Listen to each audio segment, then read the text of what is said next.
powerful, majestic, recreational. At Progressive, we treat your outdoor vehicles like the noble creatures they are. Good boy. And when you bundle them with your home and auto, you can be sure they get the 24/7 protection they deserve. Yeah. There you go. So they're always ready for your next adventure. Because that's just how we do it around here. Around these parts, around them parts. It's just how we do it here.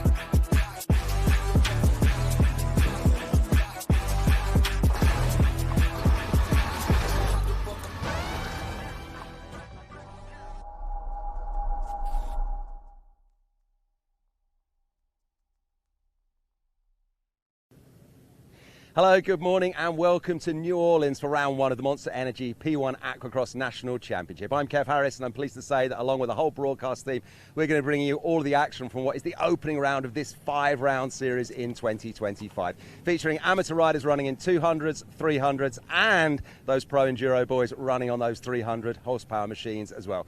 Out on the water first then will be the amateur class, the 200s and the 300s running together. Alongside me now are a couple of the races that you're going to be seeing going well, side by side, doing battle on the water here at Lake Pontchartrain. And the first youngster to my right, he's young, but he's a bit taller than me. And the surname needs no introduction, Gavin Russo. Gavin, great to see you here, pal. I've been chatting to your dad at Aquacross races for the last 12 or more years, and now this is your first full season. How are you feeling ahead of it? Feeling good, you know. It's feeling really good, you know. Just gonna go out there and try to do what I do, And what you do, I imagine, is what your dad has been coaching you to do for a long, long time, because I've seen you at the races when you were much younger than this, helping your dad out and getting him out on the water, and you're following in his footsteps. So what are some of the things that he's been telling you and coaching you about Aquacross? you know, just keep a good line and always just like, you know, don't push yourself too hard. Just like kind of keep your well, keep your head for 30 minutes is what you got to do, because it is tough out. In the beginning. No, exactly, because it is an enduro event, and Michael Bouchard here as well, running ski number 45, also in the 300s. We've got basically, it's kind of what we got here. Old versus, I wasn't going to say it, but we got old versus new. But what are some of the things that Gavin here is going to experience in this first 30-minute moto? There'll be a lot of nerves first couple laps. Just got to settle in, make your pace, see what you can do, and if you get a bad start, just charge through the pack slowly. Don't do it all at once. Save yourself for the last couple laps. And it really is a marathon, not a sprint, isn't it? Yeah, it definitely is. You gotta really pace yourself, or you'll kill yourself the first 15 minutes, and you'll have nothing left for the finish. Guys, listen, very best of luck out there on the water. Thanks for taking the time to talk to me. Mike and Mikey, let's get this one underway and let's see what these boys and the rest of the 30 or so riders in this class can do. Hey, thanks a lot, Kevin, and welcome everybody and all you great race fans out there to the New Orleans Powerboat Grand Prix. This is round number one of the Monster Energy Triple Crown, powered by Short Block Technologies and presented by Harry Gulf International Marine and Jefferson Parish. Mike Young alongside Mike Iwaski. Mike, how you doing this morning? Good morning, Mike. Doing well. Glad to be here in New Orleans. Looking forward to it. Beautiful day. Some storms came through last night, but it looks like it's laid down, and we're going to have some fun. You can do jet ski racing and offshore powerboat racing 2 days this weekend. Yeah, I'll tell you, we've got a lot of racing to get through, that is for sure. We're going to start off the day, though, with our amateur 300 and 200 class. We've got 23 racers in the 300 class, 7 racers in the 200 class. We're going to combine them, score them separately, but you're going to have 30 racers out there on the track. It's going to be crowded, but what's the difference? So now we have our pros, we're going to run later today, and our amateurs that are running now. What's the difference? What's the big key changes? Well, I think in the professional class, they have a lot more experience. They are allowed to do a little bit more to their boats. These boats here that we're going to watch with the amateur class are pretty much stock. You know, they're allowed a little bit of handling. You know, parts, that kind of thing. But they're pretty much stock, where the other boats are going to be going a little bit faster, and obviously guys riding them will have a little bit more experience. So is this going to does this mean the amateurs will move up to the pros eventually? Is that kind of the path here is to what you guys do? Yeah, kind of like what you want to do is you want to win an amateur class. Like if you're in that 200 class, if you win the 200 class, you're going to move up to the amateur 300 class. Okay. You're going to get a bigger boat. And then if you win the 300 class, or you come in the top 3 the previous year, normally you're going to move up to the pro class. So we're going to see a lot of new pros. Well, that's cool. Look forward to seeing these guys racing. But let's take a look at the course here in New Orleans. Well, I tell you, I believe the course is about 1.25 miles in length. You can see out there we've got about 10 markers. Only a couple chicanes here for this Aquacross course. Aquacross, an endurance race, 30 minutes plus a lap. How does this course differ? This is the first time here in New Orleans racing. How does this course differ from other places that you've raced, or the conditions? Well, actually, I had said 1.25 miles. This is a 2-mile course right here. And one of the things I realized when I was down in the pitch yesterday, that this is a big course. And so this is like a long course, like in a big open area, not a real condensed or closed course, so to speak. Yeah, it's a much larger course than a lot of these guys are used to. But I think that what they're trying to do is go all the way down that shoreline here in Jefferson Parish. Okay. Now, these guys will do a parade lap, right? Yeah, they're going to do a parade lap, and they'll start from the top right-hand side of the course, which would be the west-hand side if you're watching it from the grandstands over there. Towards the bridge. Right. Now head toward the bridge. Okay. So. And what's the start procedure again?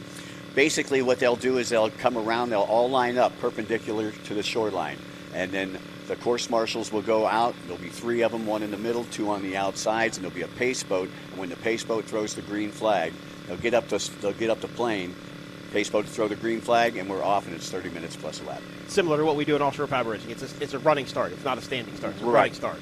Right, exactly. And closed course racing, you'll see them start a lot of times from the beach and so forth. Got the string across the front of them, and hold the boats up out of the water and revving the engines and shooting the water everywhere. Yep. Right. Yeah. This is a running start, and when you got 30 boats out there, you're all headed to the same place. You're all headed to one turn, that whole shot turn, and things can get pretty dicey. I believe so. But in the past, when you and I have done this together, we talked earlier. I think we started doing this together in 2019, and I've been lucky to do some Aquacross races with you. But I believe, if I remember correctly, in the past, wouldn't they split the start sometimes so you wouldn't get everybody going into that first turn, especially 30 boats? Well, yeah, when they have more than 30, I believe what they do is they start in 2 rows. Okay. So basically it's, it's the luck of the draw. Right. Like yesterday at registration, I was noticing, like the guy that's going to have pole position here, Domenico Barilla, number 469.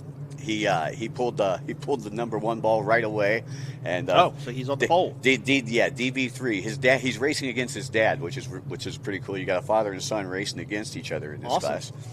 So you got Domenico Barilla, 469. 281 is Armando Martinez. 38 is Michael Northrup. 175 Daniel Fiallo.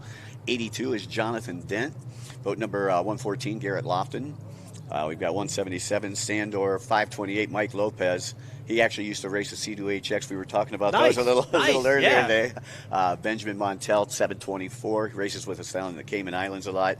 One of our females in this class, Shelby Warman. The other female in this class is Valentina Lescano, who has kind of been a poster girl kind of for the P1 Aquacross. A couple of the newer racers, 908 Rafael Acosta, comes from Hudson, Florida. 222 David Anderson. Caden Baldwin in the 200 class, he's going to be the kid to watch. He started racing a couple of years ago. His father used to be a P1 Aquacross champion. However, last year they found out he was 15 and not 16, 3 races into it. But he was the points leader in this class, so he's definitely going to be one of the odds-on favorite. One of my favorite guys here in the 200 class, 345 James Monroe. James is out of the Cayman Islands, and he has come on strong. He just started racing a couple years ago. Another one of the young guns to look out for.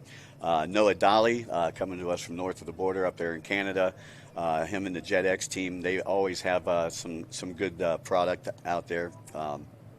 In the 200 class, also, I think we got 297 Baron Mernick and 53 Gary Holbein Jr. Here's another one, another young upstart that we haven't seen in Aquacross yet, but I've watched him in closed course, and this kid is pretty phenomenal. Rides for Jet Blast out of Fairhope, Alabama. Let's talk about the Cayman Island racer. I forget his name. I apologize. How does it work with him, though? Because obviously he's not bringing – the Canadian team can bring their boats down from Canada, right? They can tow them down in trailers or haulers like they do. But what about the Cayman Islands team? Do they leave their skis here? they obviously don't ship them back and forth because it would take too long to get them here and back. Well, we've got a couple guys actually here from the Cayman Islands, and like James Monroe. What he does is he leaves his boat here. Okay. Klein Glidden, who is racing in the 300 class, he just picked up the Farthing Racing sponsorship package, which that is a highly sought-after package because they got Yamaha behind them, they got Broward Motorsports, a lot of the bigger teams. So he'll be a guy to watch in the 300 class. I believe he's going to be on boat number 174 today. As they parade around here, and you can see what a nice-looking backdrop here in New Orleans. Beautiful, beautiful place here. Of course, that's one of the levees you always hear about on the news. Interesting, when we go into the pit, you got to drive up over that big hill with the big concrete walls. And, man, the houses leading into that neighborhood, they are impressive to say the least. But a beautiful area down here in Menor, Louisiana, and glad to be here. What kind of boats are we racing here? Are we racing Yamahas, Sea-Doos, Kawasaki's? Well, you got all three of the manufacturers that will be represented out there. Yamaha's been pretty dominant over the last couple of years. Water conditions pretty much, will tell you what you should be riding out there. If you've got really light water conditions, kind of like we do here today, I think the Sea-Doos are going to be pretty fast. So I would watch out for the JetX, the Dally crew out there. Also in this one here, we got 193 Cooper Caldwell, one of the great racers out of a lot of international stuff with us. Actually, I believe came over to Thailand with us back in December to represent the United States at the King's Cup. And they're doing 3 practice laps here, so they're going to go around the course 3 whole times, which is completely different than what we do in the powerboat racing side. We just do 1 practice lap, or sometimes we don't even do any. We don't do parade laps at all anymore. Hopefully they got to see the course during testing, but 3 laps here. Is that enough time? Well, let me ask you this. Did they get to see this course yesterday in testing or anything like that? Well, they did get to test yesterday, but I don't think that they really got to see the course. Okay. And I think that's one of the reasons that they take them 3 laps, and they take them out right before they go out there and race. So it's in their head. That was going to be my question. Like, can they memorize? I think you said it was 10 pins? Yep. They can memorize 10 pins because it's confusing because some are on your left, some are on your right. You've got to remember that. It's a lot going on. It's impressive to say the least. Yeah, and you got a 2-mile track, so it's a little, like I say, it's a little bit longer. Yep. So again, I always say that it's kind of a hat trick, if you want to win a P1 Aquacross, because you've got to only not have the mental stamina, but your boat's got to stay together.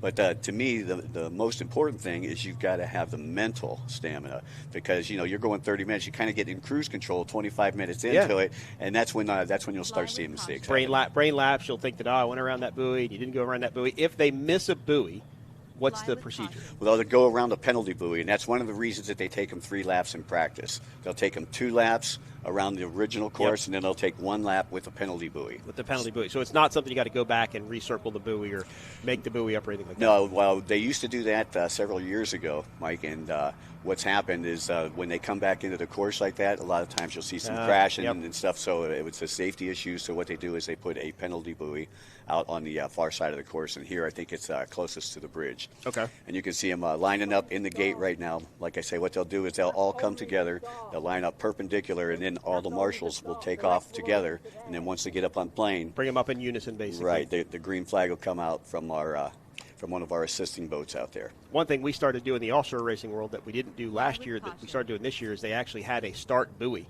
Class 1 did this last year in 2024, and they actually have a buoy. So they'll do their parade or their mill, right, and they'll bring up on plane. Well, the point of that start buoy is the pace boat will say, we are releasing you at that buoy. We don't care where you are. We don't care what you're doing. You remember in the past, we'd always try and keep together, and people will be jockeying, and some people will go back and slingshot and come up and go back and come up. They said, no more of that. You're going to start by that buoy. We don't care where you are. The buoy is going to be here. So do they do something like that here, or are they going to wait till they're kind of all in line and kind of organize and group together? They try to wait till they're all in line, but Mike, it's kind of like herding cats out there. You can see it now. I mean, it's a little bit of mass confusion there right in the middle. But jet skis are not like old. Do these have reverse on them like some of the pleasure craft do, or is it just removed? Yeah, they do have reverse on them. Okay. Which I believe now is lever operated, so like if you pull the lever in, it's almost like a neutral or something. Exactly. Okay. Yeah. So you're not going anywhere. You can see they're getting a little bit closer right there. You can see the pace boat over there on the bottom left-hand side of the screen. And that's a course marshal down there to the bottom, right? Yep. Course marshal to the bottom. You'll have a course marshal in the middle. You can see the orange vest here in the middle. And so those guys will be the ones taking. You can see there's your reverse. Yep. Got a little excited there for a second, I think. Again, it's the first race of the season for P1 Everybody's chomping Aquacross. at the bit, right? Oh. Everybody wants to go. Well, they all got their new equipment. They got their new paint jobs. They got their new graphics, and they got all the new girlfriends are out there watching them, the new boyfriends, So these guys are ready to go. There we go. We got a green flag, and we are off and away. Round number 1 here of the Monster Energy Triple Crown, powered by SBT and brought to you by Harvey Golf International Marine and Jefferson Parish. And I told you that Sea-Doos were going to be quick, and you can see that Sea-Doo on the inside, bottom side of the screen here. And it looks like possibly boat number 38 is what I'm seeing, and that's Michael Northrup. That's another Sea-Doo on the outside, the red one, correct? Yes, it is.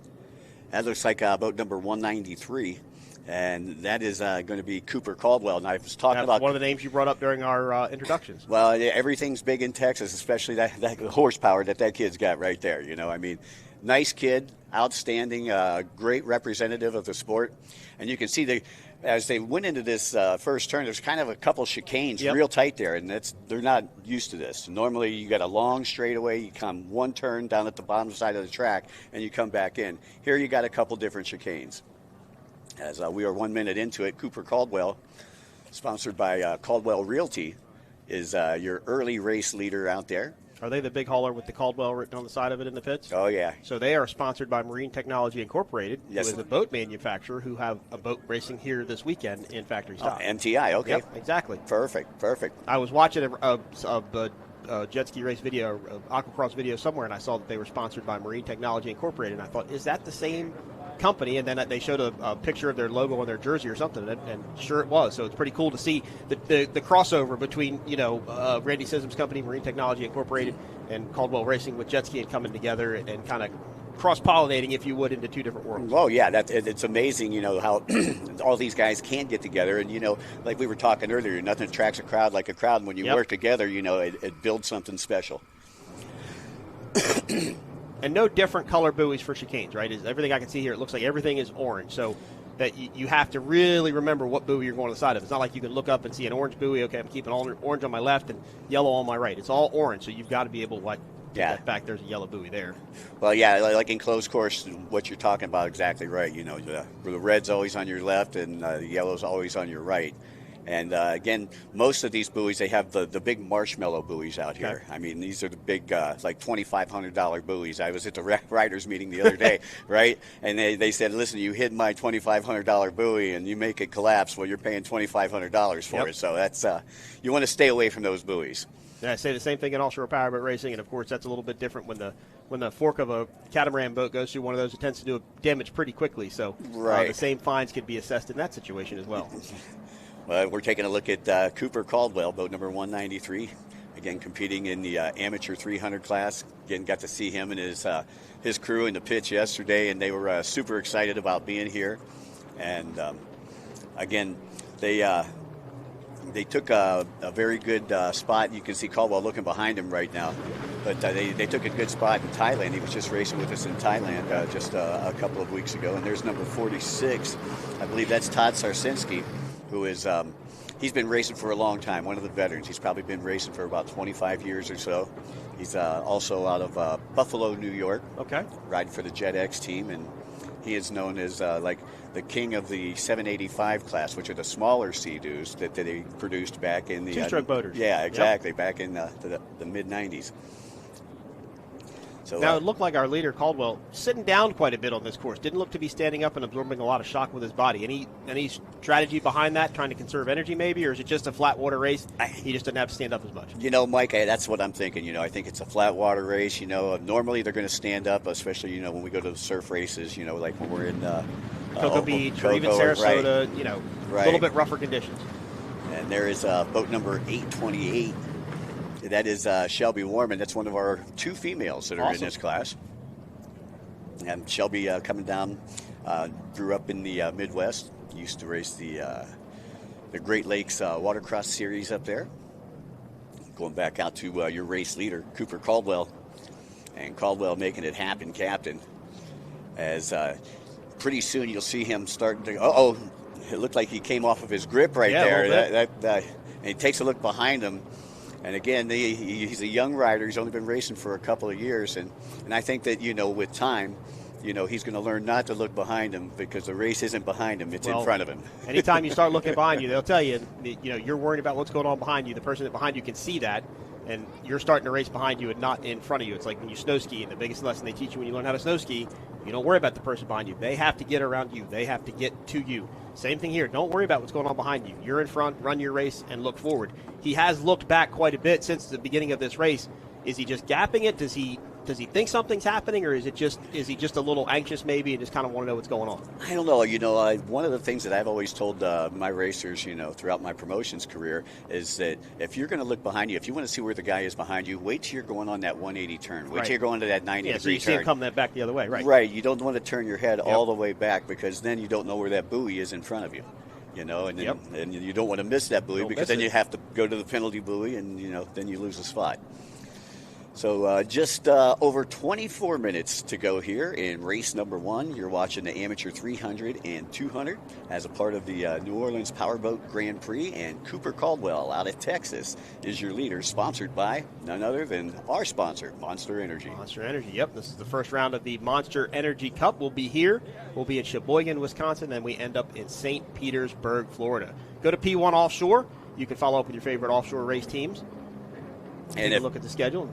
Of course, VIP tickets. Got to mention the VIP tickets that you can get for all of our events. Go down there into the hospitality tents and get treated like royalty for the day and get a front seat show for the racing action. Yeah, we actually gave a couple of VIP tickets away yesterday on the stage. We had a great band playing yesterday, and what a welcoming ceremony here in New Orleans.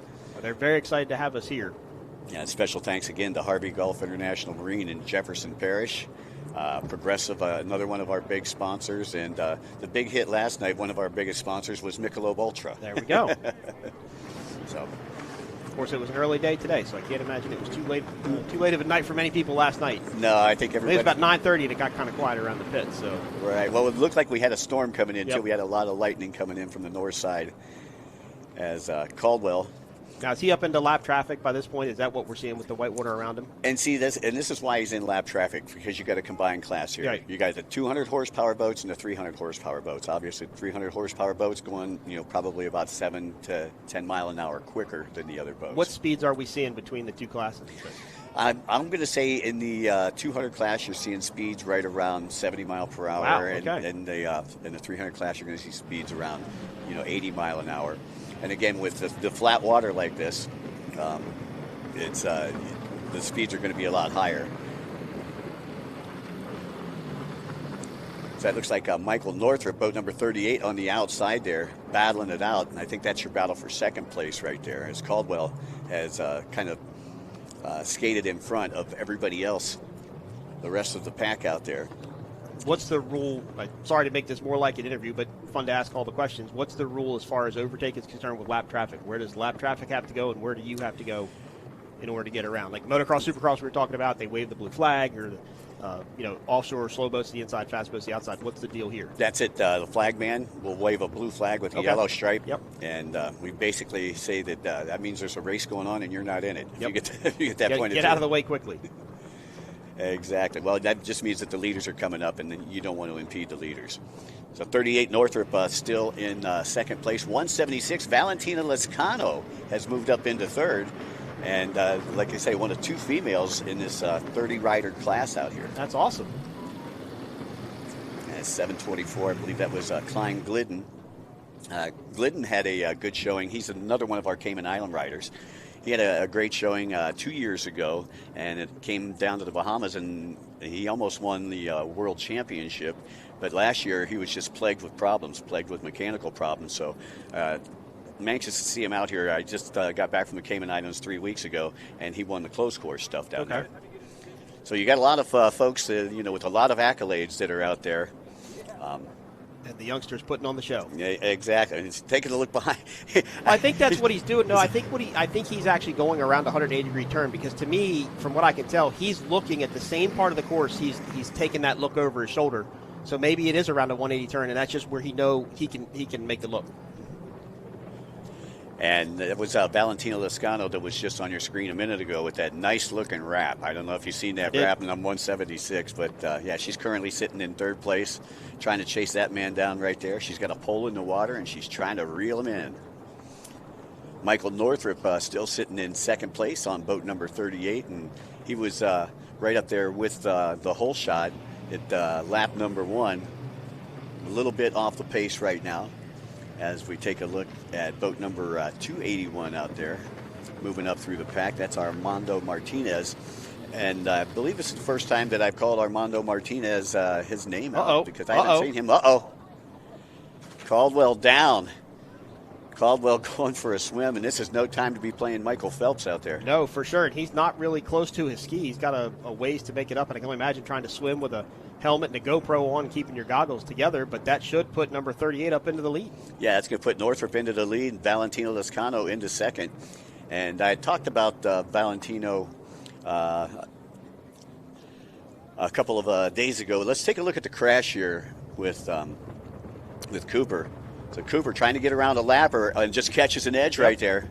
You know, and again, when you're going that fast, and you can see the blue flag was out. You know, they were going to let. He was getting around that lap traffic. Yep. And to me, it looked like he kind of like looked up at the lap traffic to kind of see what his distance was, and he may have missed that one wave that he caught just enough to kind of high side there. Yeah, tough break there for Cooper Caldwell out of Texas on that Monster Energy machine. And unfortunately, it was way behind his ski when he fell off of it, so now he's going to have to swim back to that and try and make up as much ground as he can. We're taking a look at 908. That was Rafael Acosta out of Hudson, Florida, sponsored by Pinned Up Performance. Number 38 is our new leader after Caldwell took a bail.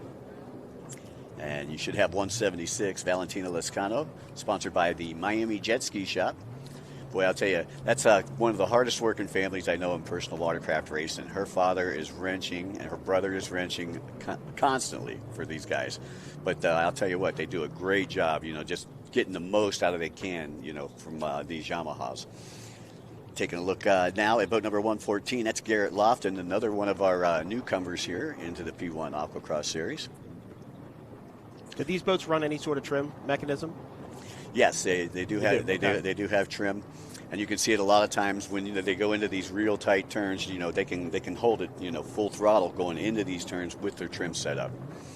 And again, like a tunnel boat, basically, go in and set it and hug around the turn real tight. Right. So again, about 17 minutes and 40 seconds left to go. Michael Northrup in the lead as we are on board with Garrett Lofton. Lescano still in second place, and Mike Lopez. Remember, I told you the former HX rider. Know, he's got a couple of regional titles down in Region 7 down in the southeastern United States in that sport class. But this is the first time that he's been out here to P1 Aquacross. This is his first P1 Aquacross race? Yeah, I believe this is his first P1 Aquacross race. Yeah, he took a couple-year hiatus, took a couple years off, and glad to see him back out here. It's always good to see smiling faces in the pits, and he's one of those guys that, you know, you can't wipe the smile off his face. Having fun no matter where he goes. That's it. Been racing probably for about 20 years. Just to the right-hand side of your screen, that is our VIP tent here in New Orleans. Again, go to P1 Offshore to get your VIP tickets and get treated like royalty to watch the races. They've got food, and they've got all the Monster Energy beverages you could drink under that tent. Good time, good place to watch racing. I know we're probably live down there on some screens, so we give a shout-out to our VIP patrons. Hope you guys are going to enjoy a beautiful day of racing. This is day one of day two of Aquacross and Offshore racing. Yeah, I was watching them set up that VIP tent yesterday. Boy, I'll tell you what, they are hooked up like a tow truck down there. I think at St. Pete, when we do it on the pier in St. Pete, the VIP was one section below us, and we'd be able to go down there and get hooked up for some lunch sometimes. So always good to get to see those guys. But a great experience for sure. Yeah, and I believe you can also pick up a free Monster Energy while you're in that VIP tent. So Michael Northrup, boat number 38, still your race leader. Again, Northrup, I believe, on the Sea-Doo out there when you're talking to the Battle of the Manufacturers. Lescano, boat number 176. And Lopez, there's Northrup, your race leader right there. And that's your leader in the amateur 300 class. Now, the problem is we've got a 200 class combined, and they get into lap traffic and everything. And there's no differentiating numbers or backgrounds or anything like that, right? They just kind of all look the same. Yeah, exactly. So it's hard to call the race leader of the 200 class. But I imagine, number 59, Baldwin, 345, James Monroe, 53, Gary Holbein Jr., those three would be one of my picks to be the leader there in the 200 class. Noah Dolly, another one, like I say, he's on one of those Sea-Doos. The water's starting to chop up a little bit, obviously you've seen at the start of the race, Yep. but you got 30 boats out there at one time. It's and boat number 38, Northrop. Let's take a look at this replay here. Gets up close and personal with one of our buoys here and almost knocks him off. So, again, you want to make sure that you have an assured safe distance when you're circumnavigating these buoys. Well, that's what made me think of it. I ride, a Sea-Doo back home, and I know what it's like. And you're running to that buoy, and you want to get as close as you can. But one little 3-4 inch wake that just like threw our leader Caldwell off, that can get you 2 inches over to just rub a buoy like that. I mean, you Right. really got to judge your distance. It's kind of a lot different than offshore powerboat racing. Offshore powerboat racing kind of get through your corners a little bit easier. Obviously, everything is much bigger. But here, I mean, these things tend to bow steer just a little bit and will get pushed around by the smallest of waves. Yeah, and like we said, it is chopping up out there as we go back on board with your leader, Michael Northrop. And Northrop got to be pretty happy right now. He's not had a win here in the 300 class, so this could be his first victory. And again, a lot of changes here with the 2025 P1 Aquacross Series this year. And a lot of new riders. There's 176, currently in second place, Valentina Lescano. She actually took a win in LaPorte, Indiana 2 years ago in this amateur 300 class. So she's proven that she's got the ability, but she's another one last year that was plagued with boat problems. Really neutral riding positions for all these riders. Feet are kind of a lot further forward than I would have anticipated. They're using their not backrest, but they're humping their seat to kind of stop them from moving back. But nobody's really bracing backwards for either hard hits or really strong acceleration. Everybody's kind of really neutral.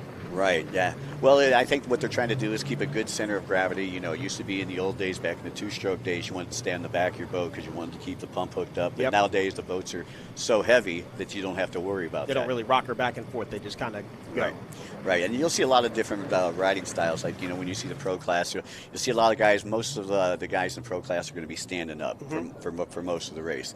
Here in the amateur class, things are a little bit more casual, we could say. But they're still racing just as hard, and to win is win. Whether you're a pro or an amateur, you got to go out there and finish the race and be up in the top 3, top 2 to be in contention and really just run a good race. That's the most important thing, whether you're a pro or an amateur. So don't want to take anything away from these guys. And it looks and like girls. Yeah, it looks like Mike Lopez just stole that spot away from Valentino Lescano, so he moves up to second. Lescano back into third as Michael Northrop leads him around the track here.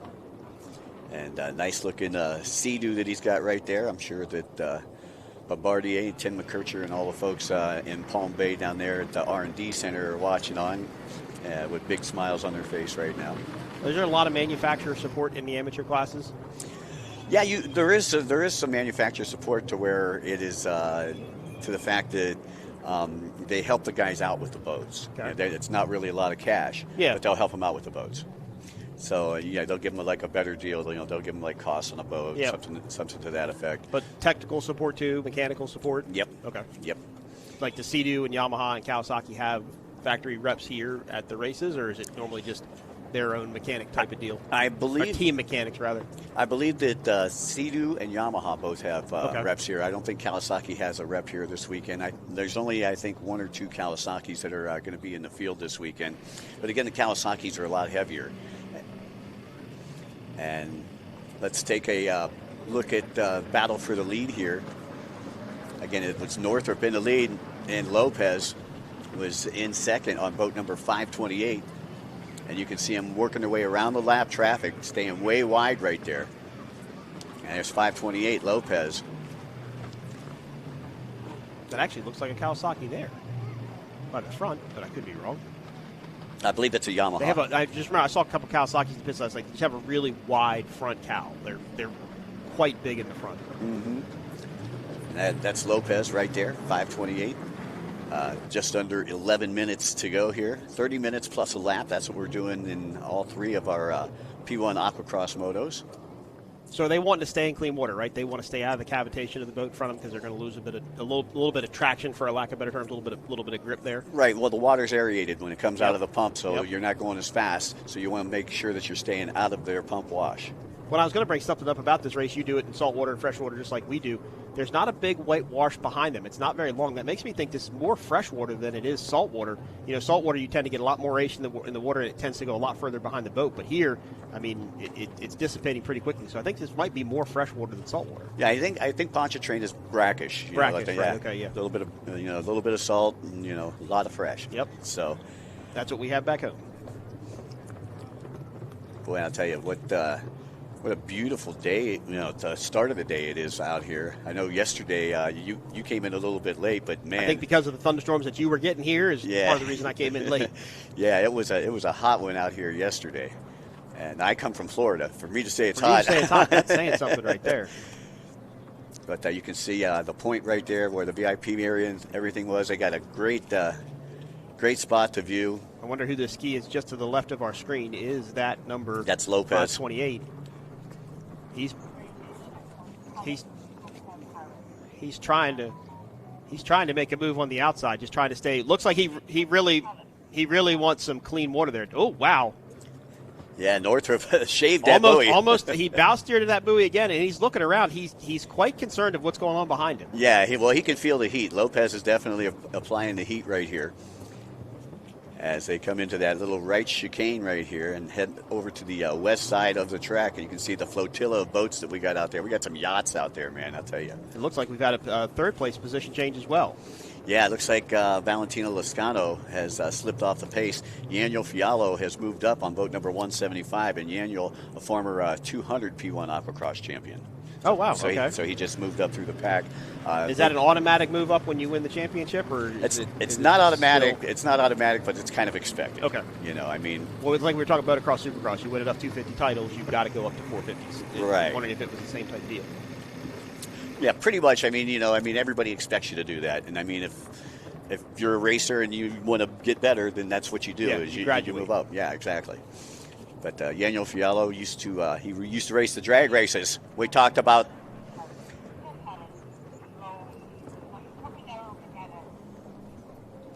Yeah, he used to race the hydro drags, which we were talking about. They just broke a world record the last hydro drag race with 146 mile an hour on a jet ski. Ooh, we were talking about that at breakfast this morning with a guy named Tyler Crockett, who's planning on going 150 miles an hour in a 32-foot canopied boat. Probably a pretty fairly similar experience of being really scary fast in the water and something that's not that big. Right. Just make sure you have a clean wetsuit on standby. Exactly. So Northrop still maintaining the lead here with Lopez applying the pressure. Lopez out of South Florida. A lot of time left in this race with 7 minutes and 30 seconds left. Our second place boat won't lag back a little bit, but might let this race come to him now. It looks like they're out of lap traffic. There's not as much water in front of them, so everything's starting to clean up just a little bit. He might have to wait for him to get back into that lap traffic. Maybe that's why he was making up that ground. As you've got to race around people, you tend to race in front of you, but you have to slow down to make your moves, and that will allow the second place rider to come up. Yeah, and that's one of the things that we talk about a lot is, it's how you get through that lap traffic that creates, whether you're a winner or a loser. And we used to see that a lot in motocross with the National Arena Cross Series because they were only 20-second lap times, and you're doing 16 laps. And so you always got into lap traffic. And, you see those number one plates out there. They worked for that number one plate, being able to get through those lappers. They did. That's part of being able racing is managing it. Same thing in NASCAR, IndyCar, anything. You've got to be able to manage what's going on around you. And this is probably the most intense form of water sports because they're so small and they're so affected by these smallest changes in the water. These little, what are they, 2-inch, 3-inch tall wakes? But, it really has an effect on these boats and how they go through these corners. Obviously, we saw a leader get thrown off. We've seen a couple buoys get rubbed, all because of these little tiny wakes and just going to these corners and just not being – it's not even set or prepared. It's just something that's going to happen. Right, exactly. And that's the one thing about, P1. It's, the water's an ever-changing track. Yep. It's not like you're on a motocross track and you can get in that same rut, every time you come around. That rut might get deeper and deeper and deeper, but it's still going to be the same rut. Right. And you're taking a look at Northrop. You can see the gap between Northrop and it looks like Lopez getting his way or working his way through some lap traffic right back there. I believe that was James Monroe that he just went by. James is another one of the Cayman riders. He's actually sponsored by X Insurance. Okay, X Insurance. Mm-hmm. Now, any sort of tear-offs or special goggles that they run here? No. I know tear-offs would get water between them, so that would make a mess. But No, a lot of times, you'll see them shed their goggles, especially if it's not salt water. If it's fresh water, the salt, won't get in their eyes and so forth. But a lot of times, if they do fog up, they do have a vision or problem. the water dries on them and gets all cloudy. Right. Yeah. They'll just take them off and throw them in the water. It is pretty amazing as we look at our leader, number 38. He doesn't appear to have any other racers around him. He's in really, really clean water, no whitewash. So that means he's kind of clear of a lot of lap traffic right now. That will allow him to maybe pick up the pace and gap back to second. Well, again, now we're under 5 minutes, and we were talking about it a little bit earlier, the mental capacity. Yep. This is where the mental capacity comes in. You can't get complacent. You can't get, comfortable with, just being in first place and running out there in the lead, whether you have anybody in front of you or not. You've still got to just maintain that thought of, hey, we got to race through the checkered flag. The race isn't over yet. Yep, exactly. And I can see what you mean about the complacent thing, because as we're sitting here, even broadcasting the race, we kind of like fall into like a little bit of not a lull, but it just kind of becomes repetitious after a while. You're just watching the same thing and seeing the same thing, and if you have that brain lapse, you can make that one mistake, and that can cost you your lead. That's it. So Northrop looks like he does have a couple more lappers in front of him. There's 175, Daniel Fiallo. Fiallo still currently in the third place position. Again, out of South Florida. I believe he's from the Miami area. What water was he dumping out of the side there? Was that for the turbo? He's got water coming out. It looked like coming out both sides. Yeah. He's got a couple different spitters there, trying to make sure that that boat will stay as light as it can throughout the water entire out race. as quick as he possibly. It's coming right out of the turbo or wherever it's coming out of, to get it out as quickly as it can. Right. Is there that much of an advantage to something that minute? Yeah, it seems minute to me. I'm not saying that it is, but is there something to that? Well, unlike the power boats, the jet skis are a lot smaller, and they can fill up a lot quicker. This is true. And then the more they fill up, the heavier they are, and the slower they're going to run. So, they want to make sure that they got spitters on both sides. Some of them use rear spitters. Yep. But it's good to have them up toward the front as well, because that's where a lot of the water's coming in. Okay. So, and you don't want it to compartment. Yep.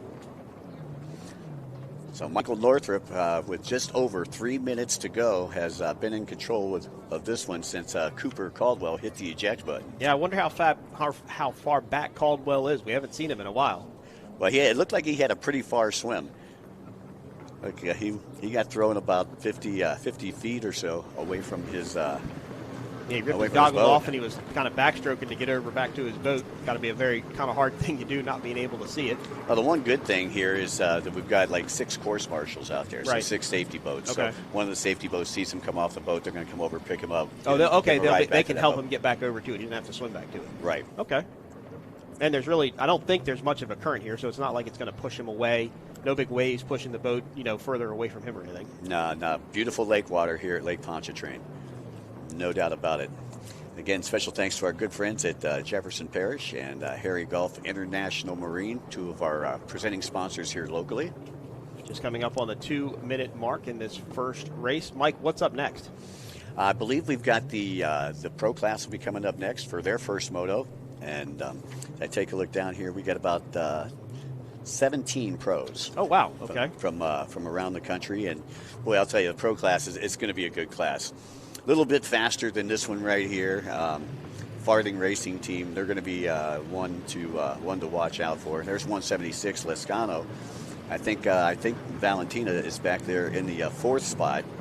She was in 2nd for a while. Lopez and Fiallo was able to get around her for 2nd and 3rd, but Northrop still leading the charge. As all eyes are on that young lady right now, Valentina Lescano, sponsored by the Miami Jet Ski Shop. She's also sponsored by SBT, who is one of our big sponsors with the P1 Aquacross Series. That's Short Block Technologies out of Clearwater, Florida. Bought a couple of motors from them. Actually, was on their website just the other day, having to order a part for my personal watercraft. Well, I'll tell you, you got to support those who support the sport. Otherwise, SBT's been around for. I mean, I had my HX 25 years ago. I bought my motor from them then. Yeah, I was going to say I was sponsored by SBT back in the late 90s. Wow. And they used to sponsor my motors for my safety boats. Okay. Because we always raced in the surf up near Fort Walton Beach and Orange Beach. And so we went through a lot of motors, a lot of motor mounts. I believe so. And I've imagined they've had to follow the trend of going from, two-cylinder, two-stroke motors, or three-cylinder, three-cylinder, two-stroke motors, now up to these four-stroke motors. When you order a motor from SBT and it goes into one of these Sea-Doos, it's the four cylinders. Are you getting everything, the cam, the valves? Are you getting the short block, long block? What do you get? You're getting the short block. Getting the short block. So you still have to put your head on it and stuff like that. That's it. 15 seconds left to go, Mike, and looks like Michael Northrup could have this one. He should get the white flag the next time around because it's 30 minutes plus a lap. I wonder what happened to 5:28, though. I mean, he obviously was within striking distance. We saw him on the outside quite a few times. Yeah, they went across the start-finish line. Yeah, I think Lopez got caught up in that lap traffic. And, again, like I say, it's how you get around those lappers. Every second counts here. Even though there's 30 minutes plus a lap, every second counts because, you catch that edge or you hit that buoy, you come off that boat. There's so many different variables that could happen as our production booth is telling us no real update on Caldwell, so we're hoping he's still in the race, but we haven't seen him come by. I did want to know how far back he ended up after his wreck. In what place did he remount? When did he get back into the event here? But we've got no word on him, so we hope he's doing okay. After he got off very early in the race, just minutes in. I think it was about 15, maybe 10 minutes in. Well, here's Northrup, and I believe he should be on the white flag lap. Clock has hit 0. Now, it would depend, though, if it hit 0 before or after he went across the start-finish line, right? If there were 5 seconds left and he went across the finish line, then he would have to finish that lap and then start his white flag. And then start another lap, right. Which makes me think maybe what happened here is we're still sitting on zeros and haven't seen and I don't see a white flag on our our finish boat there, so. And I would imagine lap times out here probably running right around a minute 30 to a minute 45. So it could be 31 minutes, 32 minutes. So you got Northrup. Fialo was able to get past Lopez. Wow. So Lopez slowed down a little bit. And again, I think it was that lap traffic that caught him up. Yeah, that's pretty amazing to see because he was challenging for the lead. It looked like he was going to challenge for the lead, not maybe but 6 or 7 minutes ago, and now dropped all the way back to third. So Northrup down at the east side of the track. So he should probably have just about a quarter lap to go, I would say, before this one should be in the books. This is the first round of the Monster Energy Triple Cup Series. We are in New Orleans, Louisiana. Next, we will be in Sheboygan, Wisconsin, and we will wrap up in St. Petersburg, Florida on Labor Day weekend. Mikey and I have spent a couple Labor Day weekends together in St. Petersburg, Florida. Yes, we have. And it's always fun to spend Labor Day on the pier. It is. Yep, that's a beautiful spot. There is your white flag. So this will be the last lap as number 38 comes across the line. So that must have been what it was. That clock just expired right as he went past that boat. He had to do basically 2 more full laps. Right. So, yeah, another 4 miles. Yep. Pretty much. Now, what's he thinking? Is he seeing that and he going, man, not another 2 laps? Does he kind of want to be over, or is he just kind of breathing right now? Do you get what do you experience? Are you getting arm pump? Are your legs getting real cramped up? What are they going through right about now? It's funny that you say that because we have a nickname for the white flag at most of our racing series. It's called the Hallelujah flag because you're saying Hallelujah. Hallelujah. Only one more lap. One more lap Yep. to go. Let me hold on. But your experience arm pump. Obviously. You want to win the race. You want to know where you're at. Then you got lap traffic that you're dealing with. I believe that was the 345 of James Monroe that he just went past right there. And no pit boards or anything. Really, no communication with anybody on land, right? No. Motocross, Supercross, we can get pit boards at least to tell you what your gap is or what lap you might be on. But here, they're literally on their own. Yeah, you can see how far back the pit area was there when they just came around. It's on the other side of that VIP tent, so it's not close. No, not at all. You would have to have some binoculars if you wanted to see something in the pits. We did have another rider down because I did see a course marshal waving a small yellow flag and then a boat with no rider, so we did have a rider down on this end of the course. Again, like I say, you get into the latter stages, that's when the arm pump kicks in, the middle focus, you start to lose it a little bit. Well, you can even see, even with our leader, he's kind of bouncing, his head's bobbing a little bit more. He's a little bit more fatigued now because he's been doing this for 32 minutes almost. Well, great ride, though, by Michael Northrup. Going to pick up his first win. You can see he's pretty happy right now. There we go. he takes the win, and when you put your arm up in the air like that, that means you're just kind of slowing down. Yep. A great ride for him. It did what he needed to do. He stayed consistent in second place and waited for our leader to make a mistake. But there is the victory. Running the same number as Hayden Deegan. We were talking about Hayden just before we went live, number 38. Yep. Look, you can see he is one pumped young man right now. Taking his first victory ever, P1 Aquacross. First one ever. That's amazing. Yep. That's pretty awesome. Congratulations, Michael Northrup. And, of course, Sea-Doo is well, I think you said Sea-Doo, if it stayed flat, you did say that Sea-Doos were going to be the boats to watch in this particular race. And while it didn't stay as flat as it appeared, these boats really weren't leaving the water a lot. There didn't look to be a lot of air under the hulls at all. They were staying pretty glued, pretty flat. Okay, we're going to take a look at second place, Yaniel Fiallo. Congratulations to Yaniel. He's been racing Aquacross for a couple of years now, sponsored by Sam Nemi and all the fine folks down at Broward Motorsports. And he came from way back in the pack. He wasn't even in our top 3 at the start of the race, and he was able to make his way all the way up to second. So, again, you got to wonder, did managing that lap traffic, is that what allowed him to be able to get up in there? Well, it's consistency that builds championships. Yep. You know what I mean? You just got to stay in the race. You got to keep your head in the race. And that young man right there, Michael Northrup, congratulations to him. Is he running stock handlebars? Yes, he is. Like he is, isn't it? Yep. Are they all running stock handlebars or just him? I mean, I guess it's probably a mix, right? Yeah, it's a mix. It all depends on how big you are. You know what I mean? Where you're, we got some where jarring going back and forth here. Don't know if somebody's maybe unhappy with something that somebody else did or not, but it looks like everybody's coming up to congratulations, first-time winner. Yeah, we call that a Starbucks moment. Uh-huh. Football, they call it a zebra conference because all the white and black shirts get together. Right. I wonder what they call it in the WNBA now. It's hard to say, but there's been a lot of conferences from what I've seen going on there too. Yeah, all kind of chatter going on there. Again, congratulations to Mike and Yaniel Fiallo coming through in second, and 528 Lopez in third. Go back and take some look at the highlights of this race. And it was Caldwell, our leader, very early on, basically from the start. He was out front first and had a pretty dominating lead, Mike. He was looking back, but it was his race. And hand came off there just a little bit. Kind of wonder if maybe that's where his problem started. Yeah, that's what I'm thinking. He started to worry about that. And again, like you can see, the hand comes off and he just gets tossed.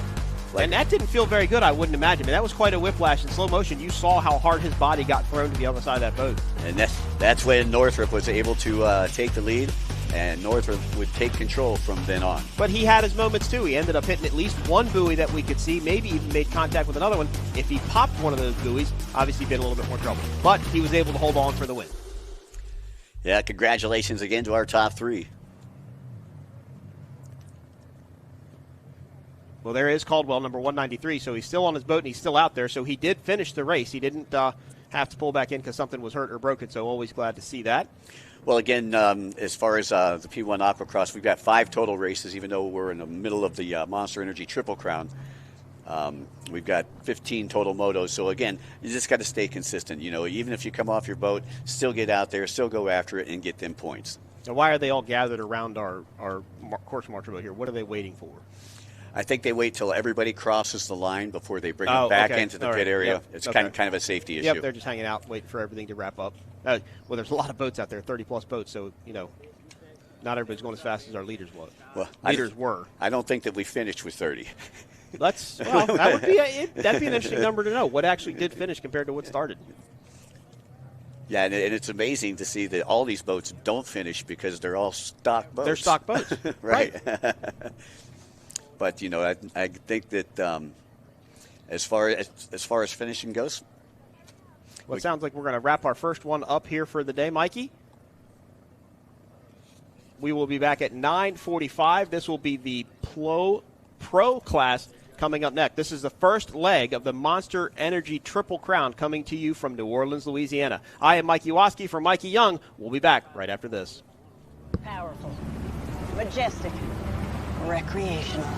At Progressive, we treat your outdoor vehicles like the noble creatures they are. And when you bundle them with your home and auto, you can be sure they get the 24/7 protection they deserve. Yeah. There you go. So they're always ready for your next adventure. Because that's just how we do it around here. Around these parts, around them parts. It's just how we do it here.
everybody, and welcome to Daytona Beach for the beginning of the 2024 SBT P1 Aquacross Series. Conditions here very favorable to all of our riders this weekend. Let's go down and talk to some of those riders. Let's go down to Dustin Farthing. We're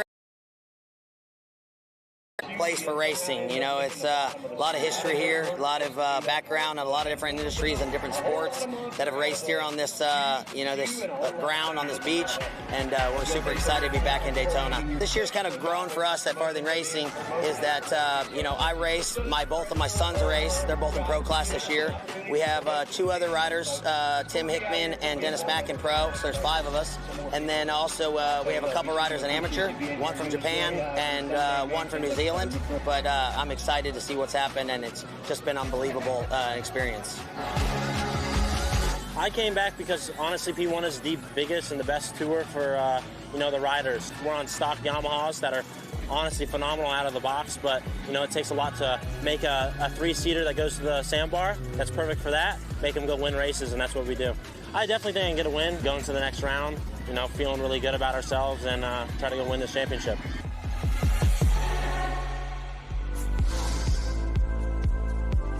Hey folks, we're in for a special treat. We've got the Monster Energy Crossover Challenge featuring top athletes in different disciplines all here in Daytona to see who is the best P1 Aquacross racer.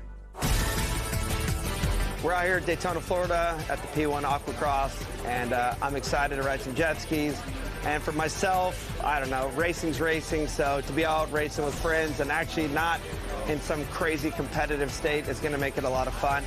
Montana boy, got to travel the world and ride my dirt bike with all my friends, and lucky that Monster Energy brings us out to do some fun stuff like this. Literally like 2 weeks away from racing.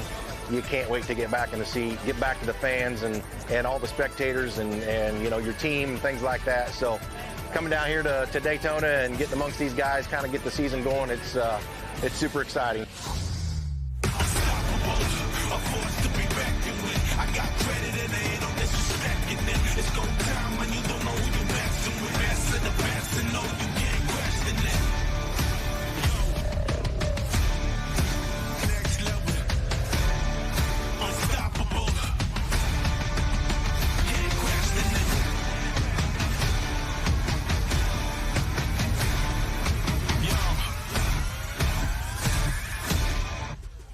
Once again, congratulations to side-by-side racer Dustin Battle Axe Jones for taking the win in the Monster Crossover Challenge.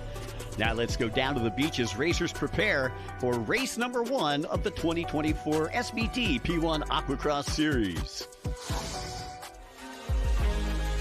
All right, let's take a look, go out to the starting line as the green flag drops, and we are off and away here in Daytona Beach. And grabbing the first hole shot of the season, looks like it's going to be boat number 79, the King, Dustin Farthing, sponsored by Monster Energy, Yamaha, and Farthing Racing. Some great overhead shots, and you can see the conditions here. Not too bad, not too good for some people, though. There's Jay Finlinson, one of our young guns on the Devil Nickel. As we take a look here at Devin Farthing making a pass, but it would be his father, the King, Dustin Farthing, taking the win. Let's go down and talk to the champ. Feels really good to be back in 24. I was able to get my Monster Energy Yamaha right to the front. Good hole shot, came out in front and led for all 30 minutes and was able to put it, up on the podium for that moto. We got to be consistent, and hopefully at the end of the weekend we're going to wrap it up with a couple more wins. Alrighty, folks, let's go down for race number 2 as we see our racers being staged. You can see right now Devin Farthing, Chris McCluggage, all getting ready to do battle here in this second race of the 2024 SBT P1 Aquacross season. Now let's go to the start. Green flag drops, and we are off and away. And you can see just how hectic it is out there. Let's go on board with Dennis Mack, boat number 243, sponsored by Farthing Racing. And you can see just how vicious it is out there. You got 26 riders all going to one hole shot, and things can really get hairy. And it looks like boat number 30, the Monster Energy Mack Racing Yamaha, taking the hole shot as we take a look through the goggles there of Chris McCluggage of Jupiter, Florida. McCluggage trying to extend that lead, but 30 minutes plus a lap, a long race here. Race number 2, they've already raced 30 minutes a little bit earlier today, and a great shot there. Nice backdrop of Daytona Beach. Max still ahead, but he's got Farthing approaching him, and looks like Tori Snyder. And boat number 201, Chris Landis, who is sponsored by Riva Racing as well as Mark Landis Racing. He'll make a turn, go past our start-finish line. Back on board with Dennis Mack, and you can see he's approaching a buoy. It looks like he might be a little bit tight right there, and gets a one-on-one meeting there with our buoy out there, and Dennis gets knocked a little bit sideways.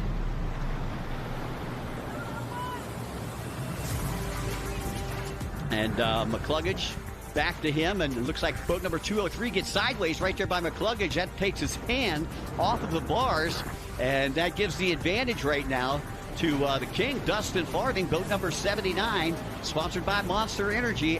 And a great overhead shot right there from our drone. You can see the outline of the course. The course about 1.25 miles in length this weekend. As we go out to second place, that is Tori Snyder, boat number 110 out of Bradenton, Florida, and he's sponsored by Judge Motorsport. Well, Dustin Farthing will take the win here. He goes 2 for 2 in Daytona in the first race. So Farthing on the top spot, followed by Tori Snyder, Chris McCluggage, Chris Landis, Devin Farthing, Jay Edworthy, Jay Finlinson, and Tim Miller in 8th. Let's go down to Dustin Farthing. So I didn't get such a great start. I was sleeping a little bit on the line. Yeah, the flag went before I saw it, but came out and worked my way up to second on the start, and then just kept putting my head down, putting the laps down, and you know, I knew that we were going to get it there. We were catching up, and I was just waiting for the right time. He's been racing longer than I've been alive, so he knew what to do. And you know, when it gets to the more of the fitness stuff, the light chop, and the having to go fast for 30 straight minutes, I definitely think I'm a better rider. It's a huge turnout this year. You know, there's close to 30 racers in our class, and it's a big lineup, a big race, and you know, there are a lot of good guys. You know, there's a lot of these young rookies coming up, a lot of young athletes, and that are excited and got a lot of energy, and are looking to be on top, looking to dethrone me. So that's always cool, and it gives me also a little bit more motivation to do it. Well, it's been an amazing weekend here in Daytona Beach as we get ready for the third and final race here of your SBT P1 Aquacross. We see Jay Finlinson, part of that Syracuse Mafia, getting ready to get out there, as well as Jason Russo, sponsored by Russo Marine. And here we go with heat number 3. Green flag drops. We are off and away and on board with Chris McCluggage. You can see McCluggage did not get the hole shot. Looked like Dustin Farthing actually got the hole shot. McCluggage currently sitting in that 4th place position. As you can see the outline of the front section of the course right here as they work their way through the chicanes and past our Visit Kissimmee buoy. Dustin Farthing, your race leader, but Devin Farthing not too far behind Dustin. Keep your eyes on him as we go back on board with Chris McCluggage. And looks like Landis spun out, goes down. McCluggage ramps off of him. Oh my, McCluggage off his boat, Landis off his boat. And McCluggage frantically looking for a marshal and a ride back to his machine. Let's take a look at it again. McCluggage had nowhere to go, and basically uses Landis's boat right there as a ramp, and that cannot be good news for Chris McCluggage. Probably some hull damage right there as you see Landis able to recover and go by. And again, a tough break there for Chris McCluggage, and you can see right now it looks like he is actually retiring a little bit early. He's coming back into the pit area. White flag is out, and Devin Farthing able to get around Dustin Farthing. So Devin Farthing into the lead, and he will end up the winner here in race number 3. Congratulations to Dev Dog. He came in front of his dad, Tori Snyder, Jay Edworthy, Brian Baldwin, Camden Powell, Tim Hickman, and Dennis Mack. Let's go down and talk to your winner. Everybody wants to know, did you think your father let you take that victory, or did you take it from your father? Whether people think he gave it to me or not, anyone behind me couldn't hang with me even if I did get by him. So whether he's tired, let me have it, or whatever happened, whoever's got to say something can come see me about it. All right, let's take a look at the standings here after round number 1 in Daytona Beach. Dustin Farthing with 70 points, Devin Farthing with 59 points, Tori Snyder with 51 points, Chris McCluggage, not the weekend that he wanted, 34 points. Let's go down and see how his weekend went. You know, we came away with some points this weekend. Not totally bad, but not what we wanted. We would have loved to have been on the podium with the rest of the boys, but you know, we got to reevaluate evaluate our weekend and see what we need to improve on, and from there get better and train harder and come back and hopefully do some damage the next race. Well, what a great weekend here at the Hard Rock Hotel in Daytona Beach, Florida. But coming up next, stick around, folks. After the break, we've got Michigan City.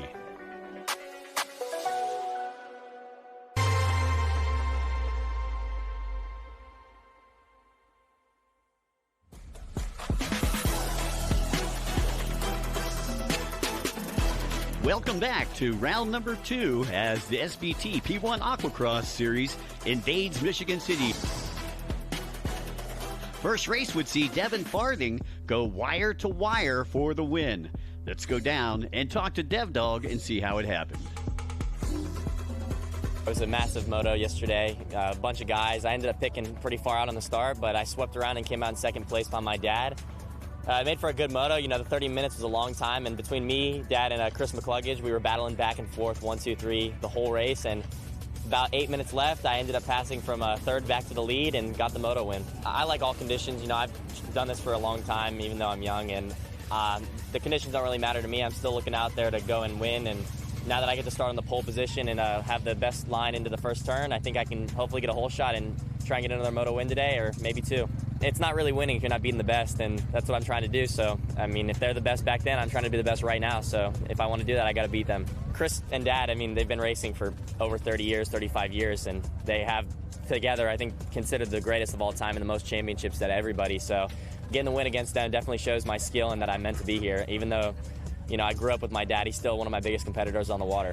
Nah, if you knew him and you were with him every day like I am, he's still just as competitive as he was 30 years ago. And even though I'm his kid, he's still going out there to beat me every single race. So getting a battle with him is definitely an experience on the water.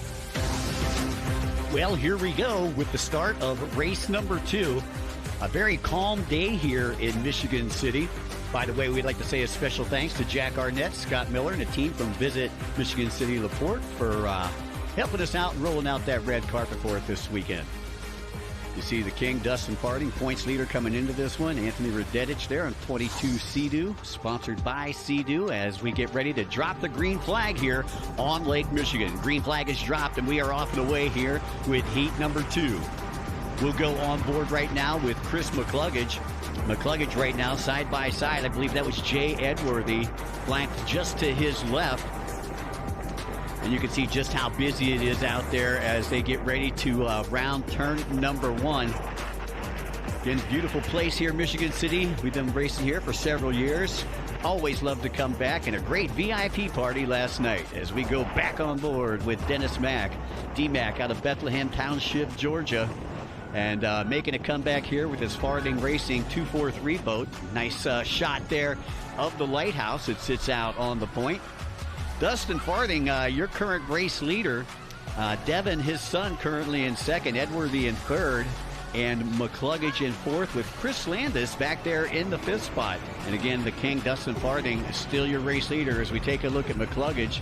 And McCluggage has company now. I believe that was Jay Finlinson out of Syracuse, Indiana, trying to take one home here for the Hoosier Daddies. Landis again currently sitting in that 5th spot. This could be his best finish of the season so far. McCluggage sits right in front of Landis in that 4th position. As you can take a look at McCluggage doing a little chine walking down that back straightaway. And it's nothing but jet spray there in that final turn right before the finish line. And they'll head down to the east side of the track. McCluggage getting bounced around right there. Has to cross over a wake. Able to get through it as he gets by the back marker. And you can see the line there that Chris McCluggage has taken. Chris known for taking the best lines, but he is a better surf rider, so this really doesn't play to his favor. As the checkered flag getting ready to drop for that guy right there, Dustin Farthing on his Monster Energy Farthing Racing Yamaha. Let's go down and talk to the King with the checkered flag.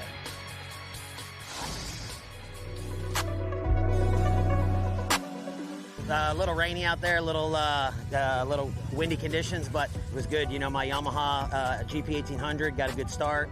Cabrera got the tunes tuned in perfectly. The parts are working right, and you know, just everybody, the whole team. I just can't thank everybody enough for all the hard work they've done. Got a good run in the beginning. Saw my son behind me, so you know, had to keep pushing. So he couldn't talk crap all week to me at the house, but he rode good, man. He's pushing forward, and eventually he's going to be the one in charge all the time. Race 3, just try to do the same thing we did there. Get a good start, put my head down, ride smart, and try to see what we can do. All right, let's take a look at the top 8. Dustin Farthing takes the win over his son, Devin Farthing. Jay Edworthy, our only foreigner from Canada, coming through in that 3rd place position, followed by Chris McCluggage, Chris Landis, Tim Miller, Dave Davidson, and Jay Finlinson. We have the special guest standing by down on the beach, hanging out in the pits, Mayor Angie. Well, as a beach community in town, we love events like this that bring people from all around the world to come see our beautiful beach, but also spend money here. We bring other tourists here to see these events, and I think that's important for our local economy. We are working on really marketing Michigan City, you know, to the region, but also into multi-states, now countries, and I think this is just a good ad to show people, first of all, this is one of the best resources that we have in the Great Lakes. And I think people don't realize how nice our beach are, you know, our beach is. And so we want people to see that when they're racing, not only the people that are enjoying it, but also the opportunities to do other things while they're here. Jay Edworthy taking a 3rd. Looks like he's going to congratulate the king right there. And we had the opportunity to catch up with Jay a little bit earlier this week. Yeah, this is more like racing at home for us. This is actually more north than we actually live. So conditions are nice, like cool compared to racing in Florida, such as Daytona and St. Pete's. Yeah, this is almost like being at home. We ride on the Great Lakes. We ride on Lake Ontario every day, right around Hamilton, Burlington, Oakville area. Pretty much, we go about once a week, so I don't get a lot of ride time. I still have a full-time job. I still run a business, and this is my excitement for the weekends and the free time that I have. So we're really excited to be here. Aquacross has been pretty good to us over the years. As long as we can go out and finish in the top 5 in race 3, and I was hoping to finish on the podium here, there would be nothing like winning at home. Well, the crowds here in Michigan City, they came out in full force. Approximately 10,000 people on the beach here this weekend to check out P1 Aquacross as you see our racers getting ready for the 3rd and final race here in Michigan City. And here we go. Out to the starting line, green flag drops, and we are off and away. On board here with Dennis Mack, boat number 243. And it looks, if you look to his left, it looks like Dustin Farthing looking to grab another hole shot. Farthing, of course, will have that inside line. He'll have position over his son, Devin Farthing. Devin currently sitting in the 2nd place position. As we take a look at our racers. Again, Devin and Dustin been chasing each other all season long now for the last 5 races. And it doesn't look like our 6th race of the season here going to be any different. So once again, Devin Farthing, you can see he's trying to close the gap on his father. Takes a look behind him and sees how close Chris Landis is behind him.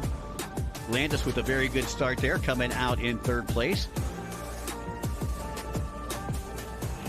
Taking a look through the lenses one more time here of Dennis Mack, and you can see just how busy it is. Looks like I-4 on a Friday at 5 o'clock.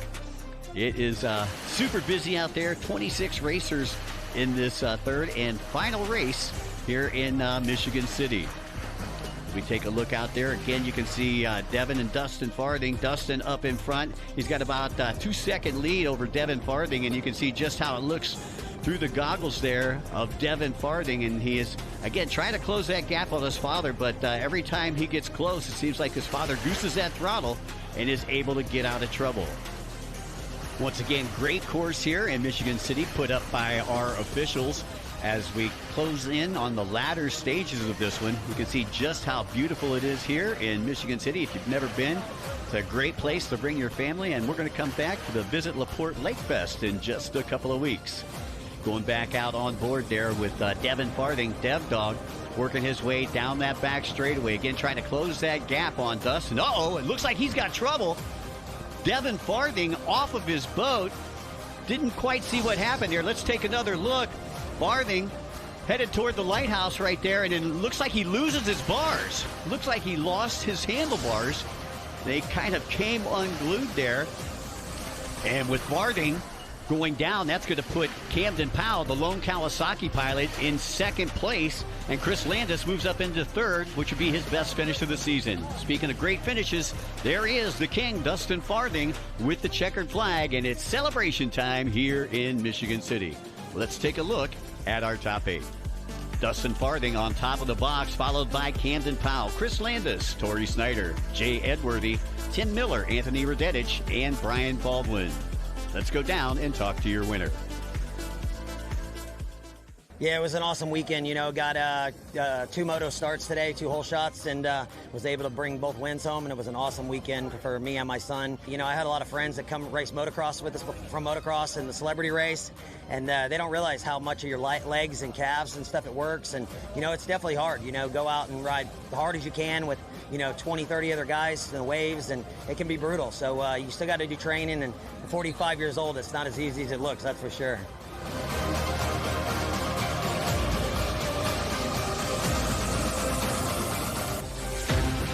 All right, race fans, after 2 rounds, Dustin Farthing with 140 points in first place. Second place is Devin Farthing with 104. Torrey Snyder with 80 points, tied with Jay Edworthy, and Chris McCluggage in 5th with 66 points.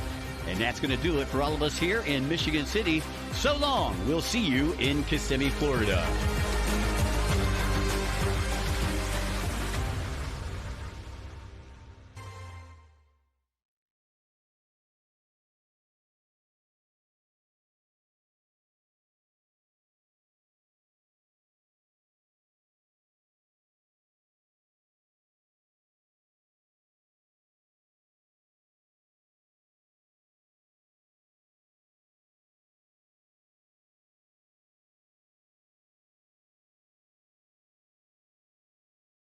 It takes your breath away. That's how you can tell. You found the perfect landing spot.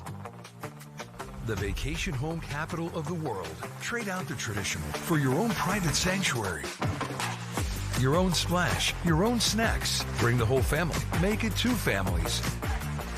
And while you're soaking up the fun, never forget what's at the heart. It's big and it's bold, day after day. Welcome to More Than Special. Welcome to Kissimmee, the big, bold heart of Florida. It's time to turn it up to 11.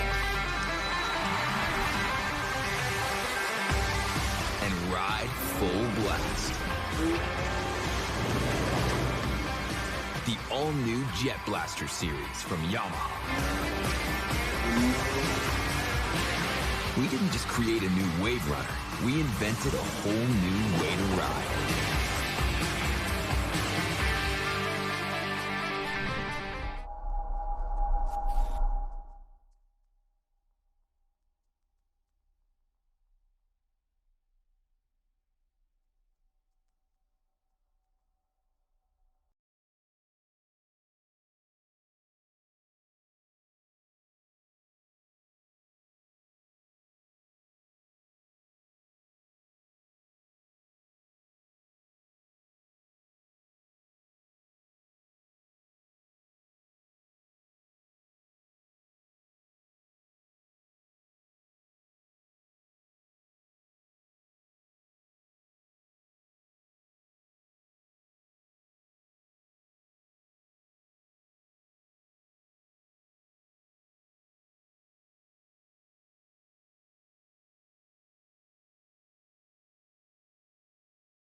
Well, good morning, ladies and gentlemen. Welcome to New Orleans for the New Orleans Powerboat Grand Prix. My name is Kev Harris, and I'm pleased to say that alongside Mikey Young and Mike Yowalski, we'll be bringing you all of the live stream action of what promises to be a phenomenal weekend's racing here on Lake Pontchartrain, one of the most beautiful settings that I think we've ever had for a P1 or Aquacross event. And this then is the Monster Energy P1 Offshore Triple Crown, the first of 3 events. We're kicking things off in New Orleans, then we go to Sheboygan, and then we go to St. Pete later in the year. And part of that as well is the P1 Aquacross Championship, the Monster Energy P1 Aquacross National Championship, which will actually be 5 rounds, because they also have Kissimmee and Clearwater in between, so 5 rounds of Aquacross jet ski racing. Now, all of these events don't happen without the goodwill and hard work of a whole lot of people that make it happen. Lots of sponsors involved in this one.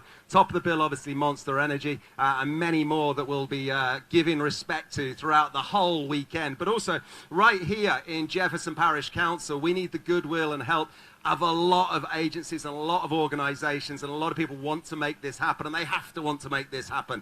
And one man who's been behind it from the off, and we're thrilled that he has, is an awesome advocate for the area, and I'm going to welcome him onto stage. So wherever you're watching us right now, wherever you can hear this right now, put your hands together, please, and welcome to the stage, Councilman for Jefferson Parish Council, District 5, Hans Liljeberg. Thank you so much. Appreciate it. We are so happy to have y'all. First, I want to thank Harvey Gulf Marine for putting us together. This has been a long time in coming. I remember this as a kid coming out here, and we're really happy to make it work. You guys have been great to work with. So, P1, welcome to Jefferson Parish. We hope that this is going to be a long-lasting friendship and relationship. So, let's have a great weekend, and we'll see y'all next year. Thank you so much. Appreciate it. Ladies and gentlemen, thanks for Councilman Hans Liljeberg there. Now, it wouldn't be right to start this event without some formality, so the formality comes in the form of the United States Coast Guard Sector New Orleans Color Guard. Please welcome them to the stage. They will lead us with the national anthem. Oh, say, can you see by the dawn's early light what so proudly we hailed at the twilight's last gleaming, whose broad stripes and bright stars through the perilous fight o'er the ramparts we watched were so gallantly streaming, and the rugged the bombs bursting in air gave proof through the night that our flag was still there. Oh, say, does that star-spangled banner yet wave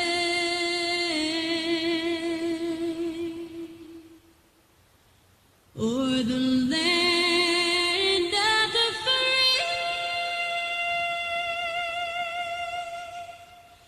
and the home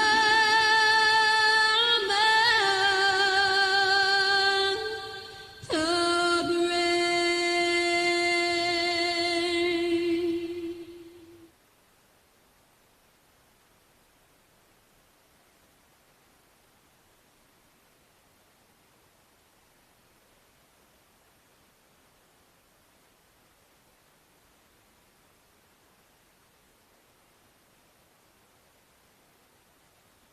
Ladies and gentlemen, thanks so much for your attention. There we go, the United States Coast Guard New Orleans Division there, welcome us with the national anthem. We are going to continue the activity out on the water right now. We're going racing, so if you're watching us on the live stream right now, let's throw you straight back to your commentators, Mike Yowalski and Mike Young. Boys, let's go racing.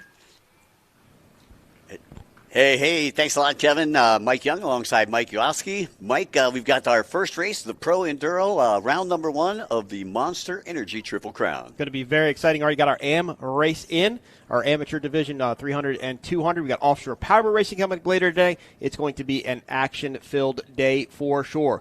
But Kevin caught up with Christian Daly earlier today. Let's see what he had to say.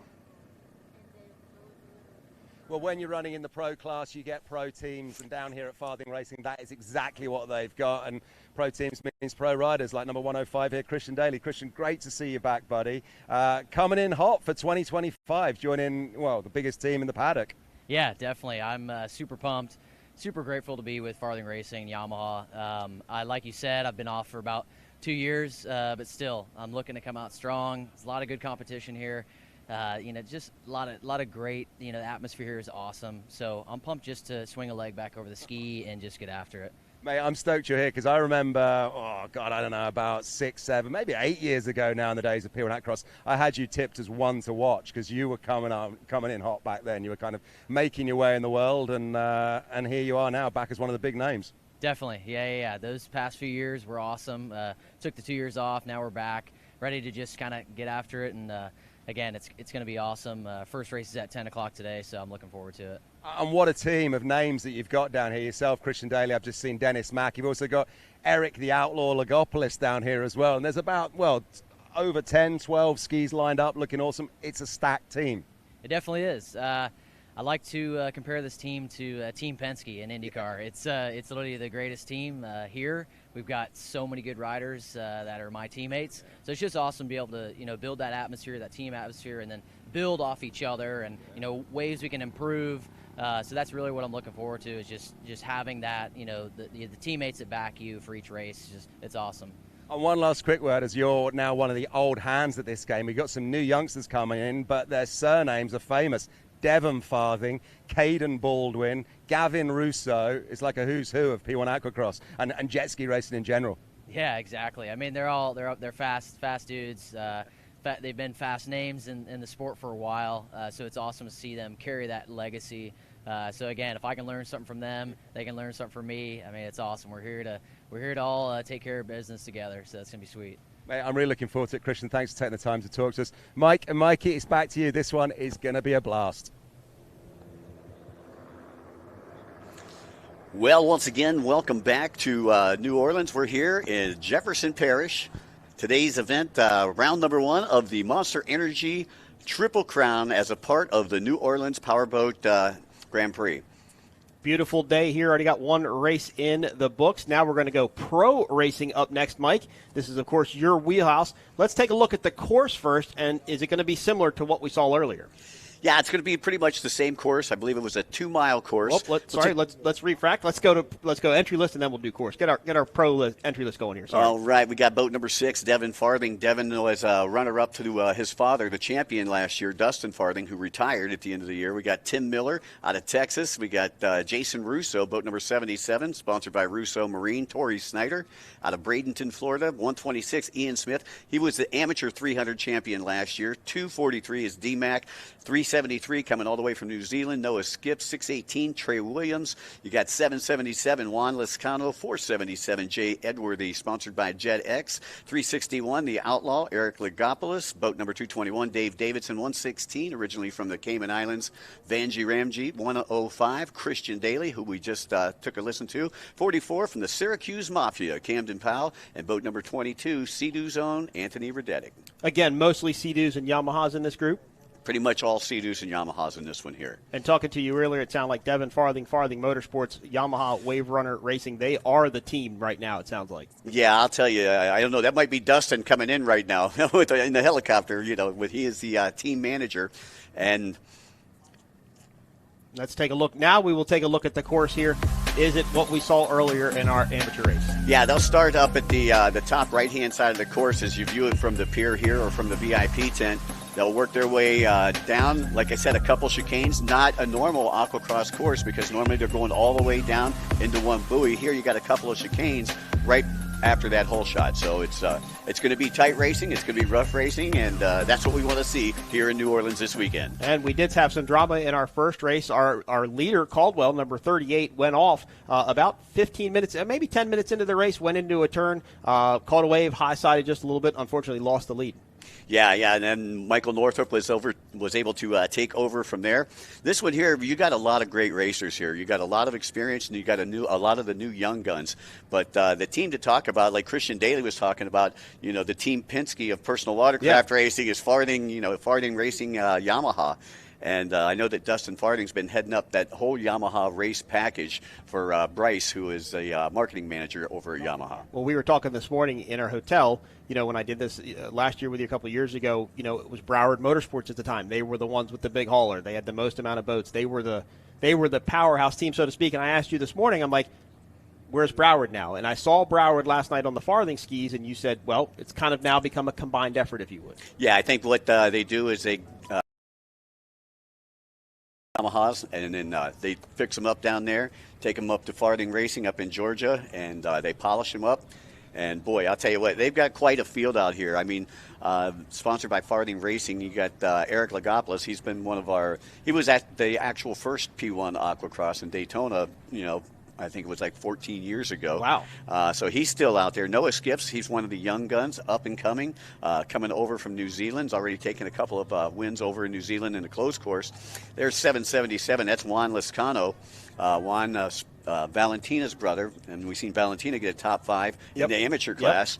And I told you that Valentino and Sebastian, they're always, under the hoods of those skis. 116, Vanjie Ramjeet, who makes his home in Georgia, originally from the Cayman Islands, a former expert champion down there, as we get ready to go on our parade lap. But, you've got a lot of heavy hitters out here. I would have to say, though, the guy with the bullseye on his back is going to be Devin Farthing, as he took the runner-up position last year in the Pro 300 class. Well, it's interesting. We keep talking about Farthing, and we keep saying him, and obviously we want to talk about other teams. But as you were talking about Farthing, I've just started watching his YouTube channel. I can't watch regular TV anymore. I don't know, just watch YouTube now for some reason. Not always a good thing. But anyway, Dustin Farthing's got his own YouTube channel, and it's very interesting. One of the episodes I just watched, maybe within a week or two ago, was them tearing down a stock ski that they had just gotten in, right, and taking it all apart and getting it ready to go in for competition. I didn't end up watching the whole video, but I watched the vast part of it. It was taking the mats off. It was taking the motor out, all the handlebars. But the ski that they did that to came right from a crate from Yamaha. It wasn't like an off-the-floor ski. It was directly from Yamaha, because when they uncrated it, they just took the stock handlebars completely off. They never even mounted them on. And, it was a very interesting video to watch, because it really did show the step-by-step process of being able to put that ski together. Well, I'll tell you, and Farthing's, they've got a lot of great mechanics, under their tent over there, with Tattoo Rich. He's been wrenching for the Farthing Racing team for quite some time now.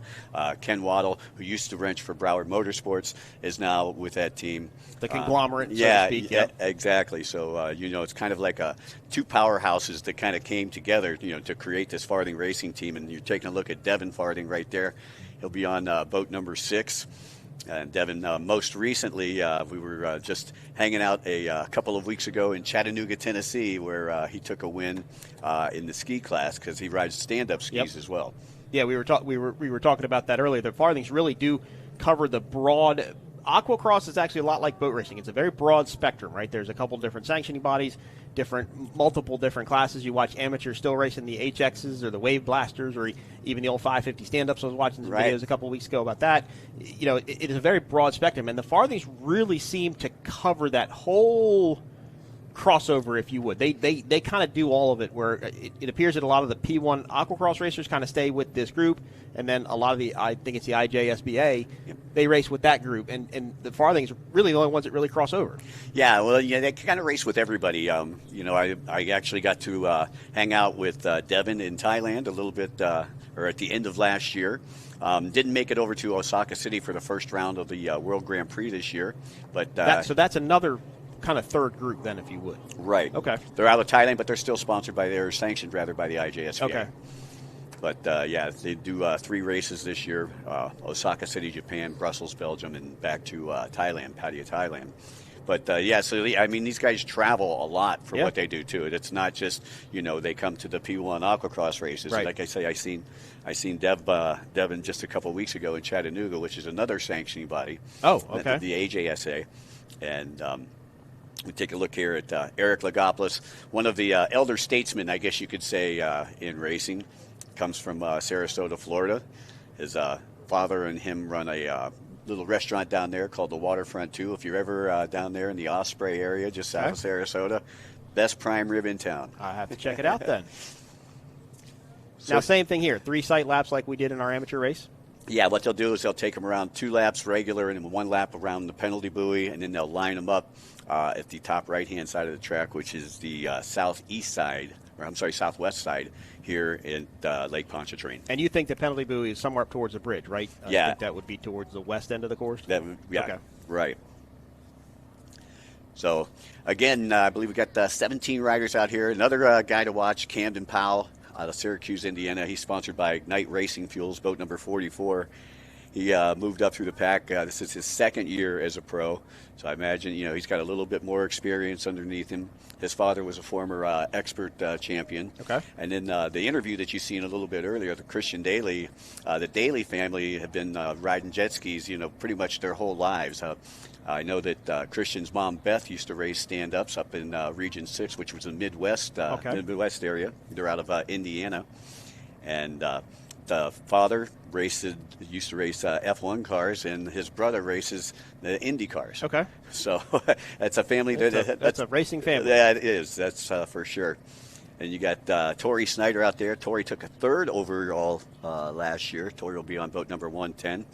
And a lot of these guys, I'm looking at almost half the field here are sponsored by that Farthing Racing Yamaha team. Well, that's what I asked you. I said, did they bring all the boats in that truck during the Christian Daly interview? Because it's like 10 of them. I mean, it's amazing, and they're not small machines. No, and they're not cheap machines either. Right. There's Camden Powell. Well, that's the other thing about shocking about jet skis. Is you look at the cost of a new jet ski. I think I just watched a review of the new Sea-Doo with the big 10-inch screen. I mean, it's $25,000 for one jet ski. That's more than I paid for my brand new car. Right. Yeah. It's funny because Sea-Doo a couple years ago came out with a spark boat, and they were trying to make that affordable. The trickster boat, the plastic hull boat. Right. Yeah. So they tried to make it under $6,000. And now that boat is even up over $10,000. So yeah, but that's a big competition between that and the Yamaha. What's it called? The Jet Blaster. The Jet Blaster. Right. Yeah. A lot of reviews I've read about the Jet Blaster because they're trying to get to me back to more old school style jet ski riding. Right. The tricks, the wheelies, the donuts, the spin outs. What we used to do on the old HXs or the Wave Blasters or even the stand up jet skis. Because that's really the grassroots of jet ski riding. Look, these Cadillacs that they ride around on now.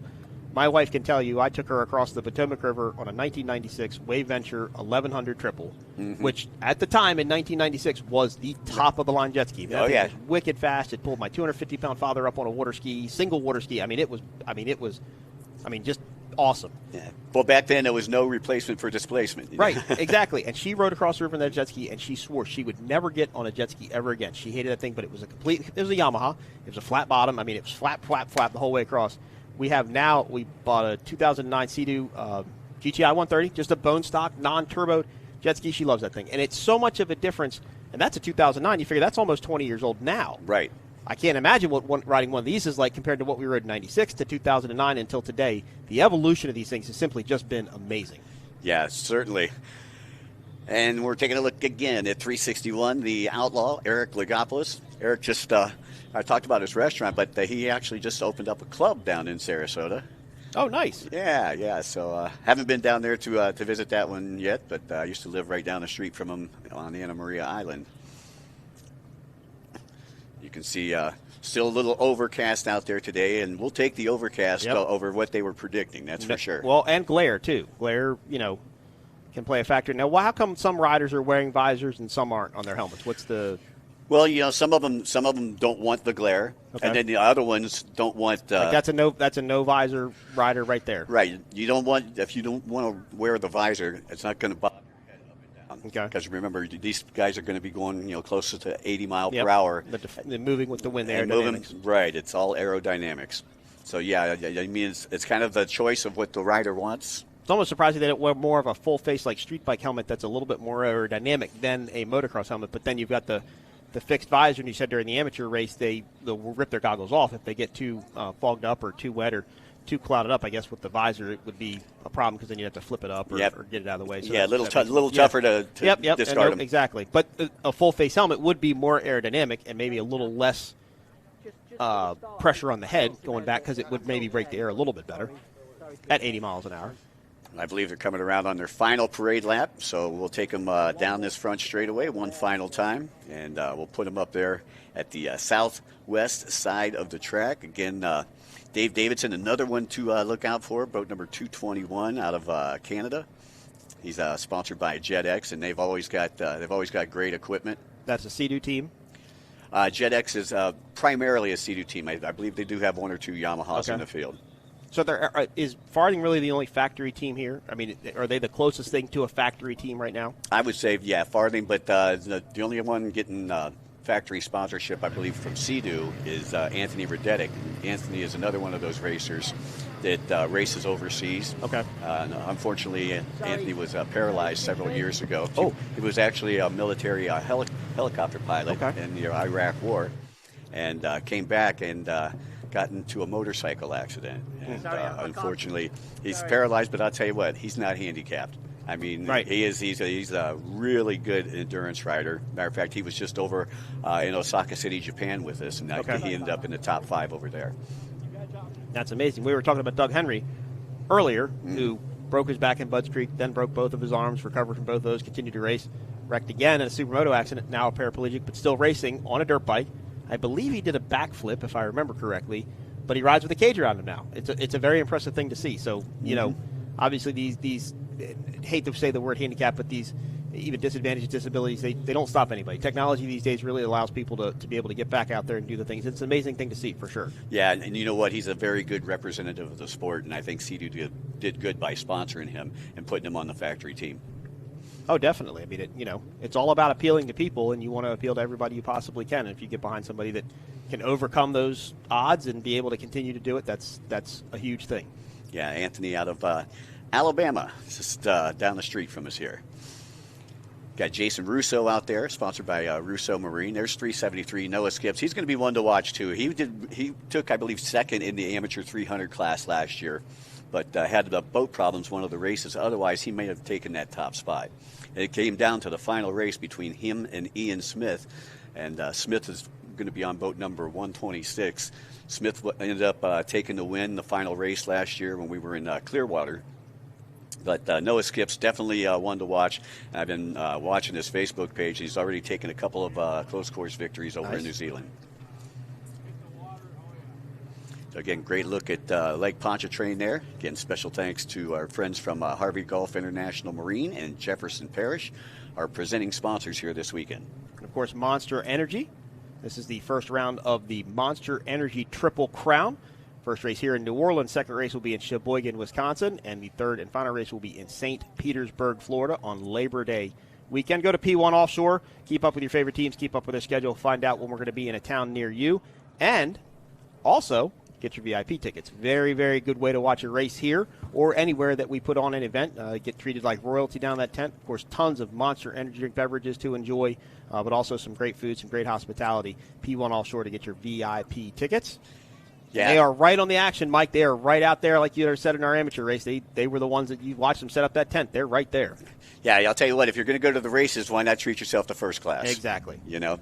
I don't do that when I fly, but maybe when I go to a motorsports event, I'll treat myself to first class. You can't afford first class this is anymore. Probably true. In fact, I don't even really know who does first class anymore. But right. Now I think they're finishing up their slight lap. We thought it would maybe one more. They were done last time, but I think they're going to finish this one more lap. So this is when they went around the penalty buoy, if you would. Is that why we're a little further? Where is that penalty buoy right now, do you think? Okay, you see where the bridge is on the left-hand side of the screen. It's going to be on that bottom left-hand side. Okay. On the bottom. So what does it do? Make them run a little bit longer of a distance? Right. So if you miss a buoy, you've got to go out, pick that up. You've got to come it's back almost like into a the Joker course. lane, if you would. Right. Okay. Exactly. And P1 Aquacross, powered by Short Block Technologies. So is the buoy in the Joker lane basically, for lack of better terms, an honesty policy? You don't have scorers at every corner. I mean, you got marshals, so the marshals are kind of watching what's going on, but you can't. You're not going to have 10 people at each buoy watching each buoy to see who spun out in the spray. Is it an honesty? Yeah. Well, if you do get caught, and you don't take the penalty buoy, you're down a lap. So, I mean, a lot of times guys that are out in front and they've got a nice, comfortable lead, they'll take the penalty buoy anyway. Okay. Just for insurance. Okay. Just in case that something happened. Somebody called them. Yeah, somebody called them for something that they didn't realize. But, yeah, like I say, a lot of times if you've got a nice, comfortable lead, they'll go out and they'll take the joker buoy on the last lap. And, again, getting ready to stage them. Looking at, I believe that's Devin Farthing right there on the right-hand side of the screen. And there's the Chicken Man, 477. He'll be on the Sea-Doo. Watch out for him, Jay Edworthy. This guy's capable of winning anything, too. He just took a couple close course wins a couple of weeks ago. At that race that we were in Chattanooga. Did you race right there at the dam? Actually, it was at the It's a park there. Yeah, the park. We raced there We raced there. Oh my gosh, that was a long time ago. We raced 2005 or 6 maybe. We raced there. The Harry Frost Park. Yep, I think that was the name of it then too. Mm-hmm. So you're taking a look at. It looks like Camden Powell has picked the hole shot. The whole shot position is same starting procedure as before with the drawing the numbers. Yep. Yeah. Pick your lane basically. Right. You go through registration. You draw your numbers, and any numbers that don't get drawn, they get collapsed. So it's possible you could have picked a number 2, but you could still be in pole position because nobody picks the number 1. Right. Yeah.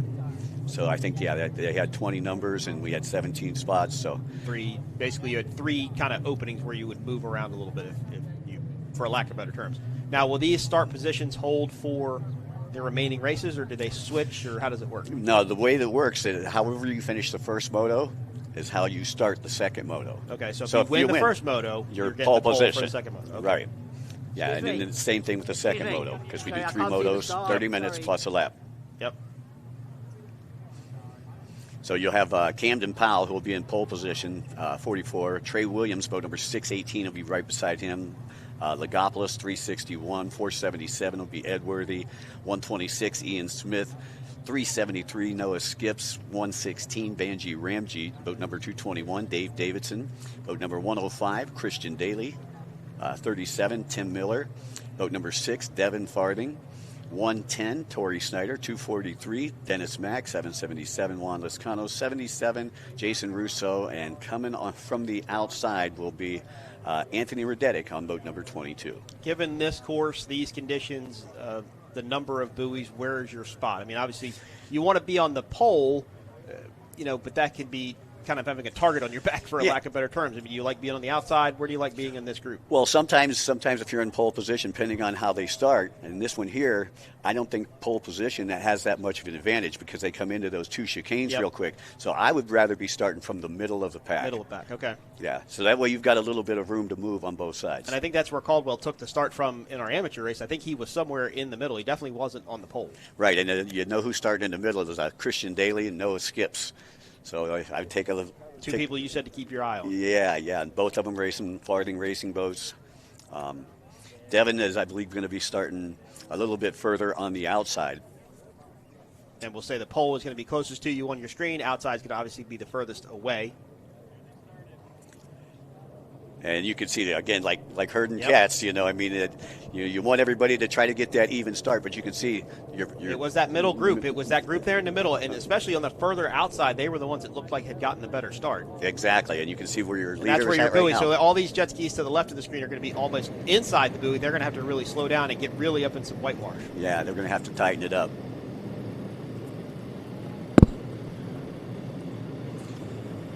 Again, you're watching first race here of the Monster Energy P1 Aquacross Championship. And that looks like Devin Farthing. Yep, that's Devin Farthing, boat number 6. It's up in front. Looks like another Farthing racing boat flanked to his right. Takes a lot for these guys to get worked out. Very complicated to see with all the spray, obviously. That was 373. Noah Skips, that was right there in the mix, too, from New Zealand. We talked about him. He's one of the young guns, took a second in the AM class last year. Much different riding position, as I mentioned during the amateur race. These guys, their feet are still kind of neutral, but they're definitely crouched down a little bit more, butts a little bit further back, really not relying on that seat to stop them more. It looks like they're kind of holding on more with their arms. Right, yeah. We call that the attack position. Okay. So, yes, I believe you got Devin Farthing, I believe, who had the whole shot right there. Again, sponsored by Farthing Racing. And there is your race leader. That's Farthing, boat number 6. Again, taking a second last year. That's Noah Skips joining the Farthing Racing team this year. Got to see him and his mom, who came over from New Zealand yesterday in the pits. How much off-season testing do these guys do? Well, or testing in general, not just off-season. I think a lot of them they were racing internationally now, so it's not so much racing testing year-round, if you would. Right, exactly. Now we have that opportunity because when it gets cold over here in the United States, we go over there to Thailand, and there's a whole big tour that goes on over there with the World Grand Prix Series. Now, is Farthing sending skis over to Thailand, or how does that? Or are they building skis over there? Yeah, the last race they were over there, they actually shipped a whole container full of skis. Stuff, right? Yeah. And parts and tools and just like the big, the International Motorcycle Racing Series do. F1 does it. Right. They pack up all their stuff in sea containers and ship it. There's another Monster Energy rider there, boat number 37. That's Tim Miller out of Waco, Texas. Tim was actually going to retire 2 years ago, but had a really good showing out at the IJSBA World Finals in Lake Havasu, and said, "Mike, I'm so close. I can do this." And he got right back into it. Did really well out in Thailand this year. Okay. And Tim, again, out of Waco, Texas. These boats really do ride a lot differently than our amateur boats. They're lifted much more up on the water. They've got less boat in the water and definitely a lot more, not jumpity, but they left a lot more bouncy, if you would, it looks like. But I guess that's probably a lot of speed more than anything else. Yeah, there's the 110 out of Bradenton, Florida, sponsored by the Farthing Racing Team as well, and Snyder Built Construction. His father, a former national and world champion, so another chip off the old block. A lot of lineage here in the sport of jet ski racing. A lot of father-son combos out there, which is really neat. And in the amateur class, we actually got to see a father racing against his son, which we used to see that last year when Dustin used to race against Devin. Which is much different in offshore power racing. We don't race against each other; we race with each other. A lot of father sons. We're gonna have Offshore Outlaws coming up in Class 5. They're a father-son team that just got back together this year. As a matter of fact, just bought the boat, and they'll be racing together here in Louisiana. And there is Jason Russo out of Sarasota, Florida, boat number 77, sponsored by Russo Marine. Owns a boat repair shop down there in Sarasota.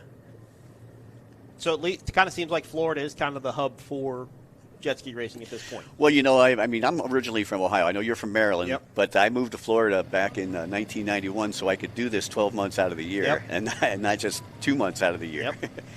Well, motocross used to be predominantly California. Now a lot of the pro riders live in Florida, again, because they can train year-round because Southern California doesn't have bad weather all the time, but it's a little more consistent in Florida. We're taking a look at Devin Farthing. Devin goes to the University of Tennessee now. Nice. And his first race ever was actually one of my surf and turf events in Ackworth, Georgia. He was 7 years old, and I let him go out there and race against his dad. And what did he race? It was stand-up. Yamaha Superjet. Ah, Superjet. Mm-hmm. Those seem to be the highest retaining value stand-up jet skis on the used market right now. Because I want to buy a stand-up, and I love a Superjet, but man, those guys even the older ones, they want crazy money for those things. Oh, yeah. Well, those Yamaha motors were pretty much bulletproof, those 701s and the two-strokes. Right, yeah. But everybody said they ran the new Yamaha four-stroke stand-up. They said it was an amazing ski to ride. They said it was just so stable and so easy to ride, not like the old style. There is Christian Daly, who's making his return back, took a 1-year hiatus. It's great to have him back on the lineup. And we were talking about him a little bit earlier. His father, Derek Daly, former ESPN announcer and F1 driver. His brother races Indy. He took 5th at the Indy 500 this year. Yep. Connor Daly, right? Yep. Mm-hmm.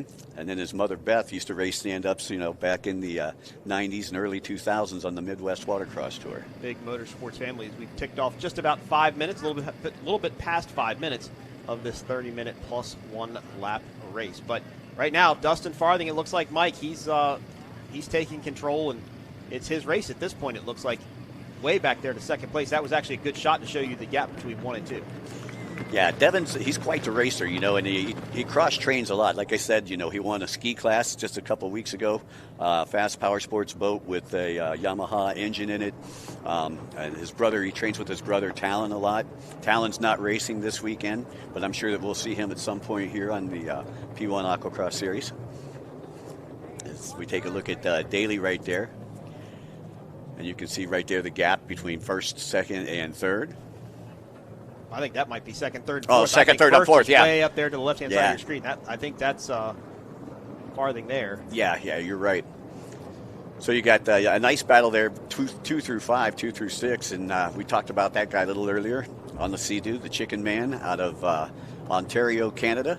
They call him the Chicken Man because that's what he does. He slaughters chickens for a living. Oh, well, there you go. Well, they used to call Jeff Matasevich Chicken Jeff Matasevich, but I don't think it was for that reason. No. But he's been riding for quite some time. Jay Edworthy rides for the Jet X team, and again, one of those very fast Sea-Doos that we were talking about a little bit earlier. The Sea-Doos are a lot more cut down than the Yamahas. If you look at the farthing boat that's in the lead, it's a much taller, kind of stockier machine, if you would. These Sea-Doos are much kind of sleeker, much smaller rear seat, more of a compact cockpit, if you would. Right, yeah. You're kind of looking at a Cadillac versus a Corvette, out there.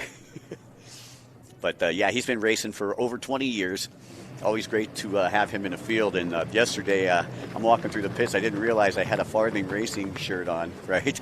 And he said, Mike, that's a little bit biased. You weren't showing any favoritism there, were you? No.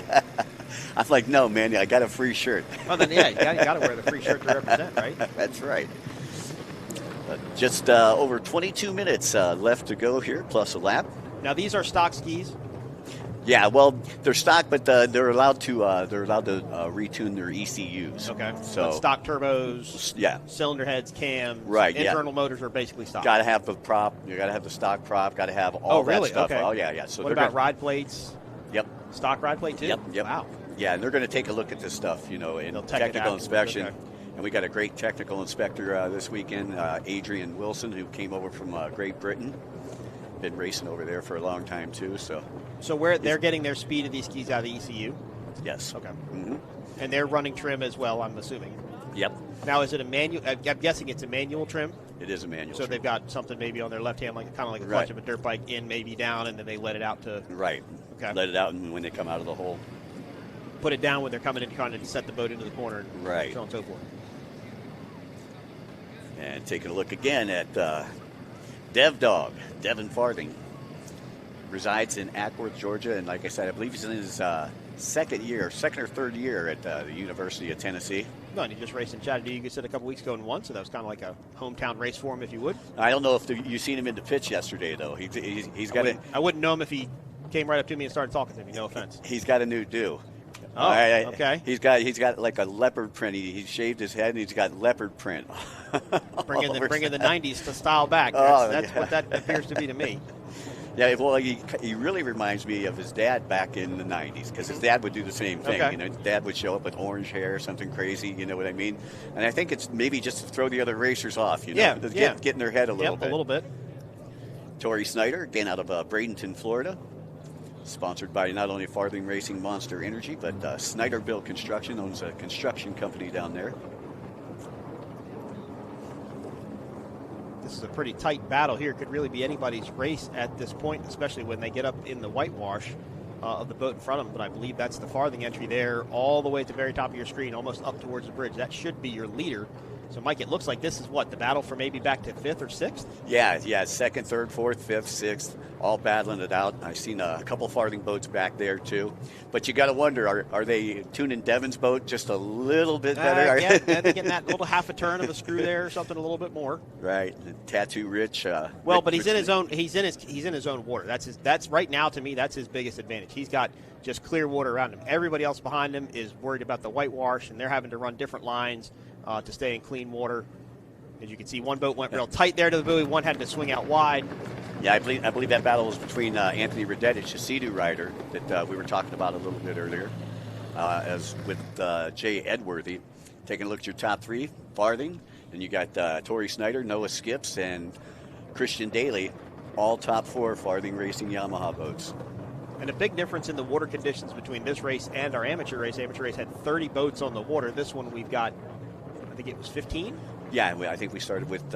We had 17 signed up. I think we started with 15. Okay, but it's not. You're not getting the cross wakes like they were in the amateur race. But again, it's half the skis that were racing earlier. Well, in the other class, also you had the 200 skis, so you're coming into lap traffic a lot quicker. Yep.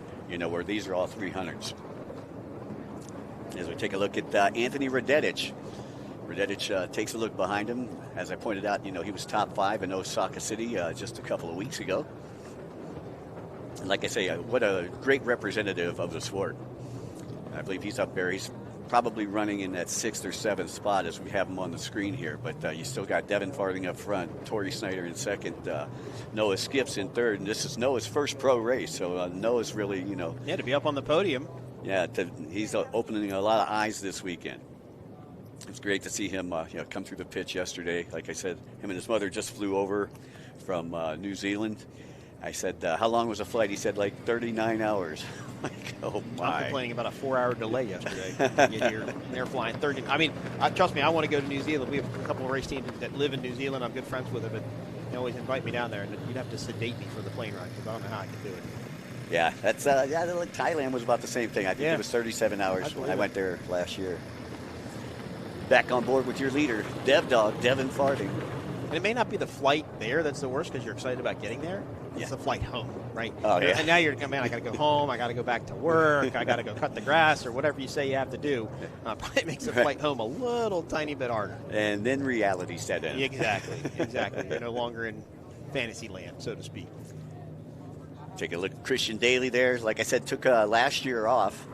But it's great to see him back out there. I was surprised. I didn't see him in the pitch yesterday, but when we got our grid sheets today, I seen his name there. I'm like, wow, great to see that Christian's back. And I'm sure that his family are all here supporting him, as they always do. Now, why take the year off? What was the... I'm not sure why he actually took the year off. I haven't had a chance to talk to him yet. But I'm sure that there was a reason. It might have been school or work or something to that effect. Well under the 20-minute mark now, coming up actually on the almost halfway point of this race, of this pro endurance race here in Louisiana. This is the first round of the Monster Energy Triple Crown Series. First stop here in Jefferson Township, then we go to Sheboygan, Wisconsin, and then on to St. Petersburg, Florida. Like I was telling you, Sheboygan is a absolutely gorgeous place. Just a great place to go racing. These guys might like it, though. The first year we raced there with the offshore powerboats, I mean, it was ocean rough. This is actually, Sheboygan is actually a big surfing town, believe it or not. Oh, okay. Up on the Great Lakes, and it's because if the wind blew, I believe it was from like the southeast, I want to say. It just pushed the water right up to where they were. These guys, the first day I got there, they were surfing. Wow. So it could be, if it didn't blow up like that last year, but the year before, and it could be a good, almost like an ocean race for these guys if the conditions got to be right. Yeah, reminiscent of Michigan City a couple of years ago. Yep. Yeah. Michigan City can be the same way. So once again, taking a look, I believe that might be your battle for third place right there. Again, third place is still Noah Skips, but Daly with a pole in the water trying to reel him in as they work their way onto the east side of the track. Well, and this battle has let number 6 just get out to an even more massive lead because they're racing each other, which is fine. I mean, that's what you're going to do, but you're going to slow guys. You're going to slow down just a little bit when you're in this tight of a battle because you're worried about what's going on around you, not necessarily what's in front of you. And that's let Devin Farley just kind of open up even more. Well, and Devin has, he has a great training regimen. He gets to go out and he gets to race every day with his dad and his brother, and so they're pushing him to be that, How to old be the is best. Devin is, I believe, he just turned 21. Yeah, so that's part of it too. Yeah, he's got the body and the ability to be able to do it. Right. Not that the rest of them don't. I mean, sure, there's lots of young guys out here. But, he's got the stamina to be able to keep up with it. Well, yeah, he's got the stamina, he's got the equipment, he's got the mechanic. You know what I mean? All the parts are falling into the right place. All he's got to do is keep that mental focus. Yep. Yes. Which is even harder here because these skis are going to be a little bit harder to control, a little bit faster, more of a physical, more of an endurance type race maybe. And you can see, as you mentioned, during the amateur race, guys standing up more of an attack position. So this is going to be harder on you physically and mentally as this race wears on for 30 minutes. Now under the halfway point, 14 minutes and 30 seconds plus 1 lap remaining here in our first pro race of the weekend. Yeah, and then still your top 4 is Devin Farthing out in front, followed by the 110 of Tori Snyder, 373 Noah Skips, and 105 Christian Daly. Those are your top 4 with, again, time starting to tick away here. And again, no communication with the on-land crew. Do they have any sort of a clock on the boat that they would know really where they are at any point? Does our start-finish boat wave a halfway flag or anything like that? Do they have any idea of where they're at in this race? Yeah, well, at the halfway point, there'll be a green flag coming from the our utility boat out there where our flags are. And so that way they'll know they're 15 minutes in. But what I have seen before, Mike, is I have seen guys that have actually zip-tied, like stopwatches, on their boat. And when the race starts, that stopwatch, so they'll know, they'll kind of know exactly where they're at. Now, how much fuel are they putting in for a race like this? I would say probably about 3/4 of a tank. Okay, that's more than what I would think. Yeah, because that's probably 15 gallons of fuel. Yeah. Yeah, well, I think most of the tanks are right around 17 gallons. Okay. So, they want to make sure that they have enough, and if there's a false start, you got to remember then they have to come back, or if there's a red flag, they're doing their 3 sight laps. Yeah, they're not going to have time to come back to the pits. They're not going to have time to refuel, and I've seen that before in P1 Aquacross. Matter of fact, with Arminio Iantasca a couple years ago in Sarasota, where it was so long of a taxi. I think you've seen Sarasota before. It was long of a taxi to get out to the track that he ran out of fuel on the last lap on the Sea-Doo. And he said he filled it to the max. It happens with boat race. It happens in offshore power boats too. I mean, especially Sarasota, again, a really long way to get out there to the course. It can happen. All right, once again, looking at your battle there. So right now we are scheduled right around 11 o'clock to bring you the first offshore race of the day. That's going to be bracket classes 700, 600, 500, 400, and Cat 300 coming to you for race number 1. Race number 2 is going to be ModV and bracket class 200. Then we will refuel our helicopter. Race number 3 will be factory stock. That's the catamaran-powered, the catamaran-style boats with the Mercury Racing 500 competition engines. Race number 4 will be SuperCat and Class 1. I believe there's no SuperCats here, so it'll be Class 1 only. Helicopter refuel, and then our final race of the day will be Superstock, which is another outboard-powered catamaran class. That will be day number 1 here for offshore, and then, Mike, right after that, we have the Aquacross Amateur Race number 2 taking place. Lots of racing to get through today. A lot of racing to get through today. When they told me we were going to go on the air at 8:20 in the morning, I'm never on the air this early. I was like, wow, let's do it. I'm not up this early. What's going on? I wouldn't say that. My family members may say something different. Right. But then tomorrow we will do it all over again for the second day of the first round of the Monster Energy Triple Crown Series. We'll kick it off with the amateur race number 3. We'll have our pro race number 2. And the only bracket class racing in offshore tomorrow is going to be bracket class 200. Our first race will be ModV, bracket class 200. Second race will be factory stock. Third race will be class 1. And our fourth race will be super stock. That's tomorrow from here in Louisiana. Well, I just seen the yellow flag up. So we've got a rider down out there. And leaders were able to get by. They came through with no problems at all. But so when they come up to a yellow flag area, you got obviously one of your marshal boats out there will have a yellow flag up. Is there any procedure that they have to follow, or is it more just motocross, supercross, you have to roll certain jumps or do certain things in a yellow flag? What about here? Well, here the yellow flag just means stay away from the affected area. Yep. Okay. You can still pass, you can still challenge, but you just stay away from the affected area. It's a caution basically to tell you what's going on. Right. Exactly. Winding down, coming up on just 10 minutes left, plus 1 lap of this first pro race of the weekend. Dustin Farthing, Mike, he's led since the beginning. That's Devin. Oh, Devin, I'm sorry. I knew I was going to make that mistake at least once. That's okay. I'm sure that Dustin don't mind.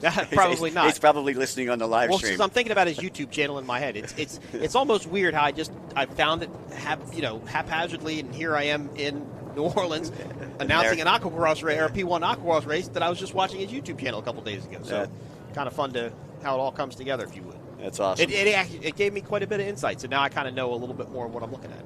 Hey, by the way, I'd like to say a special thanks to our presenting sponsors here for the P1 Series, Progressive, Experience Kissimmee, Sunoco Race Fuels, Mercury Racing, Wide Open, ICOM Communications, Jefferson Parish. And Jefferson Parish, I don't know if you knew this, Mike, but they are celebrating their 200-year bicentennial. Wow, that's pretty amazing. Congratulations to them. It's a great town that we're in here. As I mentioned, the park that we're at's got one of those big levees that they talk about. And then right on the other side of those levees, some beautiful houses. So super happy to be here. I was here. Last time I was here, I think, was in 2007, and we raced in Kenner, Louisiana, which I understand is on the other side of the Causeway Bridge. I guess that would be just a little bit west of here. Yeah, I was telling my friend JP last night the last time that I was here was actually for the Supercross. Okay, yep. At the New Orleans Superdome. Which is that's now Mercedes-Benz Stadium, I believe Dome so. or something like that, right? Mm-hmm. Just a stone's throw away from us here on Lake Pontchartrain. Yep. Still got Devin Farding, your race leader, no changes. You know, he got out there in front, and I'll tell you, he really wicked it up. We take a look and go on board there with Devin Farding. And it looked like in our previous set, that may have been the battle for second between 110 and 373. Yeah. You know, even though they're on the same team, you know, they still want them points, those almighty points. And 110, who took a third place last year overall, currently sitting in second. But this kind of makes perfect sense. And 373, who took a second in the amateur class last year. 105 Daly, who was in the top 3 the previous year, all up there at the top. The cream is rising to the top. Kind of seeing the consistency of the group there, if you would. Yeah, and now they're all on Farthing Racing boats. 8 minutes plus 1 lap remaining here in our first pro race of the weekend. Devin Farthing, got it right that time, is our leader. Yep. Yeah, Dev Dog, he's, like I say, he's been racing since he was 7 years old. It was so much fun, that race we did in Ackworth, Georgia, where, you know, it was a kind of an exhibition thing that we did. So we let him out there when he was 7 years old because you weren't supposed to start racing until you were 10. Okay. But because he was Dustin's son, and Dustin, you know, they're from that area, Got that some Ackworth area. favoritism and, you know, some special treatment. I hate to say they knew the promoter. And that helps too. Yeah, that helps too.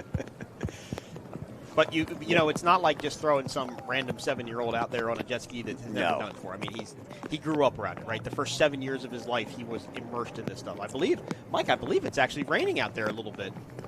I hear, it is. We got some rain coming down, so we've got one of these famous passing rain showers that everybody was telling me about last night. I mean, obviously these guys are soaking wet, right, from all the spray. But does the rain do anything? Oh, wow! Almost got taken out right there. Is that a vision thing at this point? Could he not see what was going on? I think that might have been partially a vision thing, but he had somebody in front of him too. Now it's the heavy rains. If we see lightning, then we have to stop. Yep. Okay, that's through our insurance policy.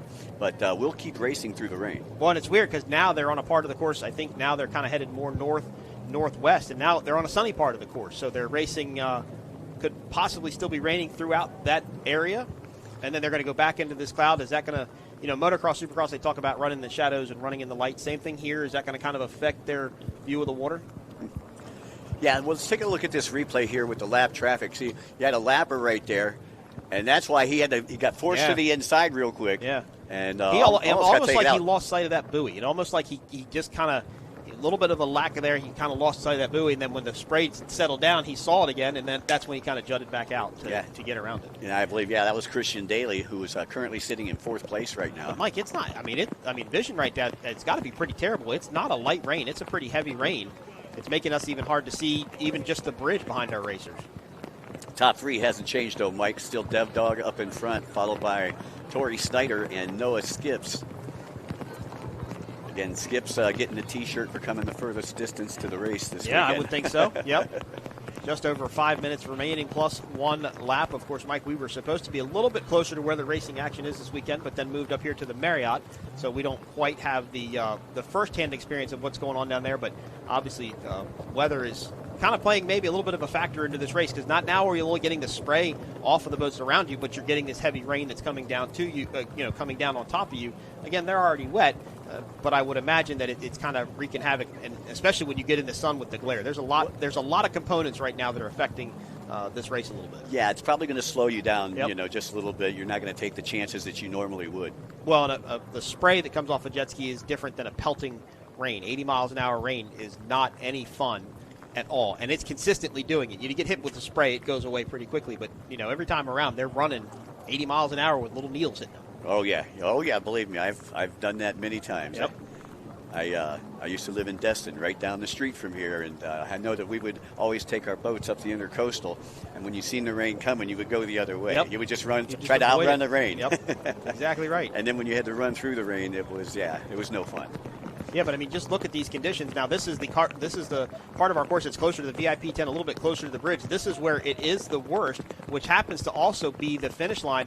And Mike, look, they're actually sitting down a little bit more too. They are, I think, running a little bit slower. Yeah, I'm taking a look. There's 361. That's the outlaw Eric Lagopoulos trying to work his way up into the top 5. And Eric used to the rain down there in Sarasota as well. Yep. Let them guys go out down at a little place called Beer Can Island. Okay. Down there, and they do all the practicing. Lagopoulos and Jason Russo, who we talked about a little bit earlier. Tori Snyder, also from that area. Kind of a hub of our P1 Aquacross racers down there.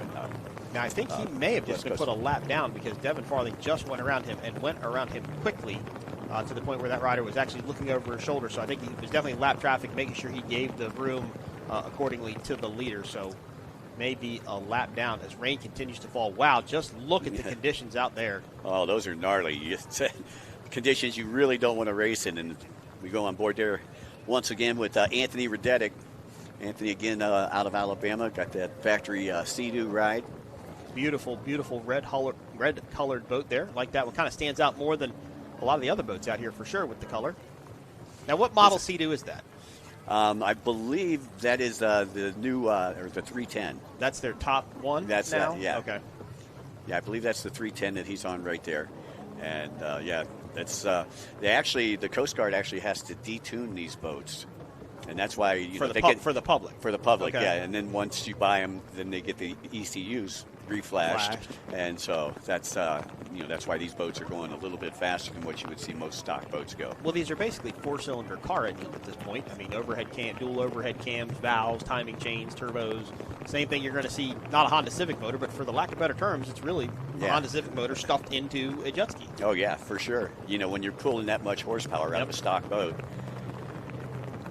Coming up on 2 minutes plus 1 lap remaining. Raining heavily here in Louisiana, so that's going to slow the boats down quite a bit. Devin Farthing looking around a little bit, Mike, kind of wondering what's going on, or not wondering what's going on, but maybe now checking up a little bit, saying, man, if I've got this big of a lead, I don't really have to beat myself up in these pelting needles that are coming at me at 80 miles an hour. Right, exactly. That's what he's looking at. What kind of lead do I have? How comfortable can I be? And where is second place? But we can't even see the shoreline behind him now, so this is just continuing to increase. Rain coming down harder as we are under the 2-minute mark here. Yeah, that's amazing. You can't see the causeway. Right. And the causeway is directly behind him right here. And that's Radetic coming through the start-finish line. $1:30 plus a lap to go here in the first pro race. The Monster Energy. Round number 1, Triple Crown, powered by Short Block Technologies. And look, it's almost... it's almost like snow out there. It's starting to rain so hard. I was going to say, it kind of reminded me of a whiteout up north. You know? Exactly. Look at that. Wow. Well, now this is really going to wreak havoc on their goggles and their vision, and everything that maybe didn't get wet before is definitely getting wet now. I tried to pull up their radar on my phone, but Verizon doesn't get very good cell phone service down here. And you got to wonder if maybe they pulled the white flag out a little bit early. Will they cut it? Will they cut it short? If conditions are that bad, a lot of times they will cut it short. Well, because it becomes a safety thing at that point, right? It becomes a vision thing. Right. There's a lot of components you got to try and see, and if you can't see, then obviously it's safety concern. Under 1 minute plus a lap, almost just over 30 seconds. Well, yeah, you got to be able to see that flag too. As you come around, you got to see that white flag. You got to see that checkered flag. Well, and you got to line yourself up with all the buoys. In offshore race boats, especially the canopy boats, it's hard enough to do it on a sunny, clear day when you're looking out of a window that's 6-7 inches tall. Here you're bouncing up and down, you're bouncing around, you're running into this rain, you can't see anything, and you're trying to find your way to these buoys. The liability of an incident, or even just missing a buoy, probably the risk is increased tremendously in these type of conditions. And you got a 2-mile track here. And these guys are used to like a mile to a mile and a quarter track, so this track much larger than what they're used to. So the buoys are a little bit more spread out. So you don't want to make that mistake of, again, getting complacent toward the end of the race. Maybe Devin will run that extra lap there at the end just to be extra safe, as you mentioned at the top of our broadcast. All right, the clock has stopped. So this time by, depending on where Devin was, Mike, it should be the white flag lap, correct? That should be it. But it's hard. We can't even see who's racing at this point. You can barely see the course marshal. Right. He's got an orange vest on. But, he's running right alongside the causeway here on Lake Pontchartrain, getting ready to come back down the front straightaway. So once again, the white flag will be coming out the next time for Dev Dog, that racer right there. So I think he didn't cross the finish line before that clock hit 0, so he may have a full 2 laps to go. Sponsored by Farthing Racing. I believe Jet Trim is also one of his big sponsors, as well as Jet Pilot, his wetsuit sponsor. And today's a good day to wear a wetsuit. It is, I think so, yes. Monster Energy, of course, our title sponsor for this Triple Crown event here in Louisiana, also sponsors the Farthing Racing team. Boy, and they've got quite the footprint down there at the park. They do. That big banner as they came into the pits there. Mm-hmm. Did a great job setting everything up. The P1 staff and Aquacross staff did an amazing job. Yeah, you got to love Monster Energy, though. They have such a presence at motorsports events. They do. So not too much time left to go in this one here as Devin on his final lap. And again, you can see the rain has subsided just a little bit because you can at least see the bridge in the background now. Yeah, you can see the bridge, yeah. I tried to pull up the radar on my phone and was unable to see it, so kind of wondering what direction this will move. This will not slow down the offshore powerboat races. We will race as well. As you mentioned earlier, if there is lightning within the vicinity or lightning bolts, we will cancel at that point. But we haven't gotten any reports of it. And if it was lightning with this rain, we'd be able to see it, I believe, on our screen if there was a bright enough flash. So this should be the white flag lap now for, I believe, boat number 6. Yeah, and I got to wonder where Noah Skips and Tori Snyder are. Tori was in second the last time we seen. Skips was in third. Christian Daly was in fourth on boat number 105. But on your screen right now is Dev Dog, Devin Farthing, who should be coming up to a checkered flag here fairly soon. So, yeah, no changes right there. Farthing, Snyder, Skips, 1, 2, and 3. They're taking a look at the outlaw, Eric Lagopoulos. I believe may have gone a lap down earlier. Of course, everything we say is unofficial because we're not getting the official results as they come across, so everything we're telling you is based upon what we're seeing and what we get to say. So if we say something wrong, we're sorry. We're sorry, that's right. Everything you hear from us is unofficial. Exactly. Not because we don't know what we're doing, because we know what we're doing. It's because there are a lot of other factors that have to go into this. That was 477 getting around Lagopoulos right there. Jay Edworthy. That was Edworthy on the went around him fast on the outside too. Mm-hmm. Lagopoulos had his best finish in P1 Aquacross, the last race of P1 last year in Clearwater. Okay. Took a podium spot. Was one on the top 3. But again, he's one of our elder statesmen. Was here at the first P1 Aquacross and still running every one since. Wow. That's a testament to his endurance and ability. So there is the white flag lap. Now is that Devin? Yeah, hard to tell. Yep. You know, we've seen the white flag come out. I believe it is because the fist is up. Yeah, so I think the rider in front of him may have been on the white flag, Yep. and Devin just got the checkered started his flag. white flag lap, and then Devin came around. Right. Devin had raced up quite a bit into lap traffic, so it would make it a little bit more confusing. Beautiful looking ski. Love the graphic on the front there, the blue and the white. Of course, Yamaha color is blue. I'm sure the pit manager, his mother, Nicole Farthing, is jumping up and down right now. That's her little Dev Dog right there, and you can see holding up that number 1 finger. But picking up kind of right where he's left off, it sounds like, from other events. So yeah, he's been unstoppable here in the 2025 season. This is the first of our P1 Aquacross races. Yep. But he's been pretty dominant in the closed course races that we've seen him at this year. So we will wrap up our first Pro Aquacross race. Up next is going to be the offshore power boats. We're bringing those guys out. They'll have to reset the course just a little bit, move some course markers around, and then we will go racing. First race of the day is bracket classes 700, 600, 500, 400, and Cat 300.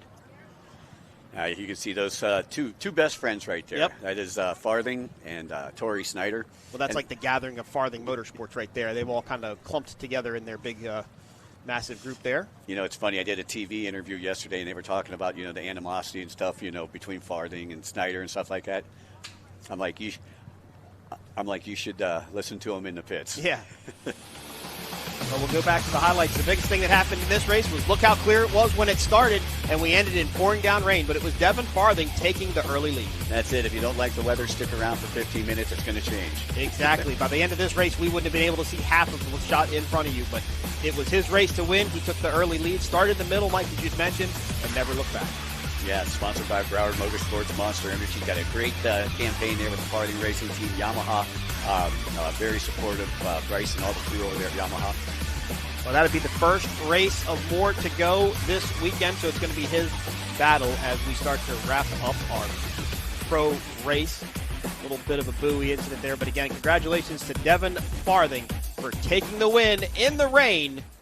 Pro race number 1. All right, we are going to take a quick break. When we come back, we will bring you offshore powerboat racing, bracket classes 700, 600, 500, 400, and Cat 300 coming up next. I am Mike Uwaski for Mikey Young. We'll be back right after this.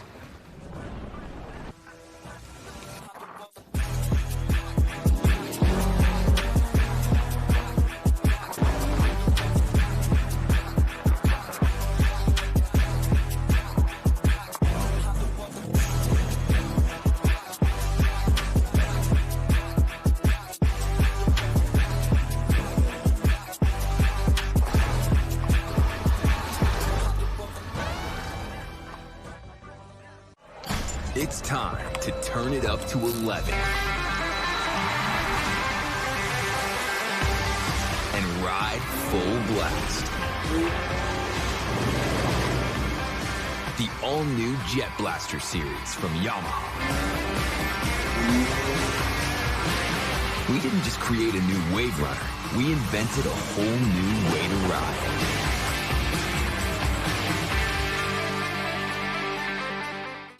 Powerful, majestic, recreational. At Progressive, we treat your outdoor vehicles like the noble creatures they are. And when you bundle them with your home and auto, you can be sure they get the 24/7 protection they deserve. Yeah. There you go. So they're always ready for your next adventure. Because that's just how we do it around here. Around these parts, around them parts.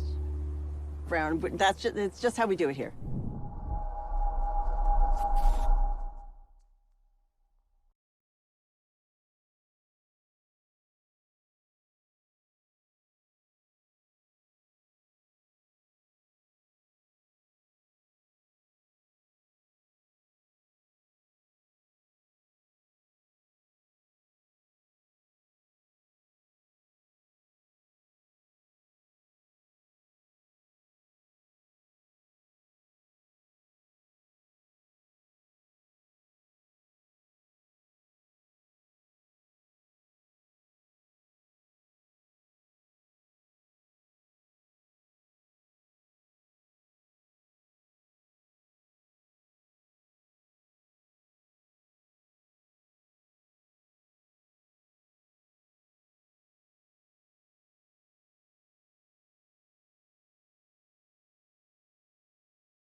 majestic, recreational. At Progressive, we treat your outdoor vehicles like the noble creatures they are. And when you bundle them with your home and auto, you can be sure they get the 24/7 protection they deserve. Yeah. There you go. So they're always ready for your next adventure. Because that's just how we do it around here. Around these parts, around them parts. It's just how we do it here.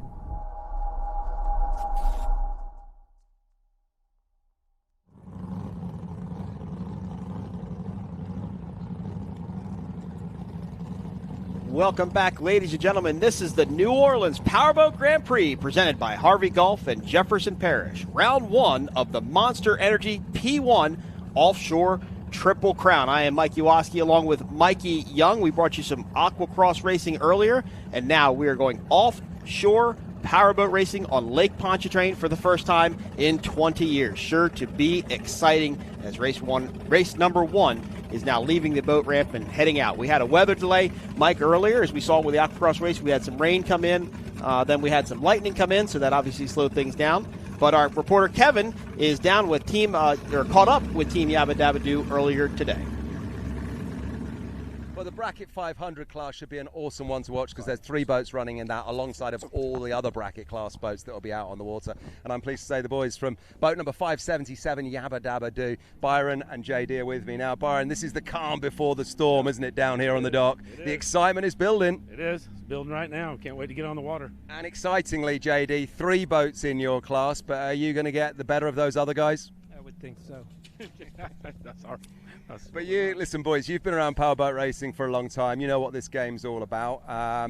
Genuinely, what's it like this weekend here in New Orleans? How are things working out for you boys? Well, we did testing yesterday. It seemed pretty well. The boat was great, so it should be today. And I'm just going to check my notes here. You've got the Offshore Outlaws and Tunnel Vision that you're running alongside. Friends or adversaries, JD? Friends. We're all friends. It's friendly, close racing. Until you get out there, just for a little bit. It's all friends. And in the mix with your bracket class, you guys are bracket 500 class. As we were just discussing there, it's all about the speed of the boat, the speed that the boat goes. So the bracket 500s, what sort of speeds do we think that you'll be getting? Around 75. 75 miles an hour. Feels pretty... Cannot break out over 75. You can't break out over 75. Correct. Must feel pretty good, though, sitting in the open cockpit boat there. 75 is pretty quick on the water. Yes, it is. Yeah, around the buoys, surely it is. And we're going to see some close racing between yourselves in the 500 class and the other bracket classes because you're all kind of squeezed together there. Yep, we're all together. Well, very best of luck to Byron and JD in boat number 577, Yabba Doo. Let's see how they get on and all the other races in the bracket class as we go and join Mike and Mikey. Thank you, Kevin, for that great interview. As boats are starting to mill, you can see Mikey Young still looks like weather might play a factor into this. Rain won't stop us, but what will? But lightning will stop us, and we've seen a little bit of that a little bit earlier, and we don't want that. Nope. we got a great day of racing here, and man, what a beautiful place to race here on Lake Pontchartrain. Definitely a beautiful, beautiful place. This is race number 1 today in offshore, but of course we have to thank our sponsors. This event is powered by Monster Energy, the official title partner of the P1 Offshore Triple Crown. As you see, Class 6 and Class 7, 2 velocities.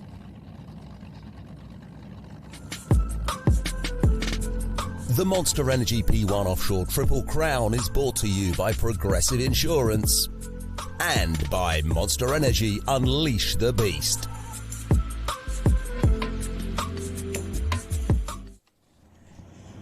Hey, welcome back to the New Orleans Powerboat Grand Prix, round number 1 of the Monster Energy Triple Crown, powered by Short Block Technologies.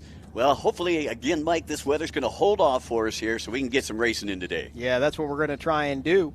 As I mentioned just prior to those billboards, Monster Energy, the official title partner of the P1 Offshore Triple Crown. This is presented by Harvey Golf International Marine, leaders in offshore sustainability and innovation, and proudly sponsored by Progressive Insurance, protecting what moves you. Local support could not happen. These races could not happen, without local support. A special thanks to Jefferson Parish District 5 Councilman Hans Lindeberg for his incredible support in bringing world-class racing back to Lake Pontchartrain shoreline after 20 years. Of course, Florida's favorite vacation destination, Experience Kissimmee. Additional supporting partners: Yamaha, Sunoco Race Fuels, ICOM Radio Communications, SBT, Fly Racing, TW Powerboats, HydroTurf, Cycle Springs Power Sports, and many more. Here is the course, 5.6 miles, a little bit bigger than what we saw in Aquacross. Yeah, definitely a lot bigger, and a 1.75 mile run up onto that first turn. Yep, exactly. And you have the Monster Mile, which will be headed west here towards the Causeway Bridge. You can mark by there are two beautiful Monster cans. Make sure you enjoy a Monster beverage in the pits, in the VIP area, and at your local distributors everywhere. Well, there's our cigarette pace boat. They have pulled the boats out of the marina and gotten them out onto the course, and we are going to get ready to go racing. Race number 1 is going to be Class 700, 600, 500, 400, and Cat 300. Class 700 is going to run 5 laps. Class 600 is going to run 5 laps. Class 500 is going to run 5 laps. Class 400 will run 6 laps. And Cat 300 will run 4 laps. Up after this, it's going to be ModV, Class 2, and SuperV. After that, it'll be Factory Stock. It'll be race number 3. Race number 4 will be Class 1. And race number 6 will be Superstock later in today, barring no weather conditions. Wow. Mikey Young, you want to take us through a roll call for our first classes 7, 6, 5, 4, and Cat 300.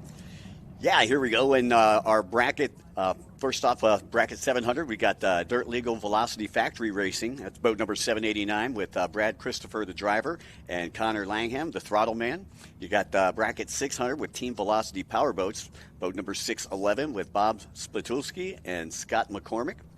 And then you got bracket 500. You got Tunnel Vision, boat number 579 with Michael McLaughlin and Robert Bryant.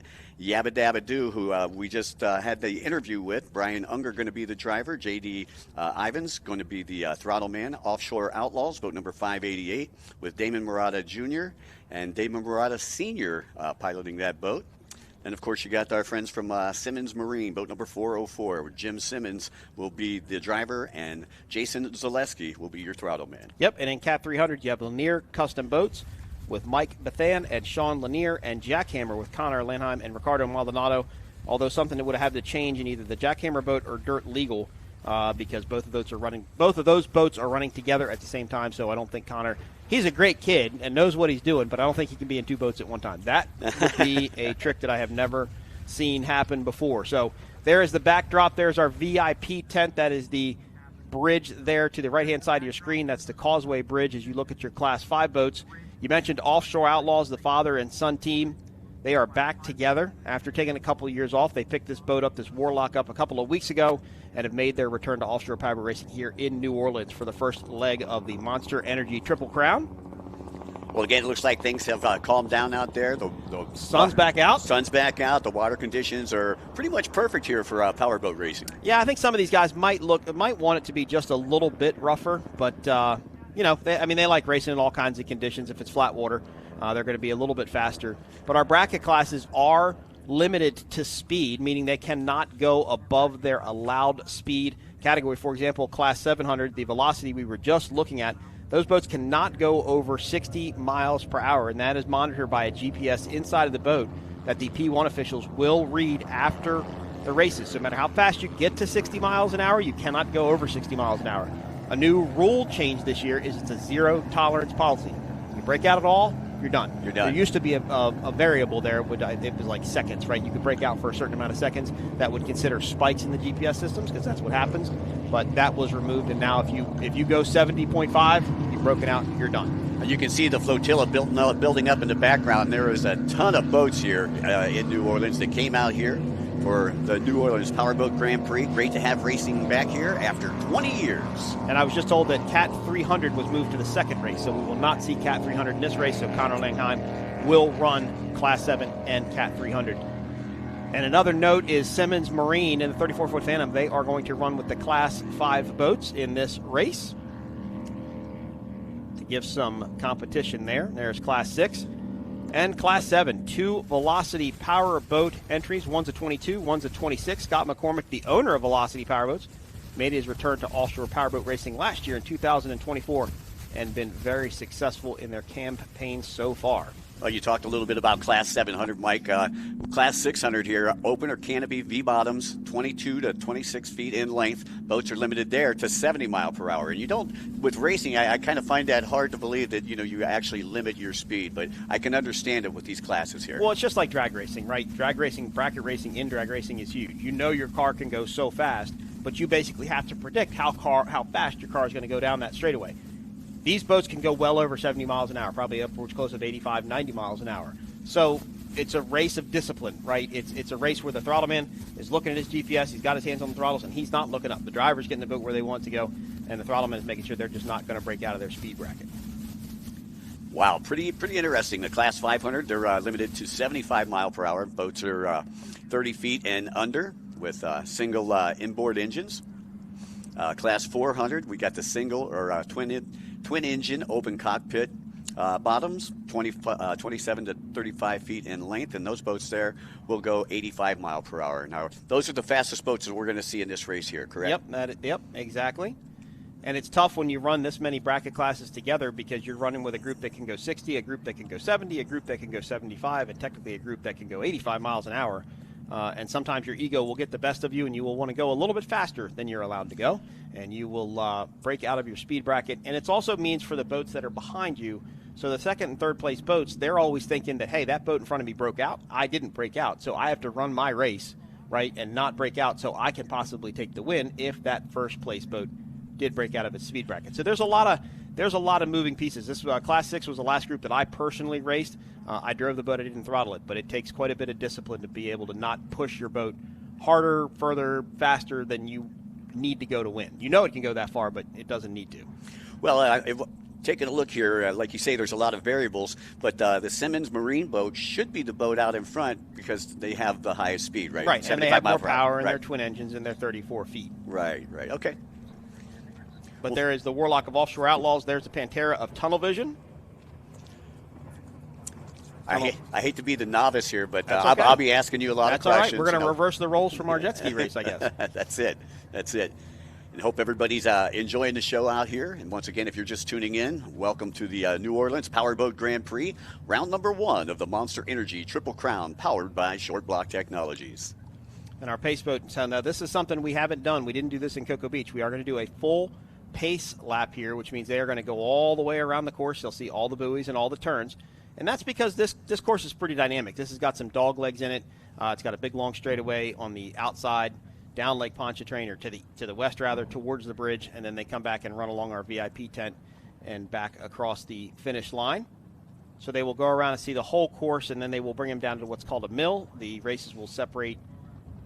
I would imagine, I guess they're going to start all the boats at once because there's not that many of them. If these classes get much more crowded, usually what they'll do is they'll start, Class 5 together in their own start, and then behind them with a second pace boat, it would be Class 6 or however it would work out. But I think because there's just this number of boats in here, they'll kind of start them all together, and because of the speed parity, they will separate out pretty quickly, obviously with dirt legal being the velocity. Oh, we got a green flag. We're going racing.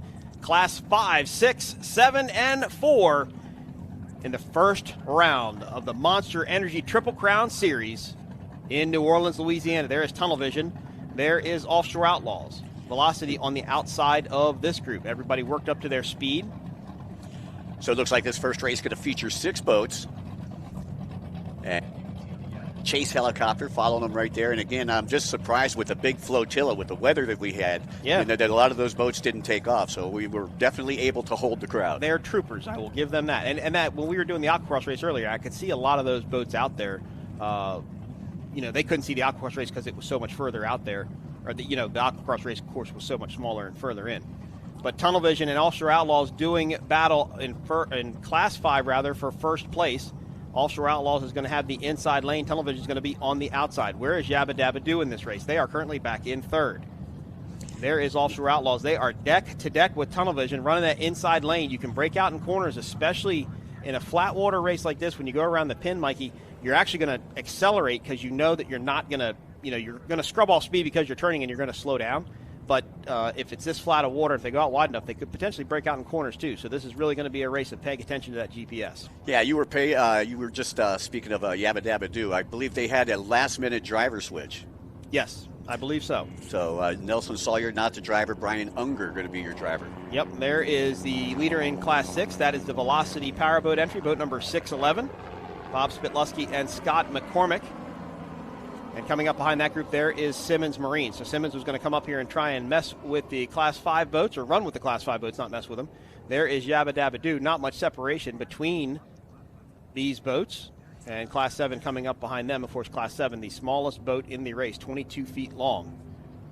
As Ultra Outlaw and Tunnel Vision, this is, Mikey Young, this is true bracket class racing where you do not get the separation. That means both of these boats are right on their numbers right now. And that's why you don't really see any separation of it. They're running their maximum speed of 75 miles an hour for sure. Yeah, side by side, and nothing makes a good powerboat race than the side by side. Like rail to rail racing. I mean, it's so exciting, and the fans out there have to be enjoying this. For sure, it's a great start as they are now coming away from the causeway back towards, I believe, what will be the start-finish line. Yeah, I believe moving east to west as we take a look here on the video screen. Now, this will be the dogleg part of the course, so that means Tunnel Vision is going to have the inside lane here through this right-hand turn. They'll be turning their right, not to their left. So that will give Tunnel Vision the inside lane, and Offshore Outlaws will have to be able to give them overtake or give them space. They won't be able to close the door on them. Let's see how this works out going through this turn. I was going to say, now, is there a rule on how much space they have before they can move over? Yeah, I mean, you basically have to be past the boat before you can get down underneath of them, or get down in front of them. Well, Tunnel Vision had that inside line, just like you said, and will overtake that lead from boat number 588, the Offshore Outlaws. Not by much, though, and Offshore Outlaws is going to have the inside lane going into the next corner, so the rolls are going to reverse right back to what they were. And both of them, you say, maxed out at 75 mile per hour. And that is the old bulletproof Warlock, Offshore Outlaws. Good shot of how they're going to go in the turn. Offshore Outlaws should turn any minute now. There they go. They're going to dive down to the inside. But look at the speed from Tunnel Vision on the outside. Yeah, they were able to carry that speed through the turn. Well, the Warlock is a step-hauled boat, so it doesn't turn really as tight as a straight V-bottom does, so they have to scrub off a little bit more speed, and I wonder if that's what happened there. Tunnel Vision was really able to carry that speed on the outside of the corner, and then Tunnel Vision actually took a pretty good hop. Makes me think it's a little bit rougher down there in that corner than what we're able to see. But Tunnel Vision now in the lead. Michael McLaughlin and Robert Bryant on board.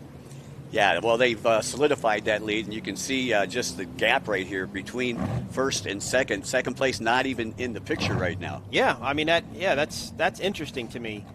That was a big loss there for a boat that was able to run right with him. It looked like Offshore Outlaws was maybe waving their hands headed down that straightaway prior to this, so I'm not sure what's going on. I knew they were doing some engine work, I believe, yesterday, so hopefully they didn't have any sort of mechanical issues. But now, Tunnel Vision, oh, there we go. We're back to that battle now. There's Offshore Outlaw, currently running second in Class 5. That is Velocity on the outside of that group. Mike, they're not as far behind him as you think. There's a whitewater just to the left-hand side of your screen. That is Tunnel Vision, so they're not as far back as you would think. Well, Team Velocity Powerboats looking pretty good out there. Boat number 611 with driver Bob Spatulski and throttle man Scott McCormick. Yep, unfortunately running unopposed in Class 5, so they really don't even have to worry about breaking out. They can, I guess if they wanted to, they can go kind of run up with these Class 5 guys and see how their boat does running in a bracket up. It's a 26-foot Velocity, so it could run right with that Warlock or right with this Pantera, and maybe that's what they're trying to do here in that beautiful all-white Velocity hull. Of course, that the logo on the side of that boat actually represents the old Velocity logo from many, many years ago, the Velocity 100 sign. Now running alongside the causeway right there. You can see some boats starting to build up over there as well. So really, it's kind of an arena that they're running in right now. A little bit of a dome they're running in, so to speak. Of course, Velocity based out of Sanford, Florida. Used to be owned by a guy named Steve Stepp, and then Scott McCormick bought it. Scott really has done a great job at reviving the brand and bringing the brand back. I know he's working on a really wicked outboard-powered center console. He's done a couple outboard-powered V-bottoms, so Scott's really doing a good job at getting Velocity back on the map. And he's got two boats out here, and two very successful boats campaigning in Class 6 and Class 7. As now you see Bulletproof. Not sure what happened in that turn, and they lost the lead to Tunnel Vision, and now they've got to deal with this Class 6 boat. And I believe, what is that, the Offshore Outlaws back there in the second spot? Yep. Now this will complete lap number 1. All of these classes are running 5 laps, so 4 laps left in the book. Class 700 is also, running 5 laps. All the boats out here are running 5 laps. Oh, and look at 611 pulling right up beside 588. Yep. They are trying to get by them. They're going to have the inside lane going into the dog leg, just like Tunnel Vision did before. Team Velocity, once again, leading in the bracket 600 class. Unfortunately, the only team in that class this weekend. Yep. That's a good, Mike, that's a good shot right there. That yellow buoy is the dog leg, right? So now they've come around that turn, and now they're going to go back towards that yellow, and they're going to make the one right-hand turn away, the one right-hand turn on this course before they make their next left-hand turn. And this will complete lap number 1 of 5 for all of our classes out here on Lake Pontchartrain. And once again, as we mentioned a little bit earlier, the size of the track is 5.6 miles. Yep, so they have their tape on the dash of their boats. And as they go by, they have 1 through 5. So they go by, they'll pull 1, and they'll pull 2, then they'll pull 3, they'll pull 4, they'll pull 5, and that's how they're keeping track of counts. Some of these boats, I'm sure, have communication systems with teams on land, or with crews on land, rather. So they could be counting laps as well. But the good old tape method inside the dash of the boat is the best way to do it. It's been a tried and true system for many, many years. I was going to say, that sounds kind of old school right there. It's very old school, but there's really just no other way to do it. There's no computer system. There's no, the GPSs and everything, but that doesn't count laps. That's even the guys in the Class 1 boats, which is the top tier of boat racing right now with the technology. There is the Offshore Outlaws waving their arm again in the same exact spot they did before. They will dive. This is the corner that kind of got them a little bit. Yeah, they went much wider that time. They didn't pinch down to the buoy nearly as much, and I think they were able to carry a little bit more speed on the inside. Well, you got to wonder if they're waving their hands, if there's some type of mechanical issue. You said that they were working on their boat. Yeah, it's hard to say. They did in the exact same spot before, so we'll have to find out later what's going on with that. This is race number 1 of 4 today here in Louisiana, the first round of the P1 Offshore Triple Crown, powered by Monster Energy, the official energy drink of P1 Offshore Racing.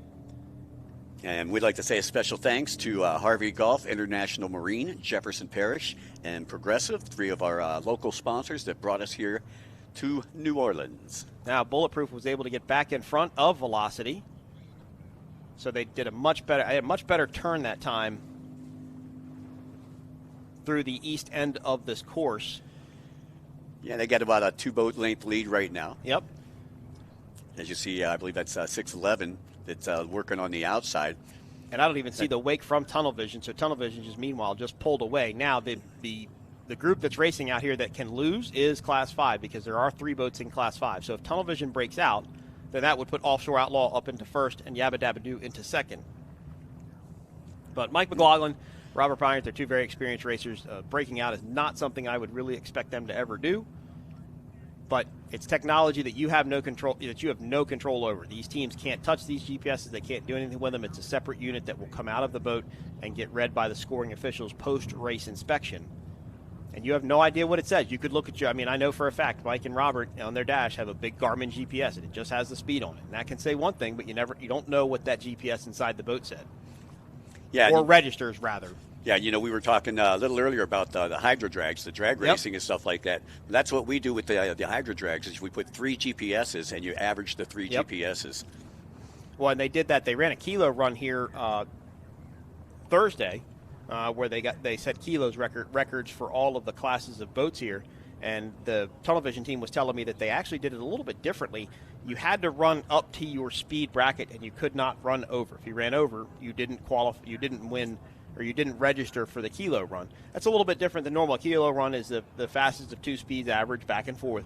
But this was a little bit different. Mike McGoggin was telling me that I had to get up to 75 miles an hour, and I had to hold it right there for, the whole length of the course. He said it was really hard because it was a lot harder than I thought it was going to be. He said I enjoyed it. I enjoyed the challenge of it, and he was able to, get the kilo record for Class 5. So basically, he was kind of forced to back off. Yeah, not even forced to back off, forced to just limit it, not go as hard and as fast as he could. What a move there by Velocity on the outside of Offshore Outlaw.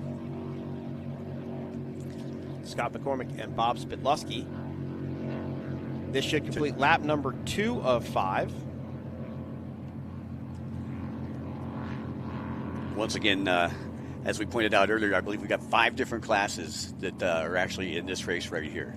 8 boats, 5 classes. Yes. I haven't counted my notes lately, but velocity is going to be on the outside. There is tunnel vision. A little deceiving there. Now we're headed back into the dogleg, so this should complete, lap number 2 of 5. There is Yabba Dabba Doo, Bob Unger, and J.D. Vines. Currently running 3rd place in Class 5. Well, in the pre-race interview, it looked like they were having fun out there. That's for sure. Well, I mean, everybody wants to go racing. I mean, we sat around for almost 2 hours, I think.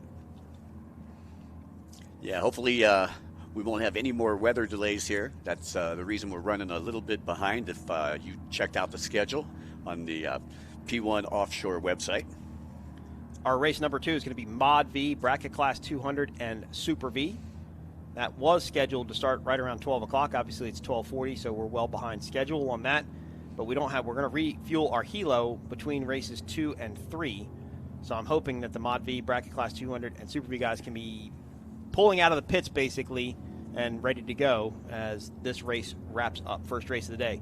Third race is going to be factory stock. 5 boats here in factory stock. Then you have Class 1, 2 boats. The top 2 boats in Class 1 are going to do battle here on Lake Pontchartrain for the first leg of the Monster Energy Triple Crown. That is DeFalco and Monster Energy MCon, and their last race of the day will be Superstock. So a lot more racing to come here, and of course, Mikey Young, more racing after this. We'll have one more jet ski amateur race after this, correct? And then we'll do more jet ski racing tomorrow. Yeah, that's right. We got one more amateur race, I believe, at the end of the day, and then tomorrow we'll have one amateur race in the P1 Aquacross and 2 pro races tomorrow. Nice. There goes Yabba Dabba Doo. They're going to set the boat into the corner and make their turn. Definitely a little bit choppier down on that side of the course, on the easterly side of the course. Now, Mike, we were talking about how they're scoring the Monster Energy Triple Crown. Yep. You were telling me that. Can we explain that? Yeah, so this is a low-point scoring system. So what that means is that first place will get 1 point, second place will get 2 points, third place will get 3 points. At the end of the weekend, the boat with the lowest combined points, so if you went 1-1 and you got 2 points, basically you won. If you went 1-3 and a boat went 2-3, then the 1-3 boat is going to win because they got 4 compared to 5. So it's a low score. It's a low point scoring system. Not normal motorsports is you get 25 for first, 15 for second, 13 whatever. Down. This is kind of opposite of that. It's low scoring. So that's how it's going to break out. It kind of reminds me of Supercross, like the moto scoring. The Monster Energy Supercross series. Yep. Yep. Or the Monster Energy Triple Crown. In Supercross, where they do it individual races. They run 3 races a night. Low score from their 3 races is combined. So low score over the next 2 days will win here. Then we go on to Sheboygan, Wisconsin. There will be low point scoring again. Then we're in St. Petersburg, Florida. At the end of that series, then we will crown our Monster Energy Triple Crown winner. So at the end of the series, if there is a tie, is it whoever does better on the last race? Yes. Because that's the way that we score it in personal watercraft. Yes. It makes sense as we take a look at tunnel vision right now. Having to contend with the Class 6 boat Class 5 boat. Tunnel vision is having to deal with Class 6 and velocity. And it's cool to see this velocity that they're running. I do really believe this could be a very competitive Class 5 boat. It's one of the newest boats in the fleet. Tunnel vision is a Pantera that's probably significantly older than the Velocity. There we have our Angel 1 helicopter in tow. The point of the helicopter is to put divers right on top of an accident if anything ever happens.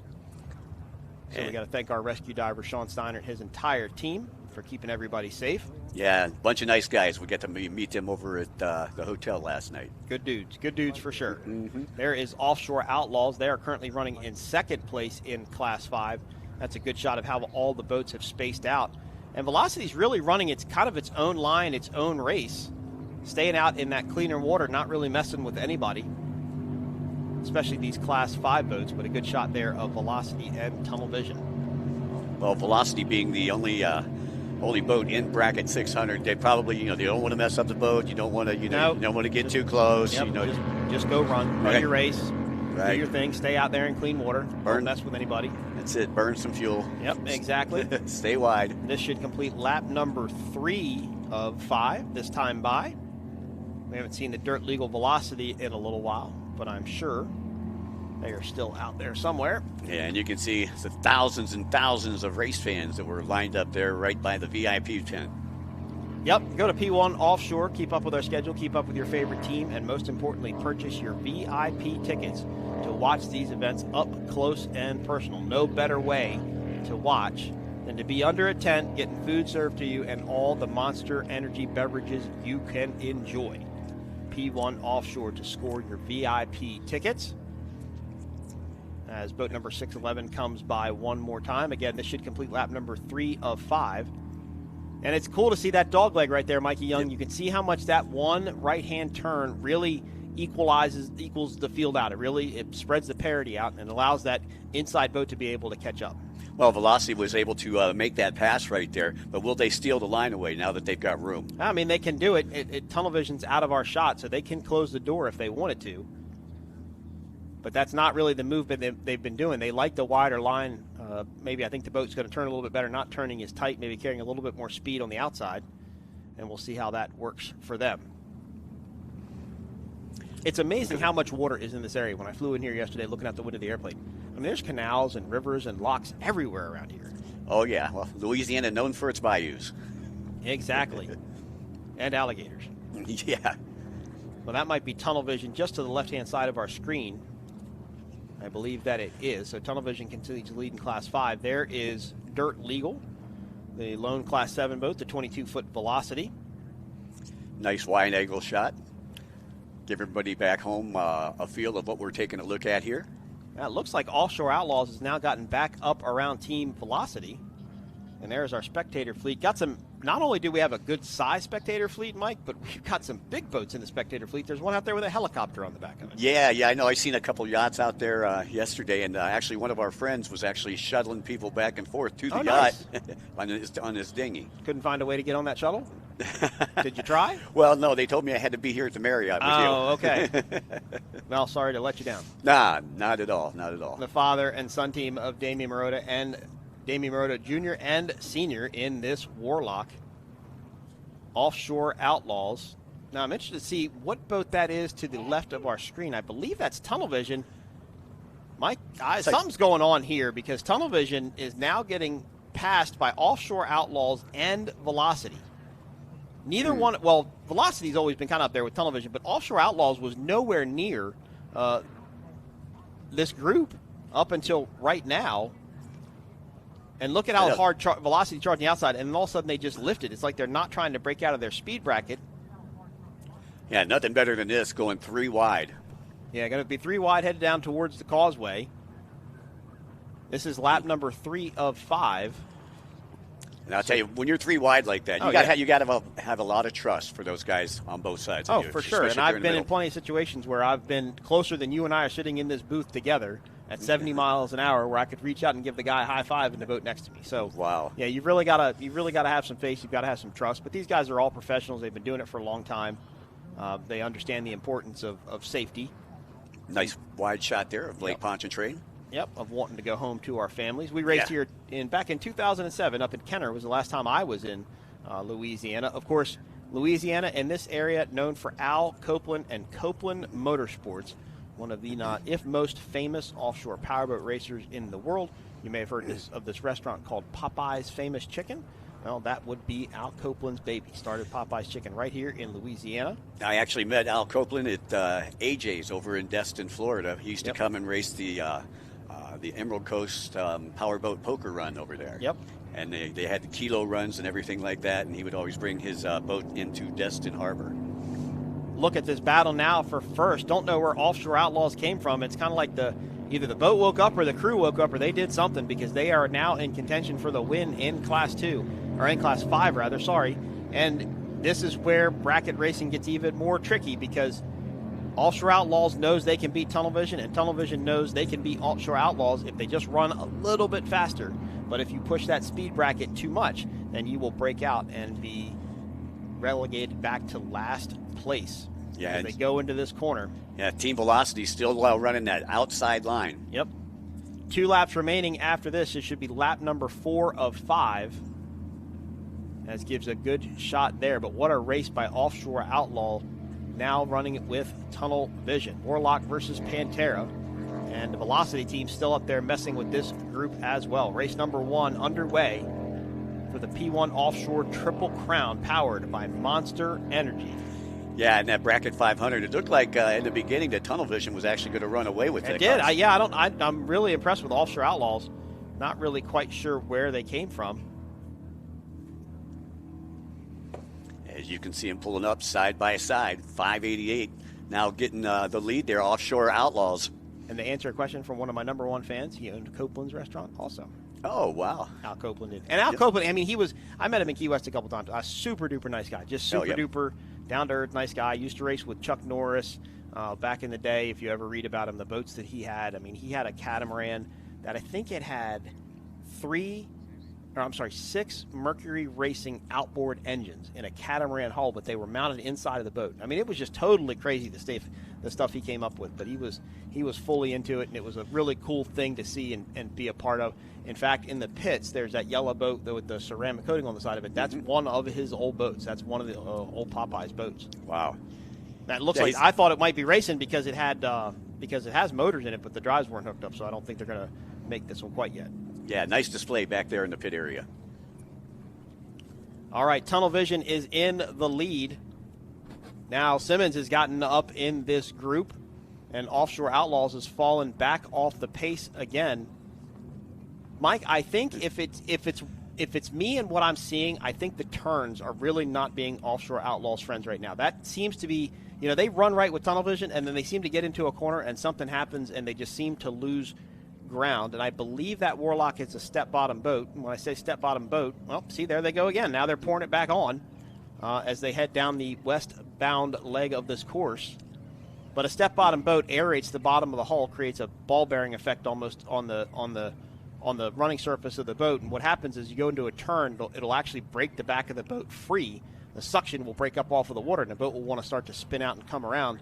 And you usually got to set the boat into a corner a little bit different. Turning a step-bottom boat compared to a straight V-bottom boat is a lot different and really needs to be taken into consideration when you run. I'm sorry, now it was 8 Mercury powered, or it was 8 outboards inside of that Al Copeland. It's really cool stuff what he used to do. And he used to race with Chuck Norris.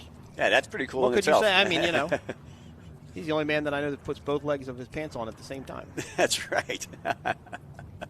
Tunnel Vision continues to lead, but they have Offshore Outlaws breathing down their neck. Bracket class racing at its finest. Velocity messing with this group on the outside. This will be the last lap. White flag this time by. And, of course, I think personally this race is going to come down to GPSs, Mikey. I think this is going to be one where those GPSs really regulate what is happening. And as you pointed out, if they go over at a certain speed, then they automatically disqualified, correct? Yes, exactly. So we just got an update from Race Control. Our new updated times, ModV will be at 1 o'clock, so in just about 10 minutes. We will refuel the helicopter from 1:45 to 2:15. Factory stock will be at 2:15 to 3 p.m. Class 1, 3:15 to 4.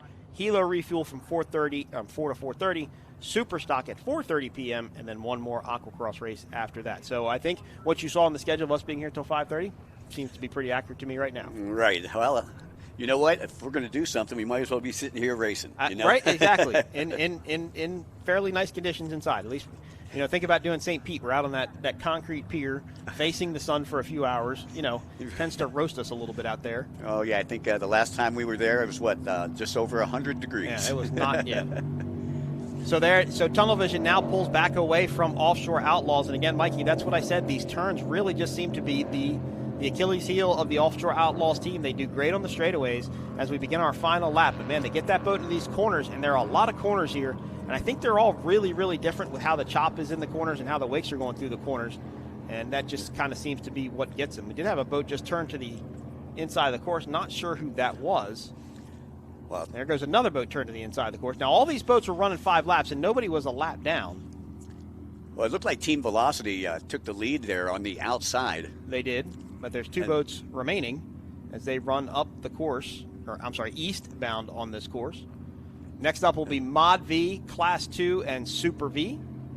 ModV, we will have Boat Floater, RNS, Punisher, NMBRVResort.com, Relentless, and El Bandito Tequila. There is the checkered flag. All right, so the race is done. Sorry we miscounted our laps there. It happens from time to time, but the checker flag is out for classes 4, 5, 6, and 7.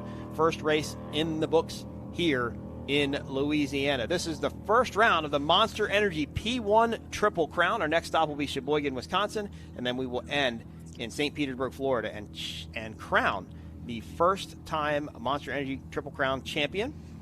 Of course, this is presented by Harvey Gulf International Marine, leaders in offshore sustainability and innovation, and proudly supported by Progressive Insurance, protecting what moves you. And there comes the Yabba Dabba Doo on boat number 577. Your driver, and J.D. Ivins is your throttle man. And they should come across the line in third. But now, Mikey, like I've said for the entire broadcast, if Offshore Outlaws or Tunnel Vision broke out, Yabba Dabba Doo could bump right up to the front, especially with only 3 boats. There is Dirt Legal. These are the true heroes of offshore powerboat racing. That is a 22-foot Velocity powered by a single Mercury 300R racing outboard with Brad Christopher, and Connor Langheim. And I'm really surprised you haven't asked me what Dirt Legal is yet. I'm a little let down. And now I don't think I can tell you because you never asked. Well, I think that, I don't know, does it have anything to do with an attorney? Actually, yeah, well. Maybe? It does. So it does. Dirt Legal is a company that will legalize your UTVs and your ATVs. They work with a process to get them titled and legalized so you can tag them and put them on the streets and be able to drive them, as basically a registered vehicle. Oh, wow. I see that in Lake Havasu all the time. Yep, exactly. I think they're based out of Montana. If I say it wrong, I apologize. I think they're based out of Montana. So I think that's Tunnel Vision. So Tunnel Vision and Offshore Outlaws, I believe, are still out running. Kind of hard to tell from that shot. The only dark color hull boat we had in this race was Offshore Outlaws, so I believe that's them. And that does look like Tunnel Vision there. Or could be Velocity. Again, it's a white boat. Kind of a far distance away. But all these classes were running 5 laps, so this could be an extra lap, which happens too, sometimes, Mikey, if you miss that piece of tape, you look down and you go, oh, man, there's one more piece of tape left. What do I do? Well, forget it. Run one more lap. What the heck? We're out here. Well, no, because if you break out on that one more lap, I'm not sure what would happen. That's Velocity still running. And that has to be an extra lap because, nobody went a lap down in this race. I don't even think Dirt Legal went down, being the smallest boat here. All right, so Class 4 is doing 6 laps, all right? Yeah, that's Simmons Marine. Yep, Simmons Marine. And with Simmons Marine, you got Jim Simmons, who is your driver, and Jason Zaleski, who is your throttle man. Yep. And I misread my lap sheet. It is 6 laps. I apologize. Jason Zaleski out of Lake of the Ozarks, Missouri. Jim Simmons out of Ohio. Jim Simmons has been racing for many, many years, and so is Jason. They were in Cocoa Beach a couple of weeks ago. Now, this is part of the APBA series, and these teams are racing towards an APBA National Championship and World Championship. But right now, the focus is on the Monster Energy Triple Crown. That is what these guys want to win, the inaugural season of this 3-race series, going to beautiful Sheboygan, Wisconsin, and St. Petersburg, Florida, on Labor Day weekend. Yeah, what a way to end the series. So last time we were in St. Pete and did the race, I actually went to one of those wakeboarding parks where they pull you on the towers. Oh, yeah. Mm-hmm. That was a lot of fun. I enjoyed that. Just because it's Labor Day weekend and I have anything else to do, I might try and fly home as quickly as I can on Sunday. There is Offshore Outlaws, boat number 588, the father-son team, making their return for the first time to offshore powerboat racing here on Lake Pontchartrain. Congratulations to Damian Murata and junior and senior for crossing the finish line. So we are wrapping up race number 1 of 4 today. We will bring you ModV, Bracket 200, and SuperV up next as we get ready for highlights. This was a great race in the beginning, Mikey Young. Tunnel Vision and Offshore Outlaws really went at it very hard, but then Offshore Outlaws seemed to fall off the pace. Yeah, well, they fell off the pace, but then they started to pick it back up toward the end, and then they just... Velocity just shot by everybody. Yep. Yeah, there was a lot of back and forth in this race, and that really attests to the GPS. It's going to come down to the race officials at the end to tell you who your winner is in Class 5. Class 6, they were running unopposed, so no matter how fast they went, they can win, as they were messing with Tunnel Vision. I think, as I mentioned, it was a good test to see what that boat could do in Class 5, but it was Tunnel Vision and Offshore Outlaws battling deck to deck, because toward the end of this race, Offshore Outlaws picked up the pace and were able to catch back up. And 577 Yabba Dabba Doo, the other boat in that Class 5.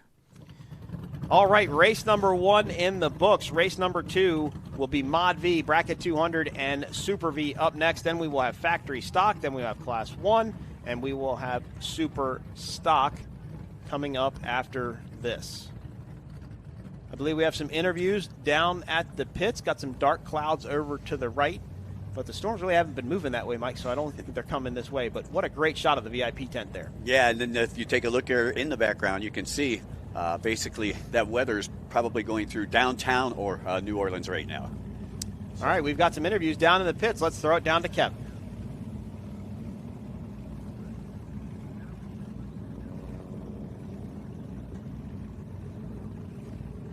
Apologies for some slower technical difficulties there. There's a good look at the ModV group. That's R&S Racing.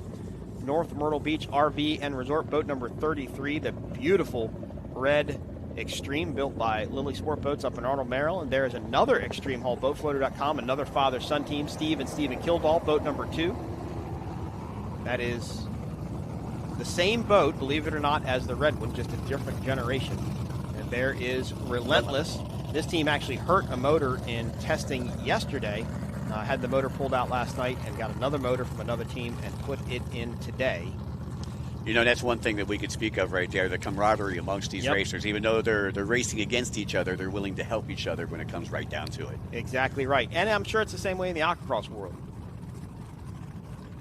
All right, let's throw it down to Kev, who's with the Dirt Legal team. Well, one race down here in New Orleans, and I'm pleased to say I've caught up with Brad Christopher of Dirt Legal, boat number 789. You just took the win out there, Brad. You must be stoked. Yeah, it's very exciting. We expected for a smooth race today, but the winds are picking up, the storms are coming in, and it's building up pretty quick. So should make for some good racing. Yeah, I'm sure it is all weekend long, but you got the best of it, and you took the top step of the podium. So you obviously had the boat trimmed well, and it was running good for you. Yes, sir. This Velocity runs very nice, and I'd like to thank Scott McCormick at Velocity Powerboats, Dirt Legal, Builders First Source, American Luxury Homes. They helped me get out here. I'd like to thank them. As did your teammate Connor, who's just run off, but you worked well together in the cockpit. Yes, sir. Connor, he's a heck of a throttle man. He's going out in Class 3C right now on the wheel. He can drive and he can throttle. He's a good driver. Brad, thanks for talking to us. Enjoy the rest of the weekend. We see you to go to do it all again tomorrow. Yes, sir. Have a good one. Thank you. Mike and Mikey, it's back to you. Your first winner on the weekend. Congratulations to that Dirt Legal team for taking the win in Class 7. Here is your winners in Class 6, Bob Spitluckley and Scott McCormick. That is the ever so happy Scott McCormick waving that checkered flag. We're going to throw it to a quick commercial break. We'll be back right after this. We've got ModV, Class 200, Super V, and Cat 300 coming up right after this. For over 60 years, ICOM has been your trusted companion, keeping you connected on the water, in the air, and on the ground. Whether you need a two-way radio for your cruiser, center console, personal watercraft, or anything in between, ICOM has you covered with the most innovative marine, amateur, aviation, land mobile, LTE, and satellite network products.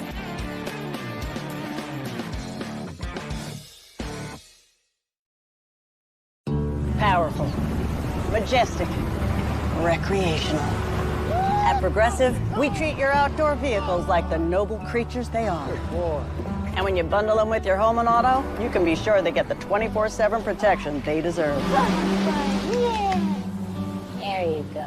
So they're always ready for your next adventure. Because that's just how we do it around here. Around these parts, around them parts. It's just how we do it here.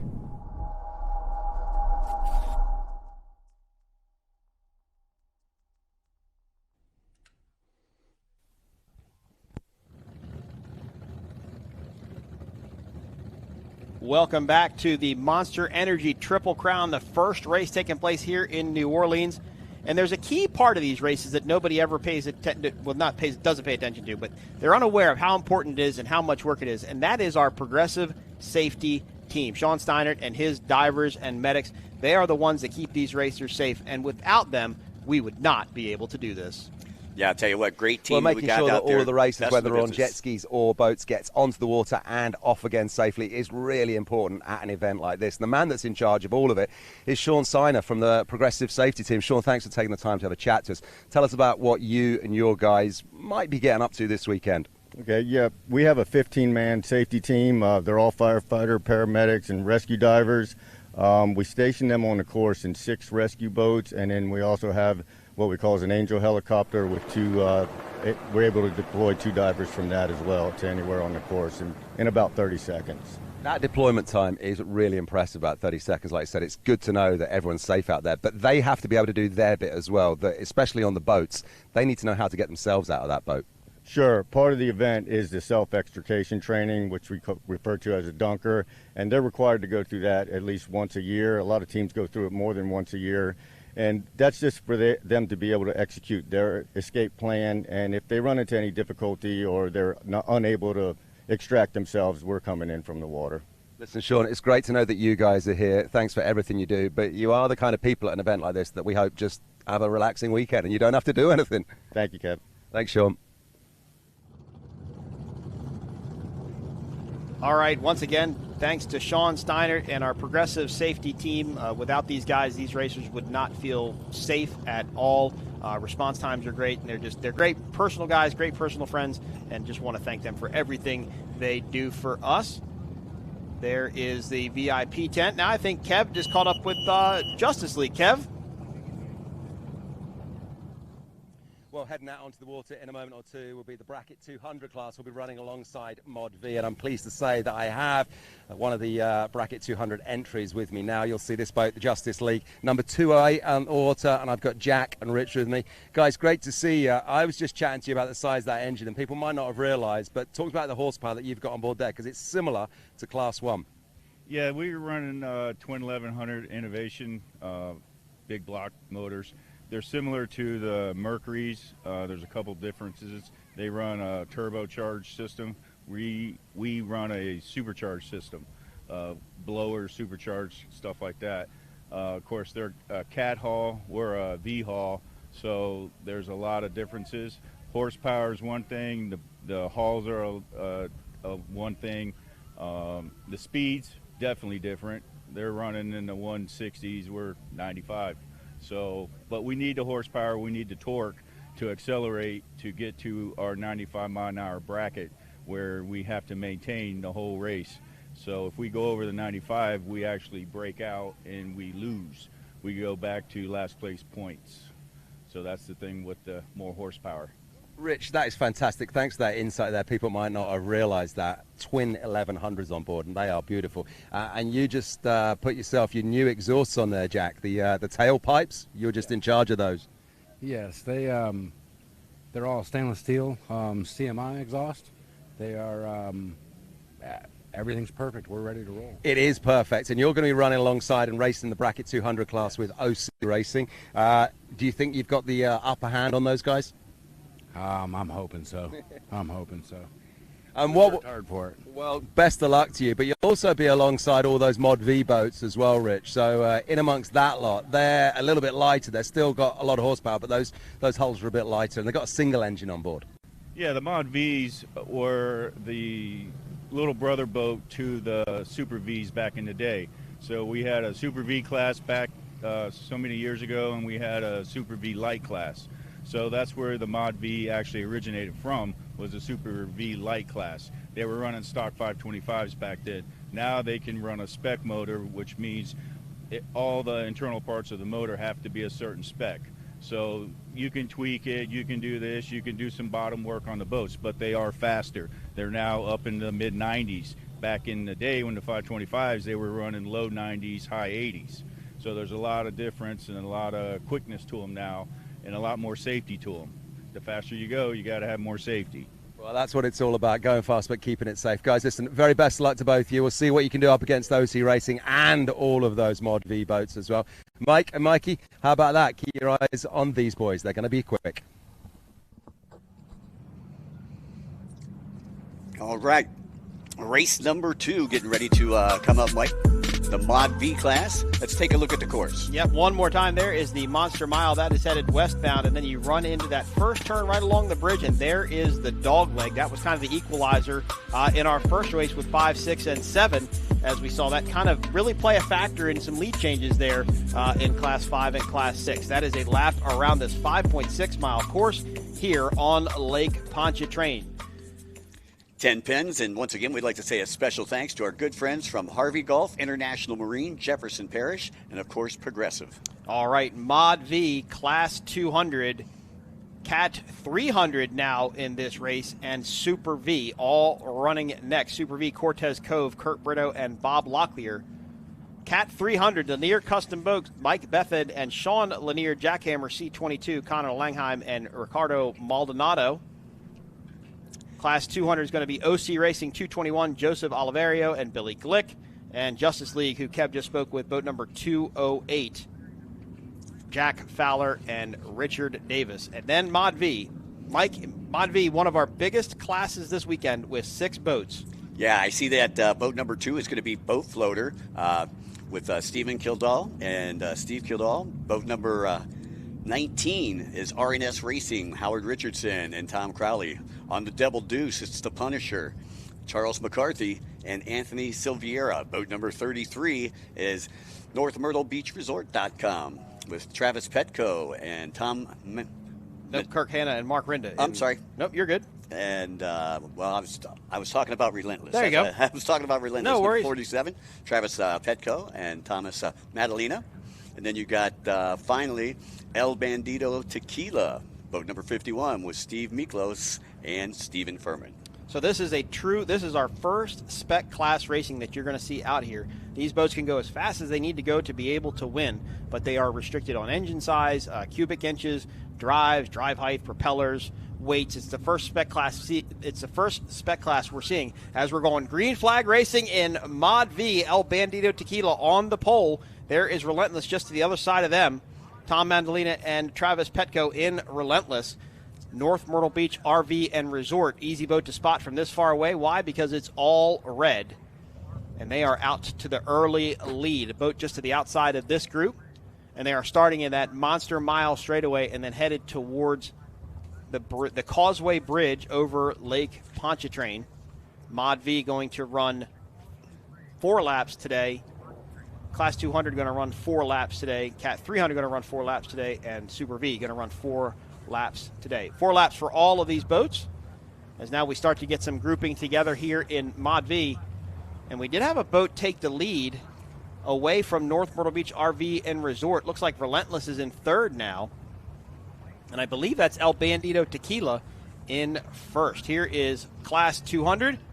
There is OC Racing, and I believe Justice League should just be the outside of this group. And I think they started Cat 300 with this group as well. There is Justice League. So the biggest difference here, Mikey Young, is Justice League. They're the same boats. They're Phantom Hulls. One is open and one is canopy. But back to this Super V battle. El Bandito Tequila leads. North Myrtle Beach RV and Resort in 2nd. There is Relentless in 3rd. And Boat Floater, big hop there by Boat Floater. They are currently running in 4th. Yeah, Boat Floater got a little bit sideways there, but they're going to have position as they come into this next turn. Yep, North Myrtle Beach RV and Resort looking really good. Hats off to Relentless, though. Hats off to Relentless because they had to do a motor swap last night. They hurt a motor in testing. They ran the kilo run on Thursday. Then they hurt a motor in testing. Oh, no, North Myrtle Beach RV and Resort slowing quickly after a great start for that team. Kirk Hanna and Mark Rinda. Actually, something's going on here because a couple of boats just moved to the inside and slowed. That's 2 boats that were running up in the top there. That was ModV racers. Nope, we've all slowed. We've all slowed. All boats have now fallen off a plane. I believe this is going to put us in a red flag situation. Haven't seen one yet on that pace boat at the top of your screen, but all boats have slowed. Mikey Young, I'm not sure what happened, but I saw Kirk Hanna I saw the North Myrtle Beach RV and Resort guys lift, and they did just that. And, yep, we just got confirmation from race control. It is a red flag situation, so that means all boats are to stop and hold their position. Not hold their position, but stay off plane and basically idle right now while we deal with whatever this course situation is. I don't think the Class 200 boats have come across and seen the red flag yet, although race control has notified them over the radio. So Now, I got to wonder, Mikey Young, is it something that happened with the Cat 300 boats? Are the only boats we didn't see run yet? What are the situations for a red flag out here? I don't want to speak out of term, but it usually means a boat over. If a boat is over and we've deployed divers, that means we are under red flag. And the reason is because we've now reduced our assets on the water as far as divers are concerned. So until we get that system taken care of and ready to get, or taken that situation rather, taken care of it and ready to go, we'll have to put a red flag on the race. So, did not even complete one lap here of the Monster Energy Triple Crown coming to you from Lake Pontchartrain, New Orleans, before we went under a red flag situation. And OC Racing, I don't think, either they haven't seen the red flag yet or race control hasn't been able to get a hold of them. I don't see anything particularly on the course as we pan around that's got me wondering what's going on. But Class 2 needs to fall off a plane and slow down as we are under a red flag situation. They're all the ModV boats.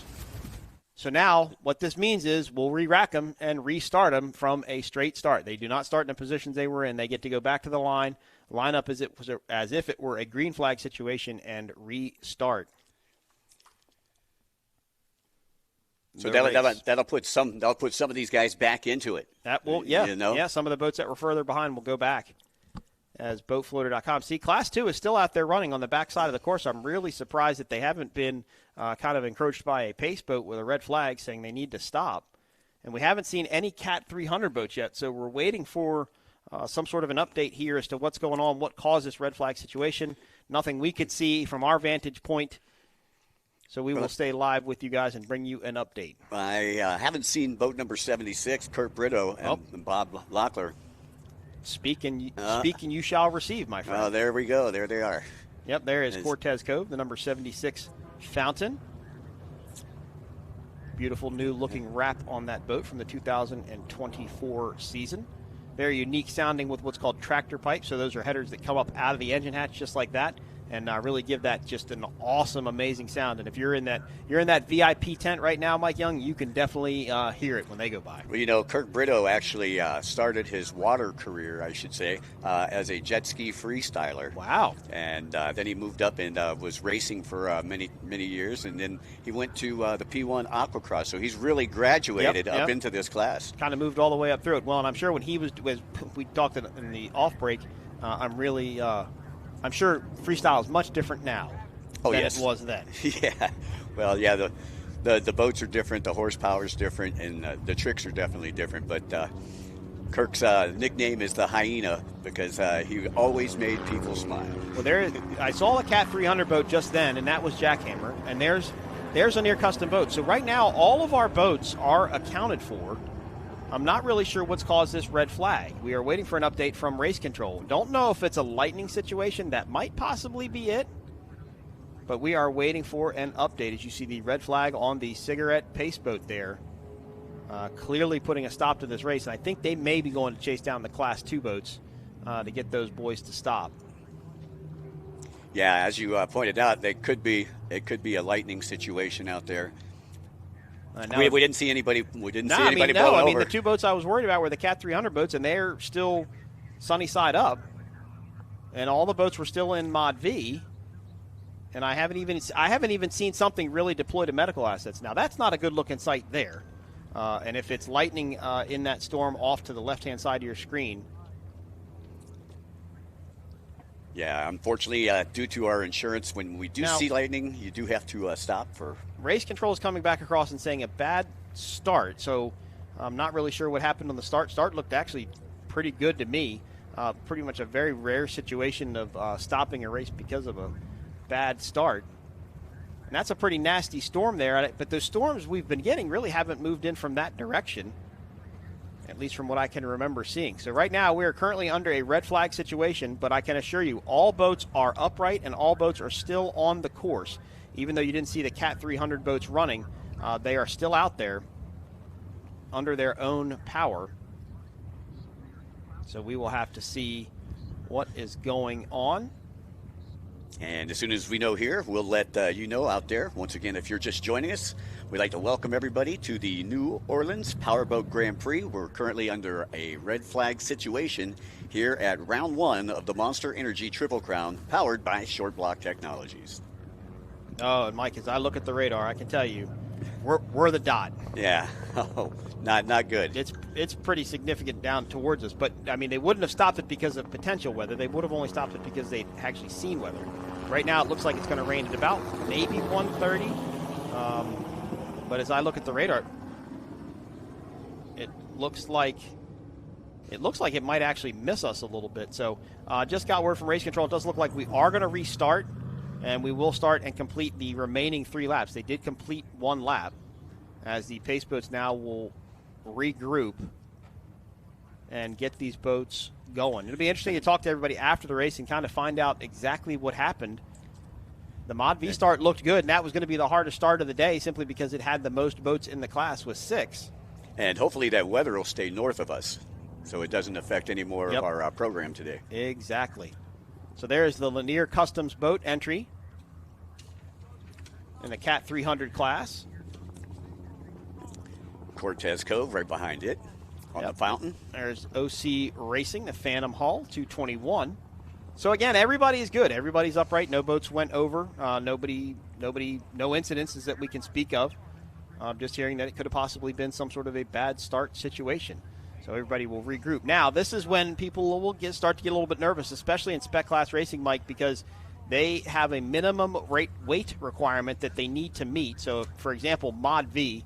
ModVs are step bottom hulls. So if it has 1 step or 2-step, twin steps as we call it, they have to weigh a minimum of 4,750 pounds when they come out of the water. There is a scale on the crane, and when they pick the boat up, they'll get the weight off of it. If they're under that weight, they receive a penalty. If they have 3 steps or more, then they have to weigh a minimum of 5,000 pounds. The concern is that you're now burning off fuel that you did not account for.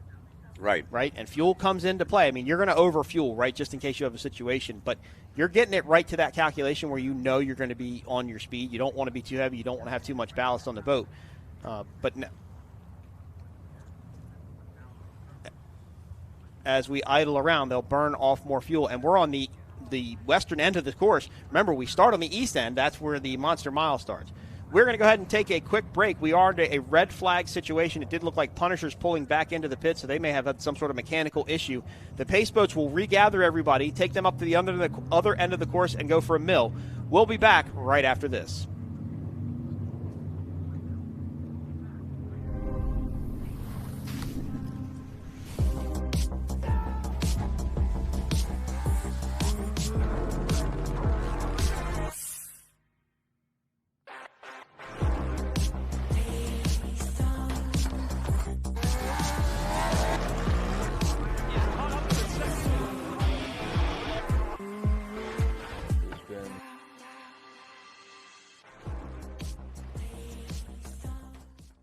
It takes your breath away. That's how you can tell. You found the perfect landing spot.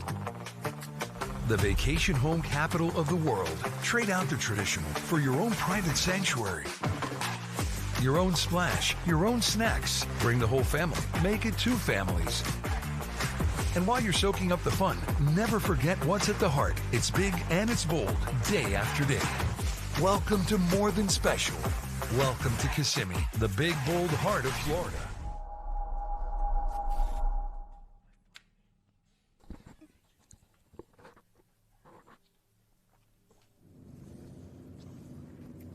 Welcome back to New Orleans, Lake Pontchartrain, the first round of the Monster Energy Triple Crown Series. We're in the second race of the day. And not without its drama. In the beginning, Mikey Young, Mike Yawoski, your commentators for the event. We had a great start. It was a good battle there, but they barely completed 1 lap before a red flag was thrown and the race was stopped. We were concerned that there may have been a boat over somewhere on the course that we couldn't see, but that wasn't the case. All the boats are upright and everybody's running. We think Punisher may have gone back in with a mechanical issue, but now we're headed back up to the milling area and we'll restart. ModV, SuperV, Bracket 200, and Cat 300 here in Louisiana. Yeah, what a tough break there for Punisher. Having to come in after getting a decent start. They were out there, and Not quite sure what happened, but like you say, it had to be something mechanical. Otherwise, they would be out there. Now, the tricky part about this, not the tricky part, but what happens now is they will line up as they did when the race started. So El Bandito Tequila was on the pole. I believe it was Relentless in second. North Myrtle Beach RV and Resort are going to stay where they are, and R&S Racing is going to be on the outside. And I don't think they'll take them down to a mill. I think they're going to do a running start, so they'll probably take them the whole way around this turn. And then when they get on that monster mile headed westbound, they will drop the green flag, and we will go racing again, restarting the ModV group. And that was a good race there in the beginning. I didn't see Sunprint, or I didn't see Boat Floater in this group as we came back around. So not sure what happened to the Caldwells. Maybe they're in a rooster tail and I just can't see them. But that's El Bandito Tequila. There's Boat Floater. Okay, they were just way out in front of this group. So there's Boat Floater. So El Bandito Tequila, Boat Floater, North Myrtle Beach RV Resort, Relentless, and RNS. And North All right, yellow flag. So yellow flag, what that means is they've got to start getting lined up.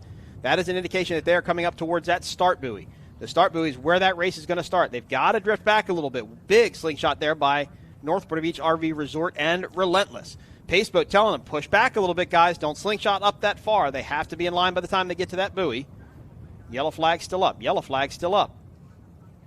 Come on, boys. Let's go racing here as we get ready to restart ModV. Now this group is starting to catch up a little bit. That is Boat Floater and El Bandito Tequila. I'm sorry, Boat Floater's going to have the pole.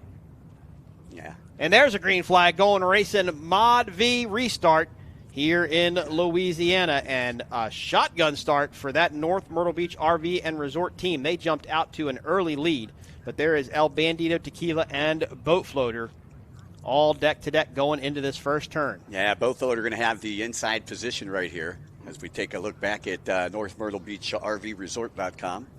Easy to pick out in the red boat, and we are on the Monster Mile. Yes, we are headed towards the Causeway Bridge, and you're exactly right, Mike. BoatFloater.com, who was really not in this mix on the first lap of the race, is now up in it, and they're going to control that inside lane, and they've got a lot of speed. Look at that boat run. That is actually probably the oldest boat in the fleet right now. It's BoatFloater.com. That is an Extreme hull, but it is Gen 1 of the Extreme hull. El Bandito Tequila is what I call Gen 2, and then North Myrtle Beach RV and Resort, the red boat, is going to be Gen 3.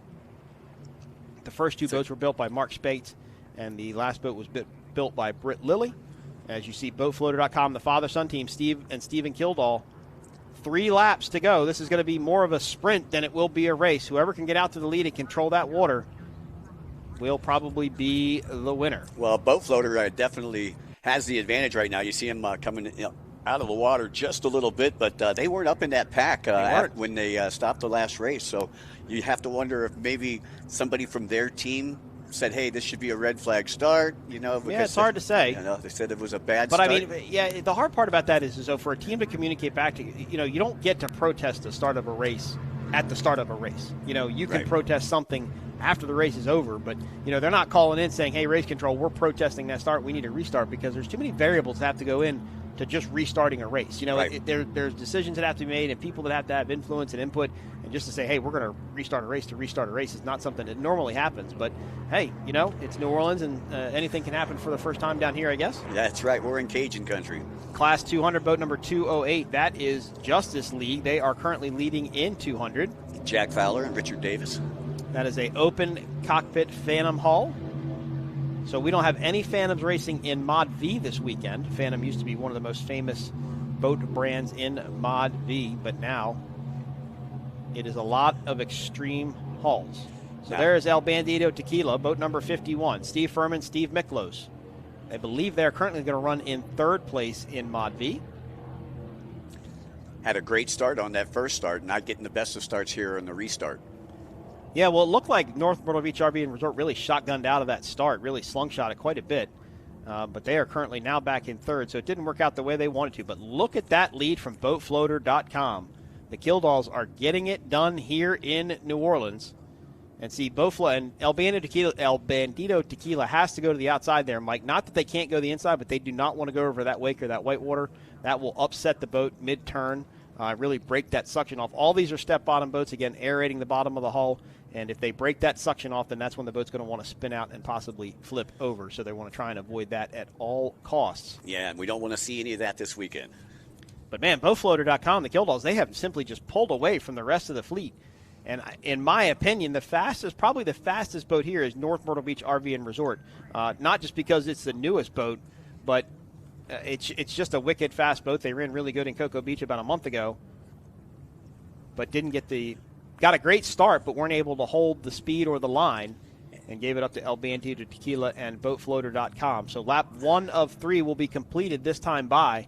And, wow, look at that distance now all the way back. Where is? Third place. There's third place there. Man, what a gap between 1, 2, and 3.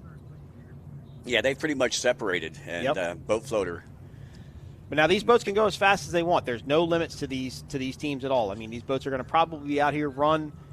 I'd give them really probably low 90s today, maybe high 80s, but I think low 90s is a pretty comfortable number that you could see. The weather conditions, have changed once again, and it's a lot more choppier than it was this morning. Yeah, the wind has definitely picked up. Kind of hard to tell out of what direction it's coming. It looks like it's coming more offshore, maybe from our VIP tent. There's a look at the beautiful red Extreme hull, Mark Rinda and Kirk Hanna. Beautiful boat. Of course, there's a few of these boats out here now. These newer Extreme hulls are built by Britt Lilly of LSB, Lilly Sport Boats up in Arnold, Maryland. You got Speed Marine has one of them. Oh, and that was a team. I did see a team down there in the middle, Mike, and that was up. Tough break. Wait to get an update on them. But currently, North Myrtle Beach RV and Resort is running in third. El Bandito Tequila is in second. And BoatFloater.com is in first place. Right now, as you pointed out, it's all Team Killdall. Yep. Class 200, that's Justice League in the league. There is OC Racing. They are in second. The Lone SuperV, Cortez Cove Fountain Racing, they are on the outside of this group. It'd be interesting to see if we could go back to the Cat 300 boats, the 2 lone outboards in the fleet. 2 lone outboard catamarans in the fleet nonetheless. That is a new class. Just made its debut last year. Oh, wow, look at this on the inside. Look at that move by OC Racing. They threw it into the inside lane and made the pass and made it stick. I was really nervous there for a minute, thinking that boat was going to maybe spin out because they dove into that corner so hard. But what a turn by OC Racing as they now take the lead. Momentarily, though, I believe, Mike, in Class 2. Well, that was Joseph Oliveri and Billy Gluick.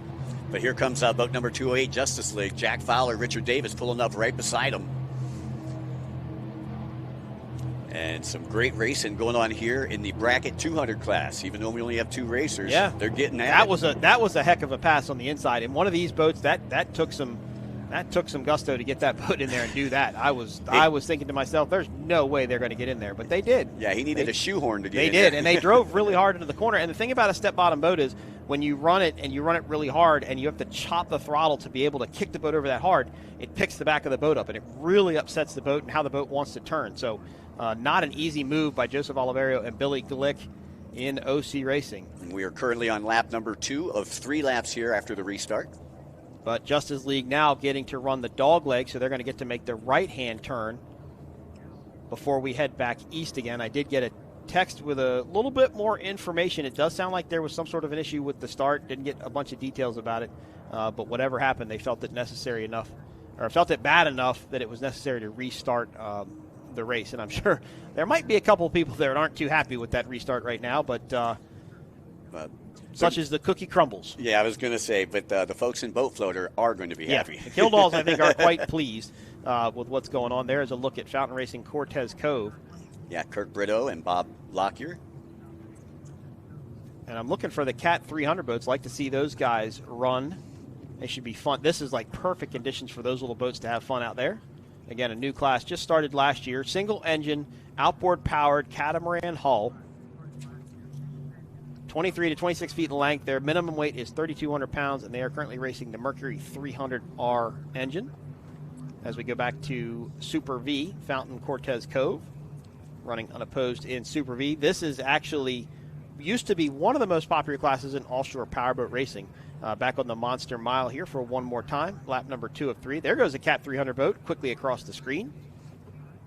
But SuperV used to just be one of the best classes. You used to have Peter Meyer, Billy Glick, Mikasuki Indian Gaming, Instigator. Man, those guys just used to battle deck to deck. Just great sounding boats. It was always just a great race to just have those guys out there. And I know there's a lot of SuperVs out there right now, and we hope that they all start to slowly make a comeback because that really was a fun class. There is BoatFloater.com, boat number 2. They are leading in ModV. Mike Young, the restart worked out in their favor. It definitely worked out in their favor as they work the east side of our track here on Lake Pontchartrain. And one final time down this front straightaway, and I believe they should be seeing the checkered flag. I believe we completed 2. This should be the 3rd lap. It would be great to get that exact shot of one of the other extreme hulls, and you can just see how much different these 3 boats really are between 3 different generations of extreme hulls. But right now, it's the old school girl, BoatFloater.com, getting it done. Steve and Stephen Kildall, the father-son team based out of Sarasota, Florida, as they begin their final lap here in race number 2 of the Monster Energy Triple Crown, round number 1. And it's been an eventful day so far. It has been in Aquacross and in been a little offshore side. A little bit of everything. Yeah, I think so. Weather hold, restart, red flag. Yep. And all of these boats will run again tomorrow, so it's a combined lowest score points event. So first place gets 1 point, second place gets 2 points, so on and so forth. Lowest amount of points at the end of the weekend will win. There is OC Racing, Joseph Oliverio and Billy Glick in that Phantom Hull. Nice looking boat. Got the American flag paint job on the front. This would be a good time to give a shout out to our military services, Army, Navy, Air Force, Marines, Coast Guard, and Space Force. Coast Guard, Space Force. Without the support of our military, we are not able to do things like we do on the weekends, whether it go jet ski racing or boat racing. So thank you to all of our armed forces for keeping us safe, not just here, but abroad. To all of our troops who are deployed and may be watching, thank you for your services overseas. Of course, have to thank all the local municipalities as well, the police departments, fire, EMS. These events couldn't happen without the infrastructure and support that those facilities provide. So thank you to that group as well. Yeah, and we have a huge footprint here at Bonneville Park. We do. And there's a Cat 300 boat. That's Jack Hammer, Ricardo Maldonado, and Connor Langheim. Sorry, Mike, didn't mean to cut you off. Just excited me greatly to see this boat run. This is the first time we're getting to see this boat in competition. Connor Langheim and Ricky Maldonado. Of course, Ricardo Maldonado. Ricardo is of Manatee Marine, based out of Florida, which Connor's mom owns part of Manatee Marine. And they were able to get this boat put back together. There's a really good, cool story behind this boat. I don't remember all of it, and I apologize. But it's good to see this boat get out there. That is a skater canopy that they molded onto the deck, so that's why it kind of looks like it. But, you know, this is a new class. This is really this is the Class 7 of catamarans, if you would, for entry-level racing. It's boat number 22, Jack Hammer. Mini, I believe, is what they were calling it. Yeah, the catamaran hull, 23 to 26 feet in length, a weight of 3,200 pounds, and they're all powered by Mercury Racing 300R engines. All right, back to ModV on the final lap. They enter the Monster Mile one more time. BoatFloater.com continues to lead. El Bandito Tequila in second, and I believe North Myrtle Beach RV and Resort in third. This is Lanier Custom Boats. This is Mike Bethan and Jake Lanier. Now, this is the newest boat in this fleet. It was purpose-built to run this class. Todd DePhillips helped put that boat together. But there is Boat Floater, and there is El Bandito Tequila. And barring an incident from Boat Floater, I think it's going to be their race. Yeah, Boat Floater, again, taking advantage of that restart and able to work their way to the front of the pack. And once they got to the front, they haven't looked back. And this is just a perfect race for these little Cat 300 boats. I mean, this is just great water. You can see they're not getting beat up a lot. They're not getting jarred around a lot, and they're able to keep the boat in the water. Maybe not as exciting for the throttle man as they would like it to be. They'd probably like a little more air time or hang time. But a good race for these boats making their debut here at the Monster Energy Triple Crown event. And here comes Boat Floater. So they're going to run back up towards the dog leg. And the start-finish boat and get the checkered flag. Now, let's just, Race Control told us, Mike, that they were going to run 3 laps, and let's hope that the teams accounted for that when they pulled off. You know, if they didn't think they completed a lap, they may go out and run 1 extra. but it did look like Boat Floater, yep, they're pulling in, so they know they only had to run 3 laps. So boatfloater.com, your unofficial winner in ModV, El Bandito Tequila in second. I believe that should put North Myrtle Beach RV and Resort in third, RNS Racing in fourth.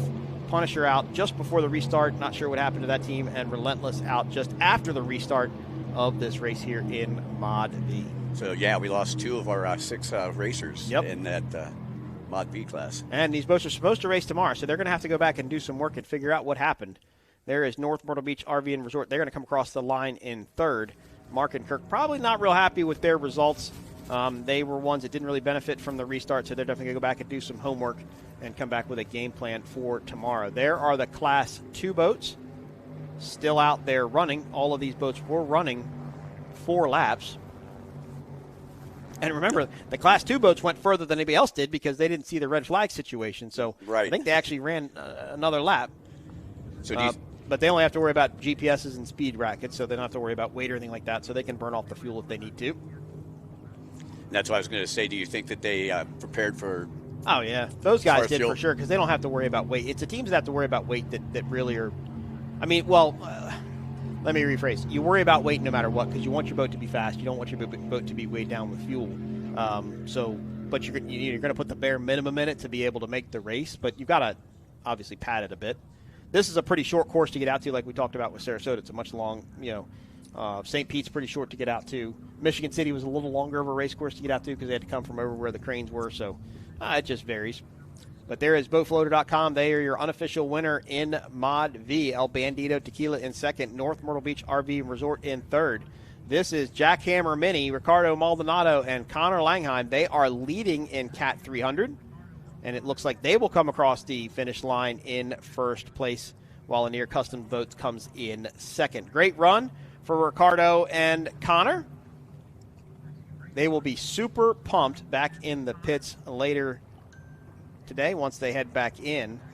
And, of course, if you recognize the name Jackhammer, that was a dominating Superstock team with Connor's father, Reese Langheim, and Ricky Maldonado ran that boat for many years and won national and world championships. So his son kind of picking up right where his father left off in Cat 300 with unofficially taking the win here in the first round of the Monster Energy Triple Crown. This event powered by Monster Energy, the official title partner of P1 Offshore Triple Crown, presented by Harvey Gulf International Marine, leaders in offshore sustainability and innovation, and proudly supported by Progressive Insurance, protecting what moves you.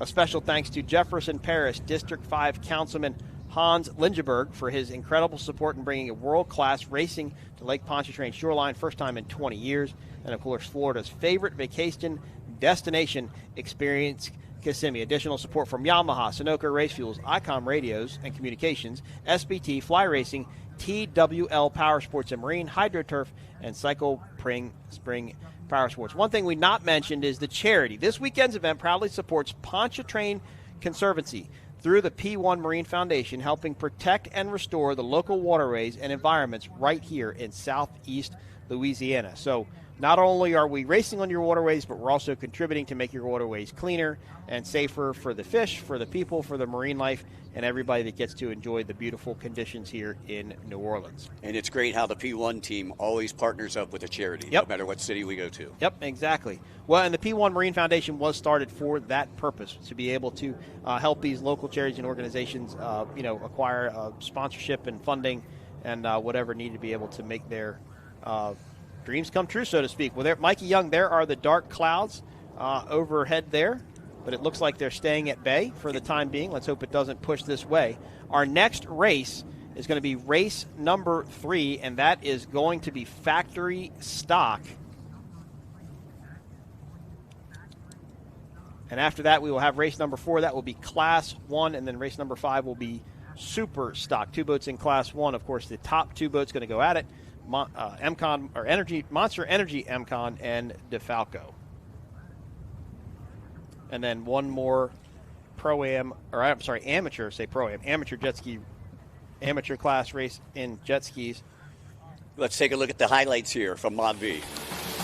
There was some drama in this race as we got under one start and supposed to jump out to the early lead. North Myrtle Beach RV Resort, relentless, all good starts, and then we went to a red flag situation. And when we restarted, Mike Young, it was a different story altogether.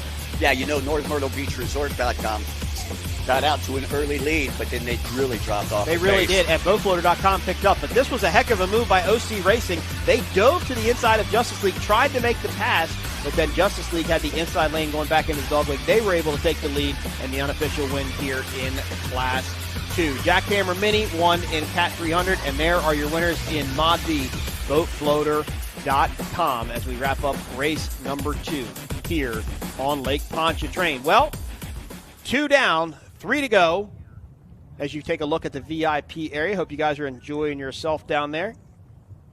Getting a nice Monster Energy beverage and some food. Be sure to enjoy your day down there. Go to P1 Offshore. You can still buy VIP tickets for tomorrow's event. I am Mike Yawoski for Mikey Young. We're going to take a short break. The helicopter's going to refuel. We'll be back right after this.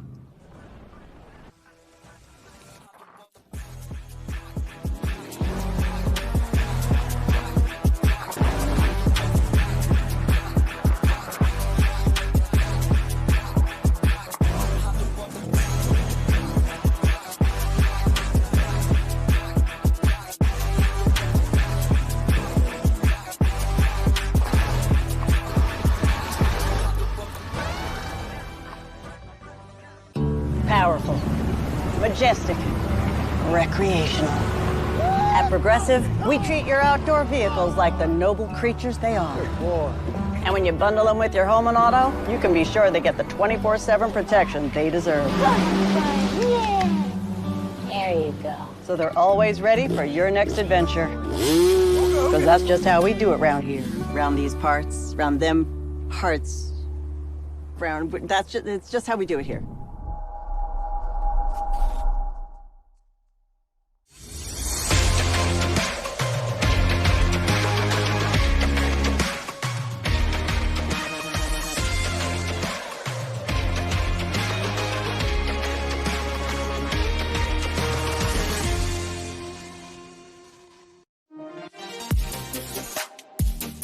Hey everybody, it's time to go racing. Welcome to the APBA National Championship. It's all part of the Powerboat P1 USA Series.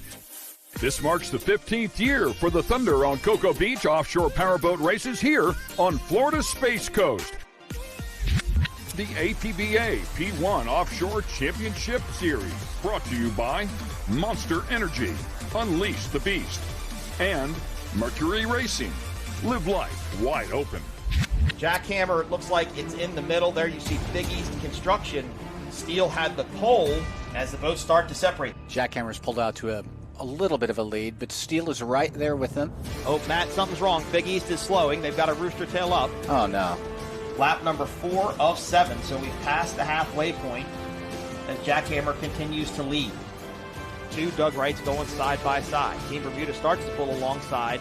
S42 Jackhammer should get the checkered flag. Congratulations to the top 3 in Superstock. Jackhammer, your winner. North Wing Offshore and Team Allen Lawn Care and Landscaping round out the top 3. Now it's time for the bracket classes. That looks like maybe a green flag, and we might be going racing. We are! Right now, we've got a deck-to-deck battle in Class 5, though. Wow. Rum Runners on the outside. That's Ivy Racing, then Farnsworth, then X Insurance. Here, look at this. X Insurance, TFR, Golf and Gator, early lead. Here is Class 7. Look at the single-engine V-bottom. What a great class this is. Have so much fun watching this group. These are the true heroes of offshore private racing. Yabba Dabba Doo, Matt, definitely having some sort of a problem. They've slowed way off the pace. They are now getting put down by Rum Runner. This will put Rum Runner in third. Oh, what's going on here? Something Jackhammer happened. has slowed tremendously. They are under their own power, and they are upright.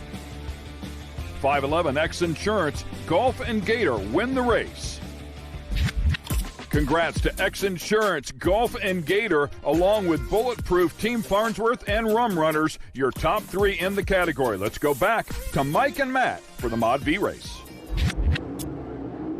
This is ModV, that's El Banditos, X Insurance.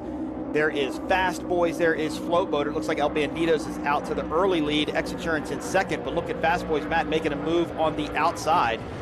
What a start by El Banditos. Matt picking right up where they left off from Marathon. Oh, yeah. I mean, they were the 2023 national champions and 2023 world champions. I think it was the tequila. They added the tequila sponsor, and it seems like that helped. Matt, look at that run, though, on the outside by X Insurance Safe Cash with El Banditos. They were about a rooster tail length, maybe 2 rooster tail lengths behind, and now they're going to be on the outside. They will have the inside lane going into the dog leg, though.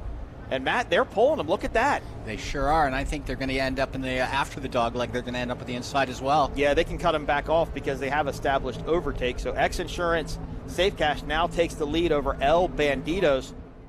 OC Racing continues to lead in Class 2 over Team Woody. 2 Conch Charters out a few laps ago. Oh, hello. Big hop there in the corner. Both They're going of to be running with that swell. The extreme way on the outside. JJ and Nick trying to carry more speed around that corner, and it might pay off if Forrest and Ken can square this corner up.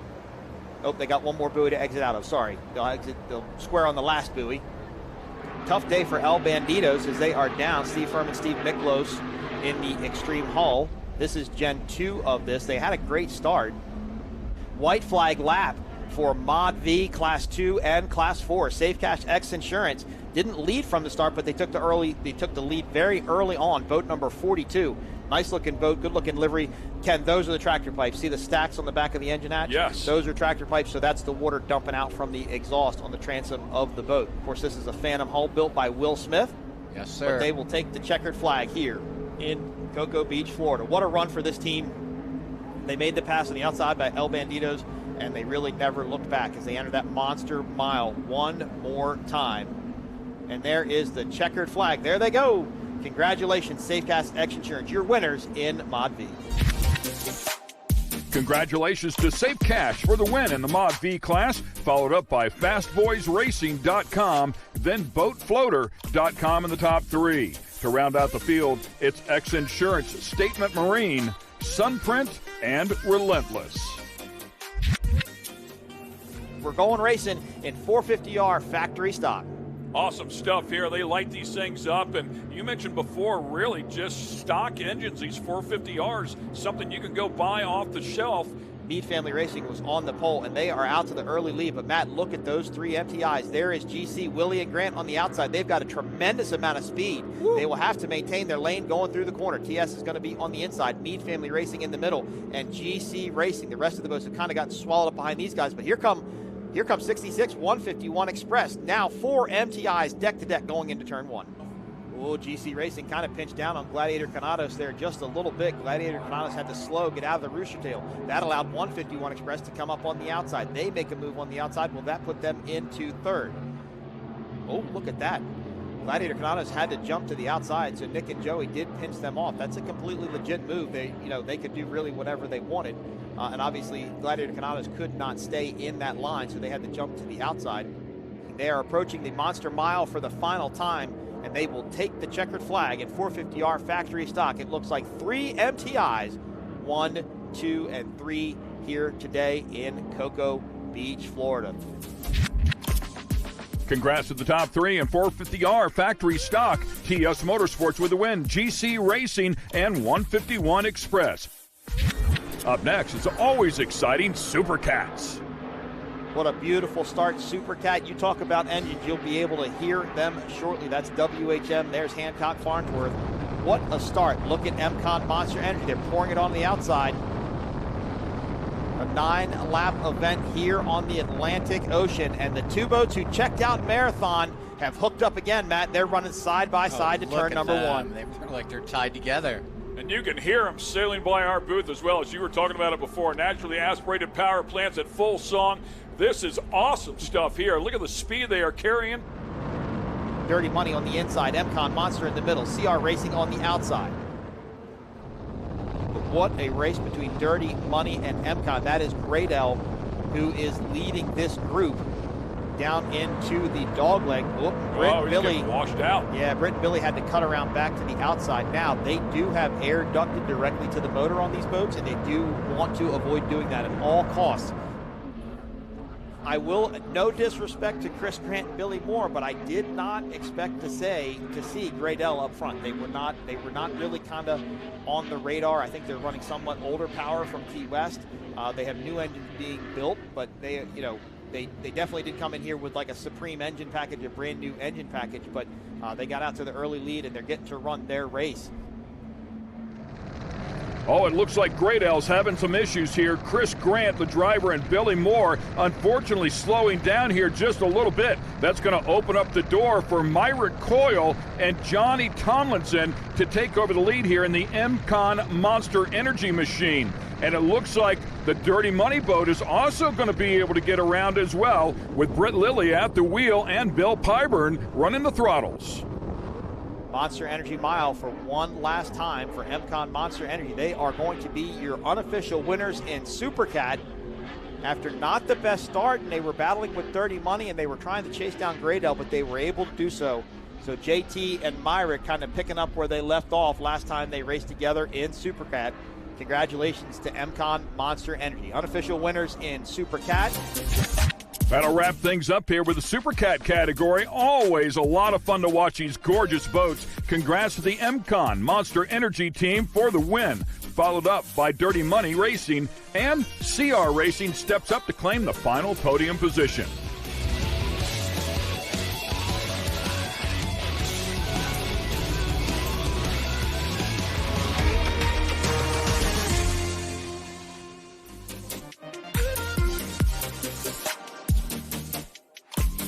Welcome to round 2 of the APBA P1 Offshore National Championship.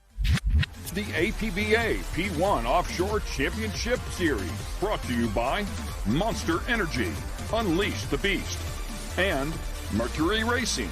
Live life wide open. I'm Ken Stout. Pleasure to have you with us here for the APBA National Championship Series, all part of the Powerboat P1 USA Series. Green flag flying, everybody stands on the throttle. That's what I was talking about right there, or I should say pushes the throttle down. Twins out here, you can see on all the boats, the twin 300 Mercuries, and 4 of them lined up there side by side as they go down to navigate through turn number 1. A long arching left-hander here, but as we talked about, a good bit tighter than what we had at Cocoa Beach. Oh, the S01, the S2 Powerboats team of Sean Connor and Sean Torrente have lost power, certainly slowed down with the mechanical, the reigning champions in the category. Another good look here at the Celsius boat, now definitely up on plane. Look at that entire boat, nearly the entire boat out of the water. Wow, that thing looks great, man, packing plenty of air. Great battle going on here between the S55 and the S24. I love the name of the S55. Mom ain't happy. It's Ryan Williams and Scott Bloomberg doing the driving, leading that group of 3 right there. That is the S21 Performance Boat Center. Fast diesel fuel systems by Myrick Coyle and Rusty Williams. And then look at this battle here as Team Allen Lawn Care is able to drive by the Atlas. Inside of the boat for Team Allen Lawn Care and Landscaping is Randy Keys and Bill Allen. That is the reigning champs. We saw them early in the race having some sort of mechanical, but that is the reigning champs right there in the Powerboats machine, the Allied sponsored machine, driving by the S14. Checkered flag is going to fly here. And the Celsius team doing an incredibly good job. Boat number S43. Chris Hopgood and Jay Muller put one together here at Lake of the Ozarks. Great effort right there. Jackhammer as well with a solid effort after their win at Cocoa Beach will come across here in second. All right, we're far from done. How about the bracket classes? 500, 600, and 700 all ready to rip here at the Lake of the Ozarks. These 2 boats are battling hard inside of the 500 class. It's the 511 X Insurance boat, JJ Turk and Nick Buis. Also inside of that boat, right alongside them, was the 522 Rum Runners boat. Then we take a look at that X Insurance boat. JJ Turk inside of that one with the X Insurance helicopter right overhead in that open cockpit. There's a good look at the 602. That is Jimmy Wessel and Robert Goodwin. The 600 class only allowed to go 70 miles per hour. The 500 class, 75 miles per hour. And the 700 class, which is also out here, their max speed is 60 miles per hour. And it's time to go ModV racing. That is the father and son team right there on the BoatFloater.com team. Boat number 2 of Stephen and Steve Caldwell. Take a look at how close they are out there. Plenty of power inside of these boats. They are inboards, fully enclosed canopies, as you can see there. But Merc Racing 525s, plenty of horsepower here to get these things up to speed. Great battle going on right here. Look at this stuff, man. Side by side. The boat floater on the inside gets a nice run off of the turn. The X Insurance backed machine on the outside, watching the boat floater team drive by. The X Insurance helicopter right over the top. A bird's eye view of that one. Here comes the X Insurance boat back, building up some steam, starting to stretch the legs out on that one. An incredibly tight battle here. Of course, inside the BoatFloater.com machine, we saw Stephen and Steve doing their jobs in there as best they possibly can, and certainly a tough competitor here. Looks like the X Insurance boat is going to get the lead here for now. JJ Turk and Nick Weiss doing an incredibly good job here as they've gotten that thing to settle down. A nice job of negotiating that left-hander. There is a right-hander here on the course, as we talked about at the top of the show, that dog leg, if you will. The X Insurance boat, Statement Marine, is going to jump up to number 1 in the points with a win here today. Good look at the finish here. Congratulations to the 74 boat. JJ Turk and Nick Weiss having a great run out here at Lake of the Ozarks. Time now for the 450R factory stock class. This is such an awesome class. Love these boats. They are incredible. A pair of 450Rs on the back of these things. No custom boats allowed here. These are it's basically a spec class. And look at these boats, 3 wide right here. That is the GC machine down there on the inside. GC Racings, we talked about before, boat number 32, the Montlick boat on the outside, boat number 40 around the outside, carrying a lot of speed. And in the middle was the Meade family racing machine of Caleb Meade and Sean Torrente. Yeah, Sean Torrente driving a couple different classes, certainly not uncommon out here. As we watch these boats start to settle in right now. The Montlick boat definitely on their game. Checkered flag is out. It looks like the Montlick injury attorneys and Doug Wright are going to get it done here today. The Meade family racing boat and Go Racing team all on top of the podium. Okay, it's time for the SuperCats as they come out here. We're going to take you on board with the MCon Monster Energy machine. Myrick Coyle's been very, very busy here today. I believe the 3rd class he's driven in here today, including the Class 1 class, but he's sitting alongside legendary Johnny Tomlinson, who he's been with pretty much his entire career. They throw the green flag. The Dirty Money boat pushes the throttles down, and wow, there goes the Roland Transport boat as well. Both really off to a great start here. The Roland Transport boat, SV Offshore, driven by Matt Jaminski and Vinny Diorio. Of course, the Dirty Money Racing Powerhouse Recycling boat is Britt Lilly, another legendary driver, and Bill Pyburn, both rarely capable of getting it done as you take a look at Myrick Coyle doing the driving duties there. How about the 69 boat, Horsepower Mafia, that white boat on the outside making a big charge right now. As once again we go back on board with the MCon Monster Energy machine. Johnny Tomlinson on the throttles there. Looks like they might eat a little bit of roost here. The MCon Monster Energy boat, of course, the reigning champions from 2023. The Great L boat, CG Grant Racing, number 54, finished up 2nd in the points 1 year ago. The MCon Monster Energy boat comes in here with back-to-back wins to kick off the 2024 season, both at Marathon and Cocoa Beach.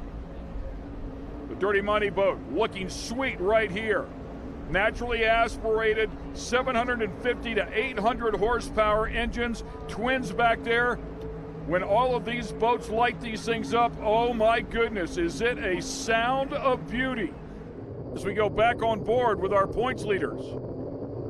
212 point total coming into this event. A little over 40 points is the spread between them and Dirty Money. Dirty Money looking to close that gap up here today. Rooster tails from all the boats back behind them, but Dirty Money is setting the pace as we throw down at Lake of the Ozarks with the APBA National Championship, part of the Powerboat P1 USA Series. Looking out over the bow of this beautiful MCon Monster Energy Cat. These things are big, 34 to 42 foot in length, and absolutely stunning when you get up close to them. Nice, look at the WHM Motorsports machine. Finished up second in marathon, stumbled a little bit at Cocoa Beach. Comes in here third in the points though. That boat just planted right there. Exactly how you'd like to see one, chiming just a bit left and right. Checkered flag flies. And it looks like Dirty Money is going to bring home their first win of the 2024 season. Solid effort out of those guys. A very, very good start right at the very beginning.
Powerful, majestic, recreational. At Progressive, we treat your outdoor vehicles like the noble creatures they are. And when you bundle them with your home and auto, you can be sure they get the 24/7 protection they deserve. Yeah. There you go. So they're always ready for your next adventure. Because that's just how we do it around here. Around these parts, around them parts. It's just how we do it here.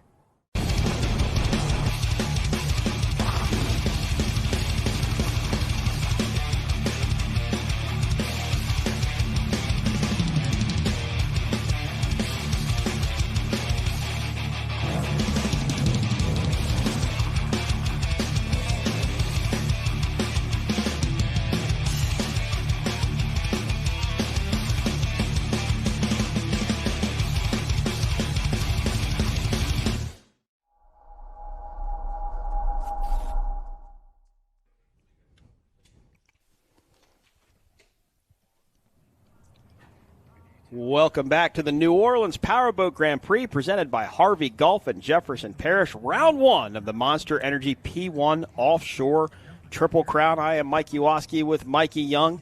We are getting ready to go racing in factory stock. Again, Mike, it looks like the weather's changed because now it's flattened out a little bit out there.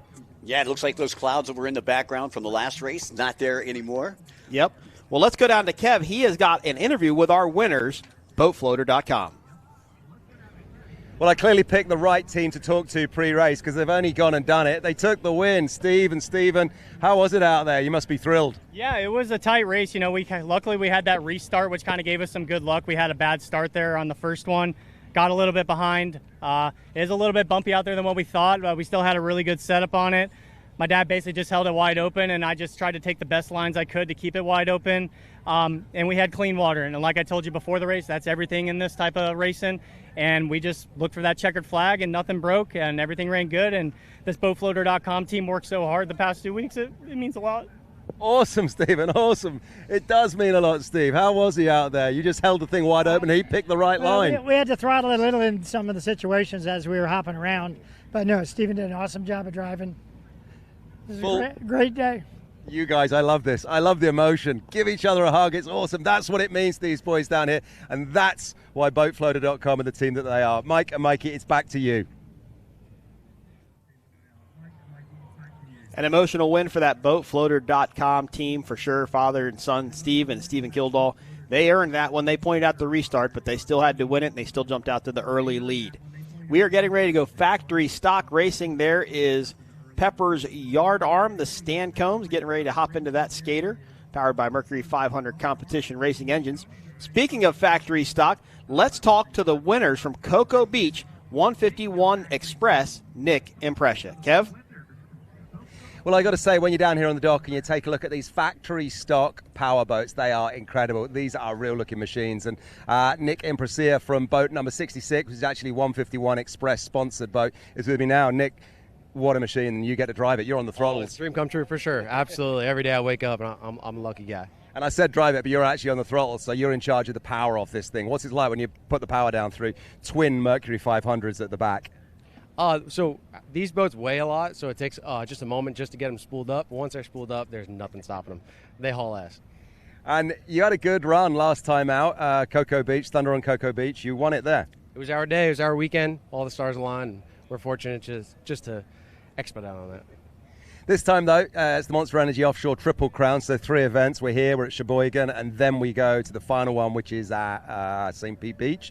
Putting myself on the spot there, but looking good then for the Triple Crown. Going to be at all of them and hoping to take the championship? Going in confident. What we're really happy about is those are the best venues on the map. They really are. We like every city a lot. Sheboygan's amazing. Yeah. This city welcomed us. Some really cool people around. Cool places to see. Cool place to eat. Yeah. Good eats around here, for sure. And we like to eat. But no, this course is really, really technical. It's really difficult on the driver as well as the throttleman. But we're looking pretty confident. We feel good. Setup's pretty dialed in. We'll see what we got. It's cool that we got 2 chances. So we race today, full race today, 8 laps, full race tomorrow, 8 laps. Hopefully we'll be able to learn something today and make it perfect tomorrow. Yeah, and in your class it's really competitive. I think 5 or 6 boats running in factory stock. So who you expected to give you a problem this weekend, or who you expected to be chasing? Giovanni and Montlick, they're always going to be there. They're fast. They're always going to be there. Canados, they drive hard. They drive harder than probably anybody else in the course, in the fleet. So I know they're going to be sneaking up on the inside every chance they got. We got pole position, so we're looking pretty confident. Well, Nick, very best of luck out there on the water. Let's see what you can go and do. Thank you, guys. You guys make it possible for us, and we appreciate it. Thank you. Nick Imprescia of the 151 Express team, your winner at Thunder on Cocoa Beach, the first round of the APBA National Championship Series. But all eyes are on the Monster Energy Triple Crown coming to you at our first race of the series here in New Orleans. Mike Kowalski, Mike Young, tell you what, these factory stock boats are going to be a lot of fun to watch. This used to be the 450R class. Now they've all moved up to the 500s. Well, it looks like one of our largest classes here of the weekend, so that's exciting in itself. And down there on the 151 Express, that'll be boat number 66, Ian Morgan and Nick Imprescia, who you just saw. We've got Montlick and injury attorneys. They'll be on boat number 40 with Logan Aiden and Giovanni Carpatella. Alan Al will be on boat number 22 with Roberto Lopiano and Alfredo Amato. Yard Arm will be on boat number 2.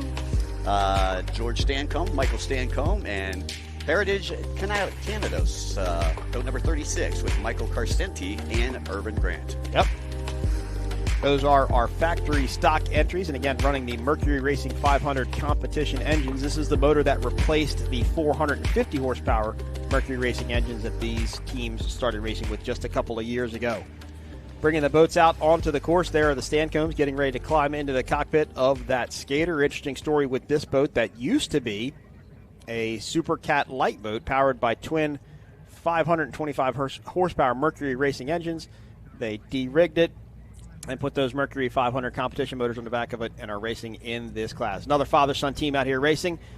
Mike Young, one more time. Let's look at the course.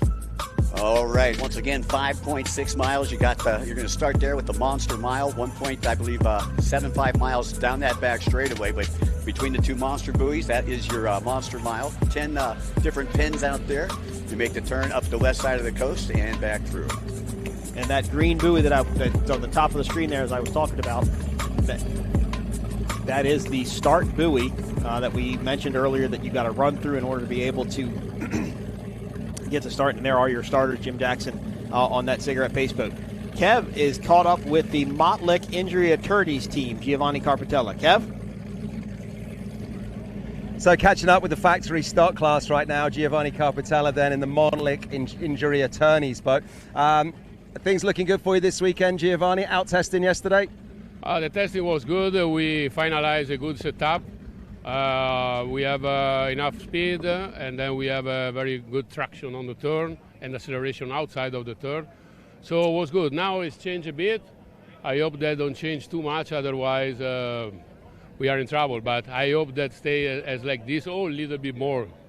Yeah, I mean, standing down here on the dock, you can feel the wind, so presumably out there offshore it's going to pick up a bit more, maybe a bit more than yesterday. Yeah, of course, because here is a really shallow water. It's not big water, not very deep, so the choppy coming up very quickly, but it coming down also very quickly. And in your class factory stock, a lot of good-looking boats, a lot of fast guys who you're expecting to be going gunnel to gunnel with. Yeah, there is a lot of boat fast, including the other Italian boat, the 151. All the boat is fast. All the driver is experienced driver, so it's a good fight today. Giovanni, have a great fight, and thanks for talking to us. Mikey, that's what it's looking like down here then in the progressive launch zone.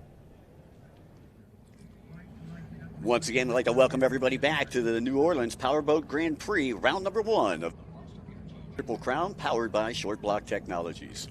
There is Ian Morgan and Nick Imprescia in 151 Express, headed out in that beautiful MTI. Now, believe it or not, that is a 4-seater boat. There is a back seat in that boat. And the thing about this 500 factory stock class powered by Mercury Racing 500 engines is these have to be production-built boat. And what that means is it has to come off of a production mold. It cannot be a one-off type built hull. It has to be something that the general public can go out and buy. For example, the MTI you just saw, there's about 2 or 3 pleasure boats built in that exact setup that run around out of like Lake of the Ozarks, Missouri, at a Performance Boat Center. And that's the rule. They have to be a production-built hull. It cannot be anything special. It cannot be anything one-off built. Again, something that anybody could go buy tomorrow. Mostly Doug Wright's running here In Louisiana, we've got one MTI, Mottlick Injury Attorneys, Logan Aiden and Giovanni Carpatella. I personally think this is probably going to be the boat to beat without a doubt. They're probably the fastest team out there. However, 151 Express, the young guns as we call them, got it done in Cocoa Beach, and we're able to put that MTI on the top spot of the podium. Well, I see Montlick also has Liquid Molly as a sponsor, and Liquid Molly is down there in the pits with us this weekend. Yep. I believe they hooked up with a couple of Aquacross teams as well. Yes, they have.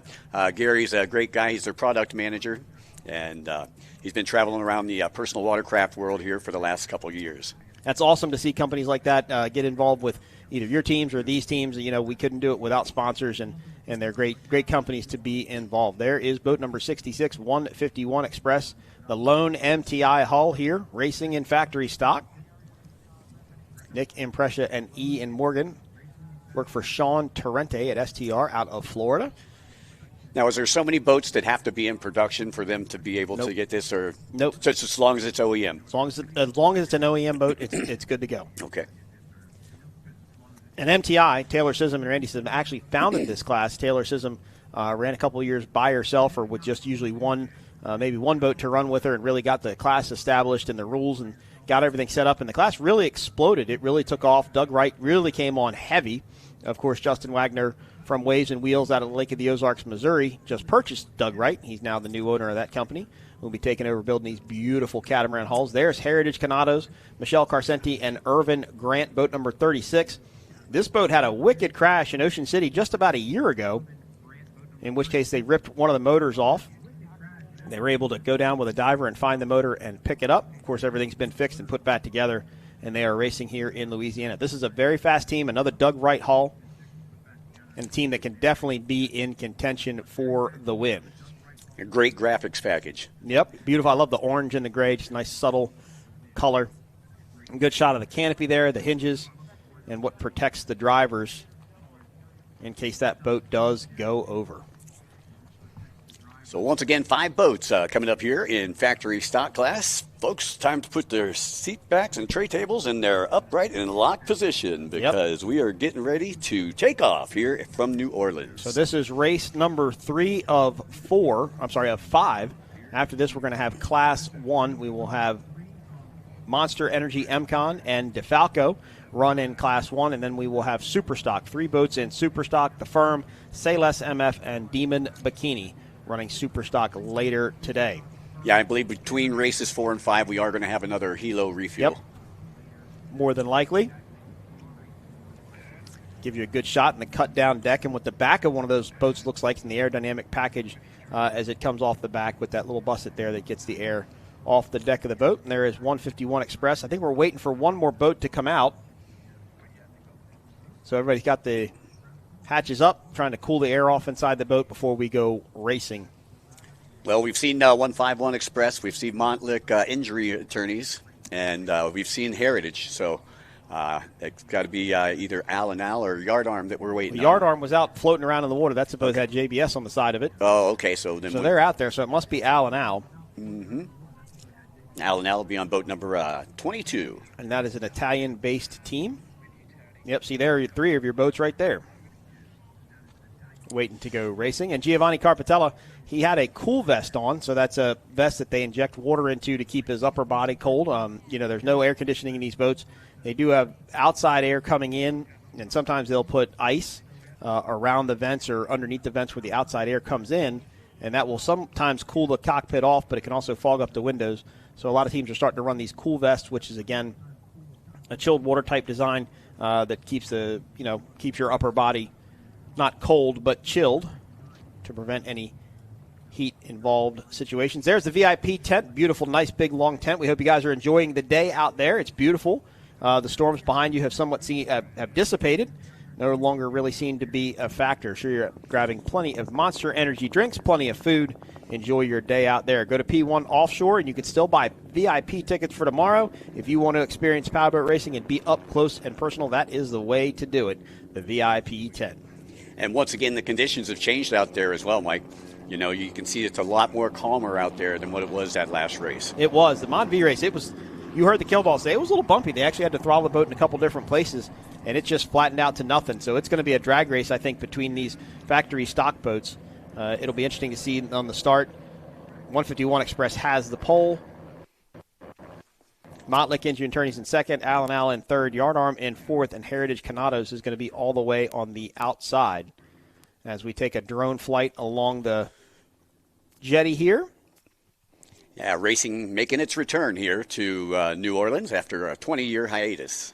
And Nick and Pressure brought up a good point. Good eats, and he is exactly right. Some of the food around here, true Cajun-style food, if you want some crawfish or some crawfish tails, anything like that, this is the place to get it.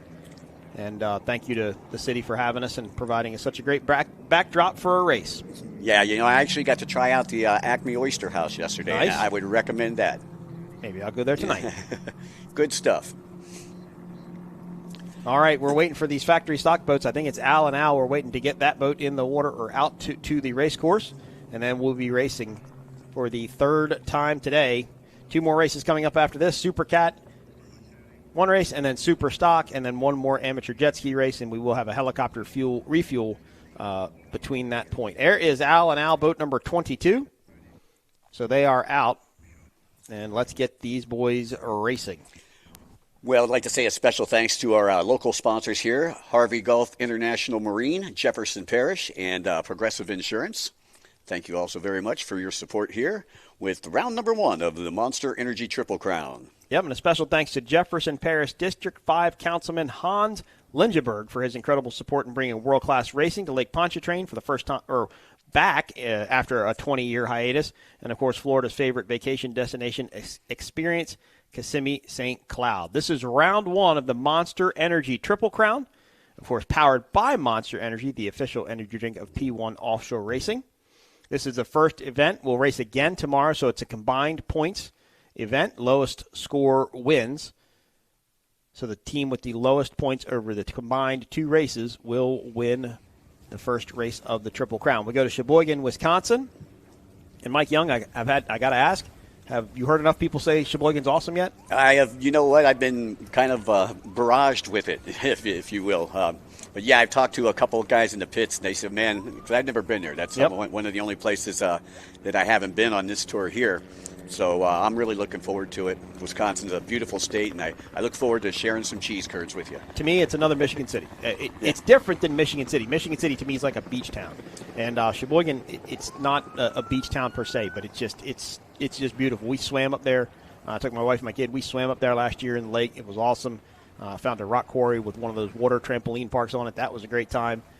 They do a block party downtown. Fans are all into it. Really is a good time. Started off as the Mercury Racing Midwest Challenge because Mercury Racing is about 45 minutes from there. And, at the time only had Class 1, factory stock, and maybe Superstock were up there for that race. And then they had the F1 tunnel boats. And then the next year they opened it up to all the racers going, and everybody was just so tickled that they got to go and up there and enjoy it. Such a beautiful place. So looking forward to going back again. That's in early August. And then St. Petersburg, Florida. And what else can you say about St. Pete? Actually watched the IndyCar race a couple of months ago in St. Pete and was like, wow, I walk across that corner going to race sites. Right, yeah. They bring that IndyCar race there every year. They race right on that airport that's right south of where we are. They race right there at that airport and then, back in front of the hotel and around the soccer stadium and stuff. So really cool place to walk around in St. Pete. And we'll be out, of course, on the pier. Got a great entertainment district as well. Yes, they do. Good restaurants there to eat also. There is JBS, Yard Arm Marine Products. That is the Peppers team, but flying the JBS banner. Of course, anybody that recognizes JBS, that's Jeff Stevenson. And JBS is going to run the Extreme class, getting their new skater wrapped up. I believe I read something or heard something that it's actually was going to get started this week. Their engines are in. Look forward to seeing that boat come out. Of course, JBS ran an MTI for the past couple of years in Extreme. Will now run the skater. And that is the oldest boat in the fleet. Of course, as I said, a Mercury race. It used to be a SuperCat Light, powered by Mercury Racing 525 horsepower engines. That class has since dissipated. That boat sat for a few years. And then Michael Stancombe, once this 450 stock class took off and the 500s were coming out, Michael Stancombe decided it was time to put the boat together and come back and racing. So they ripped it all apart, redid the transom, took all the motor mounts and all the rigging for the 525s out, and then put the 500s on it to go racing in this factory stock class. Always good to have George and Michael Stancombe back. So one of the boats you want to watch is the 151 Express, who will be in pole position, but coming off of a win, more importantly. Yeah, and that was a big confidence booster for those guys. They hadn't, if memory serves correct, they hadn't won yet. That was a good race for them. It was a big confidence boost, and I think they're really starting to feel the flow and get in the groove. And now everybody's kind of wondering, are the young guns going to be able to do it again? And you said they're going to have the pole, so they're going to maintain that lane going into the corner. And let's see how that works out for them. All right, not too long here before we get started. This is the factory stock class. It's going to be the same start procedure as before. They're going to have to line up. They will get a green flag by the time they get to that buoy. If they are not all grouped up and ready to go, like right now, Mottlick, Heritage Canados, and I believe Al and Al are way in the back. Yellow flag, that is the symbol to start moving up on that pace boat, start to get in line. The next flag you will see will be green. 8 laps here in factory stock. This will probably be the most exciting race of the weekend, in my opinion. But Class 1 could be kind of fun, too. Boats are starting to tighten up now. Yellow flag still up, waiting to go green flag. Still waiting. I tell you what, that's a little bit longer of a run there between that turn and that start buoy. But I believe that's the green buoy they're going to pass now. And it is! We're going green flag racing. And what a start by Mottlick Injury Attorneys. Logan Aiden and Giovanni Carpatella out to the very early lead. 151 Express giving chase in second. Hard to see behind the Rooster Tails, who is in third and fourth. But what a start by Mottlick Injury Attorneys. Yeah, they just slingshotted themselves right into first place. They did. That was a heck of a jump. They were waiting for that. They knew that green flag was coming, and they staged it perfectly. Now they will be able to come down and pinch the door on 151 Express if they feel the need to do that. So that's Logan and Giovanni out there on Mottlick Injury Attorneys. Yep, and a good shot there shows how flat the Doug Wright is running compared to the MTI. The MTI is set up on the back, and it's carrying the bow just a little bit more. They set it going into the corner. You see the trim come up, or the rooster tails come up a little bit as they slow. And I believe that is JBS yard arm in third. Hard to tell from that vantage point, but Mottlick is your leader. 151 Express in second, and I believe JBS yard arm in third. Joey and Nick are going to try. Nick and Ian are going to try and run to the inside and see if they can cut off Mottlick. But Logan pinches down and takes that line away from him, and it forced 151 Express to jump back outside. And that's exactly what Mottlick wanted to do. They ran a wider line and closed the door on 151 Express. Yeah, that good start really helped them out as they were in second, right there beside the pole. They weren't on that pole position, so they really had to work to get that hole shot. Lap number 1 starting now as we will continue this sweeping turn down here at the bottom, and you should see the yellow buoy for the dogleg coming to your screen any minute. And there it is, so they will point back to that and then turn back right as there is 151 Express currently running second. Don't go out much wider than that because you have to run a line back to the dogleg. Yeah, you don't want to leave that door open. Not by any means. Look at Heritage Canados. They have come up now into third, and I believe that's Al and Al behind them within the rooster tail that you just can't see them. Yep, there they are. That's Al and Al. So I believe it's Heritage Canados in third, 151 Express in second, and Mottlick Injury Attorneys leading in factory stock. Tell me, Mike, how tough is it to, be the recipient of those rooster tails out there? Is it tough to see? It's tough to see for sure, and it's harder on the equipment. I mean, obviously in freshwater it's not nearly as bad, but in saltwater and even brackish water, it just tends to be a little bit harder on the equipment, the electronics. You don't want your engines getting sprayed. You don't want to get water, down in the hull of the boat, possibly cause some sort of a short circuit with your electronics. But this is the battle right now here, though, Mike Young for third. 151 Express is in second, but not by much. They've got JBS yard arm right there, about a rooster tail length behind. And then Heritage Canados is just on the outside of this group, just inside the rooster tail of Peppers. Nope, I'm sorry, a little bit further back. So about a rooster tail length separating second, third, and fourth at this point. So you got Montlick up front, 151 Express in second, Peppers Racing, JBS Racing, Browns Oil Yard Arm in third. Then you got Heritage and Al and Al, 1 through 5 here. Mottlick Injury Attorneys got a great start, jumped out to the early lead. And I really thought that Peppers was going to be able to get up to the inside of 151 Express, but they've lost quite a bit of difference. So they turned really well, but maybe didn't have the acceleration or even really the top-end speed out of the corner to be able to keep up with that MTI. Well, the boats head into the Monster Mile section of the course along the back section, or the southern section here, as we view it from We're probably, so if you look at 151 Express, the MTI, they're probably going to run about 120 out here today.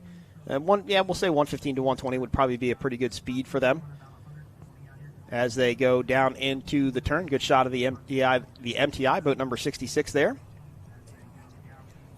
And, Mike, I think Motley Injury Attorneys has really jumped out to an early lead. I don't even see their wake anymore, so they have simply just pulled away from the rest of this factory stock fleet. Yeah, awesome start, and once again, not looking back. That's what you want to do, and they were just able to slingshot that. So, again, as you pointed out, boats that we're watching right now going about 120 mile an hour. Oh, stay on that battle for a second, though. That's going to be the one going into that corner. Something was going to go down there. As we watch Motley Injury Attorney, there's Heritage Canados. Where is the MTI? There is Peppers. Wow, look at that. 151 Express now all the way back to 4th place in less than one turn. Peppers and Heritage Canados has gotten around 151 Express. They got swallowed up in the rooster tails. I thought that might happen. So now it's Heritage Canados in 2nd, Peppers Yardarm in 3rd, 151 Express in 4th, Allen in 5th. Nice pass, smooth and very clean. Yeah. Well, that was kind of what we saw in Class 200 because it looks like to me they stuck it in there pretty tightly. It didn't look like there was a lot of room. But for both boats to get around 151 Express, 151 Express must have gotten the short end of that stick somewhere in there. And it looked like 151 Express was getting pushed wide, but then they crossed over the wake right there. Anytime you got to cross the wake, you got to lift out of it and let that boat set going into the corners. Now they sweep back going into the dogleg. And see what they're doing, Mike, is they don't want to scrub any speed in that dogleg. And look how much further over they're running to the left so they can sweep that yellow buoy and not scrub off any speed. Yeah, it looks like they're all taking that outside line, trying to carry that speed through the turn. Except for Al and Al. They were the only ones that were really trying to run directly to it. Boat number 22, currently running in 5th, Roberto Lopiano and Alfredo Amato. Running in 5th. So that should be 151 Express in front of them. And I really think, Mike, the battle right now might be for 2nd between Heritage Canados and Peppers Yardarm. Once again, lap 2, course 5.6 miles. Is this a comparable course to most of the places that the powerboat races go to? Yeah, it's a little bit different with the dog leg. Usually we have a dog leg, but it's more of a jog than it is really a hard turn. You know, it's just kind of run back in and run back out a little bit. But the way the course is designed, the way the land lays out here on Lake Pontchartrain, it really made the most sense to kind of really give it a sharp turn into that right-hand bend. In Sheboygan, for example, like I said, it's more of just a jog than it is anything else. And look at 151 Express pouring on the speed now on the outside, trying to make a move on Peppers' Yardarm, but Peppers is going to have the inside lane. I keep paying Peppers, I should say JBS, because that's what's on the side of the boat. They're going to have the inside lane, so they'll be able to kind of push the 151 Express team around. But, man, those boats are really close. Side by side, deck to deck going into this turn. Oh, wow. Again, like we talked about a little bit earlier, you really got to have a lot of trust when you're going into a turn. This is even harder because this is a canopy boat, so put your hands up next to your eyes like this and try and look, that's all you can see. Yeah, you got no peripheral. None whatsoever. A lot of these boats, like I know the young guns in 151 Express, they're running cameras, so they've got cameras placed throughout the boat and a big GPS in the middle where they can see what's going on. But this boat, without a doubt, is getting it done once again. Boat number 40, Motley Injury Attorneys, your leader in factory stock. Logan Aiden, Giovanni Carpatella. As we complete lap number 2 of 3, 8 laps all together here. And we'll bring Class 1 next and Superstock after that on the first day of the Monster Energy Triple Crown, coming to you from Louisiana. Once again, we'd like to say a special thanks to Jefferson Parish and wish them a happy 200-year bicentennial. As Montlick goes into lap number 3. Once again, 8 laps here in the factory stock class. Again, canopy catamarans, hulls between 35 and 40 feet in length. All boats, like you pointed out, must come from a production mold. And the maximum tunnel width is 72 inches. Now, there's a reason that they make it a maximum tunnel lift. These boats are designed to compress air. This is the wing of an airplane, essentially, right? And they're designed to compress air down the tunnel to get them more lift and to get them more speed. Well, the wider you make the tunnel, the deeper you make the tunnel, the more air you compress, the faster you're going to be able to go. That's why they say there's a limit on how wide you can make the tunnel, because that kind of regulates the boat. It regulates the class, and it's able to regulate the speed. Yeah, so I imagine if the tunnel was more than 72 inches, it would be a little more stable on the water. And it might be a little bit faster, too, because it's going to pack more air. It's going to lift the boat up just a little bit more. Gotcha. It's obviously much more complicated than that, but that's kind of down to layman's terms. If you want to know why they say, oh, well, why can the tunnel only be so wide? Well, it's because it'll make the boat go faster and change the setup of the boat if it's any wider. So you got Montlick Injury Lawyers still in first place, Heritage in second, and Peppers Racing, JBS Racing, in third. Well, I wonder about what we're seeing on our screen, though, Mike, because that's not 100% accurate. 151 Express was definitely in third because they passed Yard Arm JBS. Remember, right at the Causeway Bridge just a short while ago. So unless they had some sort of a problem, we'll have to see if we can get that information correct. As we go back to the screen. Yeah, because I had 66 in fourth place, because remember they crossed over the Right, weight. yeah. Yeah. That looks like 151 Express there, the boat in the rear of whatever the boat is. I believe that's Yard Arm. Yeah, that's probably Yard Arm JBS and 151 Express. Well, that looks like that might be Al now. This is a really difficult view to see what's going on. But a good shot of the spectator fleet out behind here on Lake Pontchartrain. You get to see the helicopter in tow. All right, so we have gotten confirmation that 151 Express has dropped to 5th place. Not sure what happened there. Definitely a disappointing day for these guys, as they are your winners from Thunder on Cocoa Beach. And now back to 5th place here on Lake Pontchartrain. Catch up with these guys a little bit later to see what happened. And they're currently on lap number 3.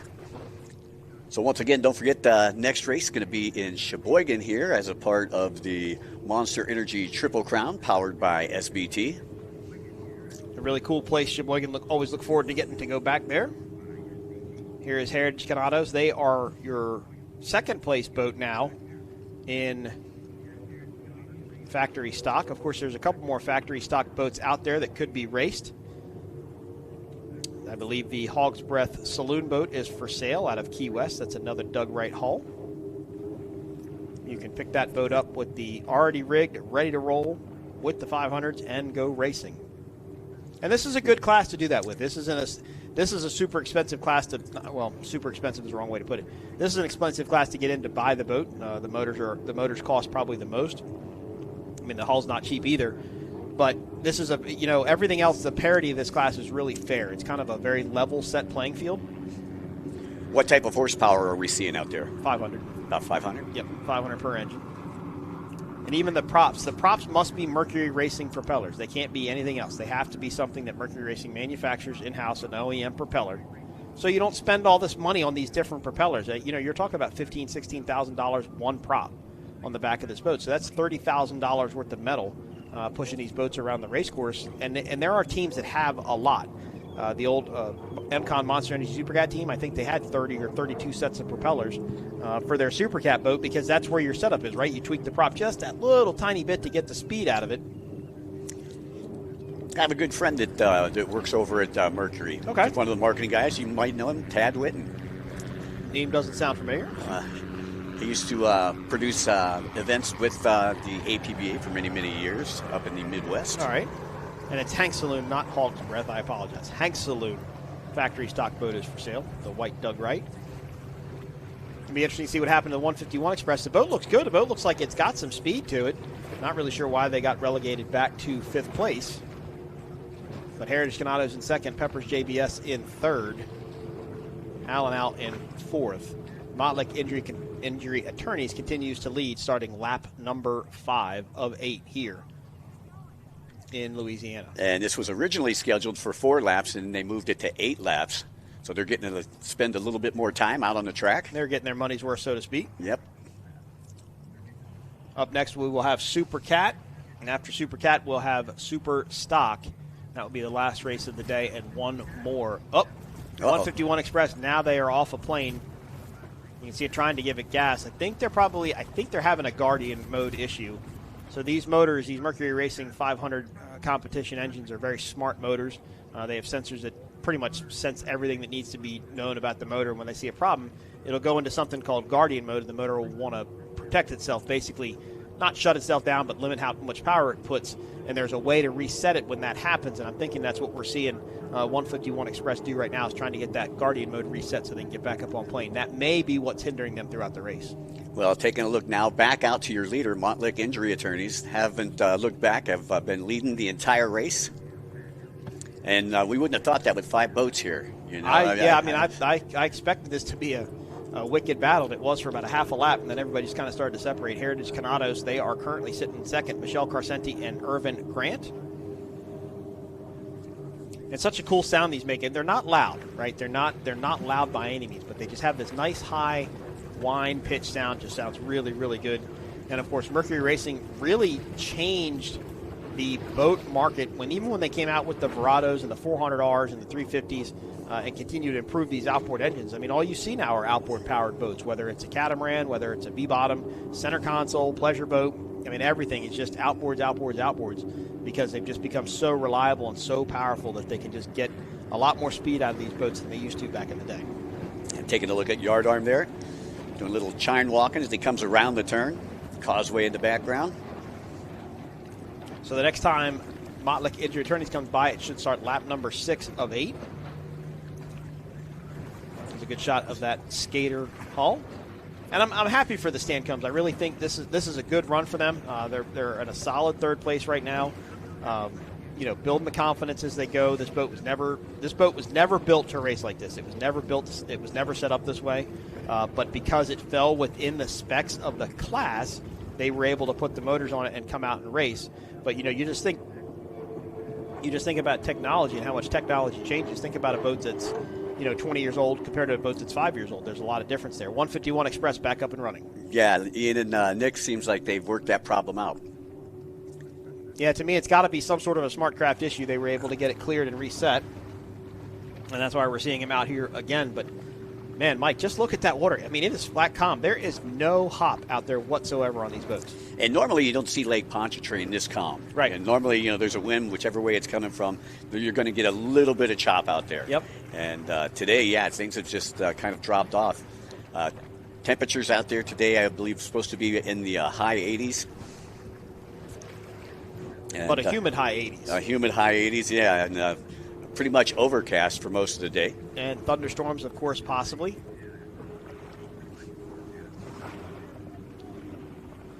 As 151 Express continues to run, and again, I do think it's some sort of a guardian mode issue that took them out. Great shot. They went back all the way. They went back basically from second to fifth very quickly. Well, he got some great shots there from the drone. And great overhead shot.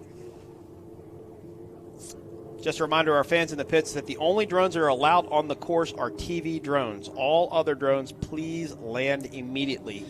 You are endangering our helicopters and our divers by flying your drones over the race course. So if you are not an official TV drone, please land immediately. But great shots from our official TV drone crew. Yeah, the Green Flight drone crew. Yep. And what a race for Montlick Injury Attorneys. Good shot of the course there as they go back into the dogleg. Wow, that dogleg back to that turn, Mike, that's not as far as I thought it was. So that's really a twisty part of the course up there.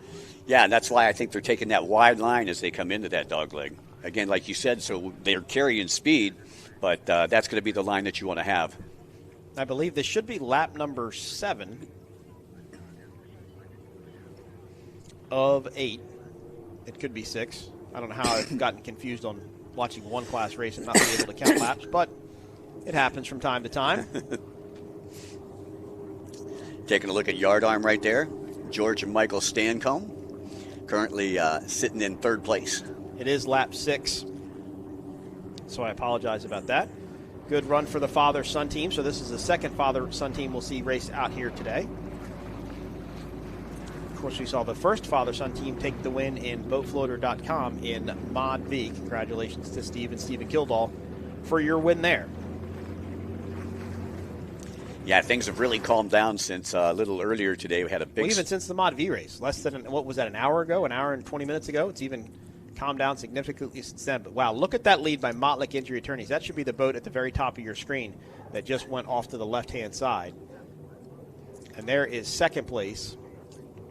So if you wanted to see an example of perfection, I think this could be it as they enter the Monster Mile one more time on lap number 6. Yeah, Mottlick really riding smooth out there. Carving it up like a Thanksgiving Day turkey. If that's how you want to look at it. That's perfect.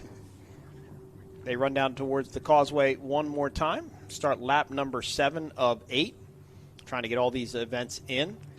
Our day hasn't been without some drama, though. Had a jet ski racer fall off earlier today. Had a restart earlier today. Had some weather come through. Got put on a storm delay. So we've definitely had our fair share of things going down today. Yeah, red flags. Yep. You know, I mean, anything that could happen has pretty much almost happened. Yeah, we won't go quite that far. We'll leave some positivity there. But you're exactly right. If it could happen, it's probably happened in some way, shape, or form today. You get a great shot there from Mottlick Injury Attorneys. Of course, Logan Aiden is a very, very good car racer. I don't remember all of his experience, but it was once said that when he got into the boat, he took to it immediately. A lot of go-kart racing experience, car racing experience. One of the better drivers in the sport is the young Logan Aiden. Sorry. You could see the gap there just a moment ago between first and second place. And it's a big gap. Yeah, it's a big gap. It's probably a 12 to 14 second gap. All right, here is lap number 7 for the factory stock group. So 2 more laps to go. Should get the white flag this time by as they head into that dog leg. I mean, they don't even look like they're really slowing down that much, Mike, when they go into the corners. I mean, they just seem to be carrying a great amount of speed and setting the boat up perfectly through these right and left-hand turns.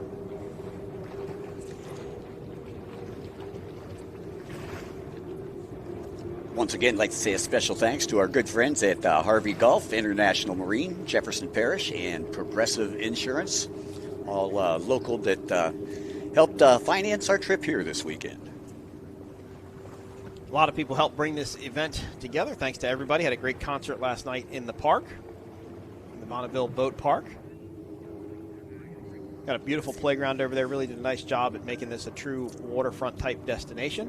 There is Al and Al. They should currently be running in 4th place in factory stock as they start lap number 7 of 8. So again, this team should get the white flag the next time by. Had a great raffle last night, too. Monster raffled off a cooler, a golf bag, and 2 tickets to the VIP. Well, there you go. Hopefully those folks took advantage of it and are out there. You can always go buy your VIP tickets. Go to p1offshore.com and purchase your VIP tickets and come out and watch a race in style and comfort. I'm not saying it's air-conditioned under that tent because I don't think it is, but you've got plenty of food and plenty of Monster Energy drink beverages to keep you nice and cool. Yeah, again, special thanks to Monster Energy Drink, and just like everything that they've done, it looks so professional down there this year. You know, they did a great job with all of the signage. Yep. So if you haven't been to the pits and you're listening in, try to come down here to Bonneville Park and check it out. And that's Michelle and Thomas and all the P1 staff. They're just so well organized. They execute well. They do such a great job. Of course, Ozem and his dad, an integral part of all of this, and P1 just a great staff, very professional, able to come in and just put on a true professional event. So thanks to the entire P1 staff for having us and allowing us to be a part of your team. Here comes Mottlick Injury Attorneys. This should be the white flag lap this time by. They have led since the start, uncontested for the most part.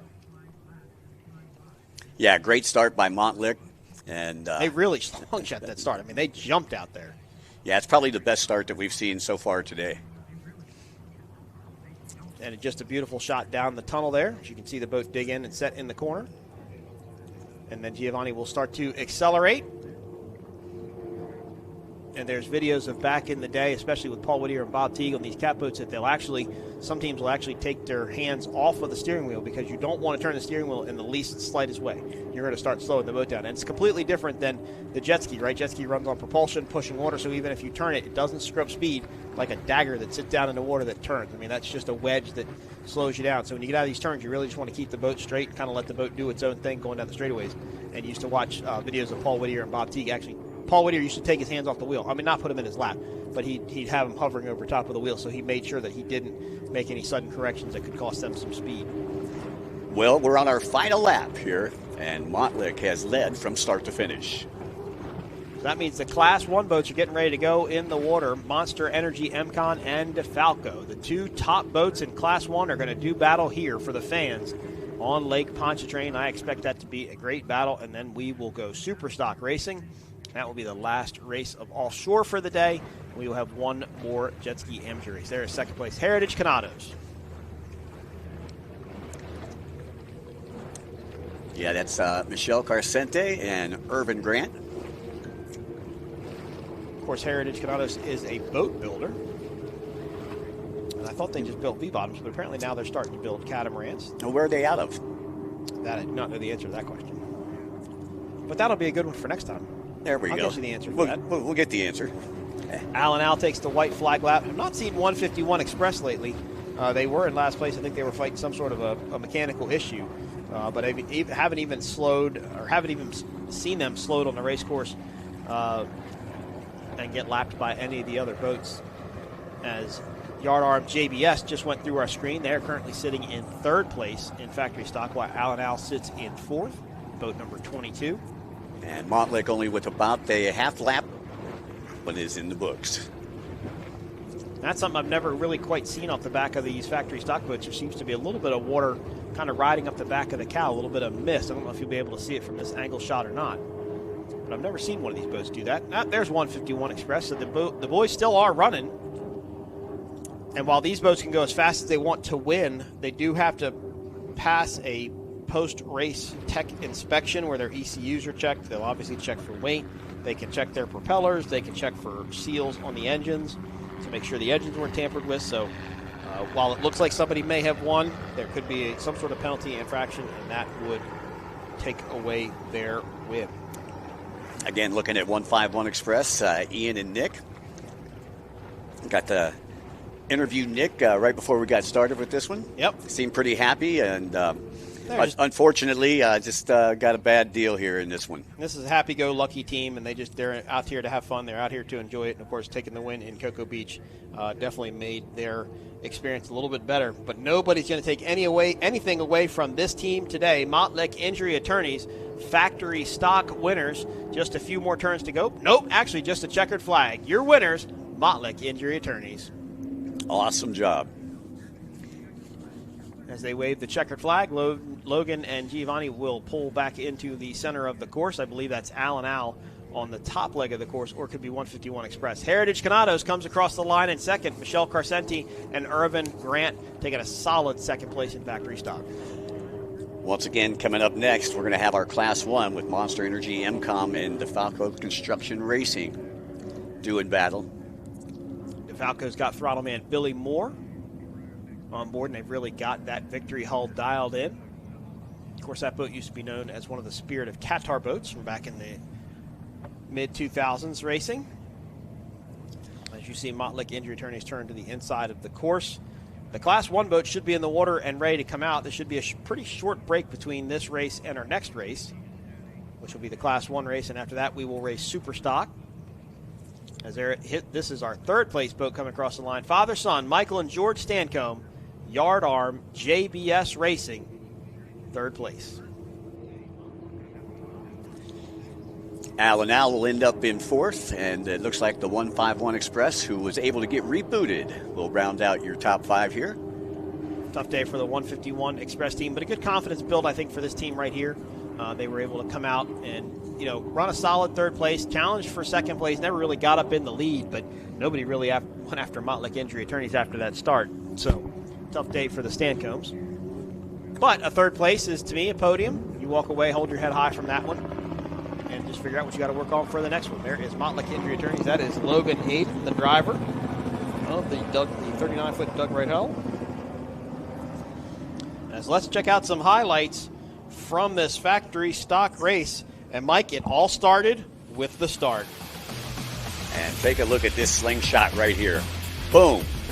That is money right there. That was unbelievable. They staged it perfectly, timed it perfectly, knew that green flag was going to go up, and they never looked back. They just kept pulling away from this fleet, and I think they eventually started to kind of check up a little bit. They knew their lead and didn't want to go any harder than they had to. This was the battle, though, for a couple laps, second, third, and fourth.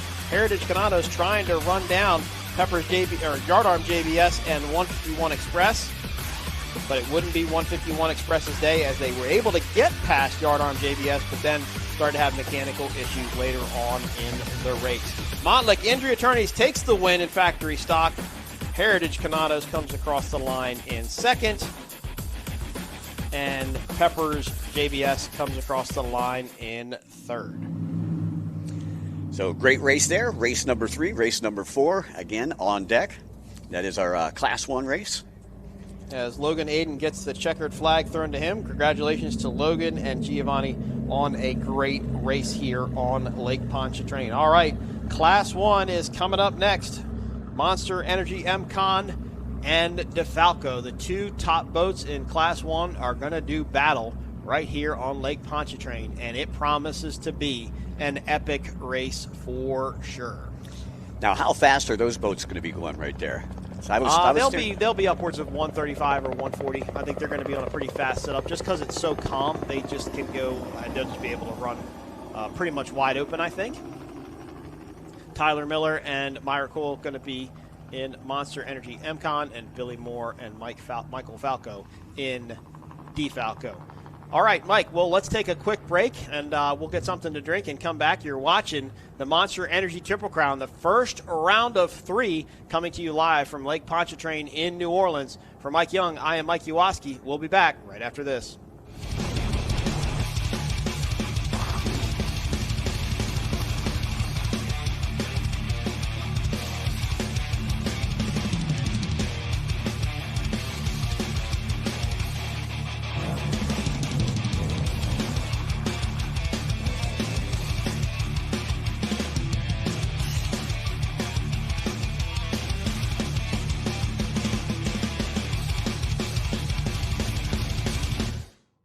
Powerful, majestic, recreational. At Progressive, we treat your outdoor vehicles like the noble creatures they are. And when you bundle them with your home and auto, you can be sure they get the 24/7 protection they deserve. Yeah. There you go. So they're always ready for your next adventure. Because that's just how we do it around here. Around these parts, around them parts.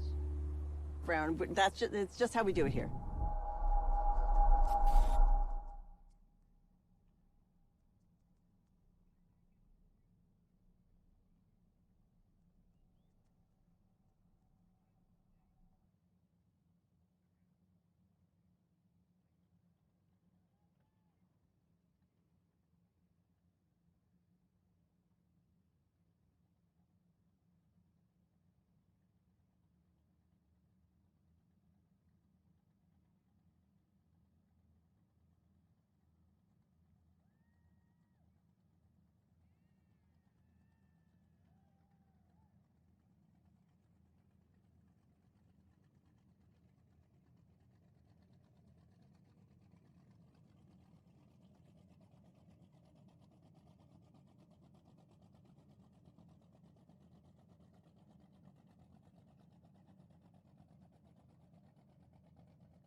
It takes your breath away. That's how you can tell. You found the perfect landing spot.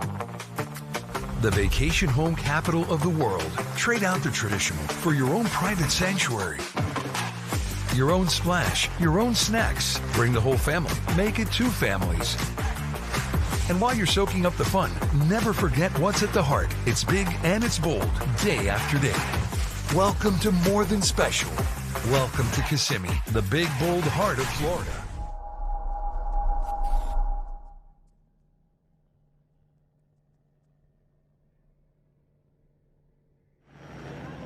Welcome back to the Progressive Launch Zone here in New Orleans, where I'm pleased to say you join me, Kev Harris, with the winner of factory stock, boat number 40, Monlick Injury Attorneys and Logan the driver. You must be thrilled, man. You've just been out there with Giovanni. We spoke to him before the race, and you've brought it home, and that's what he said you were going to do. Yep.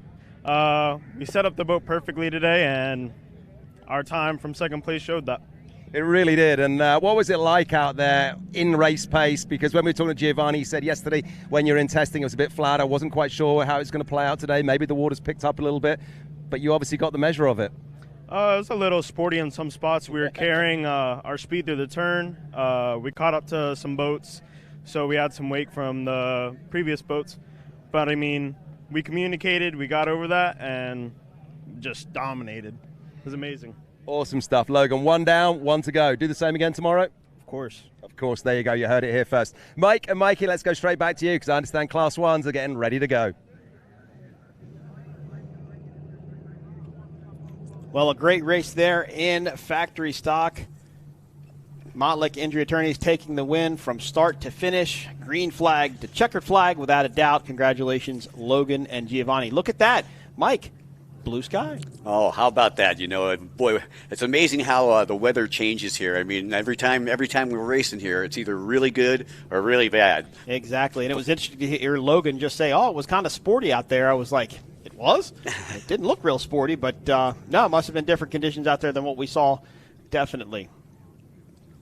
And here we go with Class 1, 2 boats. The top 2 boats, in my opinion, in Class 1 here are going to do battle on Lake Pontchartrain. Of course, we have boat number 06, Monster Energy MCon, Myrick Coyle and Tyler Miller running a skater hull. And you have boat number 18, DeFalco Construction, Mike Falco, and Billy Moore in the Victory Hull. Both of these boats powered by Mercury Racing 1100 horsepower twin turbo engines. The Monster Energy MCon team running number 6 drives in a 438 skater. And in that 43 Victory hull, they are running surface drives with a rudder. And I think Kev caught up with the Monster Energy MCon team earlier today. Well, I'm down here at the Progressive Launch Zone, and one of the biggest boats is getting set and ready to go. Myrick, Tyler, getting suited up. How you feeling? Yeah, feeling good. We got the pole, so going to be excited to see how this course that is actually have a lot of turns in it and how the boat feels today. Tyler, and from you, excited for this one? Feels like it's been a long wait today. It has. It's a hurry up and wait game, as we all know. The nerves start kicking in, so yeah, it's go time. Ready to kick these nerves to the side and get the green flag. Guys, go and get it done. Thanks for talking to us. Yeah, thank you. And Mike, that's a good example of what it's like on land with all the delays, right? I mean, you know, we're up here doing this, we get delays, you got the teams getting the delays, but then, you know, you're sitting there anticipating going racing all day long, and, well, you're getting delayed too. Yeah, exactly. Once again, if you're just joining us, we'd like to welcome everybody back to the New Orleans Powerboat Grand Prix. And we'll take a look at the course one more time. As Myrick just mentioned, lots of turns here. Your start buoy down the Monster Mile, then you make kind of a sweeper, if you would, a pretty wide turn before you start to get into a bunch of narrow turns. Dogleg once left, now back to the right, and this tight pin turn is one lap around this 5.6 mile course here on Lake Pontchartrain. Yeah, it's going to be interesting to see how these large boats navigate that tight turn Yeah, down the there. dogleg. Yeah, the dogleg and the tight turn. And that's what I mentioned. It's a lot closer. I mean, that dogleg up to that easterly turn, it's deceivingly tighter than what you would think. Good stuff here as a part of round number 1 of the Monster Energy Triple Crown powered by SBT. So these are the top 2 boats. Of course, your DeFalco is your defending world champion. And Monster Energy MCon, your defending national champion in Class 1. So without a doubt, the top 2 boats in the sport, Mike Falco and Billy Moore. They used to run an Outer Limits catamaran, and then Billy convinced Mike to buy this Victory Hull, formerly a Spirit of Qatar boat. And from what I understand, it was a last-minute decision for DeFalco to come down this way. It was, yeah. They were at a previous race, and just wanted to come down here, get some seat time on the boat, and we're glad to have them. Glad they made it. Billy Moore, of course, a very accomplished throttle man. His father used to be Billy Moore Sr., and he actually invented the throttle man position, believe it or not. He used to run with Don Arenal down in Thunderboat Row in Miami, Florida.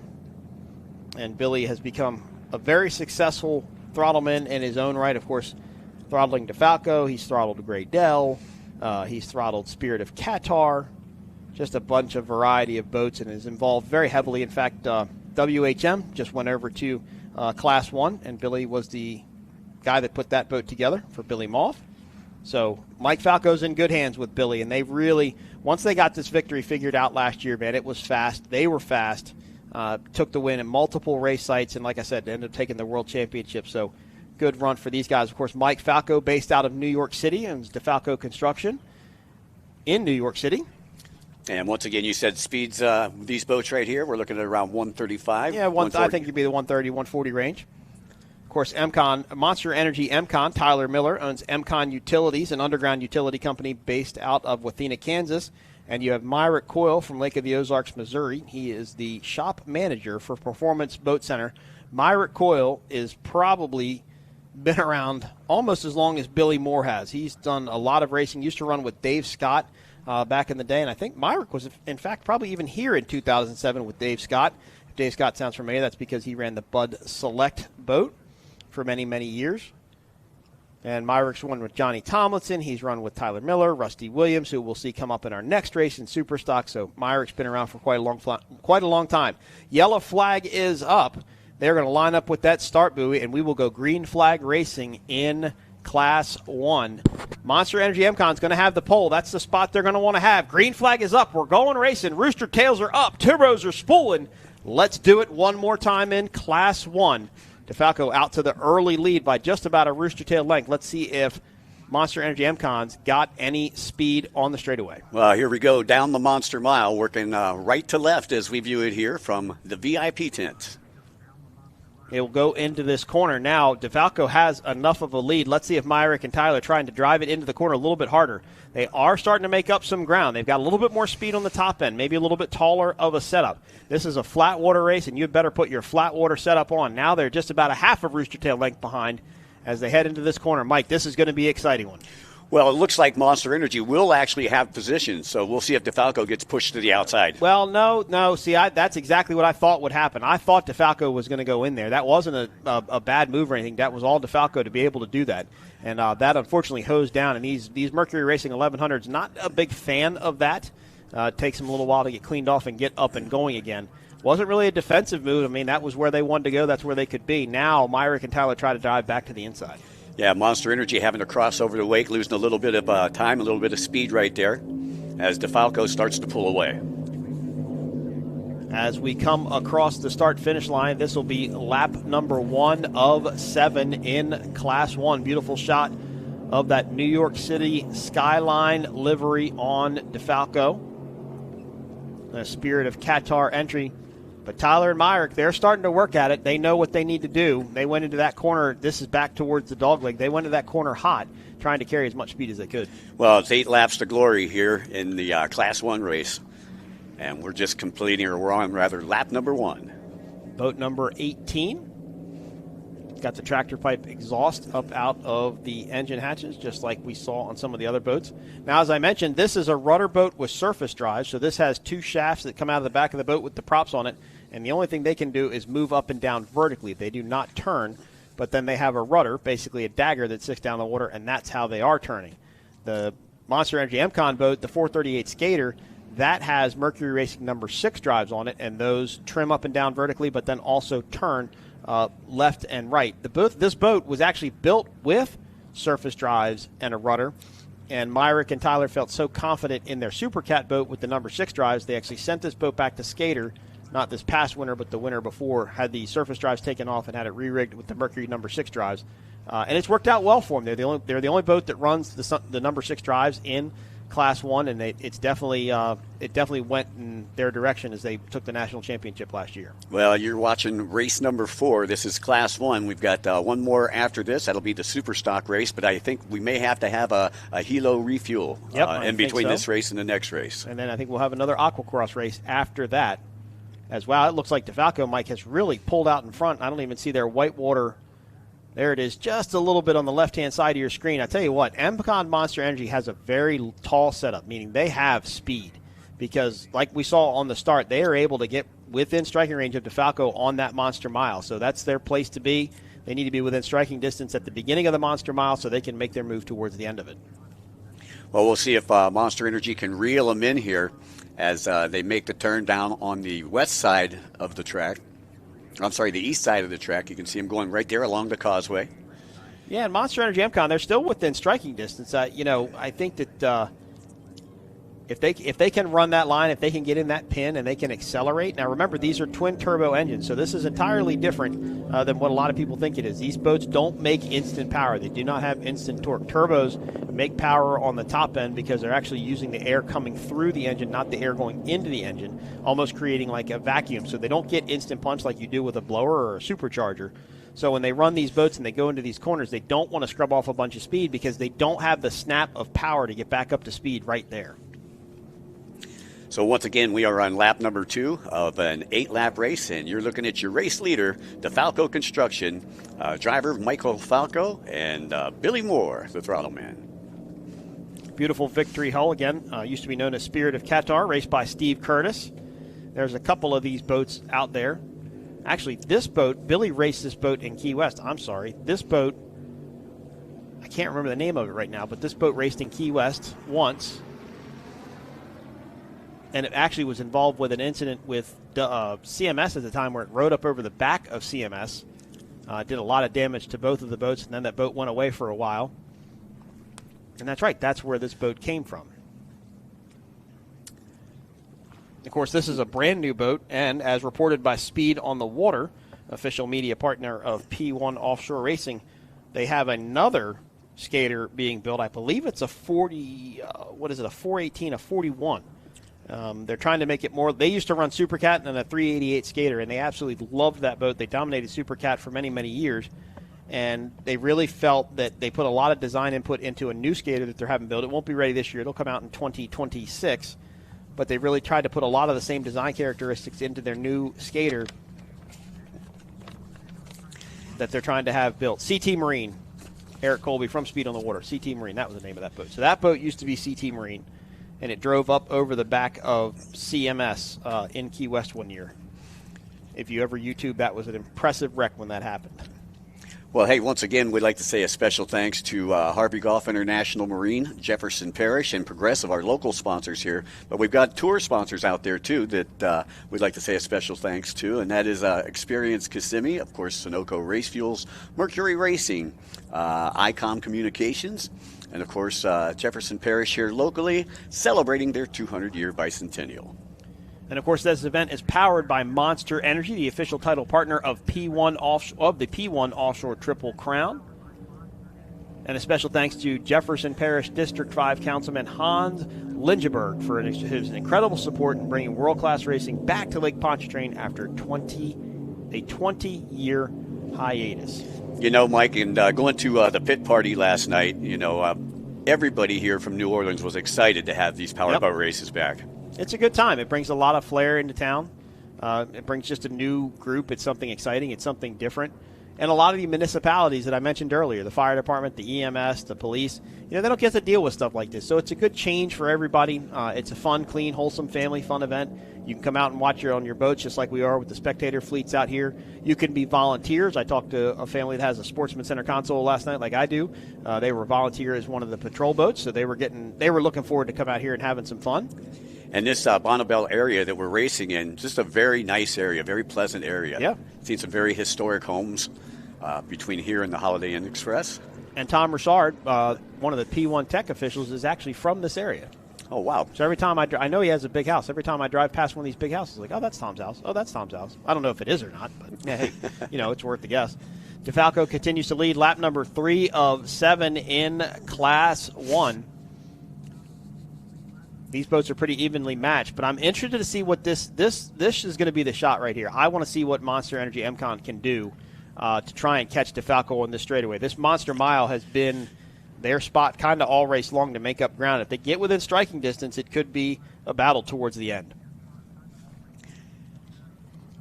Now, are these boats here, they're using twin 1100 motors? Yep, twin Mercury Racing 1100 twin turbo motors, which was the Class 1 choice of power made about 3 years ago. And they have to be certified by Mercury Racing. Nobody else can take these motors apart. If you break a motor, it has to go back to Mercury to be fixed because Mercury is sealing it. And then when the boats are inspected by the Class 1 officials, they're looking for that tag. They're looking for that Mercury Racing tag to make sure the motor hasn't been tampered with. Now, as a part of this class, the tunnel tabs, 12,050 pounds. No tunnel tabs, 11,800 pounds. Yep. So a tunnel tab is exactly what it sounds like. It's a big tab that comes off the back of the tunnel, and it's almost like one big trim tab. It's almost like the aileron on an airplane that affects the airflow underneath the boat, as it comes out through underneath the boat and the water that comes out under the boat. But you don't see, there's not a lot of boats with tunnel tabs in Class 1 currently. And neither one of these boats have it. As there you see Monster Energy MCon. That's a beautiful turn there. Skated right around the turn, didn't lose a whole bunch of speed, and didn't really set the corner. They didn't set the boat in as deep as I thought they would. When I say set the boat, is what they'll do is they come down. These boats are skating up on their cushion of air. They'll actually get out of the throttles and then set the boat down to the corner so it'll be able to turn. If you run one of these boats fast and try and turn it, there's nothing in the water. The boat doesn't do anything. It won't go anywhere. It won't turn. But Monster Energy MCon is really they're carrying a tremendous amount of speed through the corners. I really like their performance. I just don't think they're within close enough striking distance to be able to catch. Yeah, it looks like they were getting a little bit of lift there coming out of that turn as well. Yeah, just a little bit. I mean, they're skating around really well. No pun intended, being a skater hull. But it does look good for sure, and it's running great. So let's see if these laps wear on. We're past the halfway point now on lap 4 of 7. Let's see if they've got anything for this DeFalco team. These boats will run again tomorrow, and because there's 2 boats here, Monster Energy MCon, just because they got second today doesn't mean they've lost the first round of this Triple Crown. But they're really I think what is getting them just a little bit is the wake of DeFalco. You can see that boat dancing from side to side like that, and that's all it just riding over wakes. And I think they're looking for clean lines. They're looking for clean water. And every time that boat, hops side to side, shine walk side to side like that, it's going to scrub off a little bit of speed. And maybe that's where they're losing some ground, just trying to find that clean water. But also run the shortest distance around the course without having to run a whole bunch of extra miles. Well, DeFalco Construction Racing looking to go wire to wire here in race number 4. And you can see they're just out of the picture now, so they've got a pretty decent lead. Yep. As I said, Mike Falco out of New York runs a construction precast concrete company. Very large one up there in New York City. And a beautiful shot there of the Monster Energy MCon team. Of course, another shout out to Monster Energy, the official title sponsor of the Monster Energy Triple Crown. If you're in the VIP tent, you're enjoying a cold Monster Energy beverage, and they can be picked up at a variety of local distributors throughout the area. Yeah, Monster Energy is easily sourced. Yep, and easily recognizable, too. That's for sure. And, I like the fact that Monster Energy comes into, all the action sports. Yep. I've done a lot of stuff with them, with motocross over the last couple of years, personal watercraft racing.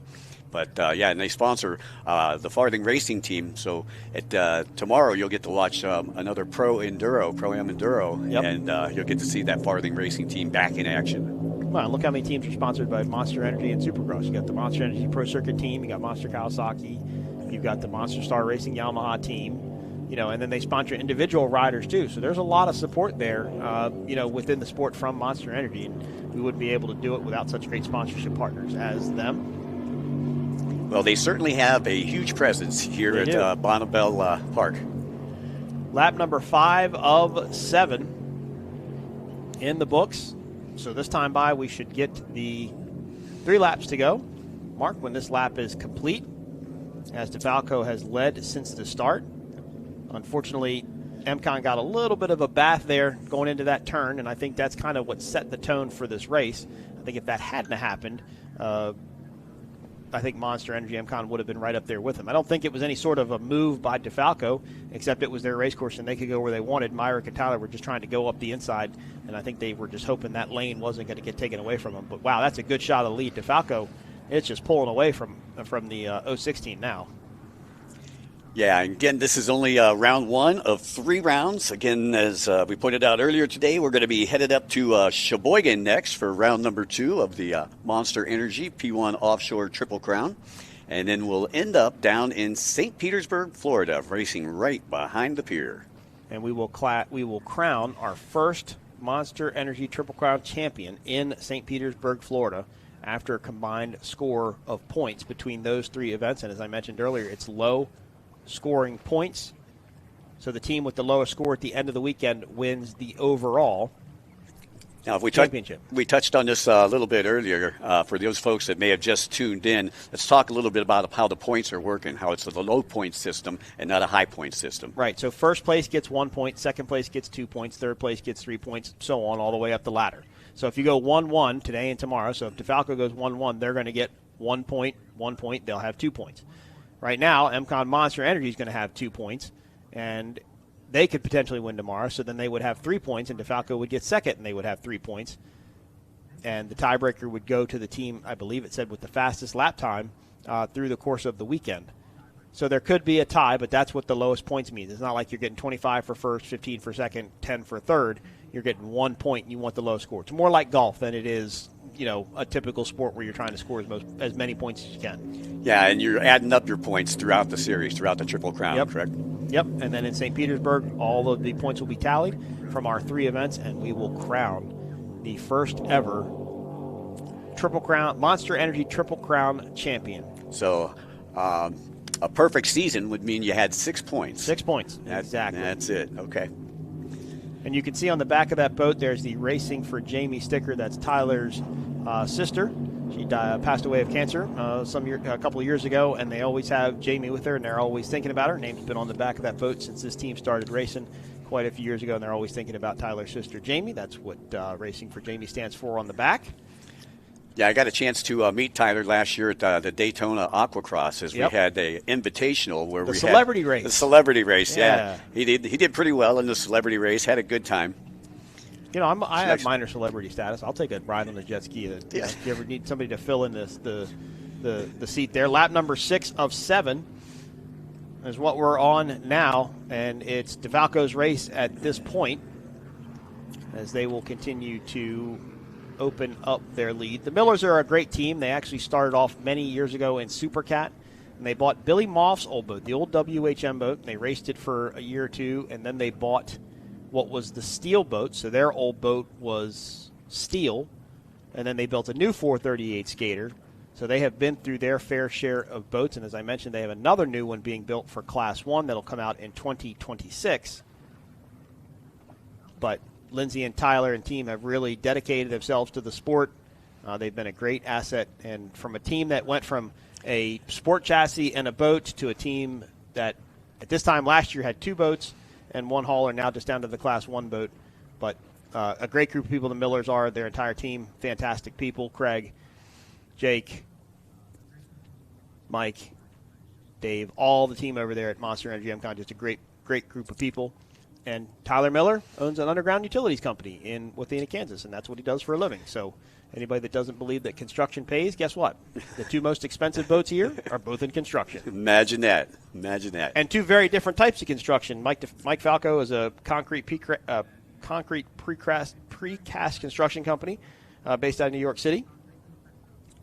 And, of course, Tyler Miller, the underground utilities. But I guess he was one of the first ones to start doing directional underground utilities drilling. So really cool to talk to him and hear the story about how he's come about. But he calls Lake of the Ozarks, that's his home water. He is from Wathena, Kansas. And Lake of the Ozarks, Missouri is almost directly halfway between St. Louis, Missouri and Kansas City.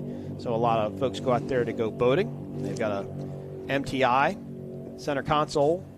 I believe they have a skater pleasure boat with 1350 Mercury Racing engines in it, rather. And we used to race the Powerboat Nationals out there in Branson, Missouri. Yep. All right, final lap here for the Class 1 boats. Let's see if DeFalco can stay in the lead. Hopefully no mechanical issues. Billy Moore, Mike Falco getting it done in Class 1. Great livery of New York City. Got the American flag up on the front. Got the Italian accent colors there right in the middle. Forget about it. Gotta love it. He is Mike Falco. If you've met him, he is a New Yorker. He's a true New Yorker. Super duper nice guy, and always a pleasure to talk to. And him and Billy are kind of exact polar opposites. Billy's a very quiet and shy guy and lets his work do the talking. Mike is the same way, but they started racing 2 years ago. Really have come together well, and it's obviously a trust relationship, right? Because Mike went out and bought this boat, which needed to be completely gutted, completely re-rigged, and Billy said, I think this boat, they were running an Outer Limits Cat. And I think, I don't think, but Billy told him, look, this boat's going to be better than the Outer Limits Cat. They put it together, brought it out. I think last year was their first year with this boat, was 2024, and just started winning immediately, started getting podiums immediately, and just made a huge difference in their program. So, imagine being a guy racing a boat with somebody you've never met before, you've only known for a year, and he tells you to go out and spend $1 million on putting this boat together, and you do it. And this is the result you get. It's awesome to see. Mike's a good guy. He's definitely earned his spot in the sport. And in Class 1, he's a true competitor. And, it's great to see him go out here and run like this. It's awesome. Well, not too much time left to go in this one, as the checkered flag will be coming out this next time around. And it's been all DeFalco construction here in this one. Looked like, when Monster got started, when this race actually started, it didn't look like Monster was all the way even with DeFalco. And I'm wondering if that is, kind of discouraged him at all. Maybe.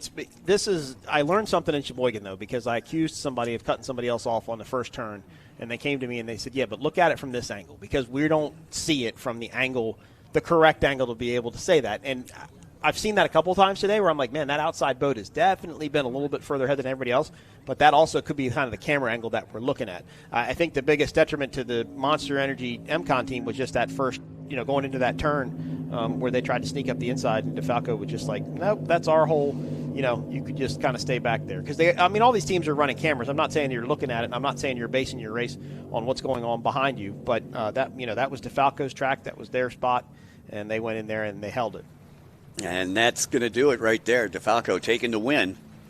And MCon Monster Energy going to have to settle for second here on day number 1 of round number 1 of the Monster Energy P1 Offshore Triple Crown. But if there is a team that will go back and do their homework, you can guarantee they're already thinking about what they can do to get more speed out of this boat for tomorrow. They will head back. They will look at all the data that comes from the engines, from the boat. They incorporate a huge amount of data into their research and what they do to race, and they will go back and they will look at it. They will get it figured out, and I expect them to come back raging tomorrow to try and beat this DeFalco construction team. But congratulations to Billy Moore, Mike Falco, taking the win in Class 1. Start to finish, they'll go back, put the boat back up on the trailer, get it washed up, and get ready to go racing one more time in Class 1 tomorrow. One more race to go. Superstock, 3 boats, 1 team. This will only be their first race in P1 in Superstock. Exciting to see that team come out. That is Say Less MF. We got Demon Bikini and the Firm Racing coming up in our last race today. And then, Mike, I believe we have a Aquacross race, one more to go as well. One more amateur Aquacross race. That is correct. That'll be the final race of the day. So another 30 jet skis out there running around in circles, causing a whole bunch of spray and wakes for each other. That's it.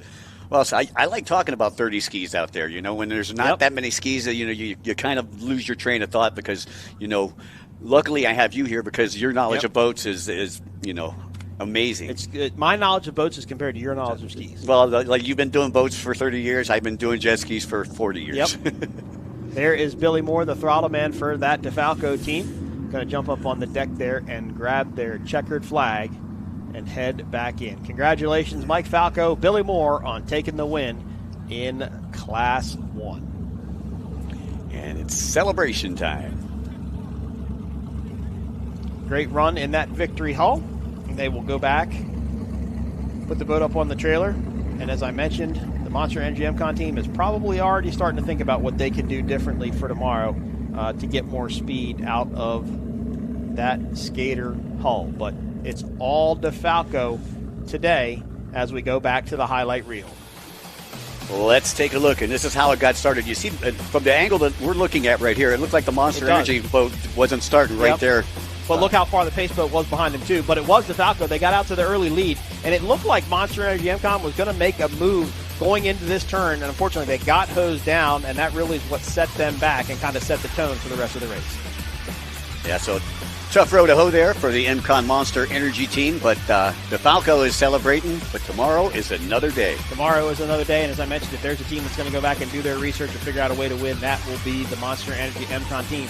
But nothing can take anything away from DeFalco. Mike Falco, Billy Moore did a fantastic job, and there they are with the checkered flag. Your winners in Class 1, boat number 18, DeFalco.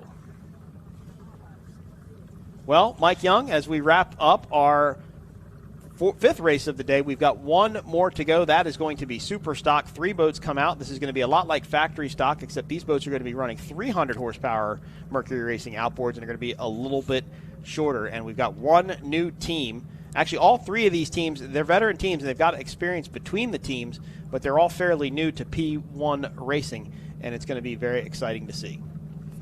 So I believe in between this race and the next race, we do have to have the helicopter refueled, so it'll be just a couple moments.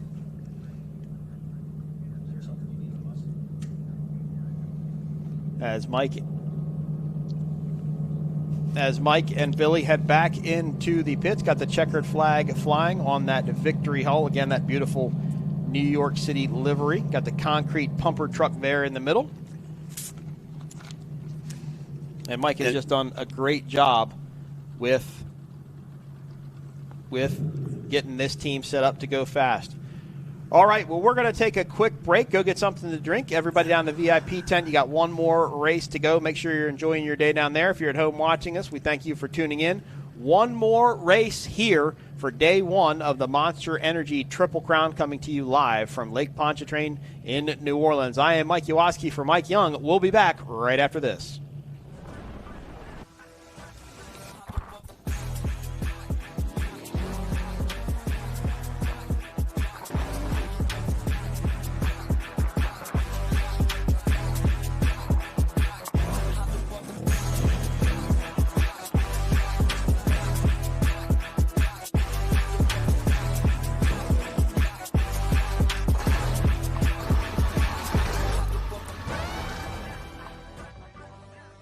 Powerful, majestic, recreational.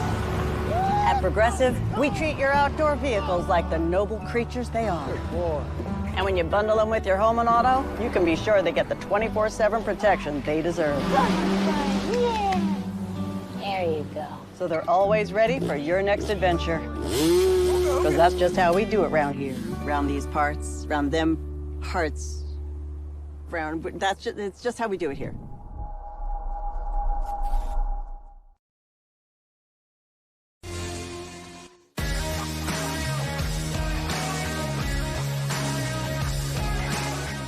Welcome to Sheboygan, Wisconsin. I'm Taylor Snyder, and we're here for round 3 of the APBA P1 Offshore National Championship. The APBA P1 Offshore Championship Series, brought to you by Monster Energy, Unleash the Beast, and Mercury Racing. Live life wide open. Welcome to beautiful Sheboygan, Wisconsin, and now we are going racing in Superstock. Headed down towards turn number 1 on the Monster Mile. And that is Celsius. Looks like they are your leader. And this first turn is going to be chaos. Oh, we almost blew Real over. tight in there between Steele. Whoa, Steele, big wheelie there. Oh, and I'm not sure who that was. That might have been Mom Ain't Happy. Big wheelies there as it looked like Celsius steered down on them. That's caused a chain reaction behind the whole rest of that group. Let's go back to a replay of that start and try and dissect what happened going into that first turn. It's chaos here with this wind. It's really blowing everybody around. Celsius looks like they did a good job holding their line. Oh, it was. MasterFenceRental.com went right in front of those 2 other boats, and they both wheelied up. So that's going to be on MasterFenceRental.com, and there could be a penalty on that team. Coco's Monkey now getting past and should be moving into second place. It should be Celsius out in the lead. Although, Matt, there's no water, no wake in front of them. I believe it might be Coco's Monkey, boat number S39. And I believe you're right, looking out off the screen and offshore. We are going to a red flag situation. There is a boat over there, just to the left-hand side of your screen, and I will go right now with it. Looks like it might be North Wing. And the pace boat peels off. Green flag for the restart here in Superstock. And let's see what happens in this start. There's Allen Lawn Care Landscaping. There's Master Fence Rental. There's JS Tit for Tat. And it's Celsius and Big East 1 and 2. But there's a boat just to the inside of this group. Mom Ain't Happy, the new team in Superstock, in the lead. Now getting passed on the outside by the veterans, Chris Hopgood, Jay Muller, S43 and Celsius.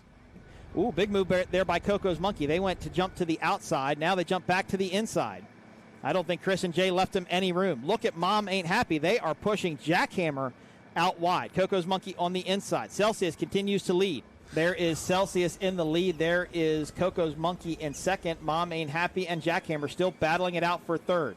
Coco's Monkey giving chase. Now look at that separation, Matt, about a rooster tail length and a half between 1 and 2 in Superstock. Look at this. Change for the lead. Coco's Monkey to the inside. My. Look at that. What a move. It looks like they just drove right up the inside of Celsius. Coco Monkeys takes the lead. Let's get a replay as we look at the pass for the lead. Wow, Celsius was out real wide there. Yeah. Not sure what happened, but that allowed Coco's Monkey to get real tight and real close. And the battle began for the lead in Superstock, and Coco's Monkey was able to get it done.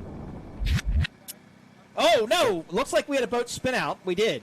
It looked like Celsius spun out just as I looked up. They did spin out. And we will give this race the checkered flag. We are going to checkered flag this race, and that will give Coco's Monkey the win in Superstock. Let's take a look. Congratulations to Coco's Monkey, followed up by Jackhammer, and then to round out the podium, it's going to be Team Bermuda, GL Construction in the top three. Here's a recap of the 450R factory stock race. It was a good one for sure. Beautiful boats with the number 5 Mead Family Racing entry that took the early lead. The 151 Express was in a dogfight with the 39 of Hank Saloon Racing as well. Some great races and great side-by-side action inside of this race. That is what it's all about. Fortunately, the 151 Express also hit a buoy. They had to pull over to remove that buoy from the engine cowling. That's a pass for the lead there. And at the end of the day, it would be the 39 and the 5 boat that would battle for the win, with the Hank Saloon Racing entry, number 39, taking the number 1 spot. They're going to race down to that first turn and maintain their lane through the first corner. So imagine Ken putting blinders on the side of your head, not being able to see about 90 degrees past. That's even giving them a lot, saying 90 degrees, but they're not going to be able to see. A lot of boats now run cameras off to the side and off to the rear, but look at these V-bottom hulls jumping around already. Split start there. You can see the 2 different categories, the 2 boats on their own over there. Those are the Class 400s. And you talked about the Mod Vs running about 90 miles an hour. The speed limit for the Class 400s, 85. So that'll give you a good comparison right there. They're going to get all they can get out of it. And right now, the Mod V is trying to hang. X Insurance Statement Marine out to the early lead, but there comes El Bandito on the outside. Get the X Insurance helicopter in tow. That's a pretty tight group there, Ken. Track, look at this great battle here side by side. Once again, you've been talking about it in the Speed Marine boat right there with the El Bandito Tequila boat. Speed Marine's going to control the inside leg, going into the dog leg. Oh, wow. Big flyer there by El Bandito. They're going to have to lift out of it, get that boat to settle back down. That helps Speed Marine. Yeah, right into the wake. But Ken, I think that's El Bandito to the inside of closing the gap. X Insurance sure. Tate Marine. They are really starting to catch him here. Just not sure what caused them to lose so much ground to our leaders. Here it Ken, goes. look at this. Pass for the lead in the Mod V category. Here comes El Bandito. As close as they've been right there. Did he have to check up just a little bit? Well, X Insurance is on the inside going through that dog leg, and I think maybe they were going to try and push him out wide. El Bandito jumps back across the wake. But just look at the speed of El Bandito. They just looked faster. The boat is carrying different. They had really good acceleration out of that corner. This is going to go down to the very last lap. No doubt. Back on the monster mile here. El Bandito trying to close the gap here. Got oh so close in that final turn. Coming back around here to pick up the white flag. And they are all but side by side here. I think they're going to catch him, Ken. I think they're going to catch him before they get to this turn, to be honest with you. Look how close they He's are. pulling him. He is pulling him. He's got more speed, just a bit, maybe a mile an hour or two, if that. How awesome is that? The X Insurance Helicam right there with them as well. All three vehicles. To the inside is the X Insurance boat. The preferred line here. We'll see how long the El Bandito can hang on. Pressuring right there. Whoa! Oh, almost touch. Maybe a little bit of contact there. X Insurance is going to control this corner, but look at El Bandito. They carry just a little bit more speed on the outside. El Bandito staying in the throttles, running as tight as possible, not to get pushed wide, and might be able to feed it back to the X Insurance. He can come down if he wants to. He can pinch him off. He didn't. He left. Oh! And whoa, there it that's is. a bad spot to be in a step-bottom boat. They had to swing way outside. Steve Miklos and Steve Furman going to come down this straightaway one more time. This should be the checkered flag on the finish line boat. A well-deserved, hard-fought win. Here's the results for the Mod V class. Congrats to the El Bandito's Tequila Sunprint on the win, followed up by X Insurance Statement Marine and Speed Marine on the podium. Let's bring you a quick recap of our bracket class race here as well. Effectively 4 different races going on at once, including the bracket class 500, 600, 700, and class 3C. Great battles everywhere, as you can see right here. Side-by-side action through the wake, nearly touching each other. It was definitely an exciting moment as we watched some of the absolute best. A good look at the X Insurance entry right there with J.J. Turk doing the driving. That was a Class 500 boat. And Nick Puis right there beside him running the throttles. X Insurance in 500, Ultimate Boat Racing in 600, Jack Hammer in 700, and X Insurance TFR in Class 3C. Here we go, the SuperCats lay on the throttles. They scream to life and send it down the Monster Mile. Last race of the day, and it's a cool one. 7 boats strong. Let's get it on. Austin Holmes on the inside. There is CR Racing in spot number 2, Skater versus Outer Limits. They're going to control the corner.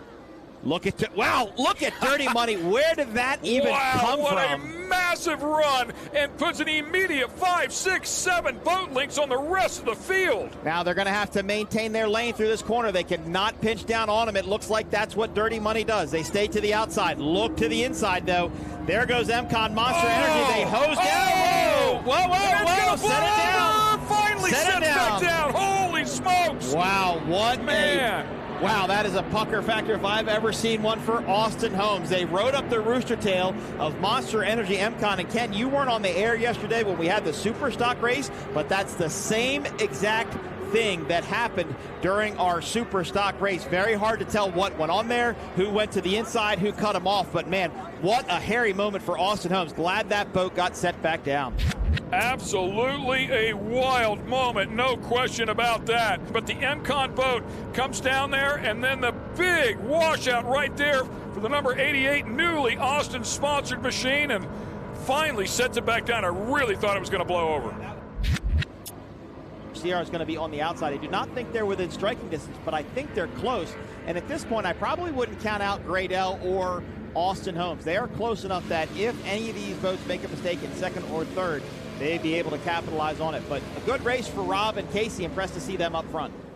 We'll take a moment to go through our P1 offshore sponsors. Yeah, there's the white flag. Of course, Monster Energy, the official energy drink of P1 Offshore Racing. Mercury Racing, Sunoco Race Fuels, Myco Trailers, X Insurance, providing the helicopter footage today. Thanks to Rick Lindsay and Parker Lindsay. Visit St. Pete Clearwater, ICOM, RCR Construction, Sartori Cheese, JF Ahern, National Executive Bank, Abyss Batteries. Of course, we have to give a shout out to all of our armed forces, Ken, the Navy, Army, Marine Corps, and Air Force. Without them fighting for our freedom, we would not be able to do things like this and come out and play around on the weekends with big, loud, fast boats. 100%. And thank you to the mayor of Sheboygan and everybody here in Sheboygan. This takes a village, literally, to be able to do this and shut streets down and really allow us to pretty much take over their town for 3 or 4 days while we're here. So thank you to local police, fire, EMS. United States Coast Guard has a station right over here off of the harbor, just off of Lake Michigan. Can't do it without the Coast Guard or anybody else. So thanks to all of our supporting municipalities as we wind down the 2nd annual Midwest Challenge from Sheboygan, Wisconsin. Yeah, Mayor Sorensen really happy about bringing this event back. Been very supportive, as has the entire city here, and we appreciate all their support. Love coming here. The fans love it here. Hats off to US1, MCon Monster Energy. They take the checkered flag in SuperCat one more time. Here's a look at the results for the SuperCat category. Congrats to the MCon Monster Energy boat on their win. WHM Motorsports and Great L also on the podium, followed up by Austin Holmes, Wicked, and CR Racing.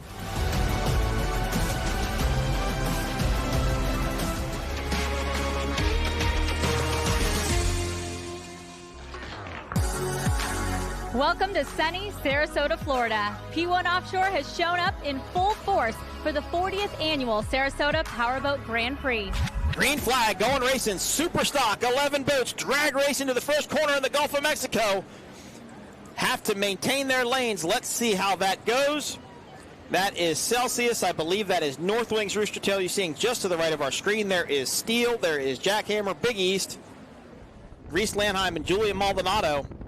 They are a dominant team in this class, and they are on the outside of North Wing. North Wing can control the corner, though. They can push them out if they need to, but they got to, again, they've got to try and maintain their lane, but it's pretty hard to do when you can't see really what's going on behind you. They have rear view cameras, but it's so bumpy and choppy, it's going to be kind of hard to focus on what's going on. There's the rest of the pack. North Wing has pulled away slightly from Jackhammer. Not a lot, though. If Jackhammer can carry the speed on the outside, they could make the pass. But, man, these boats are getting a lot of air, bouncing around quite a bit. They enter the Monster Mile for the first time in this 9-lap race. Jackhammer in the lead. North Wing, after flipping in Sheboygan, now currently running in second. Great shot of these boats getting air through the corners. That's Sean Torrente, Sean Connor, Allied Construction, Gary Ballou, Cole Leibel, and Big East Construction. There is big hop there by Allied. Set it down the back corner. And I just saw something fly off of Allied. I'm not sure what it was. Oh, no. North Wing is down. North Wing is down on the north end of this course right as you enter the turn. And they have stopped. Darren Kitteridge and Casey Boaz, after a great start, have now to succumb to some sort of mechanical issue. I think that was professional plumbing getting by them. There is Steele. Steele running way out towards the beach. Not sure what they're looking for over there. Maybe trying to get some separation from what all this is. And look at professional plumbing pouring on the speed again. They are trying to make a run up the inside. They really, really like the north leg of this course. And look at Steele. I believe that's maybe the access door open on the Steele engine as well. So these rough conditions really taking a toll on these Mercury Racing Cowlings. Big hop there. Set it down on the back corner. Great run by Jackhammer. Boats looked good all day. It's been flat. It's been level. Hadn't really been shine walking side to side. It's just been a nice, good running platform. And they are poised to take the win here in Sarasota, Florida. There is the checkered flag. And there is Jackhammer, your winner in Superstock, boat number S42, Jackhammer. Reese Landheim and Julian Maldonado taking the victory. And here are the results for the Superstock category. Congratulations to Jackhammer, their 4th consecutive podium and 2nd win on the season. And congrats to Big East Construction and Atlas Professional Plumbing as they both earned their first podiums of the year. In the Superstock category, congratulations to Jackhammer as they stand atop the group, followed up by Team Bermuda, GL Construction, then Atlas Professional Plumbing in the top 3, Allied Construction, and Team Allen Lawn Care and Landscape in the top 5. Let's show you some highlights from our 450R factory stock category. 6 entries here inside of the class, and it would be the Monlick Injury Attorneys' Doug Wright entry of Logan Aiden and Giovanni Carpatella. That would take the early lead here. TS on the inside, the 151 Express on the outside, battling there for position. And then we also had 3 Super B entries dealing with the extremely rough waters here. That is the Team Farnsworth entry that was out front. We go back to the Montlick Injuries Attorney boat, and then watch this battle here on the inside. TS Motorsports goes for a monster ride, and this rough water would eventually save it. First across the stripe, though, would be the Montlake Injury Attorneys. The points leaders coming in here as they grab their 3rd win on the season and their 4th podium. Also, congratulations to Team Farnsworth as well in the Super V category for picking up the win. Here's a look at the results for the 450R factory stock and the Super V. Race-winning brands there in Super V ending up in 2nd, and Cortez Cove Fountain Racing to round out the podium. In factory stock, it's Montlake Injury Attorneys that stand atop the group, followed up by Hank Saloon Racing. And in the Super V category, congratulations to Team Farnsworth and Cortez Cove Fountain Racing.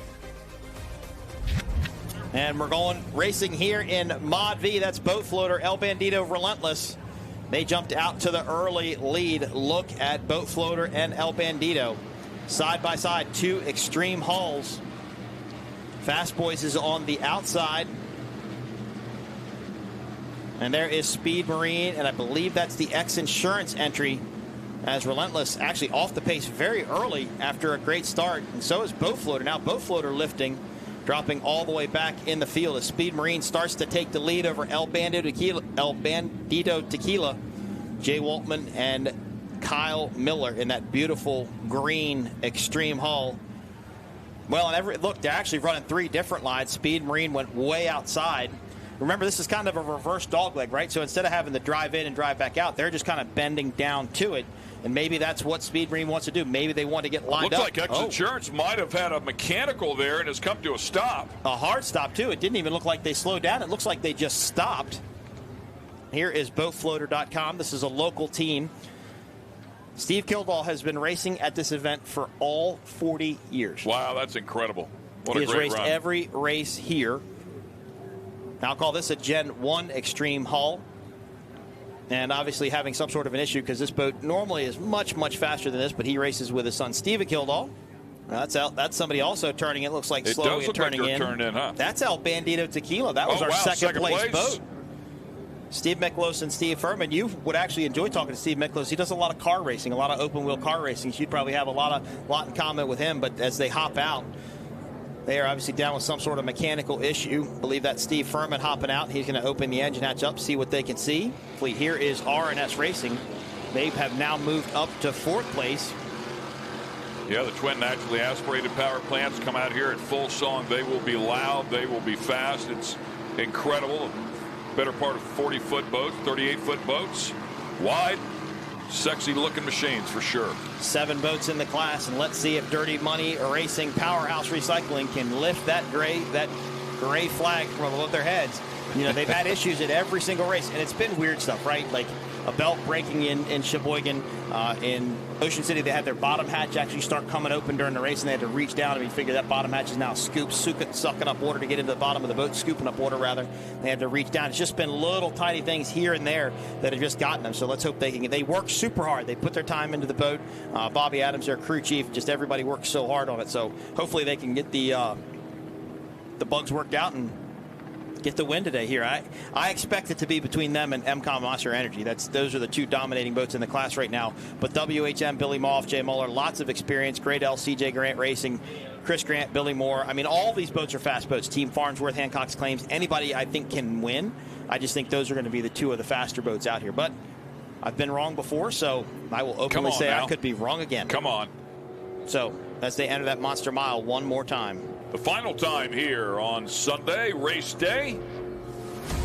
Let's take a look at the Mod V race results. Congratulations to Kyle Miller and Jay Waltman as they grab their first win of the year with the Speed Marine, then North Myrtle Beach RV Resort and Safe Cash to round out the podium.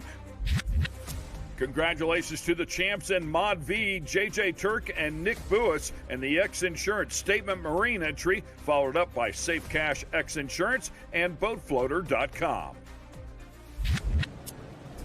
Here's the highlights from our bracket classes 5, 6, and 700. In the 500 category, the X Insurance TFR Golf and Gator boat would make a big run right off the bat, but a great battle for second took place right behind them between Bronx Phantom here and Tunnel Vision, who had a big run. Then we go into the 700 category. Proven Marine right there beside X Insurance Bad Decisions. Up on the inside, look how rough it gets right here. Jackhammer, all three of them going through it. Nearly had contact between X Insurance and Proven Marine. And we don't want to forget the 600 category. Congrats to Team Velocity. They made their first appearance of the season and came home with a win. The checkered flag would fly. The X Insurance TFR Golf and Gator in the 500 class took their 5th win on the season. Congratulations to them. Team Velocity with the win in 600. And in the 700 category, it was X Insurance Bad Decisions. In the 500 class, the champs were the 511 X Insurance Turk Family Racing Golf and Gator entry. Then in the 600 class, Team Velocity. And in the 700 category, X Insurance Bad Decisions. We would continue on here with highlights from our bracket classes, this time bracket class 200 and bracket class 400. In the 400 category, 85 miles per hour is the top speed. And once again, the water would take its toll on a couple of the boats here inside of this category. But the number 443 Hog's Breath Saloon-backed machine of Framed Offshore Racing, John Janik Jr. and Michael Flamia did a great job looking for their 5th win of the season. And OC Racing, boat number 221 of Johnny Oliveri and Billy Glick were looking for their 3rd win of the season, and both boats accomplished the goal. OC Racing grabs the championship in the 200 bracket class, followed by H2O Performance, 2 Conch Charters, and in the bracket class 400, Framed Offshore wins the championship with Simmons Marine in 2nd. Here we go. We're racing with the SuperCats here in Sarasota. Let's see if Dirty Money can do what they did in Sheboygan. Let's see how much speed they have on the outside. They are deck to deck with it. MCon Monster Energy, Graydale on the outside. There is WHM CR on the inside, and Austin Holmes between them. MCon Monster Energy out to the early lead. There is Austin Holmes. There is Graydale. So now that we're through that corner, Ken, now we can go wherever we want, do whatever we want. It's time to just let the cat out of the bag and go racing. Looks like Dirty Money is catching. I agree, 100%. MCon Monster Energy. He is for sure catch him. He's got a good run right here. Myrick and Tyler are going to have the inside line, though. CR Racing is going to be the inside of this group. For those people that love the number 3, it might be a boat you want to pull for here with Dirty Money. Unfortunately, CR Racing couldn't hold the inside line. I didn't think they'd be able to. Look at this, Ken. Look at Dirty Money. Found some speed. Slowly inching up on the outside, and he was doing that before. Then they got to the turn, a little shorter distance around for the Monster Energy MCon boat. Saved them that lead, but now that they're stretching it back out on the straightaway, it looks like Dirty Money has something to play with here. Well, Dirty Money looks a little bit flatter. They're not bouncing around nearly as much as US 1. You can see it's kind of paying off. They're able to take the lead. Now, if they get in front of that US 1 boat, they can close the door on them. They can go right to the buoy, and they can pinch off that line and make MCon jump back to the outside, which would just solidify their lead even more. They're battling here, though. What a great side-by-side race between the Great L and the Austin Holmes machine. Oh, they're getting closer and closer. They're almost going to touch. And they're just trying to run their race. That was a good turn by Billy and Chris. And a good turn by Vinny and Matt. Brett Lilly will be certainly very excited here. He had a great run working in the X Insurance and the Class 1 machine. Unfortunately, had a mechanical, but they were battling hard for 2nd place in that race, and that mechanical alleviated any run. Checkered flag out. Congratulations, they get it done. Congratulations to Bo and Tiffany Renfro, their first win in the SuperCat class with the Dirty Money Racing team. MCon Monster Energy follows up in 2nd, then Great L CJ Grant to round out the podium. For the SuperCat class, congratulations to the MCon Monster Energy boat on their championship-winning season, followed by Dirty Money Racing, WHM Motorsports, CR Racing, and Great L CJ Grant Racing. The APBA P1 Offshore Championship Series, brought to you by Monster Energy, Unleash the Beast, and Mercury Racing. Live life wide open. Well, that's it for the 40th annual Sarasota Powerboat Grand Prix. P1 Offshore showed up in full force with over 60 boats showing up on the water and putting it all on the lines for the race fans on the beach. I'm Taylor Snyder. See you next time.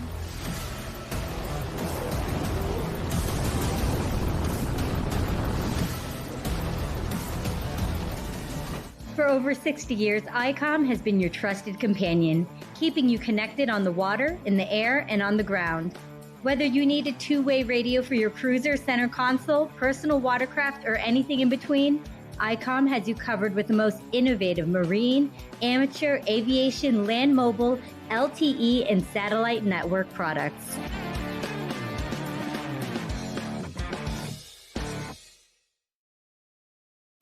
Powerful, majestic, recreational. At Progressive, we treat your outdoor vehicles like the noble creatures they are. And when you bundle them with your home and auto, you can be sure they get the 24/7 protection they deserve. Yeah. There you go. So they're always ready for your next adventure. Because that's just how we do it around here. Around these parts, around them parts. It's just how we do it here.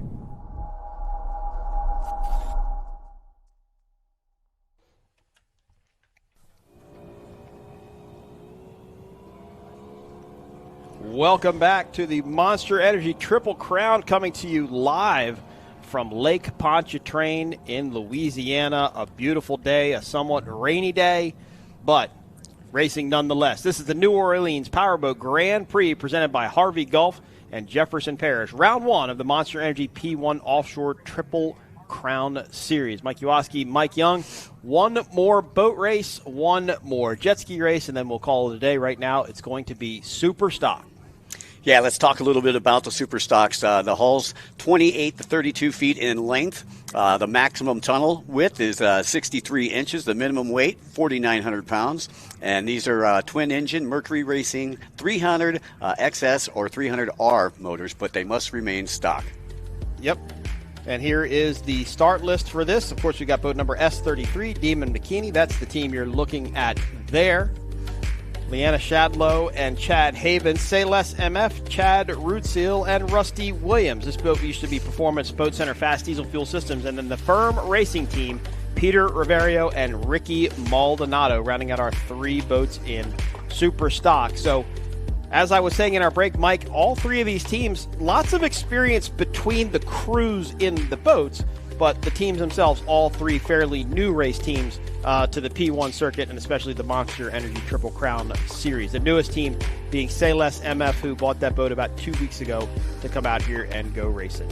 Well, once again, the S3 will be the Firm Racing with Pete Rivero and Ricky Maldonado, and Say Less MF will be on the S21 with Chad Rudisil and Rusty Williams, and the S33 will be the Demon Bikini and Leanna Shadow with Chad Havens. And earlier today, Kev caught up with the Demon Bikini team. Well, the Superstock class are getting set and ready to go out, and I'm really pleased to say that the Demon Bikini boat team are with me right now, Leanna and Chad. Guys, I feel like you guys have had the longest wait all day, and you've seen the conditions change as well, Chad. Yeah, all day long we've seen winds pick up, we've seen rain blow in, seen lightning, thunder popping, and it's been off and on all day, but it looks like it's finally straightened out, and we should have a good day today. And Leanna, yesterday in practice when you were running the boat, how was it going, and how are you finding it out there? I was feeling really good out there yesterday. I'm pretty excited for today. Yeah, and you think you're going to have the boat set up well, though, with all of those change of conditions? You think you got it right at this late in the day? Oh, yeah. And Chad, just a quick word about the event here in New Orleans. How have you found it so far the last couple of days? I mean, there's a lot of people come out for this. Well, I'm probably going to gain 4 or 5 pounds leaving out of all this New Orleans food that we've been eating. But we like the venue, we like the water. All the people here have been great, and we were very happy that New Orleans was going to have us back here. Yeah, the event is fantastic. A quick word about the boats that you're racing alongside. This Superstock class got some quick boats in it. You guys are quick, but so are the teams that you're running against. Yeah, honestly, everybody that showed up here today is really fast. There's 16 boats total in our class, but we just had a race this last weekend, and with breakages and travel and stuff like that, some of the guys just couldn't make it. So these other two can run. This one can run. I think we're going to see some good racing today. Well, guys, I'm so looking forward to it. Thanks for taking the time to talk to us down here at the Progressive Launch Zone, and we wish you all the very best. Thank you. Appreciate it. Mike and Mikey, it's back to you. Let's see what happens with the Superstock class.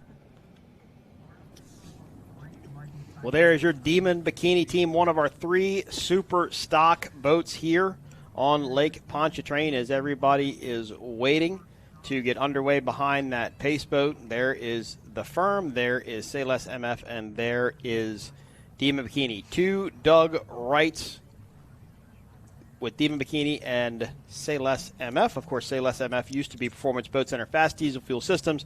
The throttle man, Rusty Williams, has a lot of experience inside of that boat and ran with actually Myrick Coyle in that boat to a Superstock National Championship a couple of years ago. Well, it looks like the boats are milling around right now, getting ready to be staged, and we'll have our final powerboat race of the day. Yep, and one more amateur jet ski race after this. And you can see the VIP tent there in the background, and it is full of people. I was just talking to a friend that's actually down there at the race site, and he's a lucky guy. Yeah. Well, I hope you get to enjoy it down there. If you still want to come out and enjoy the races tomorrow and be in the VIP tent, go to p1offshore.com and score your tickets, or you can score your tickets for the next Triple Count event.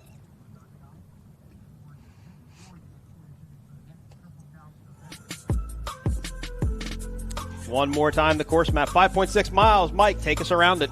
Well, I'll tell you what, we first start out with the Monster Mile. We'll go down next to the causeway, which is on the east side of the track. Come down the front straightaway. You got a nice little dog leg there, and then a hairpin turn over on the west side of the track. And that green buoy is your start buoy that we mentioned earlier. All the boats will start at that line, regardless of how they're lined up. And we've seen some different strategies with starts today. We've seen some slingshots, we've seen some restarts, and we've seen some boats just take the early lead right from the start and never look back as we are going racing one more time. There's your cigarette pace boat. We're obviously waiting for something on the course because they're not moving very fast right now. But hopefully that will change here shortly, and we will get our last race underway. Now, how many laps are we doing on this one, Mike? Superstock is going to do 4 laps today, 5 laps tomorrow for 9 laps total. There is the Firm. Michaelized. I believe that's a Faza hull built out in the Middle East against 2 Doug Wright hulls. And a beautiful shot of Lake Pontchartrain there. There's the causeway out there, the bridge that you go over to get over Lake Pontchartrain. Beautiful spot here to go racing. And just a little while ago, Kevin caught up with our Class 1 winners, Billy Moore, Mike Falco, and DeFalco. Kev? Well, the Class 1 race is always an exciting one, but today, well, it was a fait accompli, wasn't it, for these guys? DeFalco Offshore Racing, Billy Moore. You pushed to get out in front, and then you just had to stay there. Yeah, it was just, once we got out front, we just pushed and just kept pushing.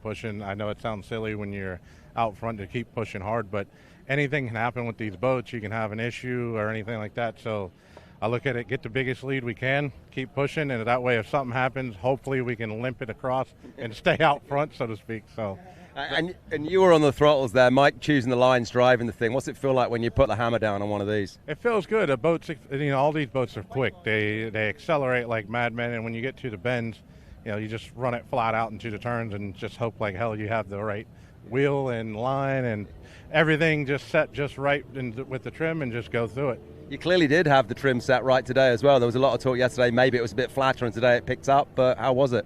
It was pretty calm. Halfway through the race, we encountered a big sport fish boat wake down at the bottom turn down there, and we caught that kind of off guard, so to speak. We went into the turn flat out, and when we got down there, it was like, where did this come from? So we had to sort through it, and Mike was like, we got to go. I said, MCON and Monster Energy's got to run through the same thing. So it'll slow them up just like it did us. But we pushed and just kept our heads down and went for it. Well, 1 down and 1 to go tomorrow. Can you do it again, make it 2 from 2? We're going to try, but don't jinx us. But we are definitely going to push for it. Team's got a lot of work tonight to go over the boat and check everything out. And you got a great team down here. So, Billy, thanks a million for talking to us, and best of luck for tomorrow. Yes, sir. Thank you. So, Mike and Mikey, more excitement down here at the Progressive Launch Zone once again, taking the win in the Class 1 offshore. Well, that was an interesting point from Billy Moore because this is a big body of water. Lake Pontchartrain is not very small, and a lot of places that we race will actually shut the waterway down, and there will be no boat traffic allowed anywhere around the race course. Well, when Lake Pontchartrain is so big, you can't do that, and unfortunately you get caught in a situation like they did there, where they're going around the turn, they're kind of in their groove, they're running, they're racing, and all of a sudden, wham, they hit a cruiser boat wake or a sport fish wake, and it throws them all over the place. Well, you've seen the size of the flotilla a little bit earlier. There was yachts back there. There was pontoons. There was all kinds of stuff. So you know that there's going to be a lot of wake out there. Oh, yeah. Hundreds of boats, literally. Yeah, and you can't see it. I mean, again, you're looking out of a windshield that's 6 inches tall, and you can't really see what's going on. And you're going into that turn, and it's kind of blending into the skyline there, and you hit that wake, and that's what happens. But it sounds like they were able to recover quickly. And the comment about Mike saying, "Well, we got to go," and Billy's like, "No, they got to go through the same thing. It's going to happen to them too." Pretty smart thinking there. Yeah, but shows the camaraderie in the boat, shows how much communication's inside the boat. Billy Moore's a very seasoned, very veteran throttle man, been doing this a very long time. Just one of the nicest, down-to-earth guys you'll ever get to meet, and really a good ambassador for our sport. He's been good for Mike, and they've been a really strong team. But Billy works really hard, and a testament to that is he said this team's got a lot of work to do tonight as they go back over that boat. He'll push those guys to work on that boat tonight, go over everything on it, make sure it's right. They don't want any issues tomorrow. They'd like to go 1-1 on the weekend and take the first round of the Monster Energy Triple Crown here in Louisiana. Well, it looks like we got our 3 teams here in Superstock all out on the water. We got the Firm Racing on boat S3. We got Say Less MF on S21 and Demon Bikini on S33, who you've seen Kevin just catch up with recently. Yep, and of course Demon Bikini's got their trailer out there in the vendor row out by the stage. Saw that last night when I walked out there. So going to be a good race between these 3 boats, 3 fairly new teams to Superstock. Now, when you read on your sheet there, it either said 300XS or 300Rs. So the 300XS is actually the 2-stroke version of the motor that they're running now, and most of the teams made the change to the 300Rs. The 300SX has been discontinued for quite a few years, and it was becoming harder and harder to source parts for them. So they went over to these Mercury Racing 300Rs, but the hardest part about it has been the fact that there is no short what's called midsection. So as you look at the back of the Firm Racing team there, the big section on top with the red, that's called the powerhead, or that's the actual engine with the pistons and the cams and all that stuff. Then you have the midsection, which is what connects the powerhead down to the lower unit. And these boats in the old days, not the old days, but in the XS days, used to run a 15-inch midsection. So it was really, really short. And the motors didn't stick up nearly as high as they do right now. But Mercury doesn't make a midsection for this 300R, so they had to go with this standard 20-inch midsection, and the motors just stick up a lot higher than what they used to. It's a much different look. But these are great motors. They've adapted well to them. All the teams run really good. Lots of Doug Wrights in this class. A couple of Fazas, a couple of Victory Hulls. Just a multitude of boats run in Superstock. And it really, really is a good class. But it is ultra competitive. It is probably, to me, it is the most competitive class out there. And I used to think it was the entry-level class. But, man, not anymore. It's just, as Chad said, there's 15 boats in this class. It's a stacked class. There's really good racing when they're all together. Well, you can see right now our pace boat taking them down the back straightaway, headed toward the Monster Mile and that green buoy, which signifies the start for all these racers, or drivers rather. And there is Say Less MF, as I mentioned. That used to be owned by Performance Boat Center and sponsored by Fast Diesel Fuel System. Of course, Performance Boat Center, the premier powerboat dealer out of Lake of the Ozarks, Missouri, and in South Florida. Rusty Williams, one of their sales guys. Really a very seasoned, experienced throttleman, too. He's done the shootout a couple times. He's raced SuperCat. He's raced Superstock. So he's been around. He's done he runs Slug Hefner's Dirty Duck in the shootout. So Rusty Williams has got a lot of experience inside that boat and a lot of experience in this particular boat, running it with Myra Coyle over the past few years. And, of course, had good luck with it as well. And I'm sure Rusty's glad to be back in the boat. Interesting to see how he's going to do out here today. Well, the safety helicopter back after refueling. And, again, special thanks to our Coast Guard there, trying to keep the boat traffic off of the track. Can't keep the boat wake away from the track, though. You can't. Got Billy and Mike, apparently. So 4 laps here for Superstock. They will go turn, and when they get to that green buoy on the Monster Mile, as Mikey said, they will start the race. And while we're waiting for that to happen, let's not forget how or what charity this race is tied to. This weekend's event proudly supports the Pontchartrain Conservancy through the P1 Marine Foundation, helping to protect and restore the local waterways and environment right here in southeast Louisiana. This event is powered by Monster Energy, the official title partner of the P1 Offshore Triple Crown. It's also presented by Harvey Gulf International Marine, leaders in offshore sustainability and innovation, and proudly supported by Progressive Insurance for the Progressive Launch Zone. Progressive Insurance, protecting what moves you. A special thanks to Jefferson Parish District 5 Councilman Hans Lingeberg for his incredible support in bringing world-class racing back to Lake Pontchartrain after 20 years, and of course Florida's vacation destination experience, Kissimmee. This is the first race of a 3-race series. Up next, Sheboygan, Wisconsin, and then we will end in St. Petersburg, Florida. And I think through fate and destiny, Mikey Young, it's going to be me and you for some more Triple Crown races as we move through our season. Fantastic. That sounds great to me. Again, final boat race of the day. Don't forget, we do have the amateur enduro 200 and 300 classes will be coming up after this. So after this race, we still got a little more racing to go. We got a little more work to do, yep. So stick around with us on the live broadcast, folks. We appreciate everybody for tuning in here to, once again, the Monster Energy P1 Offshore Triple Crown. And it has been a rather exciting day. It has been. Yeah, there's been a little bit of everything, kind of like a potpourri of racing. Yeah, it looks like Demon Bikini's going to be on the pole on the inside. Rusty Williams and Say Less MF is going to be in the middle, and then the firm going to be on the outside. All right, we're in the yellow flag. Next flag we'll see is green as they work their way toward that Monster Energy buoy and the green buoy that signifies the start here for the Superstock class. All right, the yellow flag is up. We are headed down the straightaway. And the positions that they're in right now, believe it or not, don't exactly match what we have, but we're going green flag racing anyway. The start is up. They are going.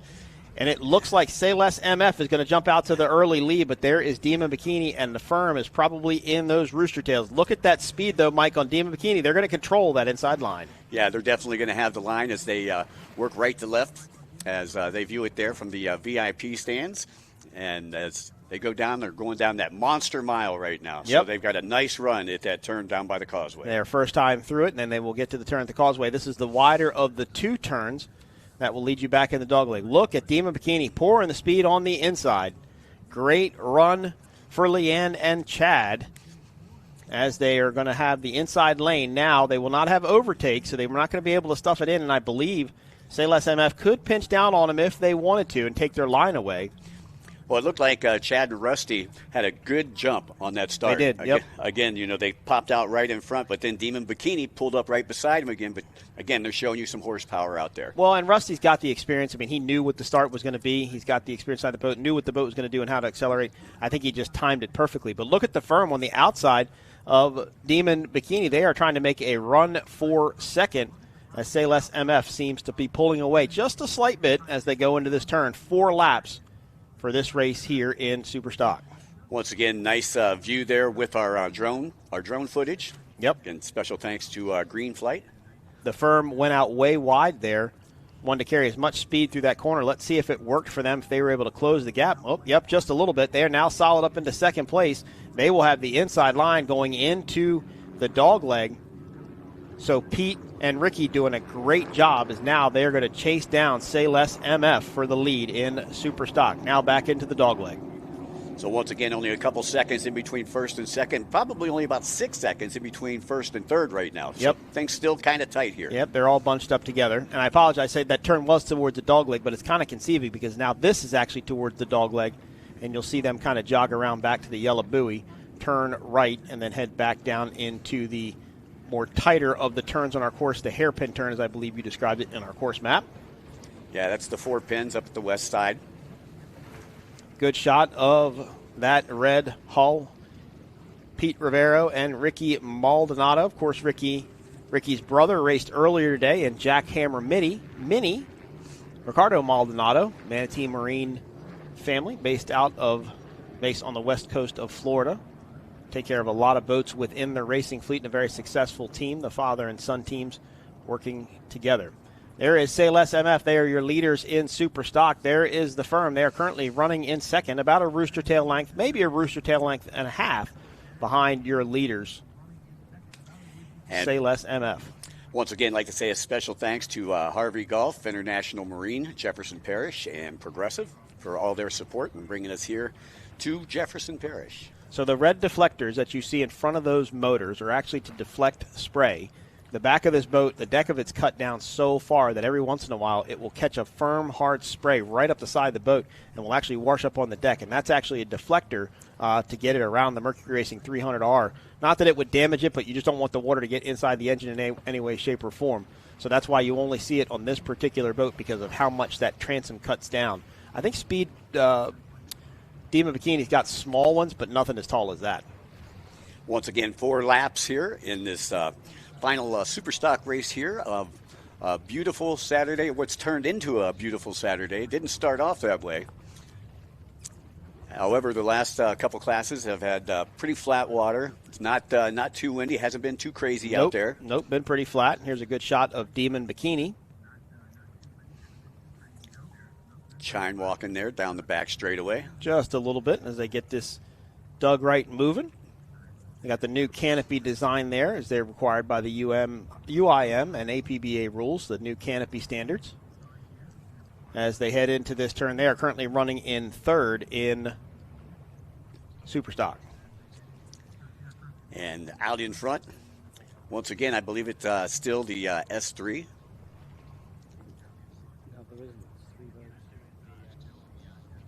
Say Less MF continues to lead the firm in second. Demon Bikini in third. Did I repeat what you just said? No. I was actually, I thought that was, what is Chad and Rusty out in front right now. Yep, right? Chad and Rusty out in front. Say Less, yeah. And there they are. And the firm is not really losing any ground on any particular part of the course. They are still within the same striking distance as the last time by. This completes lap number 1 of 4 on to lap 2. There's a good shot of that dug right. Yep, it does have little deflectors in front of the motors. Not nearly as big as the firm does. But again, to do the same thing to break that water around the motor in case something, not in case something happens, but in case it takes kind of a wave over the back of the boat. I was just looking at some specs here on Demon Bikini, 32-foot dug right, Gen 3 catamaran with carbon fiber hull and an aftermarket windshield. And I love that graphics package. Wow, that's interesting. So I just got a text, and it sounds like Myrick is throttling the Say Less MF boat, not Rusty Williams. I appreciate Lindsay and Missy correcting me. Didn't know. But now we know, and as they say in G.I. Joe, knowing's half the battle. That's it. So Myrick Coyle, who has a tremendous amount of experience in that boat, and believe it or not, when Myrick and Rusty started racing, Myrick would throttle and Rusty would drive. And they made the decision to switch, and Rusty started throttling. Myrick drove. Myrick felt he was just a better driver, had more experience driving, and it worked out for them when they raced together. So good job for those guys. Once again, folks, just a reminder here that immediately following this race, we will have our final race of the day, and that is the Amateur Enduro, the P1 Aquacross Amateur Enduro. And 30 racers ready to do battle on those wave runners and Sea-Doos. Sorry, that gets I'm laughing. I'm laughing at what people are telling me. It's giving me a chuckle here. Say Less MF continues to lead with Myrick Coyle throttling the dug right. Hall the firm currently in second. Chad Rootsill in the driver's seat of Say Less MF, the dug right boat.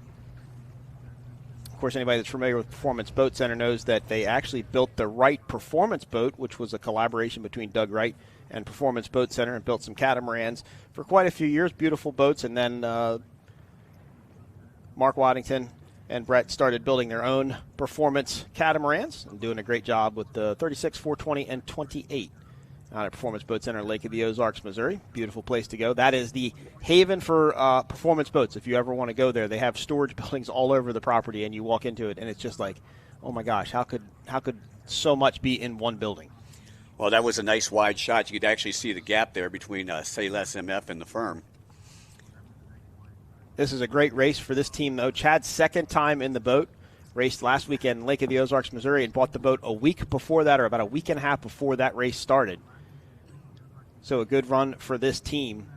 And to be in it now with a different throttleman. Myrick did not race this boat in Lake of the Ozarks. Rusty did, so now you've run the boat 2 different times with 2 different throttlemans. It's kind of an testament to his driving ability. If he can get in there and adapt to that quickly. I always associate this with get in your car with your significant other, your best friend, whoever you want. You step on the gas. One of you steps on the gas and one of you turns the wheel. And tell me if you make it to where you're going to try and go while you drive. And it's not an easy thing to do because you're literally putting your life in the other person's hands, no matter what. Whether you're throttled or whether you're driving. You both have equal amount of control over what happens inside that boat. I think we may have done that in rental cars in the past. Yeah, no, it's a good time. It's a good time. It's a scary time, but it's a good time. It's a scary time, yep. Say Less MF, your race leader on the S21. Flying the Performance Boat Center logo there on the back corner of the boat. Good looking Doug Wright. Got the beautiful red Mercury Racing 300Rs. And your throttleman, Rusty Williams. He's a former PBC champion. Nope. Myra Coyle. Don't get me in that trouble again. Oh, okay. Don't believe it. Just flip that paper over. Flip that paper over. Get me in trouble again. Not with Missy and Lindsay. I don't need that. It sounds like nothing against Rusty either. Look, Rusty's a great throttleman. Nice guy. Nothing against him either. I just don't want to hear it again. But beautiful shot of that boat, lap number 3 of 4, so they should get the white flag lap. I didn't mean to tap you on the shoulder with that one either. Should get the white flag lap this time by and take the win here for the first Superstock race of the weekend. We'll see these boats race again tomorrow and repeat it all over again. Once again, race number 1 of the Triple Crown. You can head into Sheboygan from here, and we'll end up down on St. Pete at the pier. You can fly into Milwaukee, Wisconsin, and it's about a 2-hour drive straight up to Sheboygan. And it's just a beautiful area. I get excited to go there every single time. Looking forward to it. And then from there, we go back to St. Petersburg, Florida. Even though that's Labor Day weekend, that's notoriously a hot, sweaty race. As we hang out on that concrete pier, and sometimes on that pier we're really lucky. We get the breeze in our face, and sometimes it's behind us. And if it's behind us, it doesn't exist. Yeah, right. We're in trouble because we've got that whole building. That whole building behind us. That's right. That really is a good place to watch a race there, though, right out over the beautiful Tampa Bay area. And do a great job down in St. Pete. Go to P1 Offshore, follow your favorite race team, check out our schedule, see we're going to be at town near you, and please purchase your VIP tickets. There is no better way to watch a boat race than to be in that VIP tent enjoying a cold Monster energy drink beverage of your choice. Enjoy some wonderful food and the great hospitality down at the VIP tent. In fact, there's probably still spaces available for tomorrow. If you're going to come out and watch the races, be sure to pick up your VIP tickets. All right, so they're going to come around this turn, and this should be the white flag lap this time by. Say Less MF continues to lead the firm in second. Dima McKinney running in third. So it's absolutely turned into a beautiful day out there. It's a drag race. It's a flat water race out there now. It's a drag race. I mean, they're not even burping the props, barely. Yeah, currently in the mid-80s. I believe the water temp I heard yesterday was right around 76 degrees. The water here is actually colder than the water at home in Maryland where I'm from. It was 82 degrees this past weekend when I was out on my boat. It was 82 degrees. It's still, I mean, don't get me wrong, it still felt great. I mean, even though it's kind of warm as bathwater, it still felt really good. But it's hard to believe that the water down here is a little bit colder, but there's a little bit more influence of this water coming from a lot of different places. Exactly. And this is a big body of water. It probably takes quite a bit for it to get warm. Well, we're coming up to the white flag lap here. For Great. Oh, yep, sorry. I was just going to say, just for the S21. Great shot down the tunnel. And I got to give it up to the firm. They really didn't lose this race by a lot. They were within striking distance. And, Mike, what I kind of feel is that I believe these boats were propped just slightly different. I think maybe the Say Less MF team had a little bit taller of a wheel on it, was able to carry a little bit more speed than the firm. But this was a great race by them. They kept right with them. They kept them in check. They never really let them pull away. So I think Pete and Ricky are going to know what they need to go back and do and the adjustments they need to make to get ready for tomorrow's race. Lifted the valve just a little bit there. There is a breeze starting to blow just a little bit. It looks like it's coming off the shore. It did look like it pushed the firm down into the buoy just a bit, but they were able to get around it no problem. And the firm coming off of a third place at Thunder Cocoa Beach. And just like the little wakes we talked about in the Aquacross race earlier, the wind can really, really affect these catamarans because, as you can see by right there, there's nothing in the water. There's no significant part of the boat in that water. And especially in Sheboygan, we raced there a couple of years ago, and the wind was blowing literally right off the beach, right onto the lake. And they would start way over to the right, and by the time they came back in, they were all the way over to the left side of your screen. But that's how they had to do it because the wind was pushing them so hard down that way that they had to start out that far. They were actually driving a further distance out of one corner so they could get back down the lineup for the other buoy. If not, they were always going to be steering back into the wind. And as I mentioned earlier, if that wheel is turned, if those drives are turned just slightly, it's going to scrub speed, and that's not what they wanted to do. So the wind really has an adverse effect on these boats.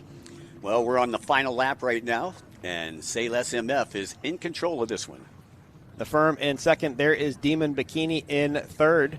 Barring any incidences, this should be Say Less MF's race to win. Chad and Myrick did a great job, as all of these teams are fairly, again, as I said, a lot of experience amongst the competitors. Just as teams, not a lot of experience racing P1, so they're all trying to get their setups figured out and get their programs figured out, as this is an ultra-competitive class. And I think it's a good move for these three boats to come down here because you're not running with the full 15, although you want to because it's fun. You know, you can kind of learn a little bit when there's less racers, a little bit less pressure. You come out here, be a little bit more relaxed and kind of learn the boat and learn what you're going to do as these teams progress with each other. Mike, believe it or not, they won't talk to each other. They don't have to talk to each other inside the boat. They just know what the other one needs or wants as they race.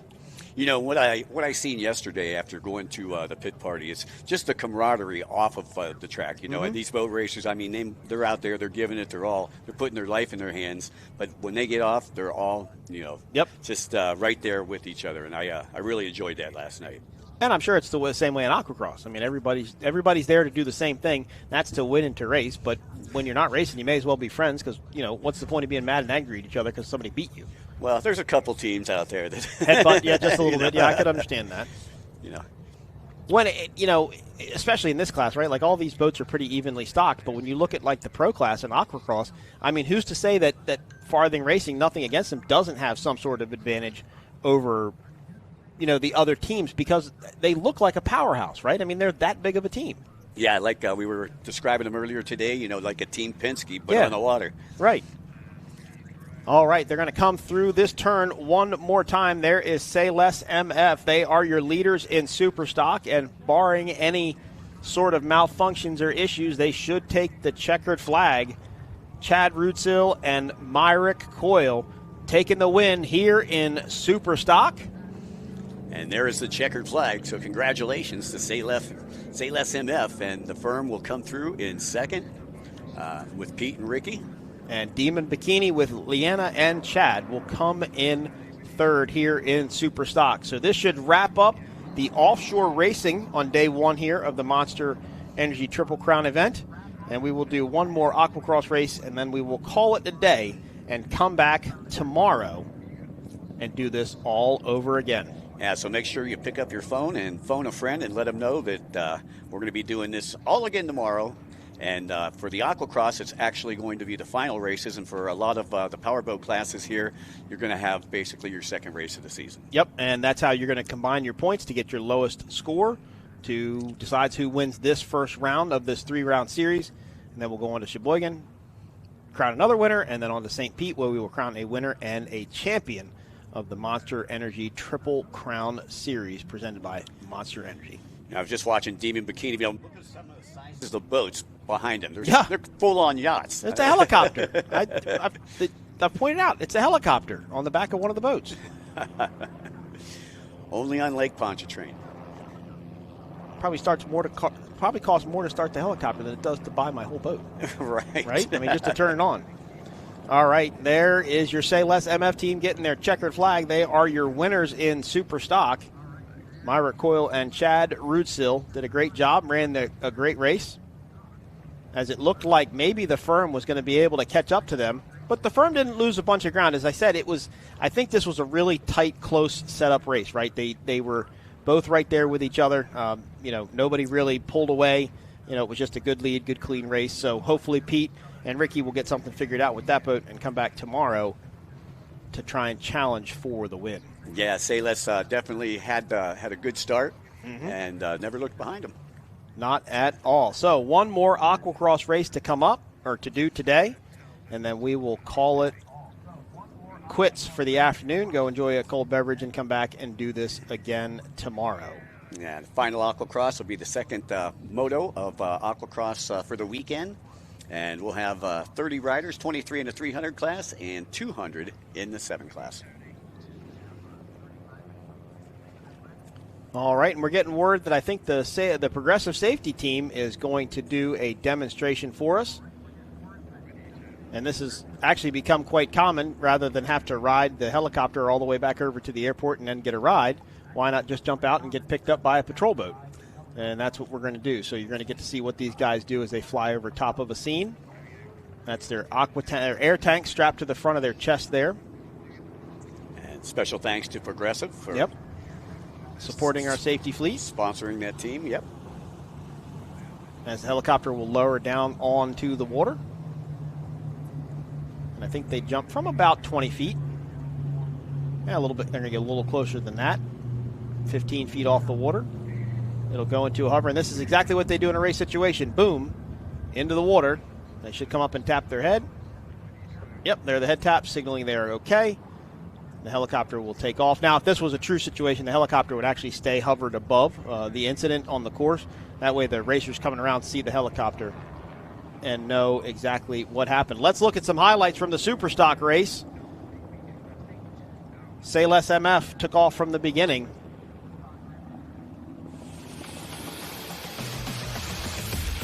And Mike, you're right. That was a good start. Yeah, they timed that start absolutely perfect. And again, it looked like they slingshot it. They were starting behind them and then got up to speed when they seen that yellow flag, and green came up just in time. Yep, and they were probably wide open by the time they got to the start-finish line. The firm ran a great race behind them, though. Didn't lose a lot of ground, stayed in touch with them. Again, I think it was just a prop setup difference between your 1 and 2 boats, but it was Say Less MF's day as they kept a good lead on the firm. Firm comes in second. Demon Bikini comes in third. And there's the firm right there, but there is the checkered flag from Say Less MF. First-time winner Chad Rootsill, congratulations. Myra Coyle on the throttles. Great run for those guys. That wraps up the offshore part of the day, and we've got one more Aquacross race to go. So will we see 30 full skis back out there again, Mike? I believe we are going to see 30. We've got 23 signed up here in the 300 class, 7 signed up in the 200 class. When I say 300, that's 300 horsepower, and 200. All right, well, let's go ahead and wrap up and go to a commercial break, and we'll come back live for Aquacross. You're watching the P1 Offshore Triple Crown Series presented by Monster Energy. I'm Mike Iwaski for Mikey Young. Jet skis will be coming up shortly. We'll be back right after this. The Monster Energy P1 Offshore Triple Crown is brought to you by Monster Energy Unleash the Beast and by Progressive Insurance.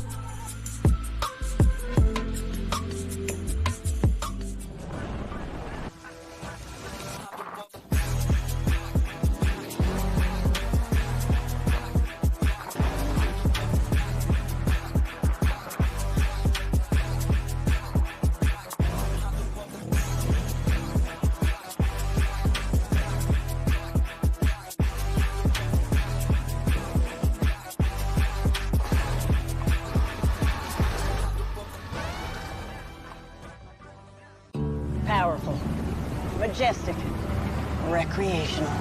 At Progressive, we treat your outdoor vehicles like the noble creatures they are. And when you bundle them with your home and auto, you can be sure they get the 24/7 protection they deserve. Yeah. There you go. So they're always ready for your next adventure. Because that's just how we do it around here. Around these parts, around them parts. It's just how we do it here. It takes your breath away. That's how you can tell. You found the perfect landing spot. The vacation home capital of the world. Trade out the traditional for your own private sanctuary. Your own splash, your own snacks. Bring the whole family. Make it 2 families. And while you're soaking up the fun, never forget what's at the heart. It's big and it's bold, day after day. Welcome to More Than Special. Welcome to Kissimmee, the big, bold heart of Florida.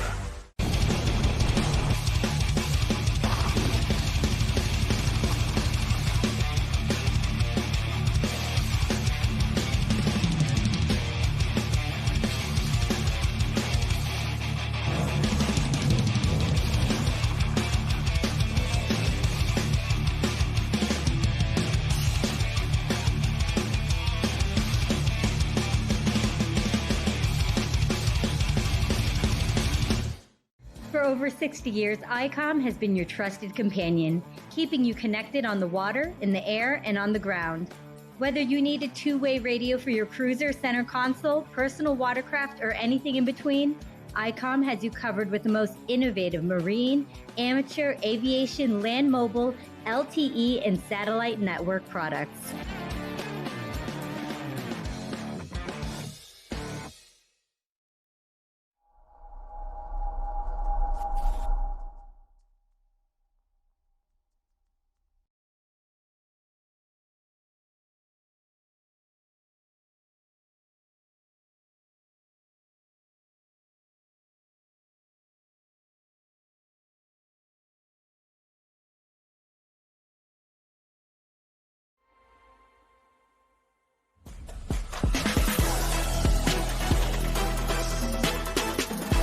Welcome back to round number 2 as the SBT P1 Aquacross Series invades Michigan City. First race would see Devin Farthing go wire to wire for the win.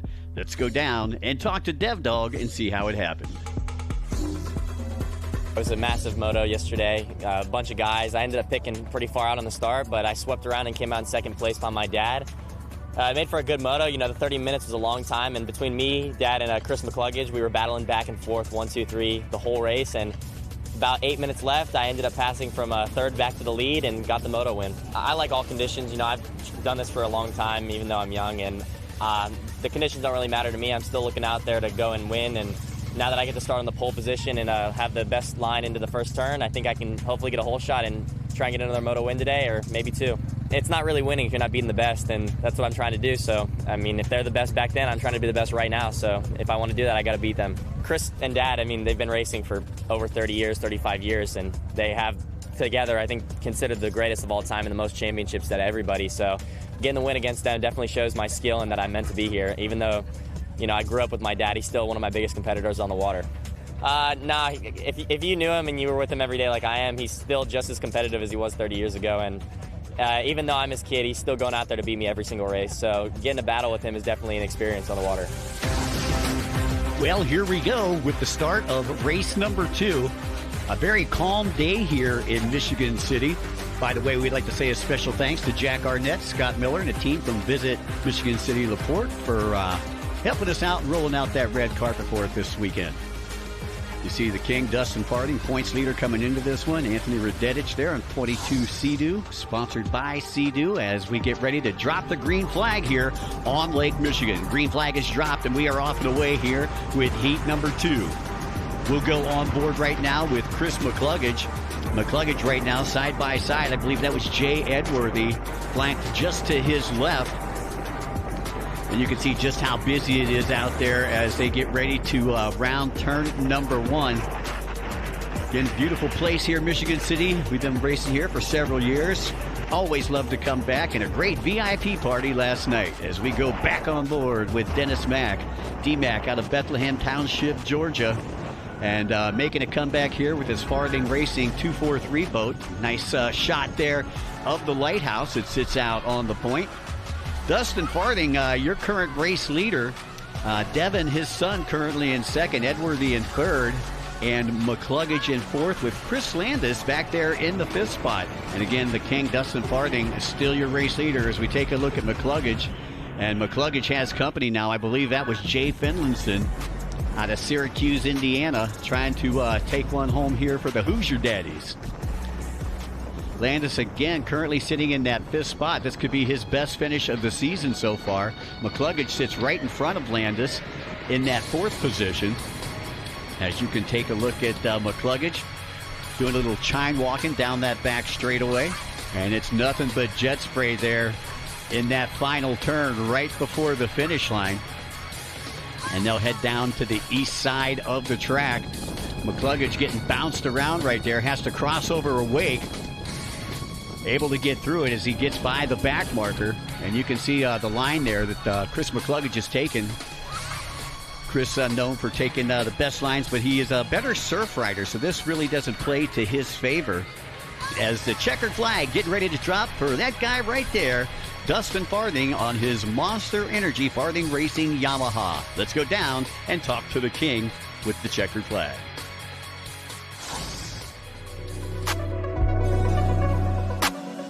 A little rainy out there, a little windy conditions, but it was good. You know, my Yamaha GP 1800 got a good start. Cabrera got the tunes tuned in perfectly. The parts are working right, and you know, just everybody, the whole team. I just can't thank everybody enough for all the hard work they've done. Got a good run in the beginning. Saw my son behind me, so you know, had to keep pushing. So he couldn't talk crap all week to me at the house, but he rode good, man. He's pushing forward, and eventually he's going to be the one in charge all the time. Race 3, just try to do the same thing we did there. Get a good start, put my head down, ride smart, and try to see what we can do.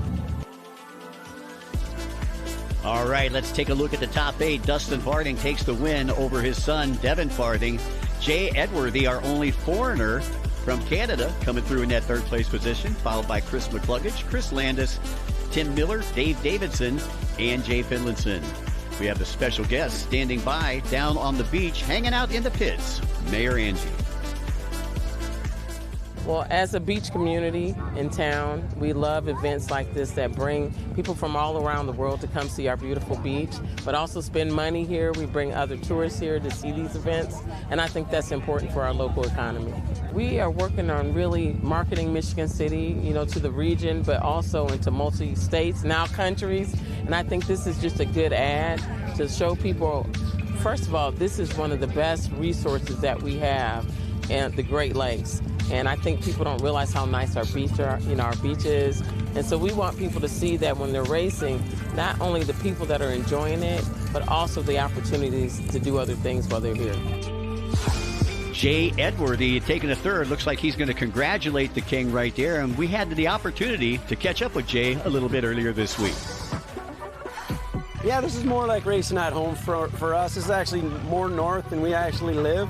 So conditions are nice, like cool compared to racing in Florida, such as Daytona and St. Pete's. Yeah, this is almost like being at home. We ride on the Great Lakes. We ride on Lake Ontario every day, right around Hamilton, Burlington, Oakville area. Pretty much, we go about once a week, so I don't get a lot of ride time. I still have a full-time job. I still run a business, and this is my excitement for the weekends and the free time that I have. So we're really excited to be here.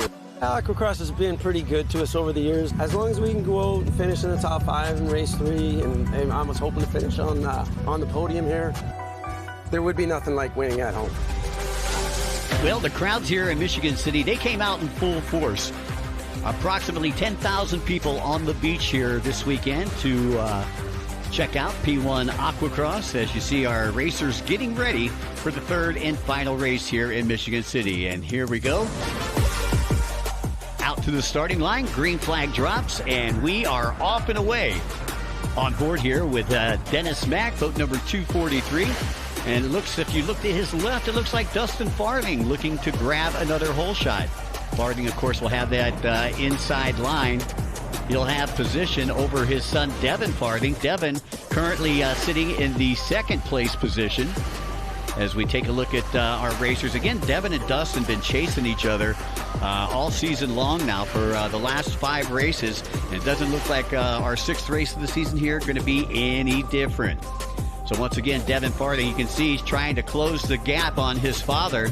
Takes a look behind him and sees how close Chris Landis is behind him. Landis with a very good start there, coming out in 3rd place. Taking a look through the lenses one more time here of Dennis Mack, and you can see just how busy it is. Looks like I-4 on a Friday at 5 o'clock. It is super busy out there. 26 racers in this third and final race here in Michigan City.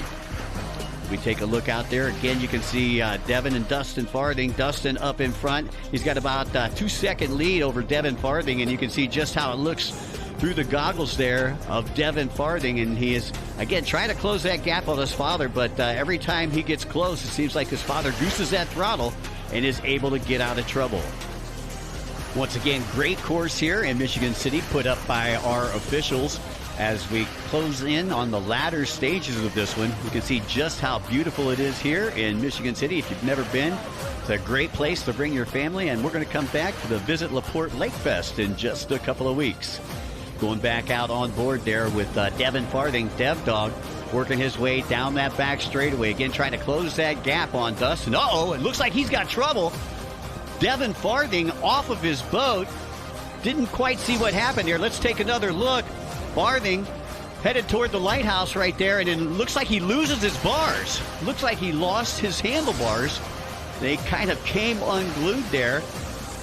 And with Farthing going down, that's going to put Camden Powell, the lone Kawasaki pilot, in second place. And Chris Landis moves up into third, which would be his best finish of the season. Speaking of great finishes, there he is, the king, Dustin Farthing, with the checkered flag. And it's celebration time here in Michigan City.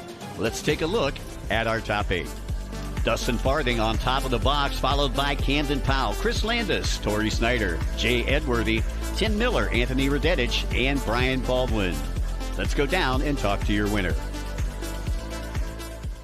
Yeah, it was an awesome weekend. You know, got 2 moto starts today, 2 hole shots, and was able to bring both wins home, and it was an awesome weekend for me and my son. You know, I had a lot of friends that come race motocross with us from motocross and the celebrity race, and they don't realize how much of your legs and calves and stuff it works. And, you know, it's definitely hard. You know, go out and ride as hard as you can with, you know, 20, 30 other guys in the waves, and it can be brutal. So you still got to do training, and at 45 years old, it's not as easy as it looks, that's for sure.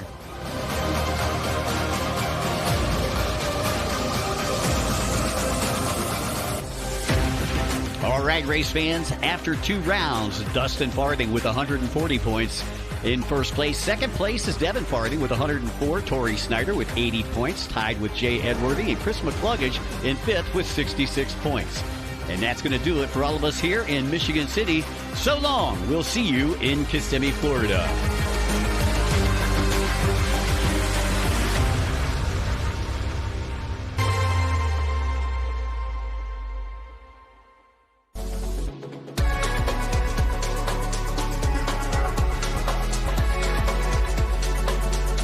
Hello, everybody, and welcome to Kissimmee St. Cloud for round number 3 of the Short Block Technologies P1 Aquacross Series. Racers have descended far and wide right here to Central Florida, and let's go down and talk to our winner from heat race number 1. Saturday all wrapped up, and I got a good start, hole shotted on my Yamaha GP 1800, got out in front. Cabrera's got the tunes working well, and you know, we got a good start, got a good jump, and led wire to wire, pretty much all the laps, 30 minutes. And, you know, it was a little choppy. It wasn't too bad yesterday, but we're looking forward to today, and we'll see how it goes. Welcome back to the Short Block Technologies P1 Aquacross Series, round number 3, as we are staging and getting ready to go here for the second heat race. Can that man be defeated? The king, Dustin Farthing. We're going to go on board right now with the Mac Attack, a.k.a. the GOAT, Chris McCluggage, on the Mac Racing Monster Energy Machine. And you can see when they take off, it's fast and furious. A total of 20 racers here with the P1 Aquacross round number 3. And you can see McCluggage as he heads to the first turn. Looks like he's got a pretty good start. Not too many folks in front of him.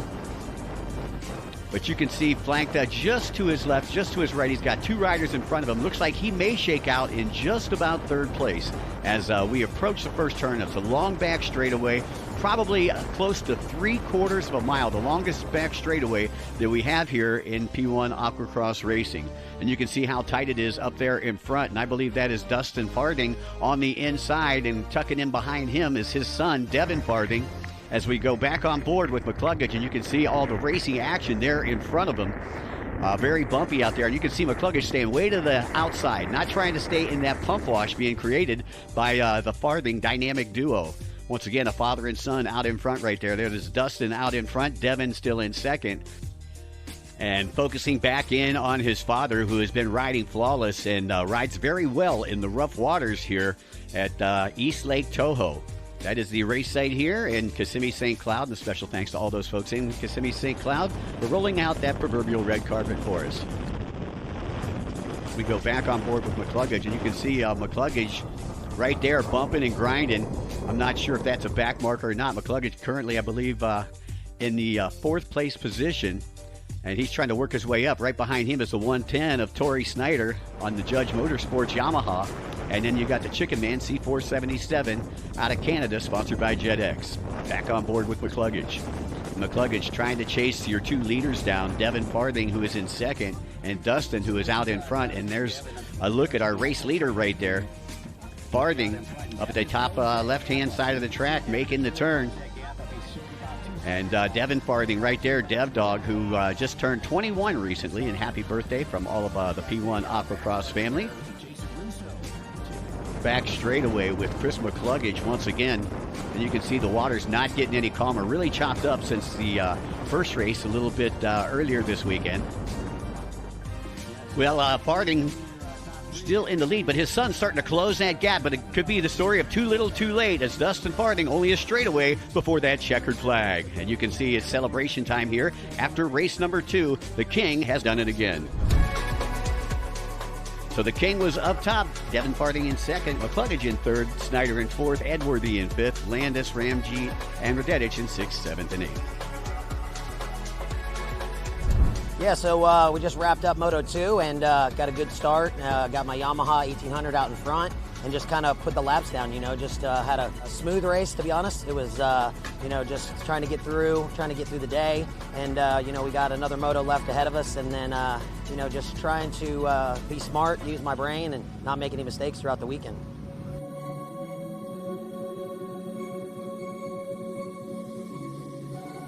Hello, race fans, and welcome back to Kissimmee St. Cloud, round number 3 of the SBT P1 Aquacross Series, as we are being staged and getting ready for the grand finale here of round number 3. You can see the racers preparing down there as we get ready to go to the starting line. Heat number 3 is off and away, and the green flag is dropped. Who will it be?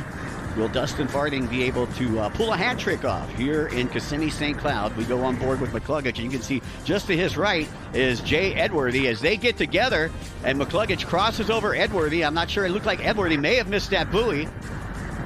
And McCluggage now diced it up with Tim Miller out of Waco, Texas, boat number 47, both racing for Monster Energy and Mac Racing. And you can see Mac trying to work his way through the pack. Meanwhile, we got a swimmer about halfway through this one. And that, I believe, is Edworthy. Edworthy going to have to get a ride back to his boat, so a tough break there for Jay. As we take a look at the replay, and you can see McCluggage came all up right in his gunnel. Edworthy gets a little sideways, comes off the boat. You can see the boat take off. And McCluggage also getting into it with Miller. Now, let's go on board with Tori Snyder. Tori on the number 110 Monster Energy Judge Motorsports Yamaha. And you can see just how rough it is out there. Tori trying to stay out of the pump wash, but it's really hard in this rough water as they're trying to find a clean line, trying not to go through that aerated water. As Tori is working the back section of the track here in Kissimmee right now. As we take a look back out to our leader, Dustin Farthing, out of Ackworth, Georgia. Now starting to feel the heat from Chris McCluggage, one of his Monster teammates. As they work their way around the buoy, you can see McCluggage coming into the picture right there. McCluggage trying to find some clean water on the outside. He looks like he's staying hooked up just a little bit more than Farthing. Farthing gets a little bit of air, and here comes McCluggage.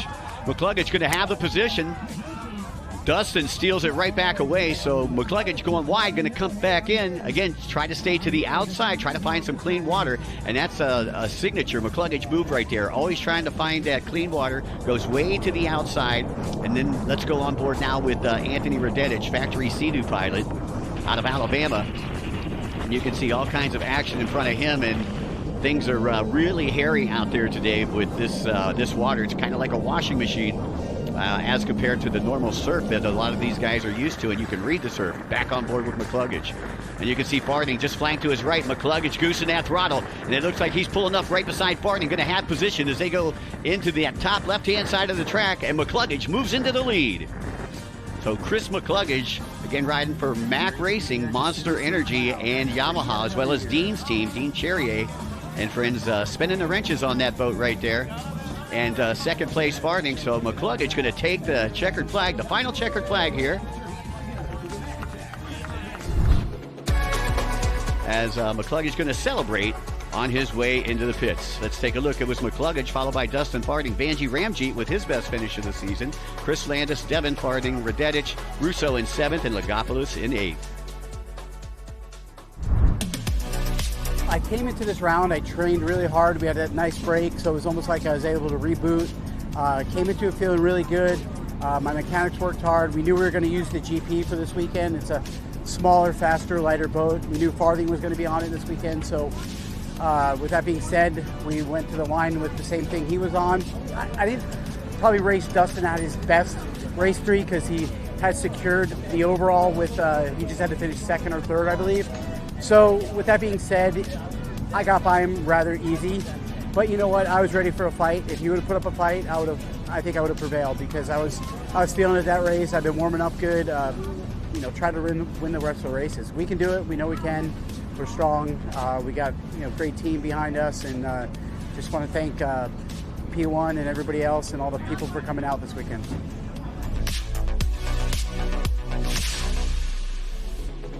Let's take a look at the overall standings. After 3 rounds, Dustin Farding is your leader with 210 points in front of Devin Farding with 155, McCluggage with 128. Then you got Torrey Snyder in 4th, Jay Edworthy in 5th, Landis in 6th, Tim Miller in 7th, and Banji Ramjeet rounds out your top 8.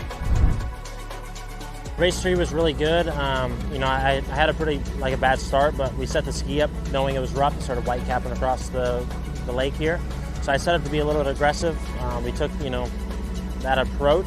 Didn't get a good start, but I passed probably 3 or 4 people through the start and the first couple laps, and then we had engine failure. We pushed these boats to the limit, and this water in particular is really hard on the skis.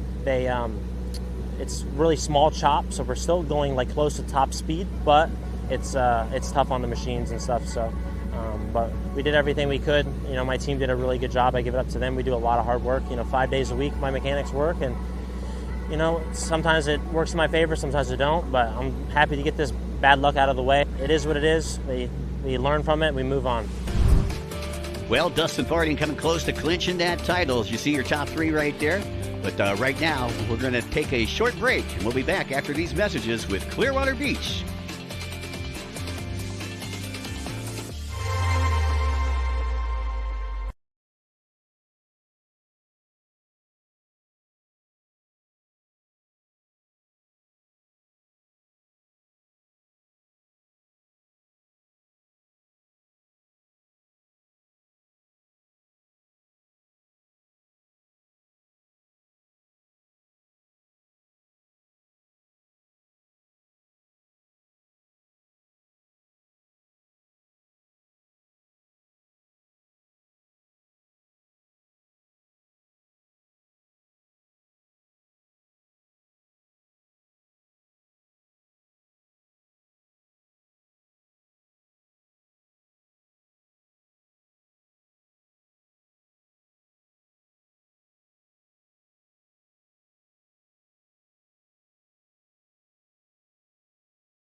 It takes your breath away. That's how you can tell. You found the perfect landing spot. The vacation home capital of the world. Trade out the traditional for your own private sanctuary. Your own splash, your own snacks. Bring the whole family. Make it 2 families. And while you're soaking up the fun, never forget what's at the heart. It's big and it's bold, day after day. Welcome to More Than Special. Welcome to Kissimmee, the big, bold heart of Florida. It's time to turn it up to 11. And ride full blast. The all-new Jet Blaster series from Yamaha. We didn't just create a new wave runner. We invented a whole new way to ride.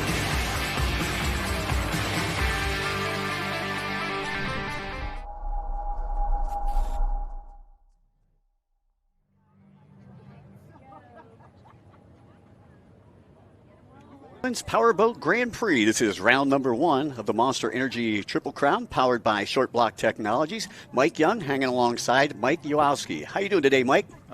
Just about as good as we did the last race, I guess, right? Right. Well, flip rolls here a little bit, which is good. You know, and you take a look and check out that lineup. 30 skis. Side by side, going 70 to 80 mile per hour. Got the amateur to one turn. To one turn. That's right. That's right. And some of them are rookies and never done it before. Yeah, you got 23 in the 300 class, 7 in the 200 class. Your winner of the first moto, or the first race rather, was boat number 38, Michael Northrup, so we'll have to keep our eyes on him.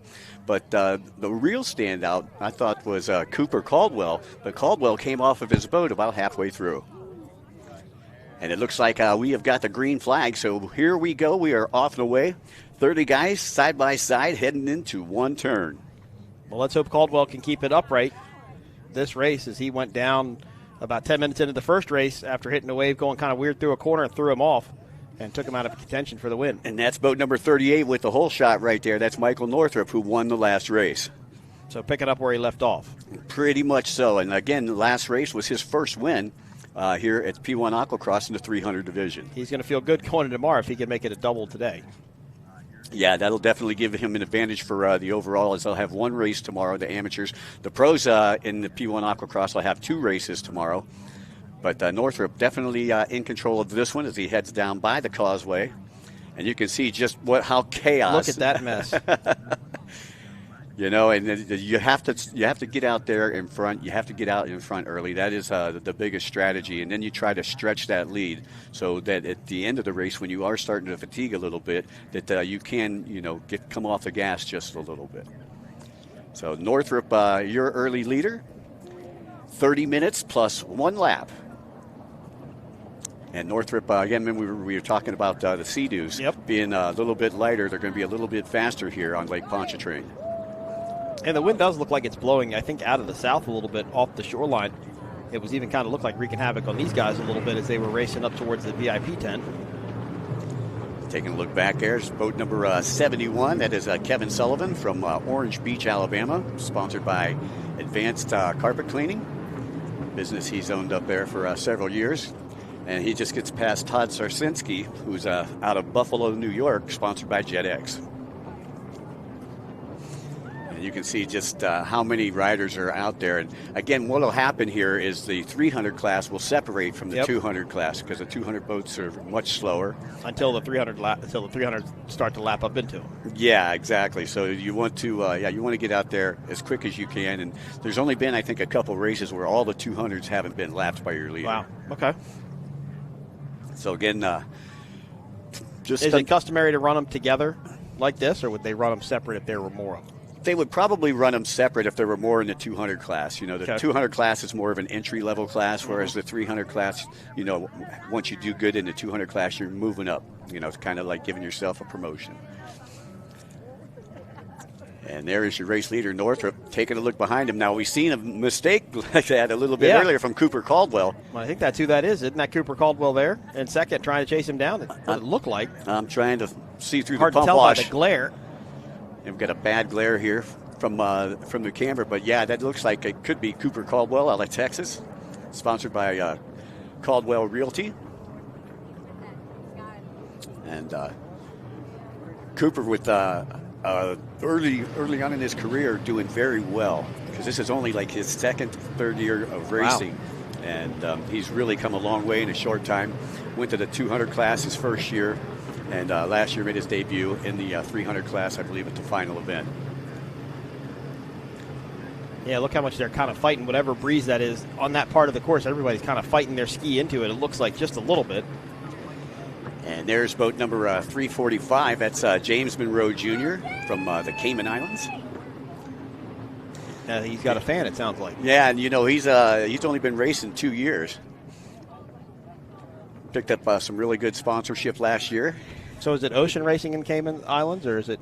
It's actually protected by the reef. Okay. So it's actually kind of calm down there for most of the races that we go to. We go to a couple different sites. Okay. But none is in the open ocean, unless we go over to Cayman Brac. Okay. And that's that's the second largest island in the. So do these guys like running in the ocean if they have the opportunity, or no? Well, a lot of them like it because they like to surf. Okay. But most of them like the freshwater just for the simple fact that they don't got to go and clean the boats and get all the salt out and WD-40 and fog everything. So that right there is a big factor with ocean racing. And the ocean racing, your boat and yourself are getting beat up a lot more, especially when you're dealing with surf. And even places like Lake Michigan. Yeah. When we were up there in Michigan City, these guys were getting beat up. We had all kinds of crazy mishaps out there. And the same thing could happen when they go to Sheboygan. Same type of conditions. And you can see the taunting going on right there as he takes a look over. And again, you can see nothing but jet spray, and it's really putting a glare on our TV screen here. And again, I believe that's a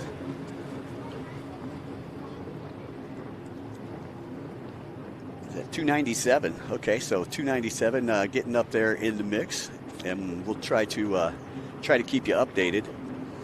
And a lot of times, what happens here is if they have a boat issue on their first race, they'll switch boats, and unfortunately, we don't get that information. Okay. So it would have a different number on it. Right. Okay. Yeah, so it's like a backup boat. So if they had a mechanical issue, they'll go to their backup boat, and or they'll borrow a boat from somebody. Again, I think my idea of renting jet skis to race sounds pretty good. That's Barian Mernick on 297. And he's, I believe, pretty new to the P1 Aquacross scene. And we appreciate our comms folks taking care of us here in the booth. Northrop still in the lead, takes a look behind him. Just under 24 minutes to go here. Final race of the day. It's been a great Saturday. Very eventful Saturday, if you will. A little bit of everything. And there's 46, Todd Sarsinski, again out of Buffalo, New York, sponsored by JetX. JetX, mainly a Sea-Doo team, and you should see his collection of Sea-Doos. He's like the old, a good one? Oh, the old ones. He's got walls with racks with Sea-Doos on them, like from all like past champions and so forth that he's bought. He's kind of got what you could call really a Sea-Doo Hall of Fame. That's pretty cool. Yeah. Remember the first time I rode a Sea-Doo, I didn't know how to start it because the start button was down in front of you on the seat. Right. It was floating down the middle of the leg, and the guy's like, "It's by your leg." Like, what are you talking about? There it is. There it is. Trying to get a number on that boat. That looks like it might be Valentina. Yep, that's Valentina Lascano, 176. Was doing very well in the first race, and then toward the latter stages, just had a mechanical problem and had to be towed in. So we'll see. What are the most typical mechanical issues that you see? Superchargers, clutches, that type of thing. But for the most part, these boats being stock boats, you don't see too many breakdowns. Yep. But again, they're trying to get all the power they can out of them. And Valentina's family owns Miami Jet Ski Shop down in. And they're running them wide open for 30 minutes plus 2 laps or a lap.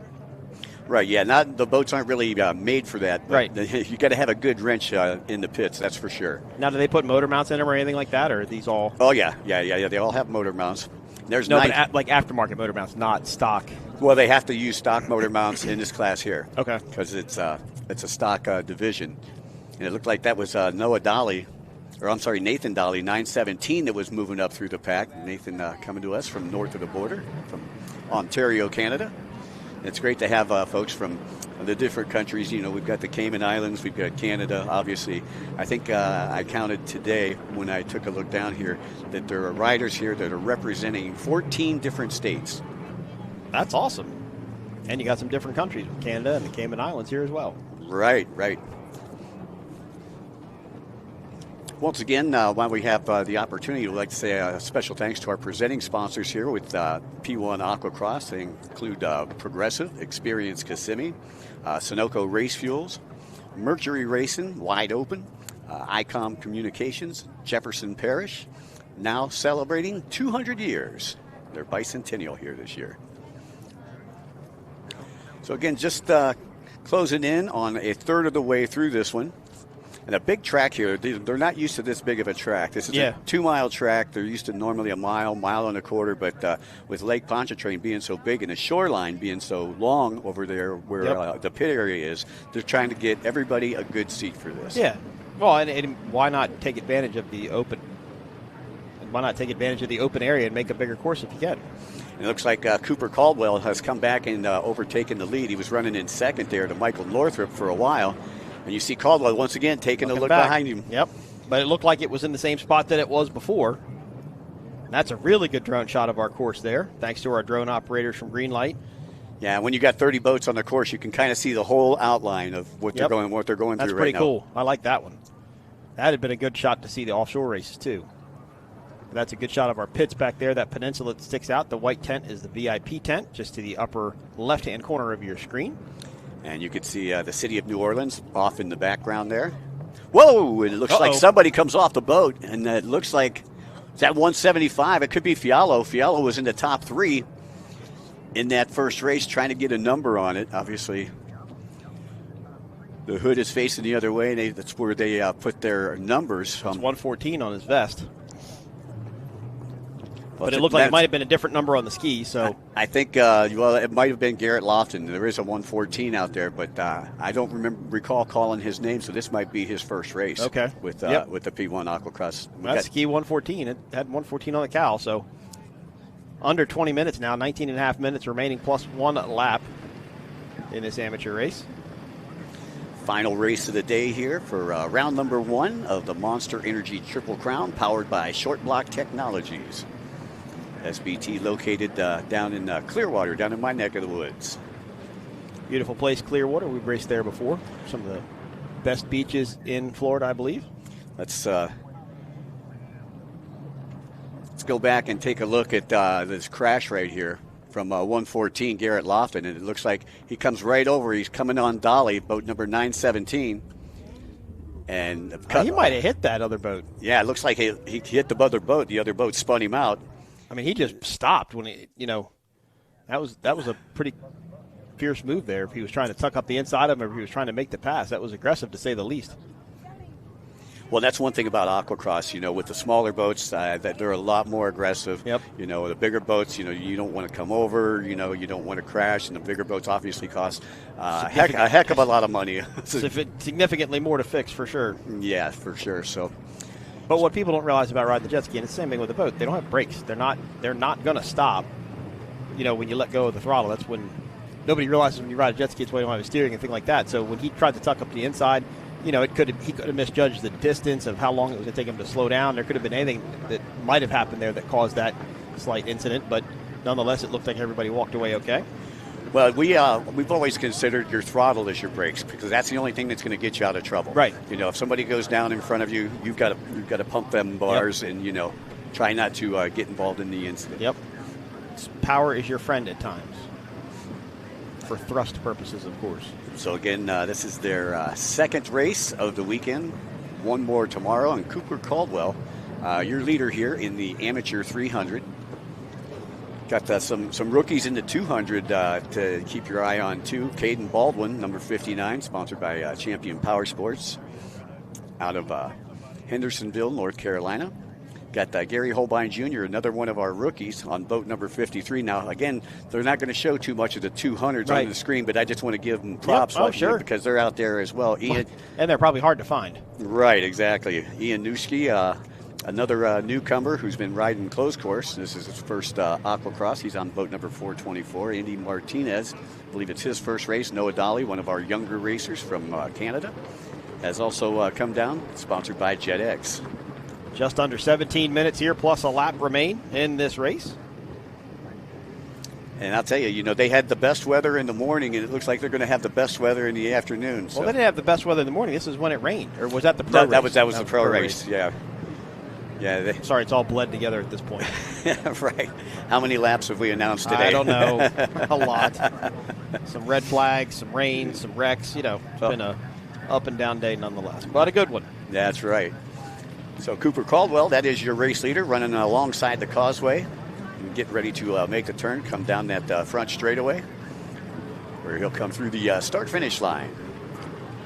Once again, round number 1 of the Monster Energy Triple Crown, powered by Short Block Technologies, going on right here. Final race of the day. Tomorrow, it looks like we're going to have another action-packed day. Yep. All the offshore boats will take back to the course to get their second day of points in the first stop of the offshore Monster Energy Triple Crown Series. And once again, your race leader out there was kind of basically learned from one of our top pros out there. 917, that's Nathan Dolly from Canada, who has moved into second place. And I said, watch out for them Sea-Doos. And it's a Sea-Doo 1-2 show right now. And so he's moved into second place. So I believe Northrop has moved down to third. It's a tough break there for number 48. 917 Dolly. His father used to race for many years, and he was a professional snowmobile racer as well. So he raced the Snowcross series up in Canada. Okay. So that's like riding a couch too. Well, you know, he's just riding on the same ice. It's just melted. Right, just melted. Yeah. Comes from a great family. He's got a lot of family support at the races. You can see his younger brother is racing actually in the 200 class on boat number 706. It's awesome. Yeah, it's a family that races together. You know, mom's making the sandwiches, dad's spinning the wrenches, and the boys are out there racing. Again, as we mentioned, there's a lot of lineage here within the sport in both classes, or all 3 classes, actually. So we've seen the green flag come from our support boat out there. That means that the race was halfway complete, so we are under 15 minutes plus a lap to go. Your race leader still Cooper Caldwell out of Texas. Cooper also, I believe, picked up some Monster Energy sponsorship last year and sponsored by his father's realty company, Caldwell Realty. There's a 917, Nathan Dolly. Dolly, again, coming to us from Canada, and they say they love their trips down to the south of the Mason-Dixon line. And I mean, it's a completely different world down here for them. I mean, weather alone is, you know, world different. You see the green flag coming from the boat. That signifies to the racers that the race is over halfway complete. Thanks to our scorers, been out there all day, taking care of the offshore and Aquacross races. Yeah, I'll tell you, that's going to be a tough job right there. And look, it's just nothing but whitewash. Yep, and glare. Whitewash and glare at this point. And imagine trying to do that looking through a pair of goggles that have water on them. Yeah, so it all depends on where that sun's at, you know. Yep. And Dolly right now still holding on to second place. Caldwell still in front on boat number 193. Dolly's trying to chase him down. And Dolly was with us in Chattanooga, Tennessee just a couple of weeks ago. I'm sorry, Gunnersville, Alabama, a couple of weeks ago, where he won a closed course race. Nice. Now, what's the difference between the closed course race and the open race? Well, this is more of an endurance race. This is 30 minutes plus a lap, similar to what you're going to see at the AMA Outdoor Nationals, that type of deal. Whereas closed course race is more like a sprint race, and it's a lot tighter track. You know, so the tracks in a closed course race may be a half a mile. And how long does that race last? Well, it depends. We always do those races by laps. Oh, okay. So normally it's like 6, 8, or 10 lap race. And the tracks are normally only a minute long. Wow. So this track here. So it's like a arena cross, basically. Kind of, yeah. Yeah, very, very tight track. So once again, second amateur race here for our amateur 300 and 200 riders. Another great shot there from the drone. Shows you the outline of the course. Coming up on the 12-minute mark, plus a lap remaining. Yeah, 12 minutes. This is when you start to fade just a little bit. You know, you're over halfway. Yep. You know, you're coming into lap traffic. You know, now it's 5:45 in the evening. Yeah. Well, now's where you got to make decisions. Now's where you really got to use your head. Yep. You know. Are we talking about here in the commentary booth or out there on the race course? Well, I think both. Both, right? At this point. We're trying to come up with something to say. We're a little punch drunk right now, being here since about 7:30 this morning. Yep, been a long day. But thanks to our production staff with Greenlight, they've done an awesome job. Yeah, Peter over at Island, man, thank you for the support. Been great to work with you guys. Look forward to doing it again tomorrow. Yeah, they put in a longer day than we do, actually. They do, because they got to tear all this down when they're done and collect all the equipment and bring it back and set it up. Yeah, special thanks to the production team and all the officials that make this happen. You know, they come from far and wide. They use their vacation time, you know. Or you're like me, you work until possibly as late as you can on Friday and get a delayed flight and fly home at 5:30 on Monday in the morning to be at work. Oh, yeah. I just got back from Osaka City, Japan, and that's the way that it was. I flew in less than 12 hours before I had to be on the microphone and flew out 8 hours after the award ceremony. That's impressive. To Japan. That's not just like flying from Maryland to Florida. that's like a long flight. 32 hours. But That's it was unbelievable. But it was fun. It was fun. Oh, it's I'd love to go over there and announce a race. And we have a couple of these Aquacross sections. Oh, and that was Caldwell. No way. There's no way. There is. That was Caldwell. Holy moly! And the red flag's coming out. Something's wrong so here. This day may be over. There's only a couple of instances where you're going to see a red flag. Either somebody's hurt, or there's a buoy that's loose.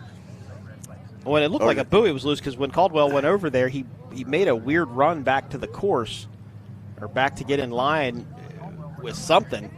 That was definitely a different something happened there.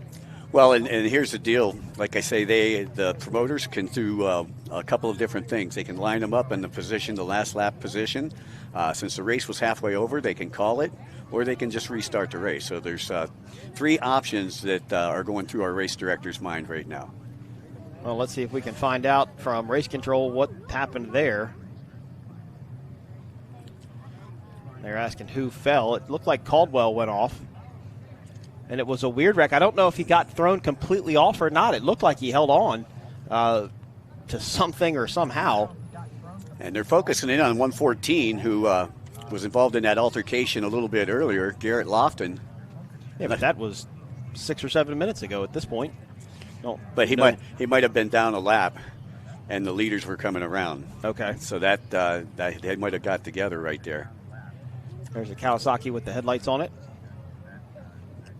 38, Michael Northrup, I believe, who was in second. I'm sorry, he was in third. He was our early leader, picking up where he left off from the first race. 917, Ryan Dolly was in second. And now, would they have decided to send them back in already, or are they waiting to kind of figure out what's happening? Well, they're probably trying to figure out, what they want to do. If they want to put them back out there for another 10 minutes, are things going to change? Well, at this point, does it become vision's got to be terrible, right? I mean, just looking through this camera screen going back toward the causeway. So it's probably even worse for them, right? Oh, I would imagine so, because when they make the turn and they're coming back toward the start-finish line, the sun's going to be directly in their eyes. Right. It's 6 o'clock, yeah. and that's the west side. They're heading east to west. Yeah. And with the spray and all the water going around it, vision probably becomes difficult to say the least. So we've got our fingers crossed here in the booth. Hopefully everybody is all right. But this is odd. It's just like the red flag we had in the offshore race. We really don't 100% know why it happened. We just know it happened. Domenico Barilla, 714, coming over to talk to the flagman. Try to get some instruction. As you got the whole P1 staff down there. Scores are actually up on the big boat. Which I think is smaller than that boat, at least for the P1. The big boat, for the offshore stuff, we were on a big boat, but they were on a little center console bobbing around out there. As you mentioned, a long day for them, to say the least. But this red flag situation, still unclear on what has caused it. It was well past the halfway point of this 30-minute moto. Well, you see the 2 boats that are closest to the rib right there. That's father and son combo that we have racing in this one. Domenico Barilla and DB3, we call him. Domenico Barilla Jr. Or the third. Well, you said junior. I wondered why you said 3. I didn't question that. But again, it comes down to it's mental clarity at this point in the race, It's late in the day, and we got red flags. We're just trying to think clearly over here. and move forward. Well, try to figure out the situation. I mean, I think. Was that something under tow up on the upper left-hand side of the screen? That looks like something that could be just two jet skis close together. I think that's a buoy that's actually coming in. And there was an incident with Caldwell. We go take a look at it.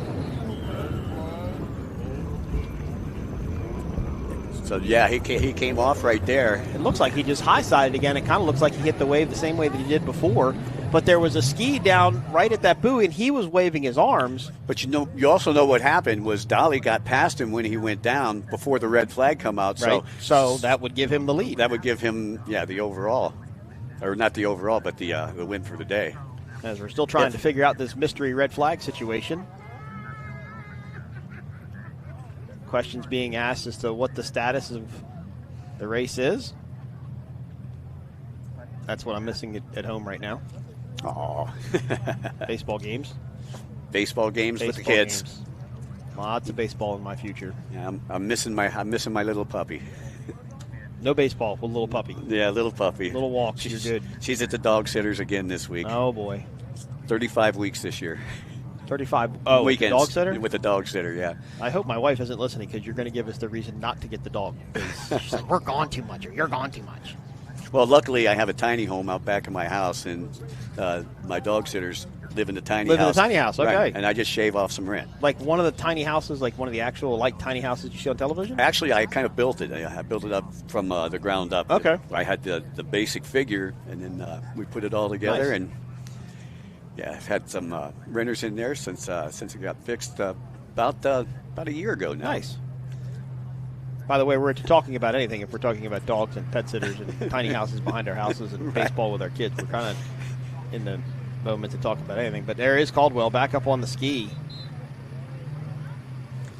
Yeah, so there was Cooper Caldwell that came off, and then it looked like he got bumped into by a lapped rider, and then Dolly went past. It's hard to tell, but it did look like there was maybe some damage to the front of his ski, but it's really hard to tell. Now the skis are starting to move again in some sort of a direction, and we have a yellow flag. So what's that mean? Well, normally that means caution, so I'm wondering if they're bringing him in. They may be calling the race for the day because, again, it was after 15 minutes. Well, after halfway. And then you can see some of the racers here, raising their arms up and stuff like that. That normally means that they're probably going to call it. They're headed back that way. They're headed back towards the ramp and back towards the channel that goes into the park. Yeah, you can see. Well, let's take a look at some of the highlights from this race here. Once again, those 30 people all lined up side by side, and here we go. The green flag drops, and we are off and away, and it's nothing but full contact fiberglass warfare out there. 48, Michael Northrup, he took the lead early. But it looked like it was his race. Yeah, and the 40s, he was up there in the top three for a while, and then Cooper Caldwell came and retook the lead. And as you see here, it looked like Garrett Lofton got into a little incident there with another rider, boat number 114, and then Cooper Caldwell also got into an altercation. Caldwell okay, though, got back up on his boat. It did look like that ski may have hit him. It was close if he didn't. But glad everyone is okay. I think they've decided to call this one. So I believe that's probably going to do it for us. Once again, I'd like to say a very special thanks to the City of New Orleans, Powerboat Grand Prix. You've been watching round number 1 of the Monster Energy Triple Crown, powered by Short Block Technologies, sponsored by Progressive, Experience Kissimmee, Sunoco Race Fuels, Mercury Racing, Wide Open, ICOM Communications, Jefferson Parish, now celebrating their 200-year bicentennial. So, Mike, I believe that is going to do it. Any closing comments? Oh, it's been a great day here. Glad to be here in New Orleans. Looking forward to going out and seeing what's going on later this afternoon. Have to give a special thanks to Jefferson Parish District 5 Councilman Hans Lindeberg for bringing this incredible event back to New Orleans after a 20-year hiatus. We're racing here again. I think a very successful first day. Looking forward to a successful second day. Thanks to all of our fans down the VIP tent, all the P1 Aquacross, P1 offshore staff. You guys are amazing. We're looking forward to doing it again tomorrow. That's right. So make sure that you tune in, phone a friend, and let them know we're going to be here tomorrow. Folks, have a nice evening.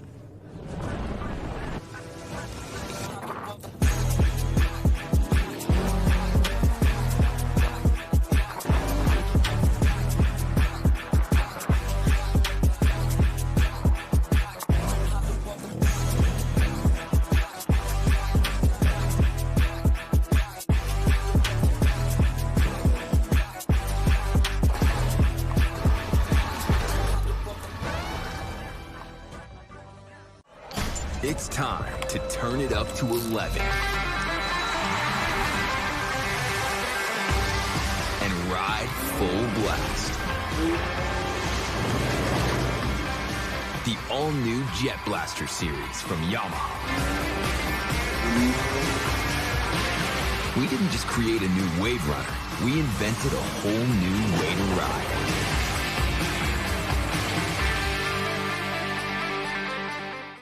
Powerful, majestic, recreational. At Progressive, we treat your outdoor vehicles like the noble creatures they are. And when you bundle them with your home and auto, you can be sure they get the 24/7 protection they deserve. Yeah. There you go. So they're always ready for your next adventure. Because that's just how we do it around here. Around these parts, around them parts. It's just how we do it here.